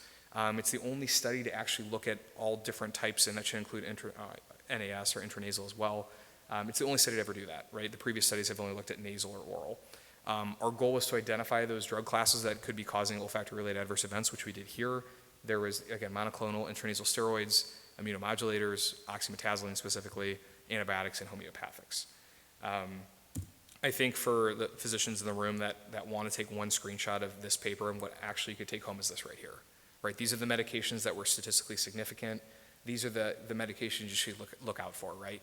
Again, there is some confliction, which we'll talk about in our limitations here, about the things that we're actually treating versus the medications, but at least in our statistical analysis, these are the ones that were effective. As you can see, olfactory dysfunction itself, again, which is a tricky category, did not have any specific medications associated with it, but I think a lot of these things are things that we see very commonly. And then again, anosmia is reported more in non-US countries than US countries, and that was shown to be statistically significant. In general, for us, what are the limitations, right? This retrospective study, which has its own bias, right? You can't have an under and or over reporting of adverse events, right? Because you have not only the providers, but you have patients and the pharmaceutical companies. So say that a patient reports it to their physician, they then report it to their pharmaceutical company, right? You could have a triplet of a report there, so you have to keep that in mind. The PRR and the RO are good ways to mitigate that in general, but it is a limitation of the study. There's no spot to report confounding diseases, so we don't know what patients had nasal polyps, what patients didn't have nasal polyps, and things like that. And then there's no standardized olfactory testing, like the upset score, which is a big limitation, but it is what it is with a data set like this. And then the ROR and PRR, although they're suggestive of having an increased risk of adverse events, it's not a totally direct relationship because of everything above. And here's the references, so thank you. Any questions for me? Small group, so good. Chris, nothing?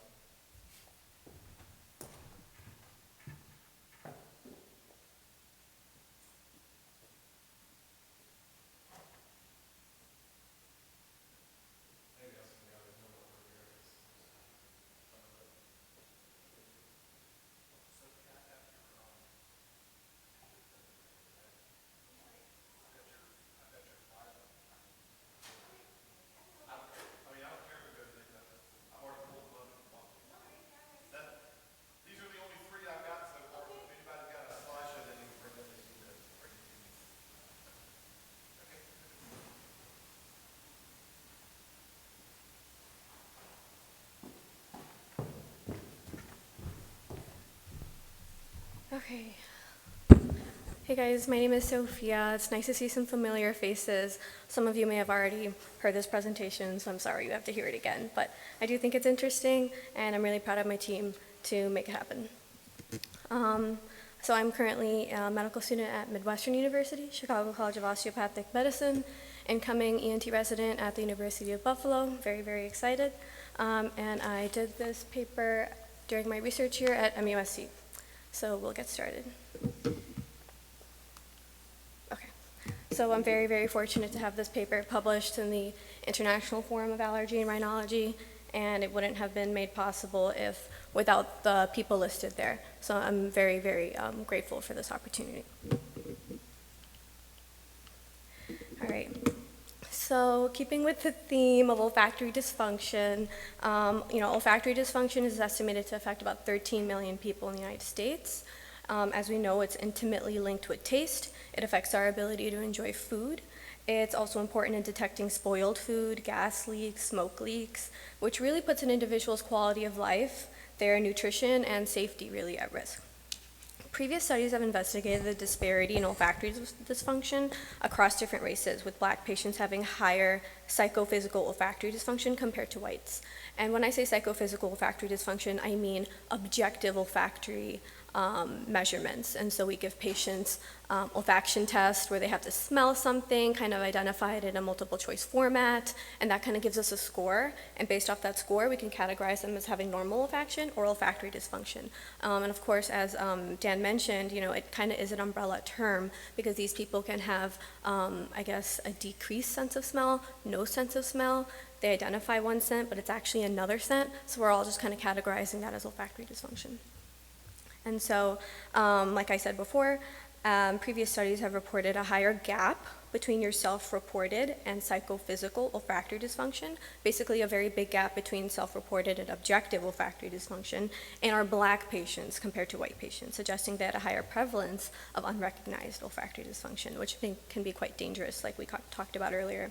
So the literature can be challenging to interpret, and it's the biggest reason or the driving factor as to why we did this meta-analysis is because lots of literature out there uses different types of olfaction tests. There's like the UPSIT, there's the 12-item brief smell identification test, there's the threshold discrimination identification test. However, they all come with a threshold and a score that tells you if you have normal olfaction or not.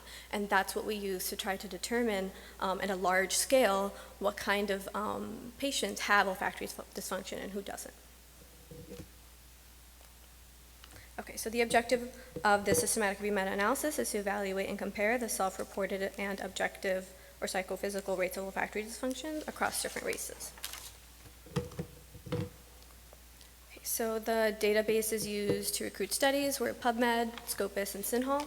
The keywords used were olfaction and race. Inclusion criteria: subjects had to have categorized as white, Caucasian, Black, African American, or Hispanic. Included studies must report the prevalence of self-reported olfactory dysfunction. You basically ask the patient, hey, do you have any changes in your smell? Do you have a sense of smell? And they say yes or no. And that gives us some data. And then we also have information on their objective olfaction by giving them a test. And based off that score, we have information on whether or not they have psychophysical olfactory dysfunction. So we needed that data, and if they had it, we included it. Multiple different olfaction tests were used in these included studies. And so, like I said, in order to determine the prevalence of psychophysical olfactory dysfunction, we used thresholds that existed within those tests that would classify the individual as having or not having olfactory dysfunction. And so we extracted the year, the author, the demographics, we included age and gender, the type of olfaction test that was used, the prevalence of white, Black, and Hispanic patients with self-reported or psychophysical olfactory dysfunction, as well as the prevalence of white, Black, and Hispanic patients without self-reported or psychophysical olfactory dysfunction. And so a little bit about the stats that we did. Thankfully, my statistician helped me out a lot with this part. We did a meta-analysis of proportions, which was conducted for the prevalence of self-reported and psychophysical olfactory dysfunction in white, Black, and Hispanic patients. A comparison of weighted means was performed to determine if olfactory dysfunction outcomes differed between the races. A comparison of weighted proportions was performed to determine the difference between self-reported and psychophysical olfactory dysfunction within the same race. Heterogeneity was assessed using I-squared, and publication bias was assessed using Egger's test with formal plots. Okay, and for this study, PRISMA guidelines were followed. Very common to use guidelines such as this when you're conducting systematic review meta-analyses. As you can see, we excluded a whole bunch of studies for different reasons. Obviously, if they're not English, obviously if they're animal studies. I don't actually know why that's up there. If they had COVID, we excluded patients who were reported to have COVID because we figured that was a beast on its own, and we didn't want to open that can of worms, and we figured that would kind of influence the data in a way that we didn't want. So we tried to extract typically healthier patients. as far as we knew. Okay, so 14 studies were included with olfactory dysfunction outcomes stratified by race. They were published between 2016 and 2022. We had a total of about 80,000 patients. About 80% were white, 16% were black, and 5% were Hispanic. And a meta-analysis of single means for age was 66.8 with a 95% confidence interval, which was about 65 to about 69. The age range was about 18 to 85 years old, and males comprised 25.4%. I was hoping that to be more 50% because I do know that, based off what I've seen in the literature, that age can influence olfaction. Typically, they say women have a better sense of smell versus men, so we work with what we got. And so this is a table with characteristics of studies included in the meta-analysis. We extracted the country the study was performed in, the level of evidence, the study design, and the number of white, black, and Hispanic patients, and the specific olfaction tests that they used, and what scores that they received as well. Okay, so when you look at the prevalence of self-reported, which is green right there, you'll notice that the self-reported olfactory dysfunction in white, black, and Hispanic patients, we see that it's 17.2, 13.9, and 19.5. They're all statistically significant, so they're all statistically different from each other. And then if you see the psychophysical olfactory dysfunction between white, black, and Hispanic patients, these are all also significantly different from each other. But the interesting thing we noticed is the gap between self-reported and psychophysical olfactory dysfunction was widest in our black patients compared to our white patients. This gap was statistically significant. This gap was also statistically significant, but this gap right here was not statistically significant in our Hispanic patients. And so there are some inherent limitations that occur with systematic review meta-analyses. You include papers that has the data that you want. However, you can't really control for age and sex, which I mentioned a little bit earlier. Because they are such well-established predictors for olfactory dysfunction, knowing that younger patients and women smell better compared to older patients, compared to men respectively, which may serve as a confounding variable. So we did acknowledge that. Additionally, the psychophysical olfactory outcomes were tested predominantly by identification smell tests. There are other olfaction tests out there, such as the threshold discrimination identification test. I think that one is more comprehensive. However, it was mostly identification tests, but again, whatever papers met our inclusion criteria, we took them, and so we just wanted to note that as well.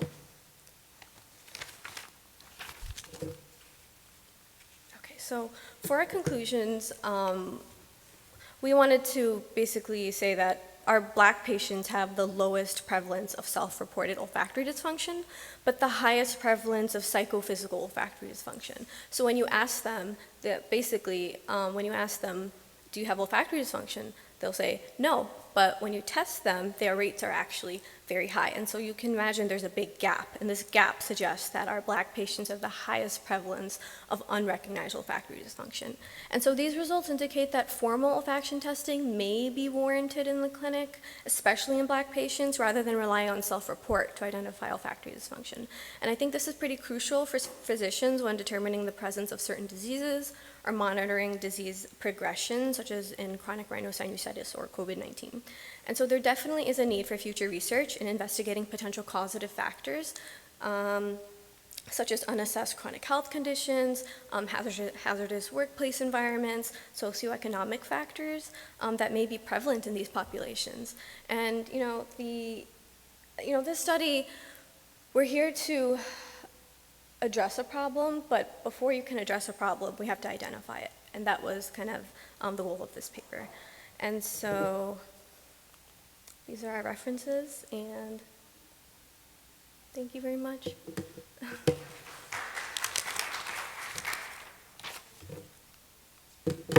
Yeah, what's up? Yeah. Mhm.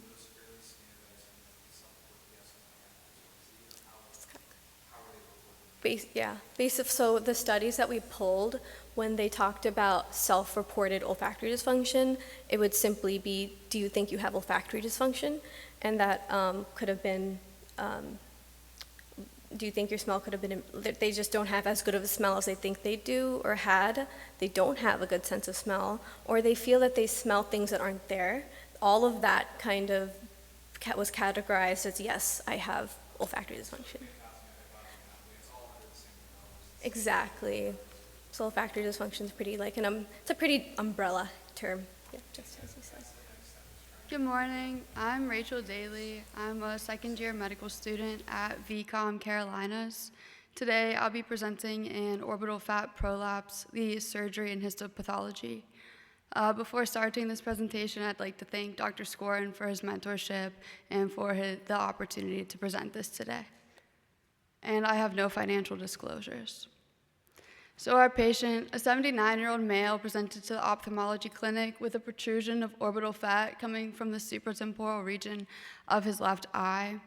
The patient was using artificial tears due to chronic epiphora, but he still was having irritation due to prolapsed orbital fat. So this patient failed conservative therapy and is now going to be getting surgery due to the irritation that the fat is causing him.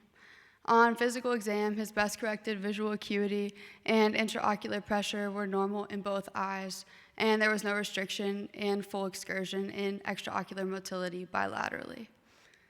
So here's our patient. So here you can see this yellow-white mass protruding from the supratemporal quadrant of our patient's left eye. On physical exam, the mass was mobile to palpation and was non-tender, indicating that this was likely a benign lesion. So here we have the cone behind the eye. You can see the intraorbital fat, which is going to be within the cone. And then you have the extraconal fat, which is going to be exterior to the extraocular eye muscles. Separating the two layers is Tenon's capsule, which is a thin membrane extending from the optic nerve to the corneal limbus. Any sort of weakness to Tenon's capsule due to aging or due to spontaneous rupture or previous trauma can lead to this intraconal fat prolapsing through the orbit, leading to herniation and an orbital fat prolapse. These commonly present as an irritation or a protrusion to the eye, and they can also present with a cosmetically displeasing lesion to the patient and pose a concern for malignancy. So our patient elected to have surgery due to the irritation that the mass was causing him. So here, a transconjunctival incision was made, and here you see the hand-over-hand surgical technique being used to adjust and reapproximate the fat that was herniated until a tension was felt. And then an excision was made, and cautery was used to control the bleeding. And once the bleeding was stopped, Tenon's capsule as well as the conjunctiva were reapproximated with a fibrin glue. Histopathology confirms a benign lesion of the orbit. Here on 40 times H&E, you see mature adipocytes. So these are all your mature adipocytes in this delicate fibrovascular septate, which you see here. Scattered throughout the biopsy is also an abundance of inflammatory cells such as plasma cells and lymphocytes indicating some inflammation, as well as Lockhern cells and multinucleated floret-like giant cells. So here's a multinucleated floret-like giant cell which exhibits this petal-like appearance. Closer look shows that the nuclei are normochromic and they make this petal-like floret-like shape. Here you see a Lockhern cell, which is going to be an intranuclear vacuole. These indicate that we're looking at adipose tissue. Both of these stain positive for CD34 on immunohistochemistry, though it's not necessary for diagnosis. So among the differential for a prolapsed intraorbital fat mass is the list you see here. On the next few slides, I'm going to touch on the conjunctival lymphoma as well as pleomorphic lipoma. So here's one of Dr. Scorin's patients with a conjunctival lymphoma. Here you see a salmon pink mass protruding from the superior quadrant of this patient's eye. The major difference is going to be the color, as well as the fact that on physical exam, these are going to be more tender to palpation and a firm mass that's typically immobile. On histopathology, we see an abundance of these small round blue cells, which are going to be your lymphocytes. This stains positive for CD20, BCL2, and BCL6, confirming the diagnosis of a conjunctival lymphoma. Here is the histology of a pleomorphic lipoma. This histology mimics the protruded intraorbital fat mass due to the multinucleated floret-like giant cells, which also stain positive for CD34, as do the adipocytes and the Lockhern cells in the prolapsed orbital fat. However, your major difference is going to be this ropey collagen and this myxoid appearance opposed to the orbital fat with the abundance of adipocytes. So here's our patient 1 month post-op. The patient was very happy with his surgery and the result of the surgery.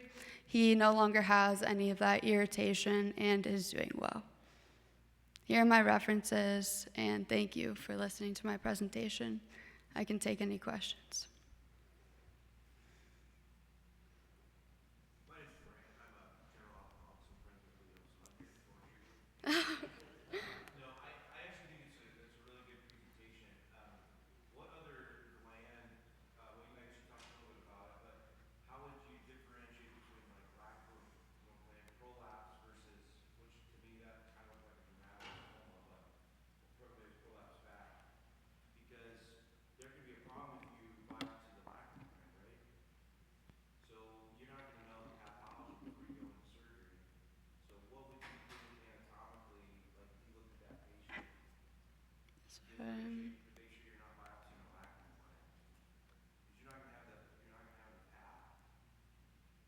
Like this image.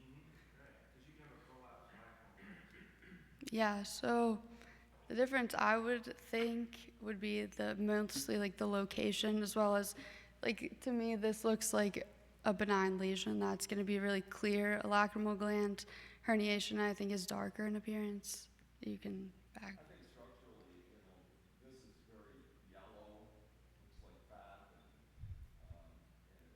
although you're right, it's in roughly the correct proximity.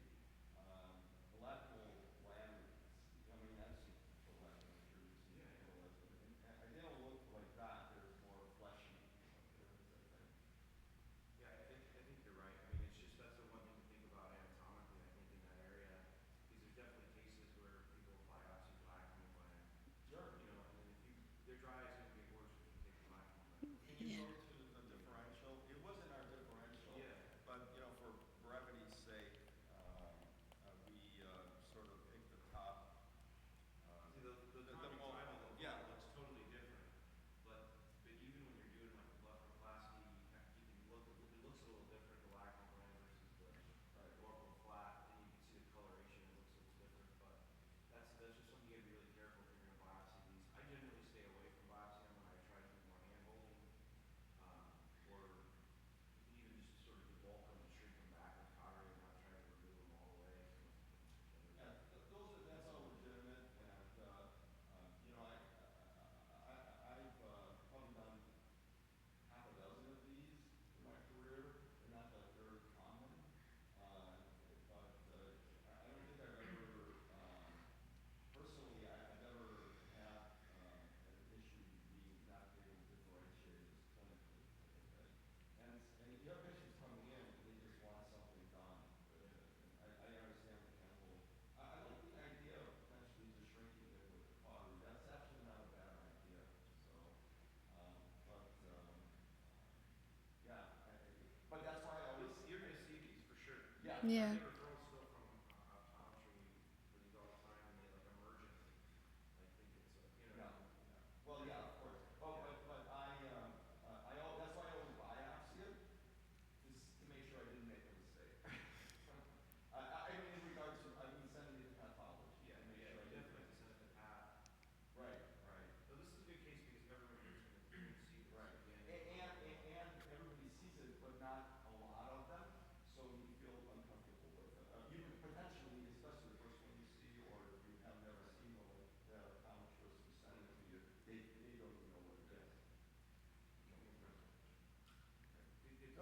Thank you. Okay, and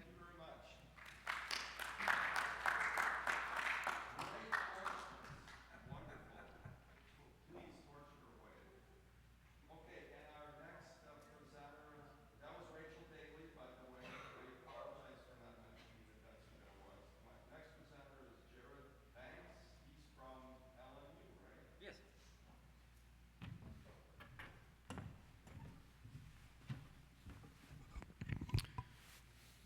Okay. All right. Hello and good morning. Like Dr. Scorn said, my name is, can you guys hear me okay? Is that loud? Yes. My name is Jared Banks. I'm from Lincoln Memorial University. And Dr. Scorn was kind enough to help me out with this presentation. And what this presentation is, it's a case study with a patient with some interesting findings that we'll talk about together. My hope is that I can give you some subtle hints at the very beginning so you guys can think about what this patient may have, and then I'll reveal it, of course, and then we'll look at their findings and talk about their outcome. And I have no financial disclosures. Okay, so the title of our presentation is A Toast, Here's Blood in Your Eye. And it's a play on words for saying a toast, here's mud in your eye. So where does that come from? So in the Bible, there's a story of Jesus spitting into the dirt, rubbing it into mud, and then putting it on a blind man's eye. In World War I, this is something that soldiers would say as they're running out into the front lines, here's mud in your eye. It comes from when they're running out and the bombs are exploding around them and the mud's getting in their faces. And also interesting, in horse racing, when the winning horse would cross the finish line and win, they would kick mud behind them with their hooves into the horse's or maybe the jockey's eyes. Okay, so the case report. This person presented, they were a 43-year-old Caucasian female complaining of bloody tears in the right eye for the last 4 days.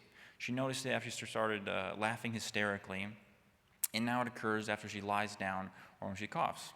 There's no pain and no trauma, but she does describe an occasional mild foreign body sensation. Some history for you. She has an autosomal dominant disease with incomplete penetrance. She's had chronic epistasis since her early 30s. She has, on imaging, liver arteriovenous malformations. I'll refer to those as AVMs. Maroon and tarry stools. She takes an iron supplement for her anemia. She has a father and 2 sisters with the same disease, and only 1 of her 4 children is symptomatic. So these are some common causes of bloody tears. Now, she does have one of these in this list. The biggest hints I can give for what she may have is the genetic component of her father and 2 sisters and 1 child, as well as the chronic epistasis. So I'll give you a second to look at that. The numbers you want us to guess? Yeah. Any guesses? See, this is where you turn it around. Yeah. What I learned is choose the longest answer if you don't know. That's a really good one. Okay. Okay. Wow. All right. You have very good test taking skills because that is the answer. Yeah. It's yes. Good job. So yeah, this person has hereditary hemorrhagic telangiectasia, HHT. Sometimes it's known as Osler-Weber-Rendu syndrome. And it is, in fact, an autosomal dominant disease with incomplete penetrance. And what this means, her father and 2 of her sisters had it, and then obviously her and only 1 of her children. So all of them have the genotype for it, but with incomplete penetrance, not all of them express it. So not all of them have the phenotype. 1 in 5,000 to 8,000 people have it. Very commonly, you'll see the telangiectasias and the AVMs. But it can affect any organ or any organ system, most commonly the mucosa in the skin. There we are. So this is actually a picture of the patient. We can see these telangiectasias right here and right here, these big dark red spots, if you will. And then up here as well, these smaller red spots. What these are, sometimes people talk to them, or they call them, these spider veins. They're these dilated blood vessels that happen because of this disease, and you can see it, through the skin. Here's another picture of the patient. You can see it on the tip of her tongue, all these dark red spots right there. That's all those telangiectasias. You can see as well as in conjunctiva. Hopefully you can see it. There's a raised one right there and a raised one right there. as well as right here. So on ocular exam, this is a representation of what the patient may have looked like. This is not actually a picture of the patient. But ocular exam, ODOS 2025, bilaterally. Multiple conjunctivas, telangiectasias, as we saw. With physical exam, the lacrimal sac was normal with no discharge of palpation. When she came in, they tried to reproduce this hemolacria by having her cough and having her laugh. And when she started coughing, she would bleed from the nose, and then a couple seconds later start to have those bloody tears, the hemolacria. So she was diagnosed with retrograde flow from epistasis through the cannulicular system. And we'll take a look at how that may have happened. So here we see a Netter's drawing. As I mentioned, she coughed, and the blood vessels started to burst from the increased pressure. And so, she had the bloody nose. And after a moment, the blood would rise into the nasolacrimal sac, into the lacrimal sac, and then out the cannuliculi. So this is the proposed mechanism of how that may have happened. This is our dilated fundus exam, and all we're trying to show here is that there's no retinal telangiectasias or AVMs. There is a little bit of an increased retinal vein tortuosity right there, right there. So the genetics are really interesting. It can be a bit complex, however. So I think it suffices to say with HHT, you get these genetic mutations that affect structural proteins that cause these small blood vessels to become very fragile. They dilate, and they're very fragile. That's why when you would cough or laugh or lay down, they would burst. And also, down here you can see mutations in the BMP and TGF-beta pathway. This affects the angiogenesis. So with that disrupted, the AVMs will form. The arterial and venous systems will come together where they should not, and it can cause bleeding and even fatal emboli. Clinical features you'll commonly see, symptoms begin in childhood, recurrent epistasis, as we saw she had, easily blanched telangiectasias, AVMs in multiple organs, as you see, risk of AVM exandrination, and high risk for anemia, which she did have. Ocular features, we saw before, the conjunctival telangiectasias and the hemolacria. She did not have these other ones, but these are possible ocular features that can be seen. So the guidelines for treatment, these are specifically for the epistasis. It's a stepwise approach, and it begins with a topical therapy of oral tranexamic acid, which is an antifibrinolytic. Ablative therapies can be done. You can give an antiogenic therapy for those AVMs. You can give bevacizumab. Other surgical procedures can be done. But most commonly done, not in these guidelines, is giving tamoxifen, which is an antiestrogenic that helps to lower anticoagulant proteins. That's the most common one. Treatment for other organ systems. This patient only wanted treatment for her epistasis non-surgically, so they tried humidification. She was continuing on her iron supplementation, but in these other organ systems, very commonly you'll try to get rid of the embolization, and if you can do a transplant of that organ. This is a self-help website, the HHT Foundation, and very interesting, it says that 90% of people who have HHT are undiagnosed. So maybe they do not express the phenotype, or maybe they just have epistasis chronically and just deal with it. Oops. Those are my references. Any questions?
Sure.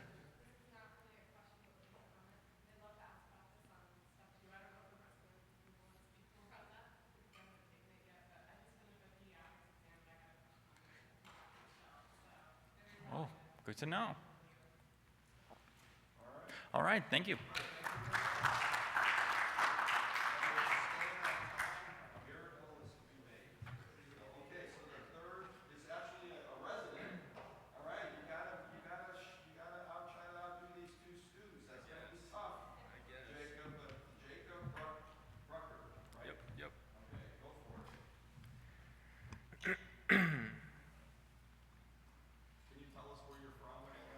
Yeah, of course.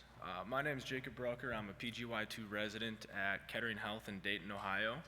And my presentation is more of a literature review.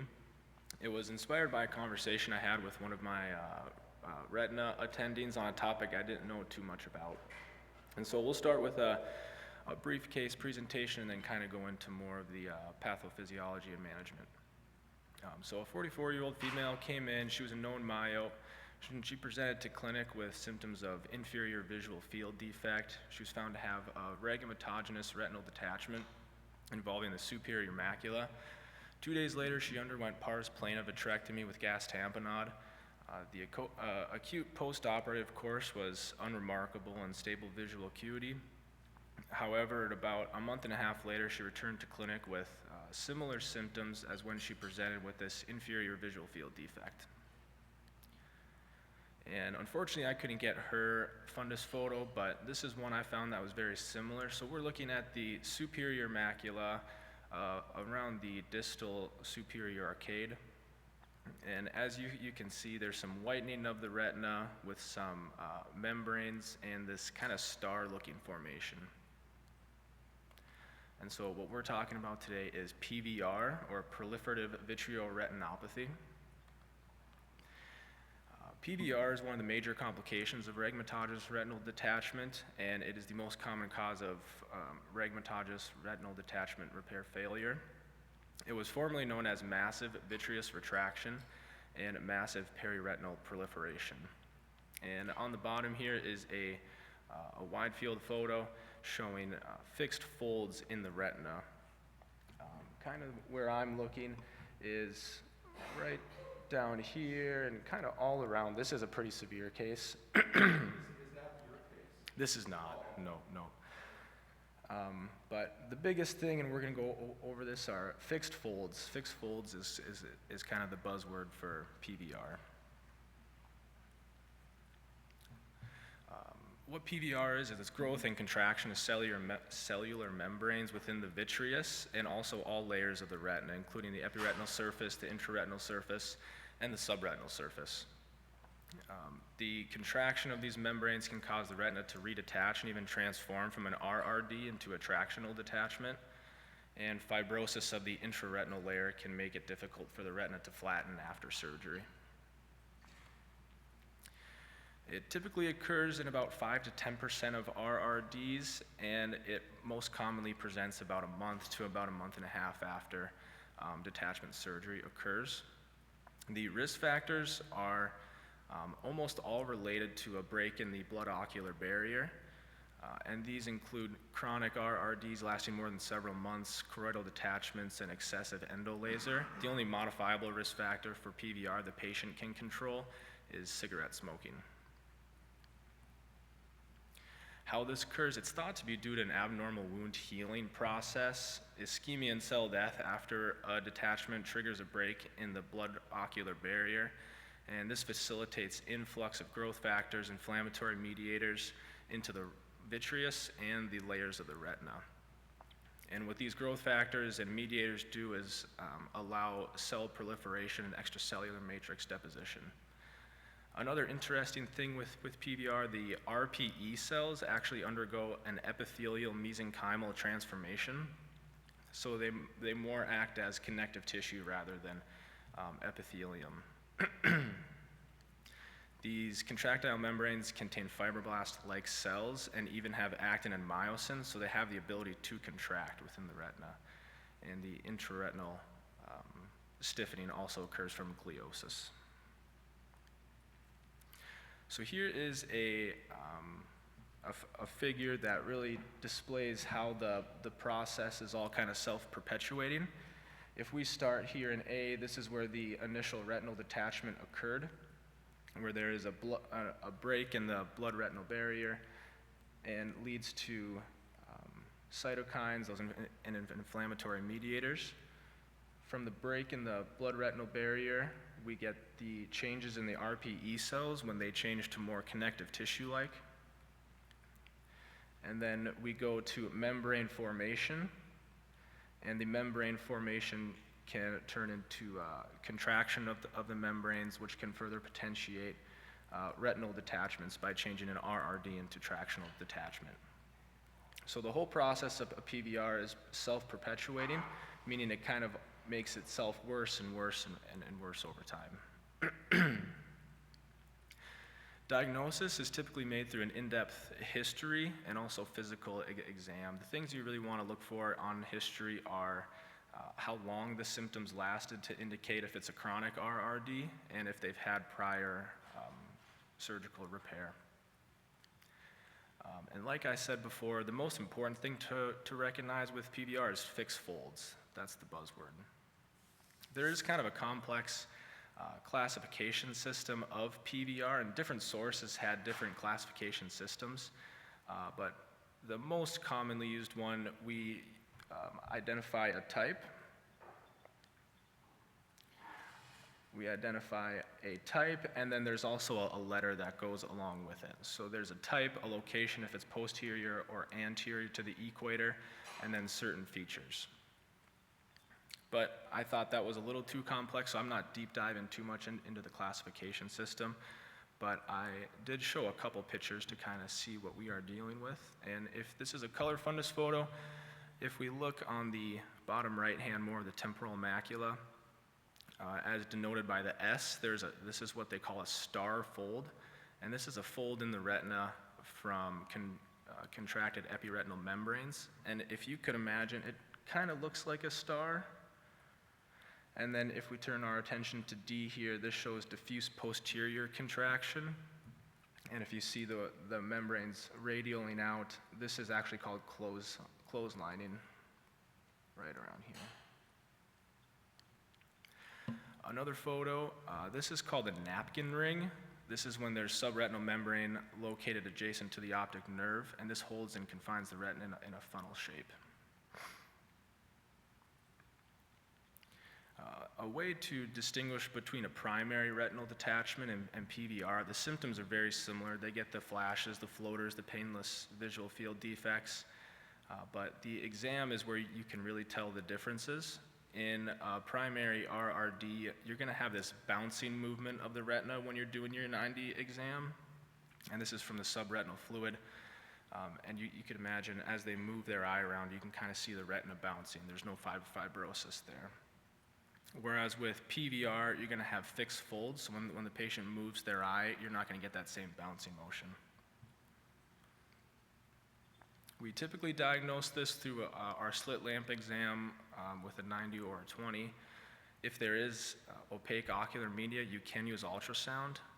And they talked about dynamic ultrasound is where when you have the probe against the eye and you ask them to move in different directions while you're focusing on the posterior. I've actually had a couple of cases like that where we couldn't see the back and use dynamic ultrasound, and it's very dramatic. Sure. That works well. Okay. And ways to kind of tell it through ultrasound, whether it's a detachment or PVR, you're going to have less mobility with PVR due to those contracted membranes, and you're going to have a V pattern near the optic disc, where the retina is more of V-shaped due to the contracting membranes. If there is a detachment, you're going to get more of a U pattern, since there's no tightening of the retina. How we manage this, the biggest thing is to facilitate flattening of the retina, and it's primarily managed through pars plana vitrectomy and membrane peeling. If there's no scleral buckle present, there's usually a placement of encircling scleral buckle. After the membranes are removed, typically what I read is you start most posterior near the macula and then work your way anterior. And as you correct the most posterior segment, you place more of a heavy liquid, and this is the perfluorocarbon liquid, which is heavier than water or saline, and it can stabilize the posterior aspect of the retina as you correct more anterior locations that are involved.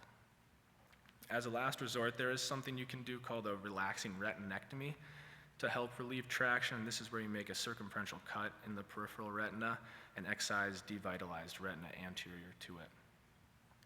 After there is reattachment, you remove the perfluorocarbon liquid and replace it with either long-acting gas or silicone oil.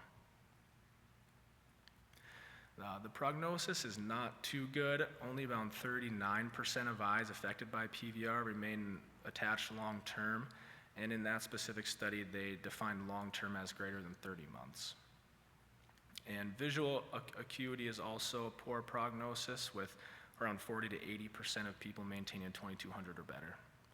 Why there's such poor prognosis? We think it's due to changes in the macula, and after surgery, we tend to see people develop macular pucker or CME or subretinal fibrosis. And that is my presentation. Any questions I can answer? It's bad, don't get it. Yeah, don't get it. This is not what I'm not a retina doctor. We did really, really well off retinal attachments, but this is one that's a real bummer when we show up usually a few months later. But there's another circumstance that I see that we also PVR, and it's also common. What's another time we see PVR?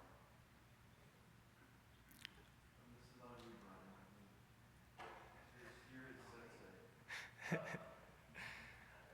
Un- I mean, like, I think in proliferative diabetic retinopathy, you'll sometimes see it even after Avastin or something. What they'll get is they'll get PVR and contraction, and they'll just get like a tractional RD.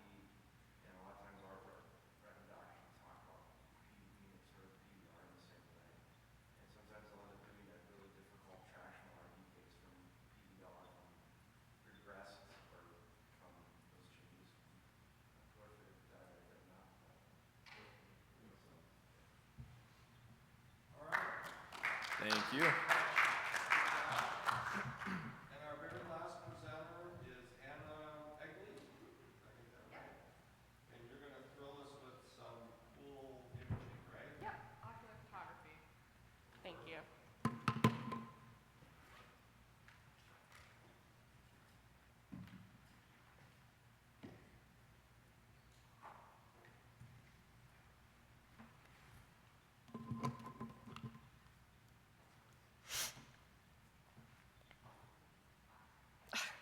You need my flash drive?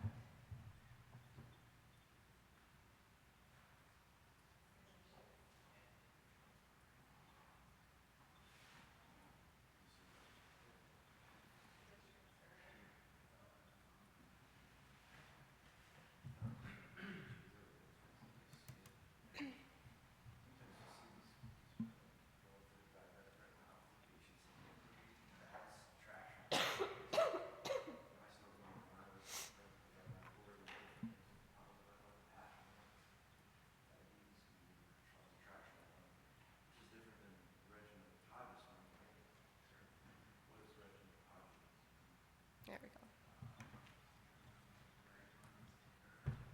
So there's a break, right? So like a tractional RD, which is a break. Something like PVR is causing, and PVR actually causes the retina to detach, but there's no break.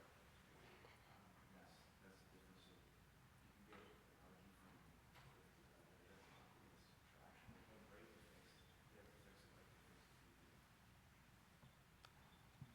Good morning. My name is Anna. I'm a third-year medical student at LeComm Bradenton, and today I'm going to talk a little bit about a guide to anterior segment photography. So here's a little overview on ocular photography. It's especially important in practice for documenting different eye conditions such as cataract progression, uveitis, melanoma, retinal detachment, which would be fundus photography, diabetic retinopathy, again, fundus photography, macular degeneration, and more. It's also especially important for education research and publications, telemedicine, legal documentation, and marketing. So it's definitely a developing field, so it's important that residents and physicians are well educated on how to do proper ocular photography, whether it's anterior segment, fundus photography, et cetera. So I'm going to talk a little bit about that today. Okay, so a little overview of some of the most important types of ocular photography. So what I'm going to talk about today mostly is anterior segment or slit lamp photography. And that's going to be the anterior portion of the eye, which is the conjunctiva, cornea, sclera, iris, and lens. Also important here is gonioscopy, which is visualizing and photographing the drainage angle of the eye. And then obviously fundus photography, which is very commonly used in practice and can also include angiography to visualize different diseases of the posterior segment. And these are all from the Ophthalmic Photographers Society, so none of these images are mine. Okay, so here are some examples of different fundus photography devices. I don't know if any of the physicians in the room can speak on, do y'all have any of these devices or anything of the like? What do you use to photograph your fundus photography? An IDEN, okay. Interesting. A Zeiss, okay. Yeah, so here are some examples, and there are handheld devices now for fundus photography, which is quite interesting. I'm not sure how accurate they are, but it's definitely a developing field. So we're advancing from these very large machines into more handheld devices. But mostly what I want to talk about today is anterior segment photography. It's something that I've had an interest in, actually, since I was in high school. It was kind of trendy on Tumblr back in the day to take pictures of your eyes. And kind of from there, I just advanced into really loving the eye. And now that I'm becoming a physician, I realized that I could merge the two loves. So here are two examples of devices that you can use to attach either your iPhone or a DSLR to your slit lamp. And here is from an article that is a smartphone image from a slit lamp and a DSLR. So kind of seeing the difference. Obviously, still the DSLR is superior to most iPhone photography, but as we know, iPhones are quickly, gaining better technology and are taking better photos. So here's another example of some images taken during, oops, go back. There we go, okay. Some images taken on the slit lamp. This is done with a DSLR. And so here we have an iris melanoma, and we had a iridectomy done, and same with down here. So they can be really good for monitoring treatments over time and photographing and charting and documenting, especially for malpractice purposes as well. Okay. So now we're going more into how to take anterior segment photography. I'm gearing more towards a on-the-go type setup. So not everyone has access to a slit lamp, whether it's in the ER or if you're a student and you want to document something maybe for research papers and you don't have access to a slit lamp or the technology to take photos on the slit lamp. So the first thing you're going to want to do is create a well-lit environment. And you can either do this with a natural light like a window, or you could use a flashlight. For example, I have here, just something simple like this that you can use to illuminate the eye. The important thing is that you don't want to directly put the light source into the patient's retina because you don't want to cause any damage. And between photograph series, you're going to want to take breaks for the patient, turn off the light source, and let them relax. And you want to make sure that you and the patient are in a comfortable position in order to take good photos and not have any motion blur. Also, you can utilize a tripod, or even as a photographer, set your elbows up on a table and have the patient rest their chin on a table or even on the slit lamp straps. And that can help demobilize the patient and you to minimize motion blur as well. And this is a picture of me. This is me at 16 years old taking pictures of my friend Tyler's eyes because he had these big eyeballs. So I love taking pictures of his eyes. Okay, so I'm assuming most of us in the room have an iPhone or a Samsung device, something of the sort. So although maybe not everyone has a DSLR, a lot of us do have access to wonderful camera systems on our phones. And a lot of the new iPhones, such as the iPhone Pros and Maxes, have built-in macro capabilities. But if your phone doesn't, or you want a more advanced image, you can also purchase a lot of attachments online. So here, for example, is the Sandmark macro lens for the iPhone. It's around $115, and we even have cheaper options. This is from Amazon. This is the one I actually have. It's a pixel macro lens, and this runs about $39. And I have links to all of these. No financial disclosures, though. Okay, so here are some examples of photos that I took using these lenses. So that's with this lens here that I was talking about from Amazon. So as you can see, you can get some pretty high quality up-close images. These are both, well, in all of my photography is going to be of healthy eyes, so I don't really have a lot of pathology, but obviously it can be utilized for that as well. And then here are some other examples. These I took when I was 16.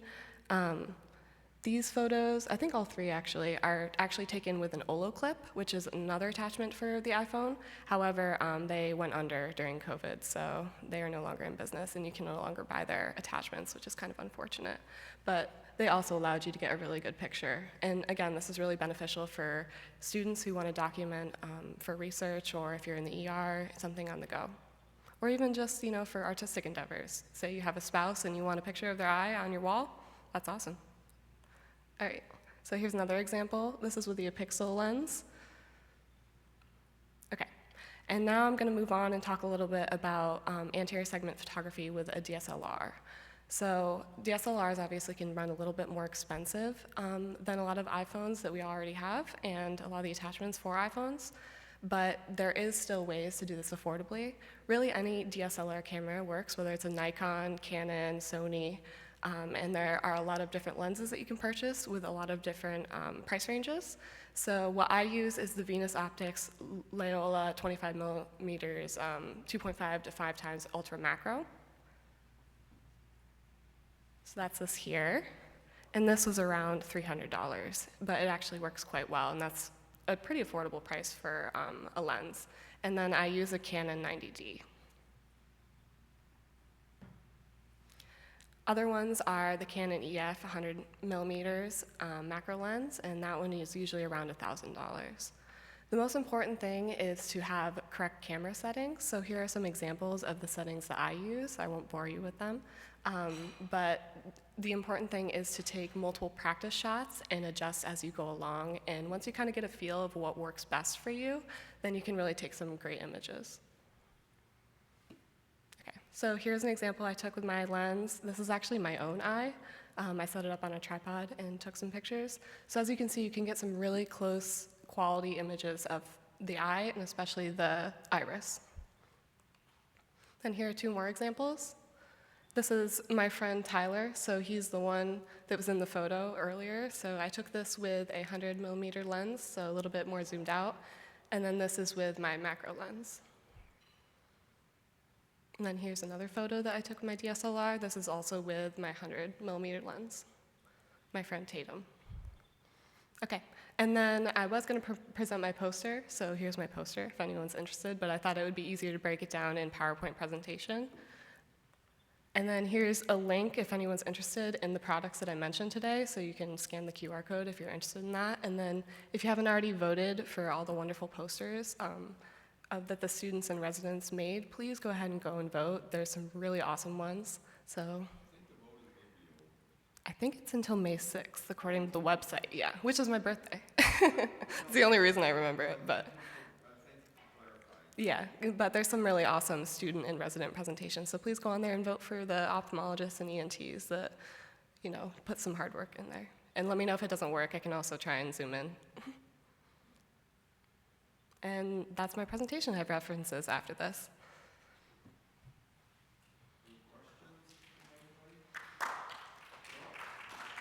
Yeah.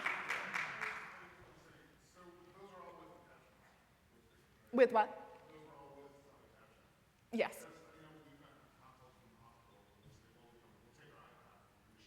Yeah, no, iPads are not going to take quality images. Yeah, well, the good thing is where did I put it? this attachment, it easily fits in your pocket, your white coat pocket. So, and you literally just slide it on your iPhone, and then it takes really, that was, let's go back. Oh. This is the Apixel 100 millimeter. If you look up literally on Amazon, Apixel macro lens, then you'll be able to find it. It's around 30 bucks, so it's a great tool. You do have to get pretty close to the patient's eye with this. That's my only qualm with this product. So it's kind of difficult for beginners, but it's definitely worth it, to try it out, if you have a really cool eye in the clinic or something like that. But yeah, that's, this image right here is done with that. And then this image is with the Apixel. You mean it's called Apexel? Apexel, yeah. A-P-E, hold on. Oh, it's right here. Apexel. Yeah, so it's fun, and there's a lot of different ones. I recommend if you're trying it for the first time, that you might want something that's a little more zoomed out. Maybe try a couple of different lenses and see what works best for you, but the most important thing is lighting. Yes? Yeah, so usually, yeah, so the most important thing is the external lighting. So I really recommend whether that's a window or using a flashlight and making sure that the image is bright enough. And then I also usually increase the exposure a little bit on my iPhone, but other than that, I really don't do anything. Another recommendation I have is to press and hold to lock the focus, because then it won't autofocus, so then it'll keep the focus that you want of the eye. Yes? The barrier structure Mm-hmm. on the Apexel, is that made of plastic or is it metal? Yeah, so it's plastic and metal. So there's like a metal interior to do the sliding so it can adjust to different phones. And then the majority of it is plastic, and then the lens are glass, I'm assuming. In the area that you fit the phone into, Mm-hmm. is that plastic or is that metal? In other words, is there any resistance? I've had so many of them that I hook up with a slip Mm-hmm. lamp or with the ocular and they break. Yeah, yeah. Yeah, I would say that this probably wouldn't be a good product to use with the slit lamp. This is more just on the go, say you're in the ER and don't have access to a slit lamp. But yeah, a lot of the products, you definitely would probably need something very sturdy in order to attach it to a slit lamp. I wouldn't recommend that for this product. Any other questions? All right, awesome. Thank you so much. And I probably... Thank you very much. No, my references. Mike and I are co-residents, but nice to meet you. I'm Dan, one of the fifth years at McLaren. We're going to be going over the anterior skull base, a little bit of anatomy mostly, and then some approaches. What's our objectives? To identify the structures of the skull base and surrounding structures, to use that anatomic knowledge to kind of guide us with our endoscopic procedures, and to review some more novel endoscopic approaches. Some of these approaches have been around for 5 to 10 years now, but starting to get implemented more into practice now. So kind of this typical picture from, I feel like, medical school with kind of color coordination of the skull base. When we think anterior skull base, we're thinking mostly right frontal bones, cribriform, back to the lesser wing of the sphenoid. That lesser wing will divide the anterior and the middle skull base, or cranial fossa, and then going kind of middle to posterior, the petrous portion, the temporal bone divides the middle and posterior cranial fossas. I have a lot of pictures. I'm a big picture guy. All of this stuff helps me. We don't have to name this stuff because I thought there was going to be a group of like 50 people here, but I didn't realize it was at 6. So starting here, pituitary right, you have your optic nerves on either side here, your recti muscles there, optic nerve, optic chiasms up here. That blue thing is the annulus of Zinn. The reason I'm talking about this is when you start to peel some of the bone, kind of towards the anterior middle craniofacial skull base, you're going to see some of these structures. You got big red on both sides here. Cavernous sinus around us, and then highlighted in these colors are some different things, which is the pterygopalatine fossa. On the lower right-hand corner there, you can see the Vidian is better shown on this side, coming through the Vidian canal that's drilled out. And then, obviously, the foramen rotundum that's leading the PPF. Also, a nice little picture of the pterygopalatine ganglion, and then choana nasopharynx is back there. Another more posterior cut showing the infratemporal fossa, which is that blackish outline down there on the right. You have your greater wing of the sphenoid, which is kind of cut out on this coronal cut. Back up here is kind of your optic nerve and orbital apex heading up that way. You got your optic nerve, you have your rectus muscles. And then the pituitary-palatine fossa is over here in red. So love these pictures. They show great anatomy. I think it's a big reason why we all went ENT, and skull base specifically, I think, is one of those things that led a lot of us here. So it's cool to see it and kind of go over things. Obviously, we know we're in the infratemporal fossa because we have the pterygoid attachments down that way. So good. Okay, so what I care about and what we're here for are the actual approaches. If you look up and search, honestly, approaches on Google, you get a couple maps that look like this, which I think are really cool, and they simplify things, right? So when we're talking about sinus surgery, skull-based surgery specifically, it depends on your approach, where the location of the lesion is, and how you want to repair it, right? So number one is like a transfrontal approach, and there's different ways to get there, which we'll talk about, but not all transphenoidals are transphenoidals, right? And that's one thing that is a misnomer. People will describe transphenoidal surgery to get to the cribiform, but that's really not the right way to mention it. Number two is that cribiform, so if you're going through that, that would be the transcribiform approach. Number three is going to be the transplanum approach.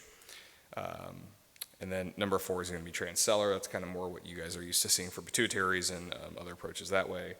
Transclival is number five. And then transodontoid, which is kind of where rhinology at least is pushing the limits when talking with some of the fellowships that are out there. And you'll see a couple pictures of this stuff. Starting just kind of more historical, and some people will still do this, are some open approaches, right? So using the lateral rhinotomy to get to the maxilla, to get to the orbit, to even get to the skull base in some cases. It's not great for the frontals, but as you're going back towards, cribiform and sphenoid, you can get that way. Same with the Weber-Ferguson approach. You can expose the maxilla up to the upper alveolar ridge, up into the orbit, and if you're doing exoneration and stuff like that, you can get back to skull base that way too. This does allow for better in-block resection, although there's no difference in a lot of outcomes with these approaches versus endoscopic at this point in time. Other things you could do, mid-face to gloving. Not sure if anybody here has had any experience with that, but it's, you'll see these for some really large-sized tumors to pull them out of the sinonasal cavities. And then actually what I've probably seen more of in a handful of times is the bicoronal. I know the bicoronal flap itself for recon, but doing a bicoronal approach with craniotomies and all these can get you 2 different access points along the skull and realistically anywhere on the skull with a bicoronal. So it's a pretty easy approach, it's a pretty good approach, and gives you wide access and safe access to things. Here's just another picture, and this is more, look at the frontal sinus there.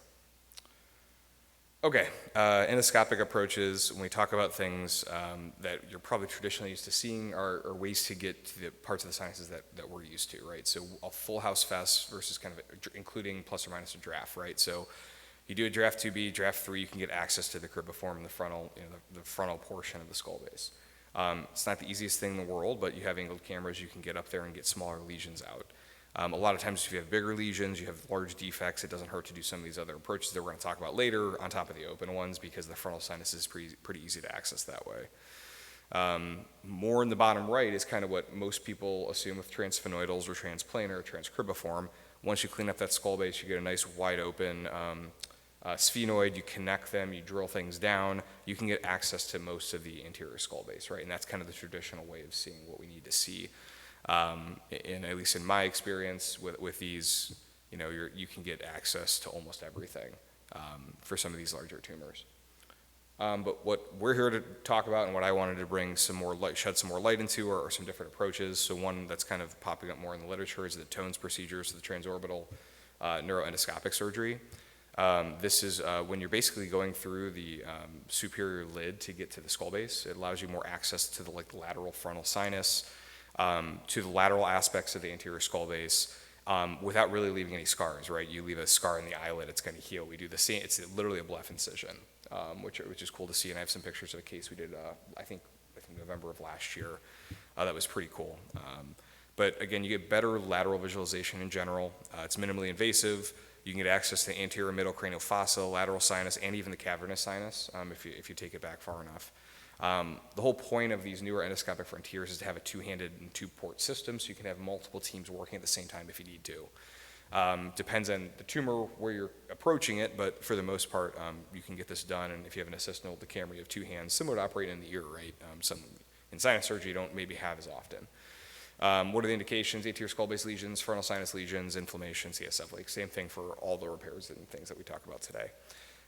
Again, Usually people are going to have oculoplastics or ophthalmology kind of help you with the approach here. You honestly probably don't need it unless if you're comfortable in the upper eye, especially if you have a lot of plastics experience, but it's nice to have confirmation. It really, realistically, you just have to get the septum, cut down an orbital septum and just elevate periosteum. This is a case from last year, like I mentioned. This guy, unfortunately, I couldn't get the videos on this presentation, but this guy had a left frontal sinus mucocele, had an accident 20, 30 years ago, was in a car accident, and then developed a mucocele. So what you're seeing here is actually the superior orbital rim of the left eye. This is going to be medial, lateral, superior, up top, inferior. And what you're seeing is our oculoplastics colleagues already made the incision, got us down to septum, basically exposed it to us, and then myself and one of the other fellows with the oculoplastics team were just elevating periosteum off that superior orbital rim, which you can see in that top right picture.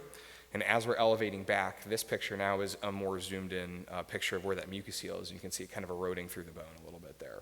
The eyeball's being pushed down with a malleable retractor. And then we got better exposure using the periosteal elevator. And you can see here, there's a couple pieces of bone missing. What we ended up doing is similar to like unroofing the a pituitary, right? As you get the kerosene in there once you get a little ledge, and you fracture a ledge and you can chew it away. And so you can see here, here's the mucocele with that layer of kind of osteatic bone around it.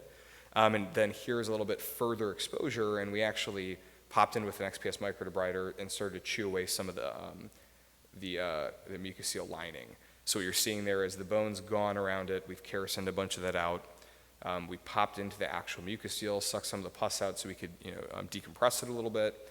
And then the kind of cool part, and we try to get a good picture here, is we're actually inside the frontal sinus looking laterally. So we took a 30-degree angled camera, kind of shoved it medially, and now we're looking out between the cyst wall here and the actual bone. And so what we're doing is we're chewing that mucocele away from technically posterior to anterior, and just kind of good evaluation of that. And we don't have an end picture, but basically we just removed all of the mucocele in that region and tried to irrigate a lot, and we drilled a little bit out too.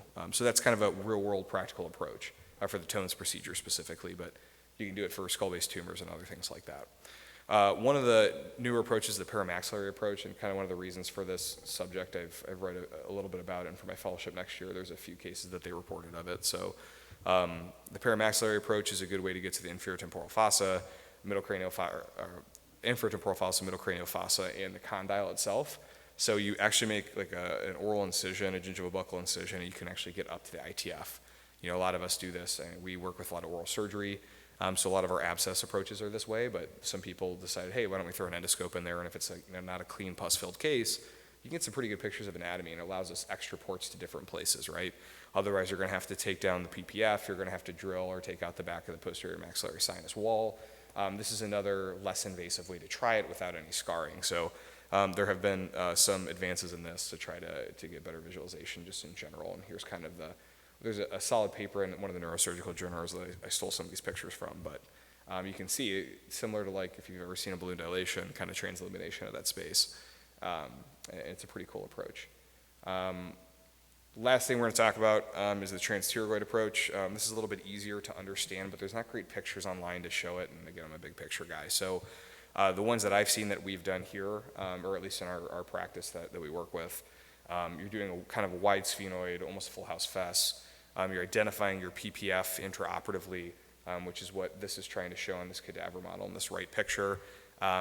You're taking down the back wall of the posterior maxillary sinus, and then you can drill the surrounding bone down there to get to the pterygoid bones. And usually what you're going to have to do is widely expose down to nasopharynx and elevate that mucosa off the bone. You're going to take out and expose your PPF like you're doing a sphenopalatine ligation or a tumor in that area.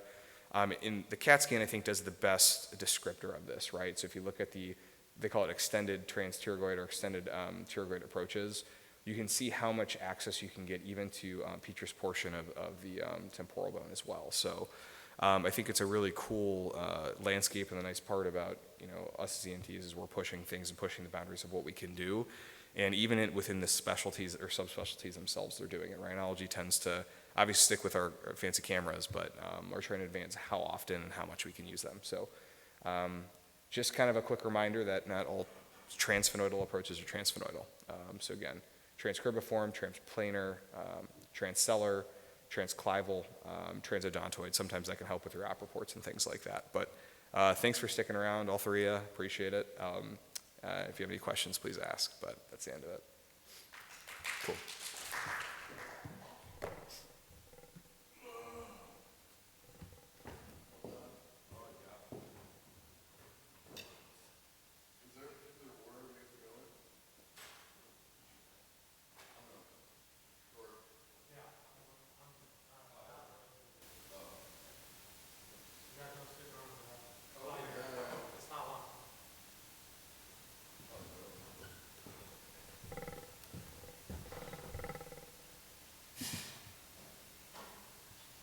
Is this your computer?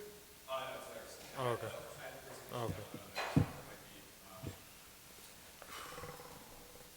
Can I just connect my computer to just a Mac? Yeah.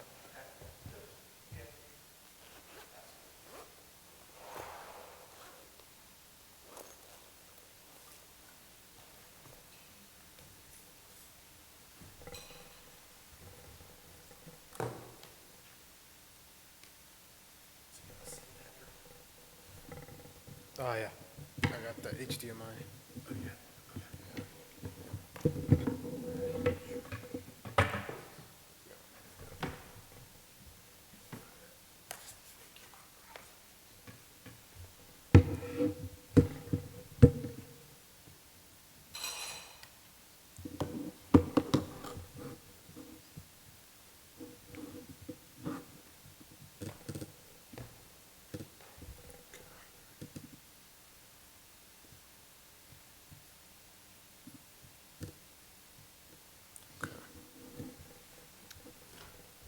Hi, I'm Usman. I'm a third-year medical student at LECOM. This was a case report that I wrote up with Dr. Steeler, Dr. Casimir, and Dr. Fernelli. And this was a unique case of acute promyelocytic leukemia presenting as refractory tonsillitis. So tonsillitis is inflammation of the palatine tonsils, which are located on the lateral wall of the oropharynx. Most commonly, it is caused by bacterial or viral infection and diagnosed by physical exam, but it has rarely been reported as an initial presentation of underlying leukemia. This case report is a review of an atypical presentation of APML seen initially as tonsillitis. So in this case, there's a 47-year-old female presenting with a sore throat to the emergency department, and on physical exam, there was no ulnar deviation, uvular deviation, trismus, or asymmetric tonsils. The tonsils were firm on palpation without fluctuance. The right anterior tonsillar pillar and tonsils showed some leukoplakia, and the left anterior tonsil and pillar appeared granular and necrotic. She was initially diagnosed with acute tonsillitis in the emergency department and discharged on antibiotics. However, over the course of the next month, she returned to the ED several times, and during these times, she later told us that she experienced constitutional symptoms such as night sweats, fatigue, easy bruising, and bleeding gums. So 2 months after the initial presentation, she presented to the ED again, and this time they did further lab work on her, revealing anemia and thrombocytopenia. And they also did a CT scan, and the radiologist read indicated an abscess.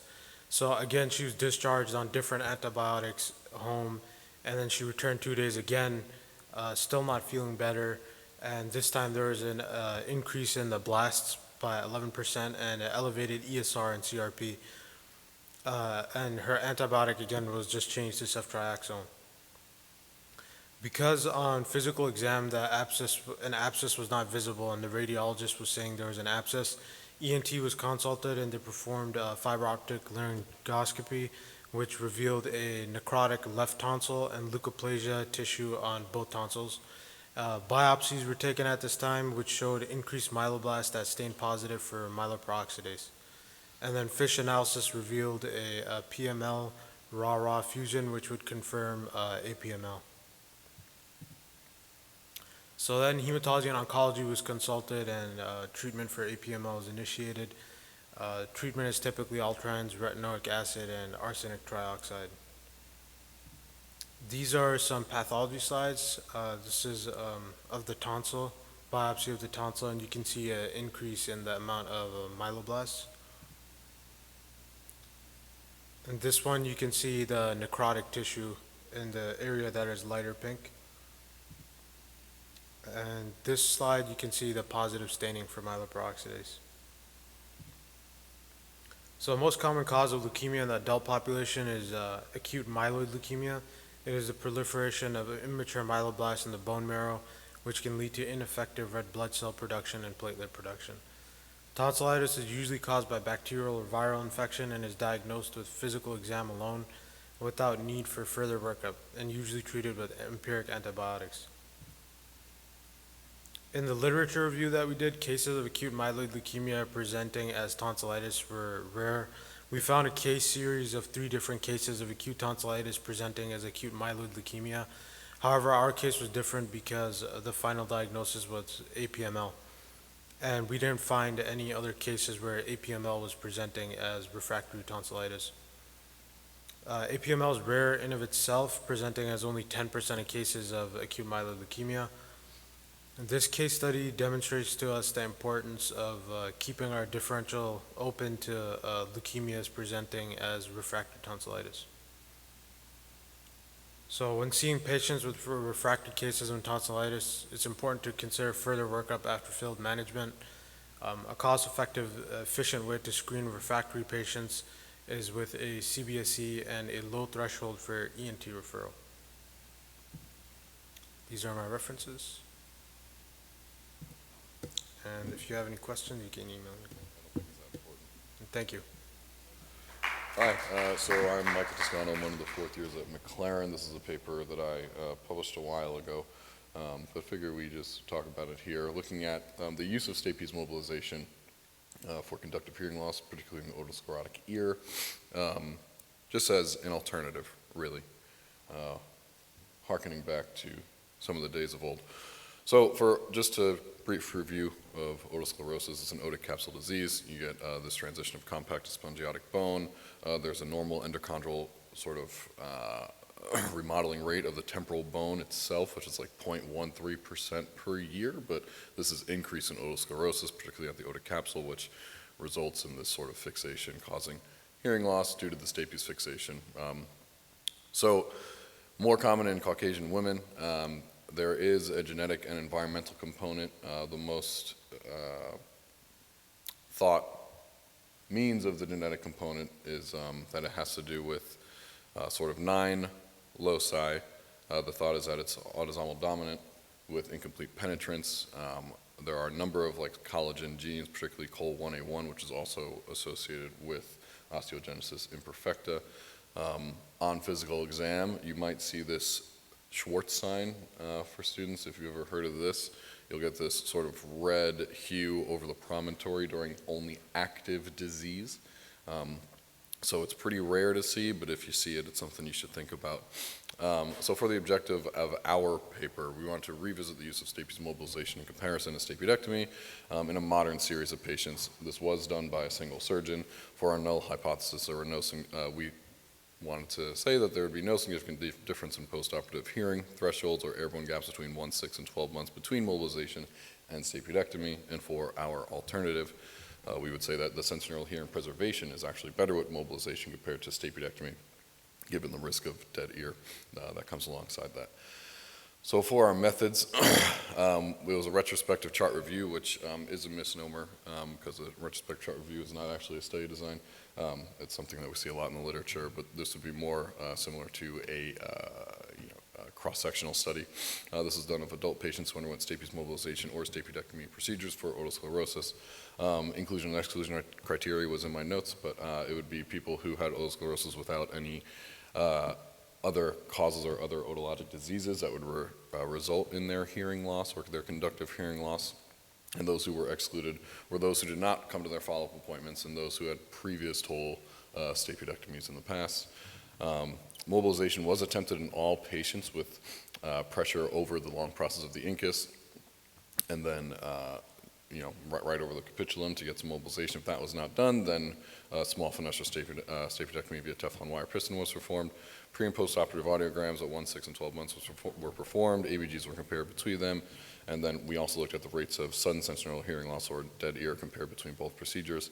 T-tests and multi-regressional models were used. This is just a picture of, curetting the scutum here to get access to the stapes. So for our results, there's a couple tables here.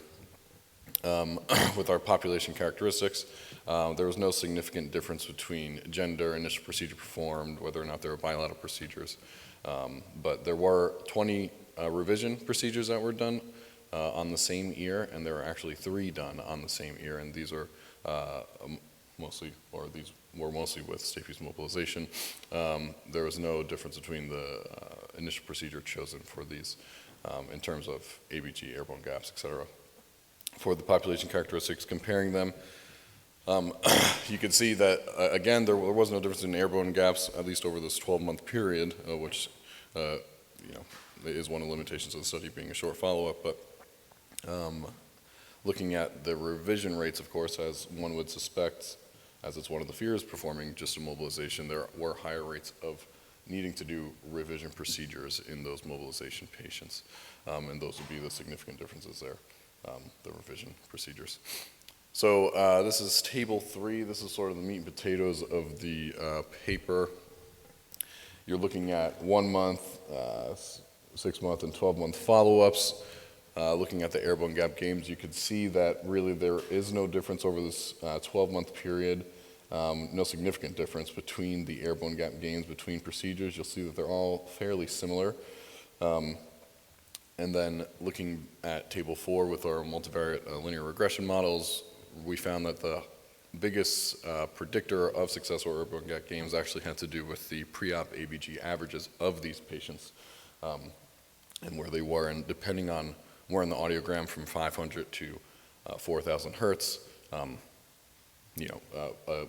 decibel gain in those frequencies would result in a fraction, so like a 0.8, 0.7, again, the exact numbers are in my notes, so I apologize, gain in airborne gap, based off of where they started. So just some significance there. But bottom line with the study, we wanted to, we know the goal of any stapes procedure is to eliminate conductive hearing loss. We found that there was no significant difference in postoperative audiologic data between the surgical subgroups comparing stapes mobilization and stapedectomy. Both have their risks. Of course, in mobilization, you run the risk of having to go back in and reoperate. But we argue that, even if that risk is 50% of refixation and needing to reoperate in some of these patients, we argue that that might be worth the risk to avoid that increased risk of dead ear doing a stapedectomy up front. So arguing the efficacy of doing mobilization as a first-line therapy for stapes surgery and fixation. Limitations, this was retrospective, it was a single surgeon, was a single modality, and it was a rather short follow-up time, so longer studies could be useful in determining the use of mobilization in today's world. So that's it for me. Any questions?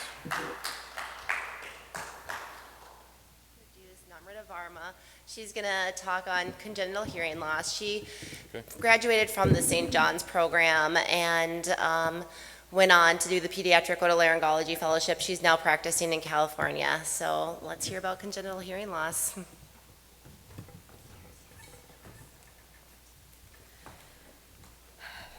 Good morning, everybody. Thank you for waking up early to listen to congenital hearing loss. I'm sure you're all very excited about this lecture. Let's see. I have nothing to disclose. So the objectives are today are to kind of give you a refresher on the different types of congenital hearing loss, just kind of reminding you things that you maybe forgot, learned during residency, understanding the tools that we use to diagnose the hearing loss and how important early intervention is, and then knowing the basic workup of congenital hearing loss.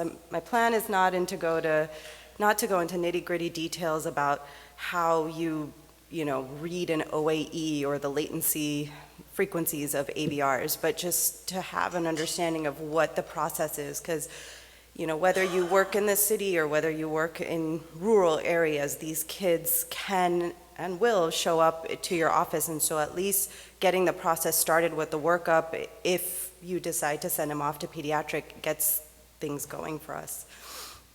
So the incidence is about 2 to 3 children per 1,000 infants in the United States. And this makes it the most common sensory disorder and the 4th most common developmental disorder for children, with about a 3.1% children prevalence in children. This actually rises to closer to about 12% in adolescents in teenage years with more late onset hearing loss. So there's 2 different kinds of hearing loss. There's genetic and there's non-genetic. So starting with the genetic, you have the 2 types, the non-syndromic and syndromic. Non-syndromic counts for approximately 70% of hearing loss. It's what we all kind of learn, GJB2, the gap junction beta 2, is pretty well ingrained in everybody's brains. It has a worldwide prevalence of about 17%, and it is the most common genetic etiology of bilateral sensory neural hearing loss. So if you have children coming in with bilateral sensory hearing loss, it should kind of trigger you, and there's no other symptoms, there's no other signs, that kind of trigger you to think about doing genetic testing. And so in the past, we used to just do single gene testing for GJB2, for connexin 26. There's also GJB6, and we used to just test those things. Nowadays, there's more comprehensive genetic testing, which includes massively parallel sequencing or next generation sequencing, and finding out whether these tests are available in the labs near where you are, or of course talking to a geneticist or sending them to a geneticist. This covers a much more wider array of testing and can give us some more answers for those children who don't just have connexin 26 as their source of hearing loss. The International Pediatric Otolaryngology Group, this is part of their consensus statement, is that children with bilateral sensory neural hearing loss should have comprehensive genetic testing. And then you have the syndromic children, which are associated with congenital anomalies. As usual, we can divide this up between sensory neural hearing loss and conductive hearing loss. Examples of sensory neural hearing loss: children with Usher syndrome, they have hearing loss and retinopathy. Pendred syndrome, enlarged vestibular aqueduct, and hypothyroidism. And then in the conductive hearing loss, there's additional anatomic abnormalities to look for within these syndromes. So if they have microtia, anotia, or atresia, they have middle ear issues like ossicular malformations, cholesteatoma, which only about 1 to 5% of cholesteatoma is considered congenital. And then in the inner ear, enlarged vestibular aqueduct. Examples of this are Treacher-Collins syndrome, where you see this kind of classic face of the underdeveloped jaw and the underdeveloped mid-face, the wide-set eyes, and outer ear anomalies. Oops.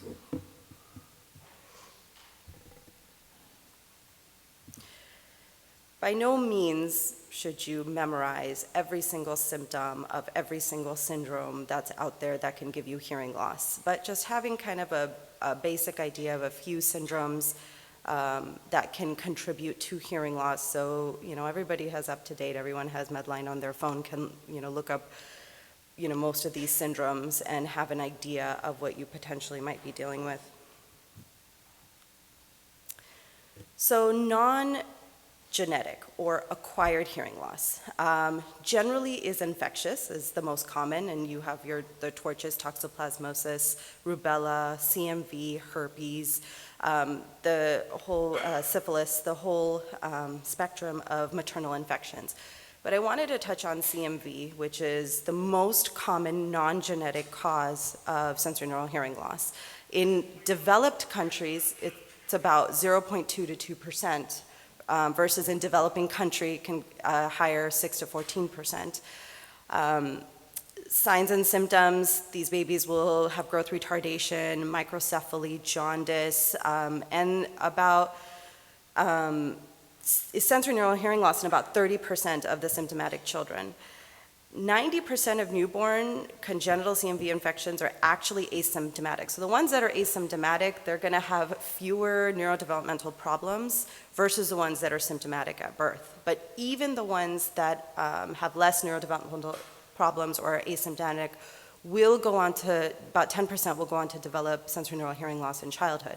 And that is the part that's difficult, because the ones that we don't identify in the NICU, where the appropriate testing can be done and they develop hearing loss later and you can't find a cause for it, there's always a possibility that it's CMV, but testing for this is so difficult outside of the 3-week postnatal period.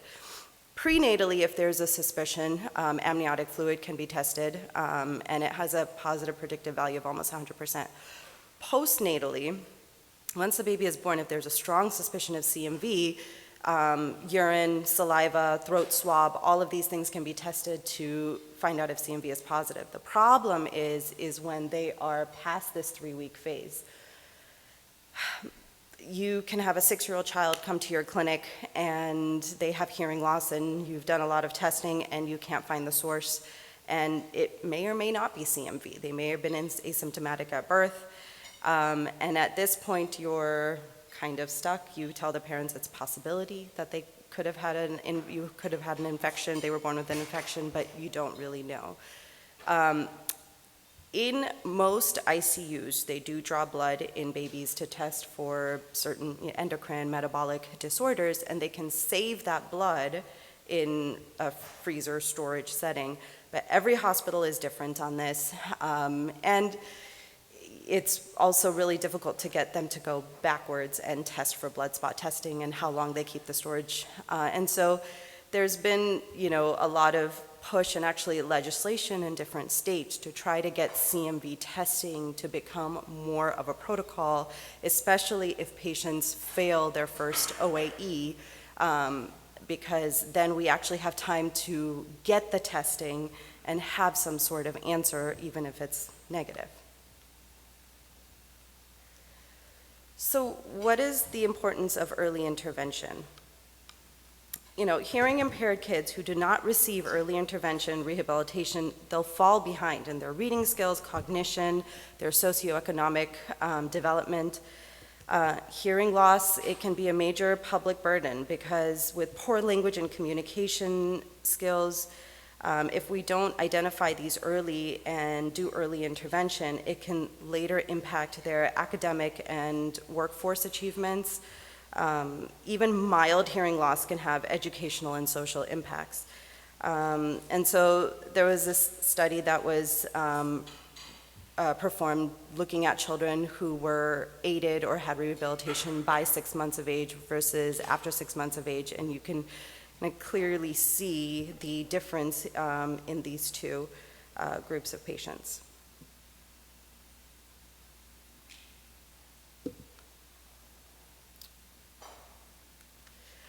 So the Joint Committee on Infant Hearing, their consensus statement is that early hearing detection and intervention activities beginning at the birth hearing screening and culminating in early intervention have positively impacted outcomes for children who are deaf or hard of hearing and their families in the United States and worldwide. So this is the big thing, 136. The American Academy of Pediatrics Joint Commission on Infant Hearing came out with this 136 concept where we want infants to be screened by 1 month of age, have their newborn hearing screening by 1 month of age.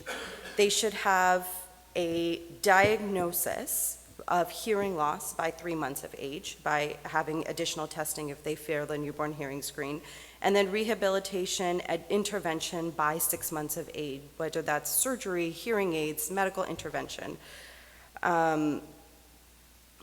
There is also some data and some new consensus statements out that say that children who are in the NICU for more than 5 days should have actually an ABR even if they pass their OAE. And I'll get into that in a second as to the reason why. Currently, about 97% of newborns undergo a newborn hearing screen in the United States, and this, in developed countries, this is pretty similar, especially across Europe. But only 50% of these patients have adequate follow-up to diagnostic testing, and only about 70% of those patients will actually have their appropriate testing completed by 3 months. And one of the, there's I don't have a slide on this, but there was a group that did a study that showed 4 different barriers to children achieving this 1-3-6 rule: socioeconomic status and language barriers, rurality, living somewhere where they don't have access to care, health insurance, which is obviously the bane of everyone's existence, and access to professionals, especially pediatric audiologists. There is a massive shortage of pediatric audiologists in the country.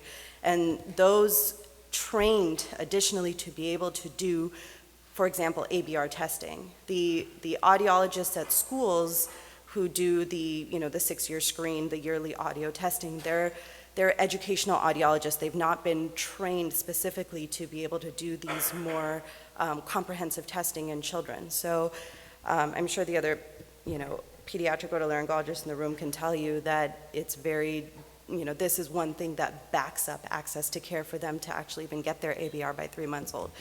The second issue is, of course, access to us. Oftentimes, there are very streamlined, most pediatric hospitals have a very streamlined way of getting these kids to at least have their ABR. They fail their newborn hearing screening before they leave the hospital. They automatically have an appointment within 3 days to have a second OAE to make sure they pass. If they don't, they're automatically referred for an ABR. And from that, it's just timing to get that ABR. Most of these babies come to see us already with 1 ABR, so at least we have some information. There have to be 2 ABRs to confirm hearing loss, but even to get into us, any physician in this room, but also the pediatric ENTs, I'm sure, have nothing less than a 4-month wait. And so this, while we try, this is really important, we're trying our hardest to get this 1-3-6 rule going. It's, the 1 is going good. The 1 is going pretty good. It's the 3 and the 6, which is the problem. So what kind of screening tests are done? The first is the otoacoustic mission, which is done in the newborn nursery or in the NICU before these kids even leave the hospital. The differentiating factor is that this measures the outer hair cells of the cochlea. And so if the children pass the OAE or the OAE is present, means they have normal cochlear function, normal middle ear function, and a patent auditory canal, because the signal has to propagate through the ear canal, push on the eardrum with the sound vibrations to get to the cochlea. So this is where some children will fail because they have effusions in their middle ear. They can have debris in their ear canal, going on to why the OAE can be absent if they have a cochlear hearing impairment, obstructed auditory canal, middle ear effusion pathology, if it's a bad probe, fit, or seal. The recommendation is to wait till at least the 2nd day of life so that any kind of debris that's been accumulated during delivery has time to clear itself. The auditory brainstem response is the next step. These are short tone bursts or clicks that stimulate the inner ear hair cells of the cochlea. And then the electric field potentials that are generated by the nerve from the cochlea go all the way up to the brainstem, and it's measured along this pathway. So if it's normal, you have a completely normal auditory pathway from the middle ear all the way up to the brainstem.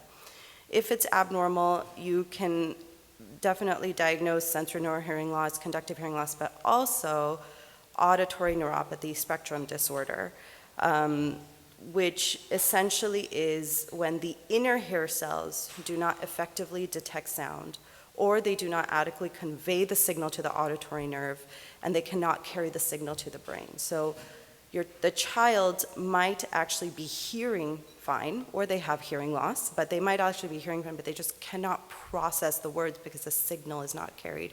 And these can be due to lesions along the pathway that of the entire auditory pathway, but also other intracranial lesions. And so this is one of the reasons why there's advocacy to actually do ABRs in children prior to them leaving the ICU if they've stayed more than 5 days, is because pathologies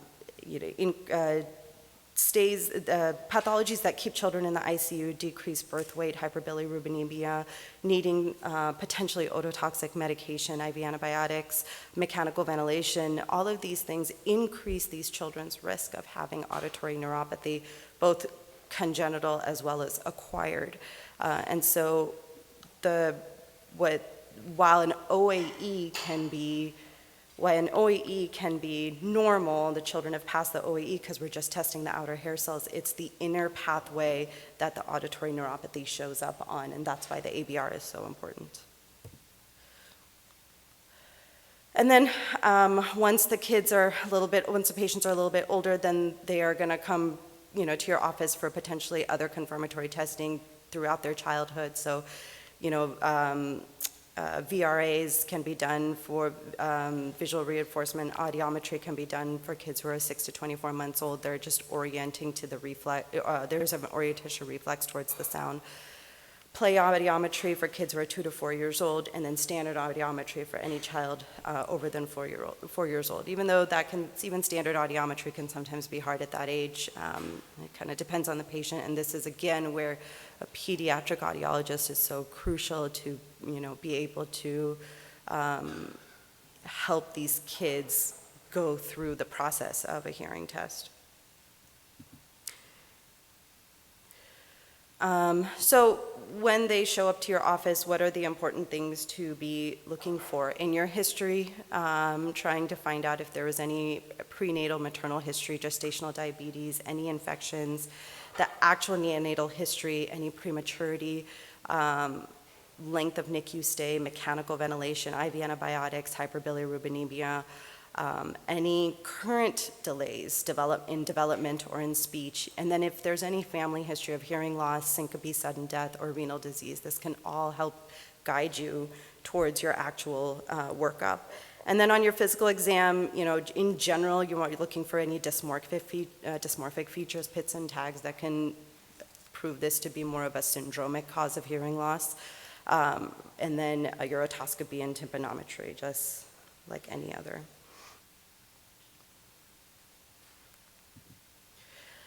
From a workup standpoint, we always want to refer these patients, and there's some nuances to this, but we want to refer patients to ophthalmology.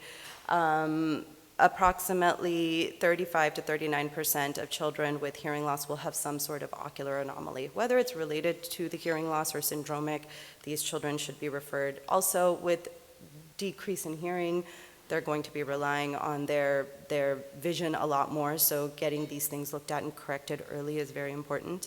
And then genetics, and genetics is the one that's maybe a little bit more nuanced. It depends on the type of hearing loss. But if you have access to genetics and can refer them, it can help identify associations with other disorders, and then also determine risk for families doing genetic counseling for hearing loss for future children. So back in the day, we were taught to do a whole battery of testing. Get every single lab that could be related to every single syndrome that these kids can have. Get thyroid function tests, get autoimmune labs, get CMV testing, get every single thing. But the utility of that has significantly decreased. The diagnostic yield does not give us that many answers. And so already putting children through a blood draw is daunting, but there's really not, drawing labs in association with things you might see using discretion, but really labs have fallen out of favor. EKG was also something we used to do standardly, looking for the prolonged QT interval, which is for Jervell and Lang-Nielsen syndrome. But this has also come down to just getting it in the children who have bilateral profound sensory neural hearing loss. That is, or if they have a family, with your history, if there's a family history of sudden cardiac death, arrhythmias, and so, or here, that's when you want to get the EKG. Renal ultrasound, can be in branchiotorenal syndrome, or there are other renal pathology that can be found with hearing loss. Generally, you'll have those kids having, ear pits, tags, branchial cleft. And so you don't need to get a renal ultrasound in every patient, but if they have some ear pathology along with hearing loss, then it can be beneficial. There were some studies that were done that showed that, and I have a slide on this, but children with skin tags getting renal ultrasound had no different prevalence of renal abnormalities than children without skin tags. So getting an ultrasound for just because they have a skin tag is probably not beneficial. So the question with workup is always, do you get a CT scan? Do you get an MRI?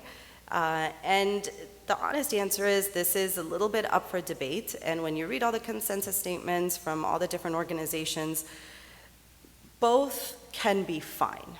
And it can ultimately depend on things like, more like what's your access to CT and MRI for pediatric patients? How old are the children? Do they need to be sedated for an MRI? Because that's a huge thing to consider. For a CT scan, how many CTs and X-rays have they already had? Children live in the NICU already have an increased lifetime risk of needing, some sort of radiation exposure from serial X-rays and other testing in the future. And so exposure to radiation is a big deal as well. The diagnostic yield of imaging kind of varies according to severity. That's why you can see there's such a huge, difference in whether this CT or MRI yields any information. For milder hearing loss, imaging, it doesn't really give us much information. As you move more towards severe to profound hearing loss, depending on if it's unilateral or bilateral, you will get a little bit more information. Unilateral hearing loss will give you more information than bilateral hearing loss will. And then just kind of, if we kind of go back to the things that we know about CTs and MRIs, CT will give you more, will give you better bony anatomy versus MRI will give you better soft tissue anatomy. But both are can be fairly equivocal to give us enough information about what's going on with the patient. So I have a couple of slides that just kind of tell you what the important workup should be for these kids, depending on the type of hearing loss and the severity. So kind of again, labs, none are necessary unless clinically concerning for any other issues. This is for unilateral sensory neural hearing loss. For mild to moderate hearing loss, you can go with either CT or MRI, and this also is based on all those kind of concerning factors, radiation, no radiation, if child is young, less than maybe 6 or 7 and needs to have sedation. So all of these considerations can help you make that decision. For a more severe hearing loss, we get MRIs because we're really looking at the development of the cochlear nerve. And the MRI gives us a lot of, while the CT can show us narrowing of the IAC, it can't always confirm whether there's a cochlear nerve present or not, and that's where the MRI comes in. So we tend to get MRIs for unilateral sensory neural hearing loss. We like to get hearing tests every 6 months on these children. And then, once again, everywhere we send kids to ophthalmology. For the mild to moderate, kind of plus or minus, whether a role for genetics is necessary. Unless there's a syndrome that could potentially be associated with this, branchiotorenal, charge, Waardenburg, that's when we would send them to genetics. But if it's an isolated mild to moderate unilateral hearing loss, a genetics workup may not give you any information. And then again, plus or minus renal ultrasound. If there's any history of renal problems in the family, kidney issues in the family, or hearing loss in the family, then getting a renal ultrasound. But this is also not absolutely necessary. Bilateral sensorineural hearing loss in 3 different categories: mild to moderate, moderate to severe, severe to profound. Again, having labs is not necessarily, I asterisk the CMV here because it kind of again goes back to the discussion in the beginning where, many of these kids could potentially have CMV, but how do we test for it once they come into your office 6 years later? But if we live in a perfect world and we're able to identify hearing loss before 3 weeks of age, or your hospital, has blood spot that they're able to hold on to for a few months until a diagnosis is made, then CMV testing is going to be important. Imaging for mild hearing loss, only if there's a change in hearing, if there's some sort of progression, then you do want to do imaging to look to see if there's any inner ear pathology. Otherwise, for the rest, you could just kind of stick with a CT scan for bilateral sensorineural hearing loss. Imaging often has, for bilateral sensorineural hearing loss, often has low yield and does not give a lot of information. And so I tend to hold off on imaging in bilateral until we've had genetic testing done to look into if there's any genetic cause of hearing loss. Again, hearing tests every 6 months just because of the risk of progression of hearing. And then the same kind of referrals: ophthalmology, genetics, hearing aid evaluation. For your more moderate to severe and severe to profound,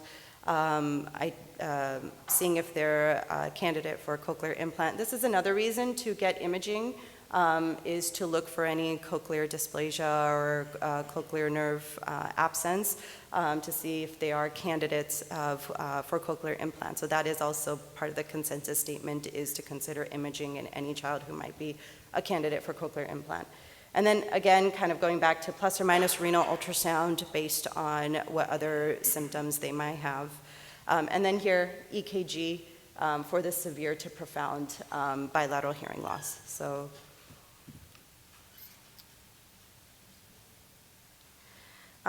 conductive hearing loss, a little bit of a simpler workup, really no labs here. High resolution CT, high resolution CTs, hearing tests every 6 to 12 months. Here at this level, do they have to specifically go to an ophthalmologist? Maybe not necessarily. They can have a vision screen with their pediatrician. Hearing aid evaluation versus discussion of surgery. This was kind of partially agreed on, that imaging in all of these patients is not absolutely necessary in the neonatal or NICU period or newborn period. You can wait till they're a little bit older unless they are having hearing tests if they're having imaging for other reasons. So auditory neuropathy spectrum disorder.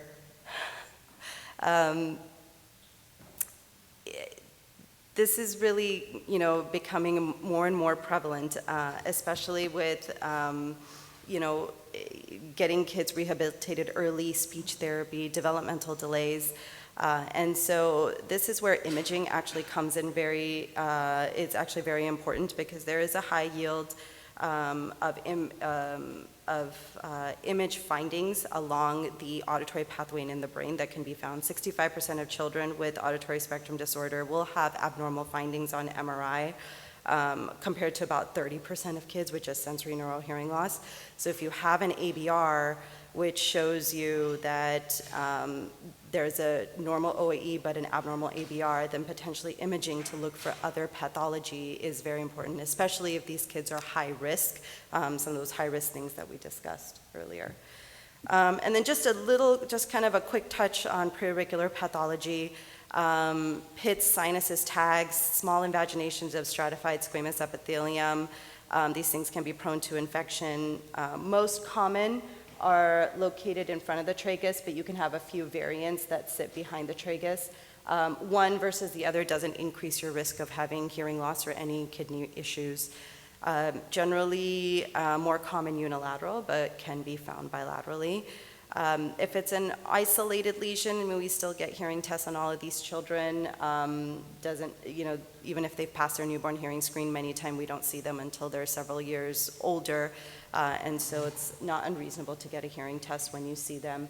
And it's the high-risk patients that have any other dysmorphic features that you also want to get a renal ultrasound on. And then just touching on treatment, again, the really, really important, you can do the hearing aids and the bone-anchored hearing aids and the cochlear implants, but education and support is so important. Getting these kids into speech therapy, preferential seating in school, getting them an FM system early, counseling your teenagers, please wear your hearing aids. You don't realize what you're missing. It's a safety issue as well. Getting individualized education programs signed off for these children is really important. And then, of course, making sure that when they do have hearing aids, that there's where they have cool colors for them, and you can go on Etsy and get these soft bands for the kids, so it's a little bit more interesting.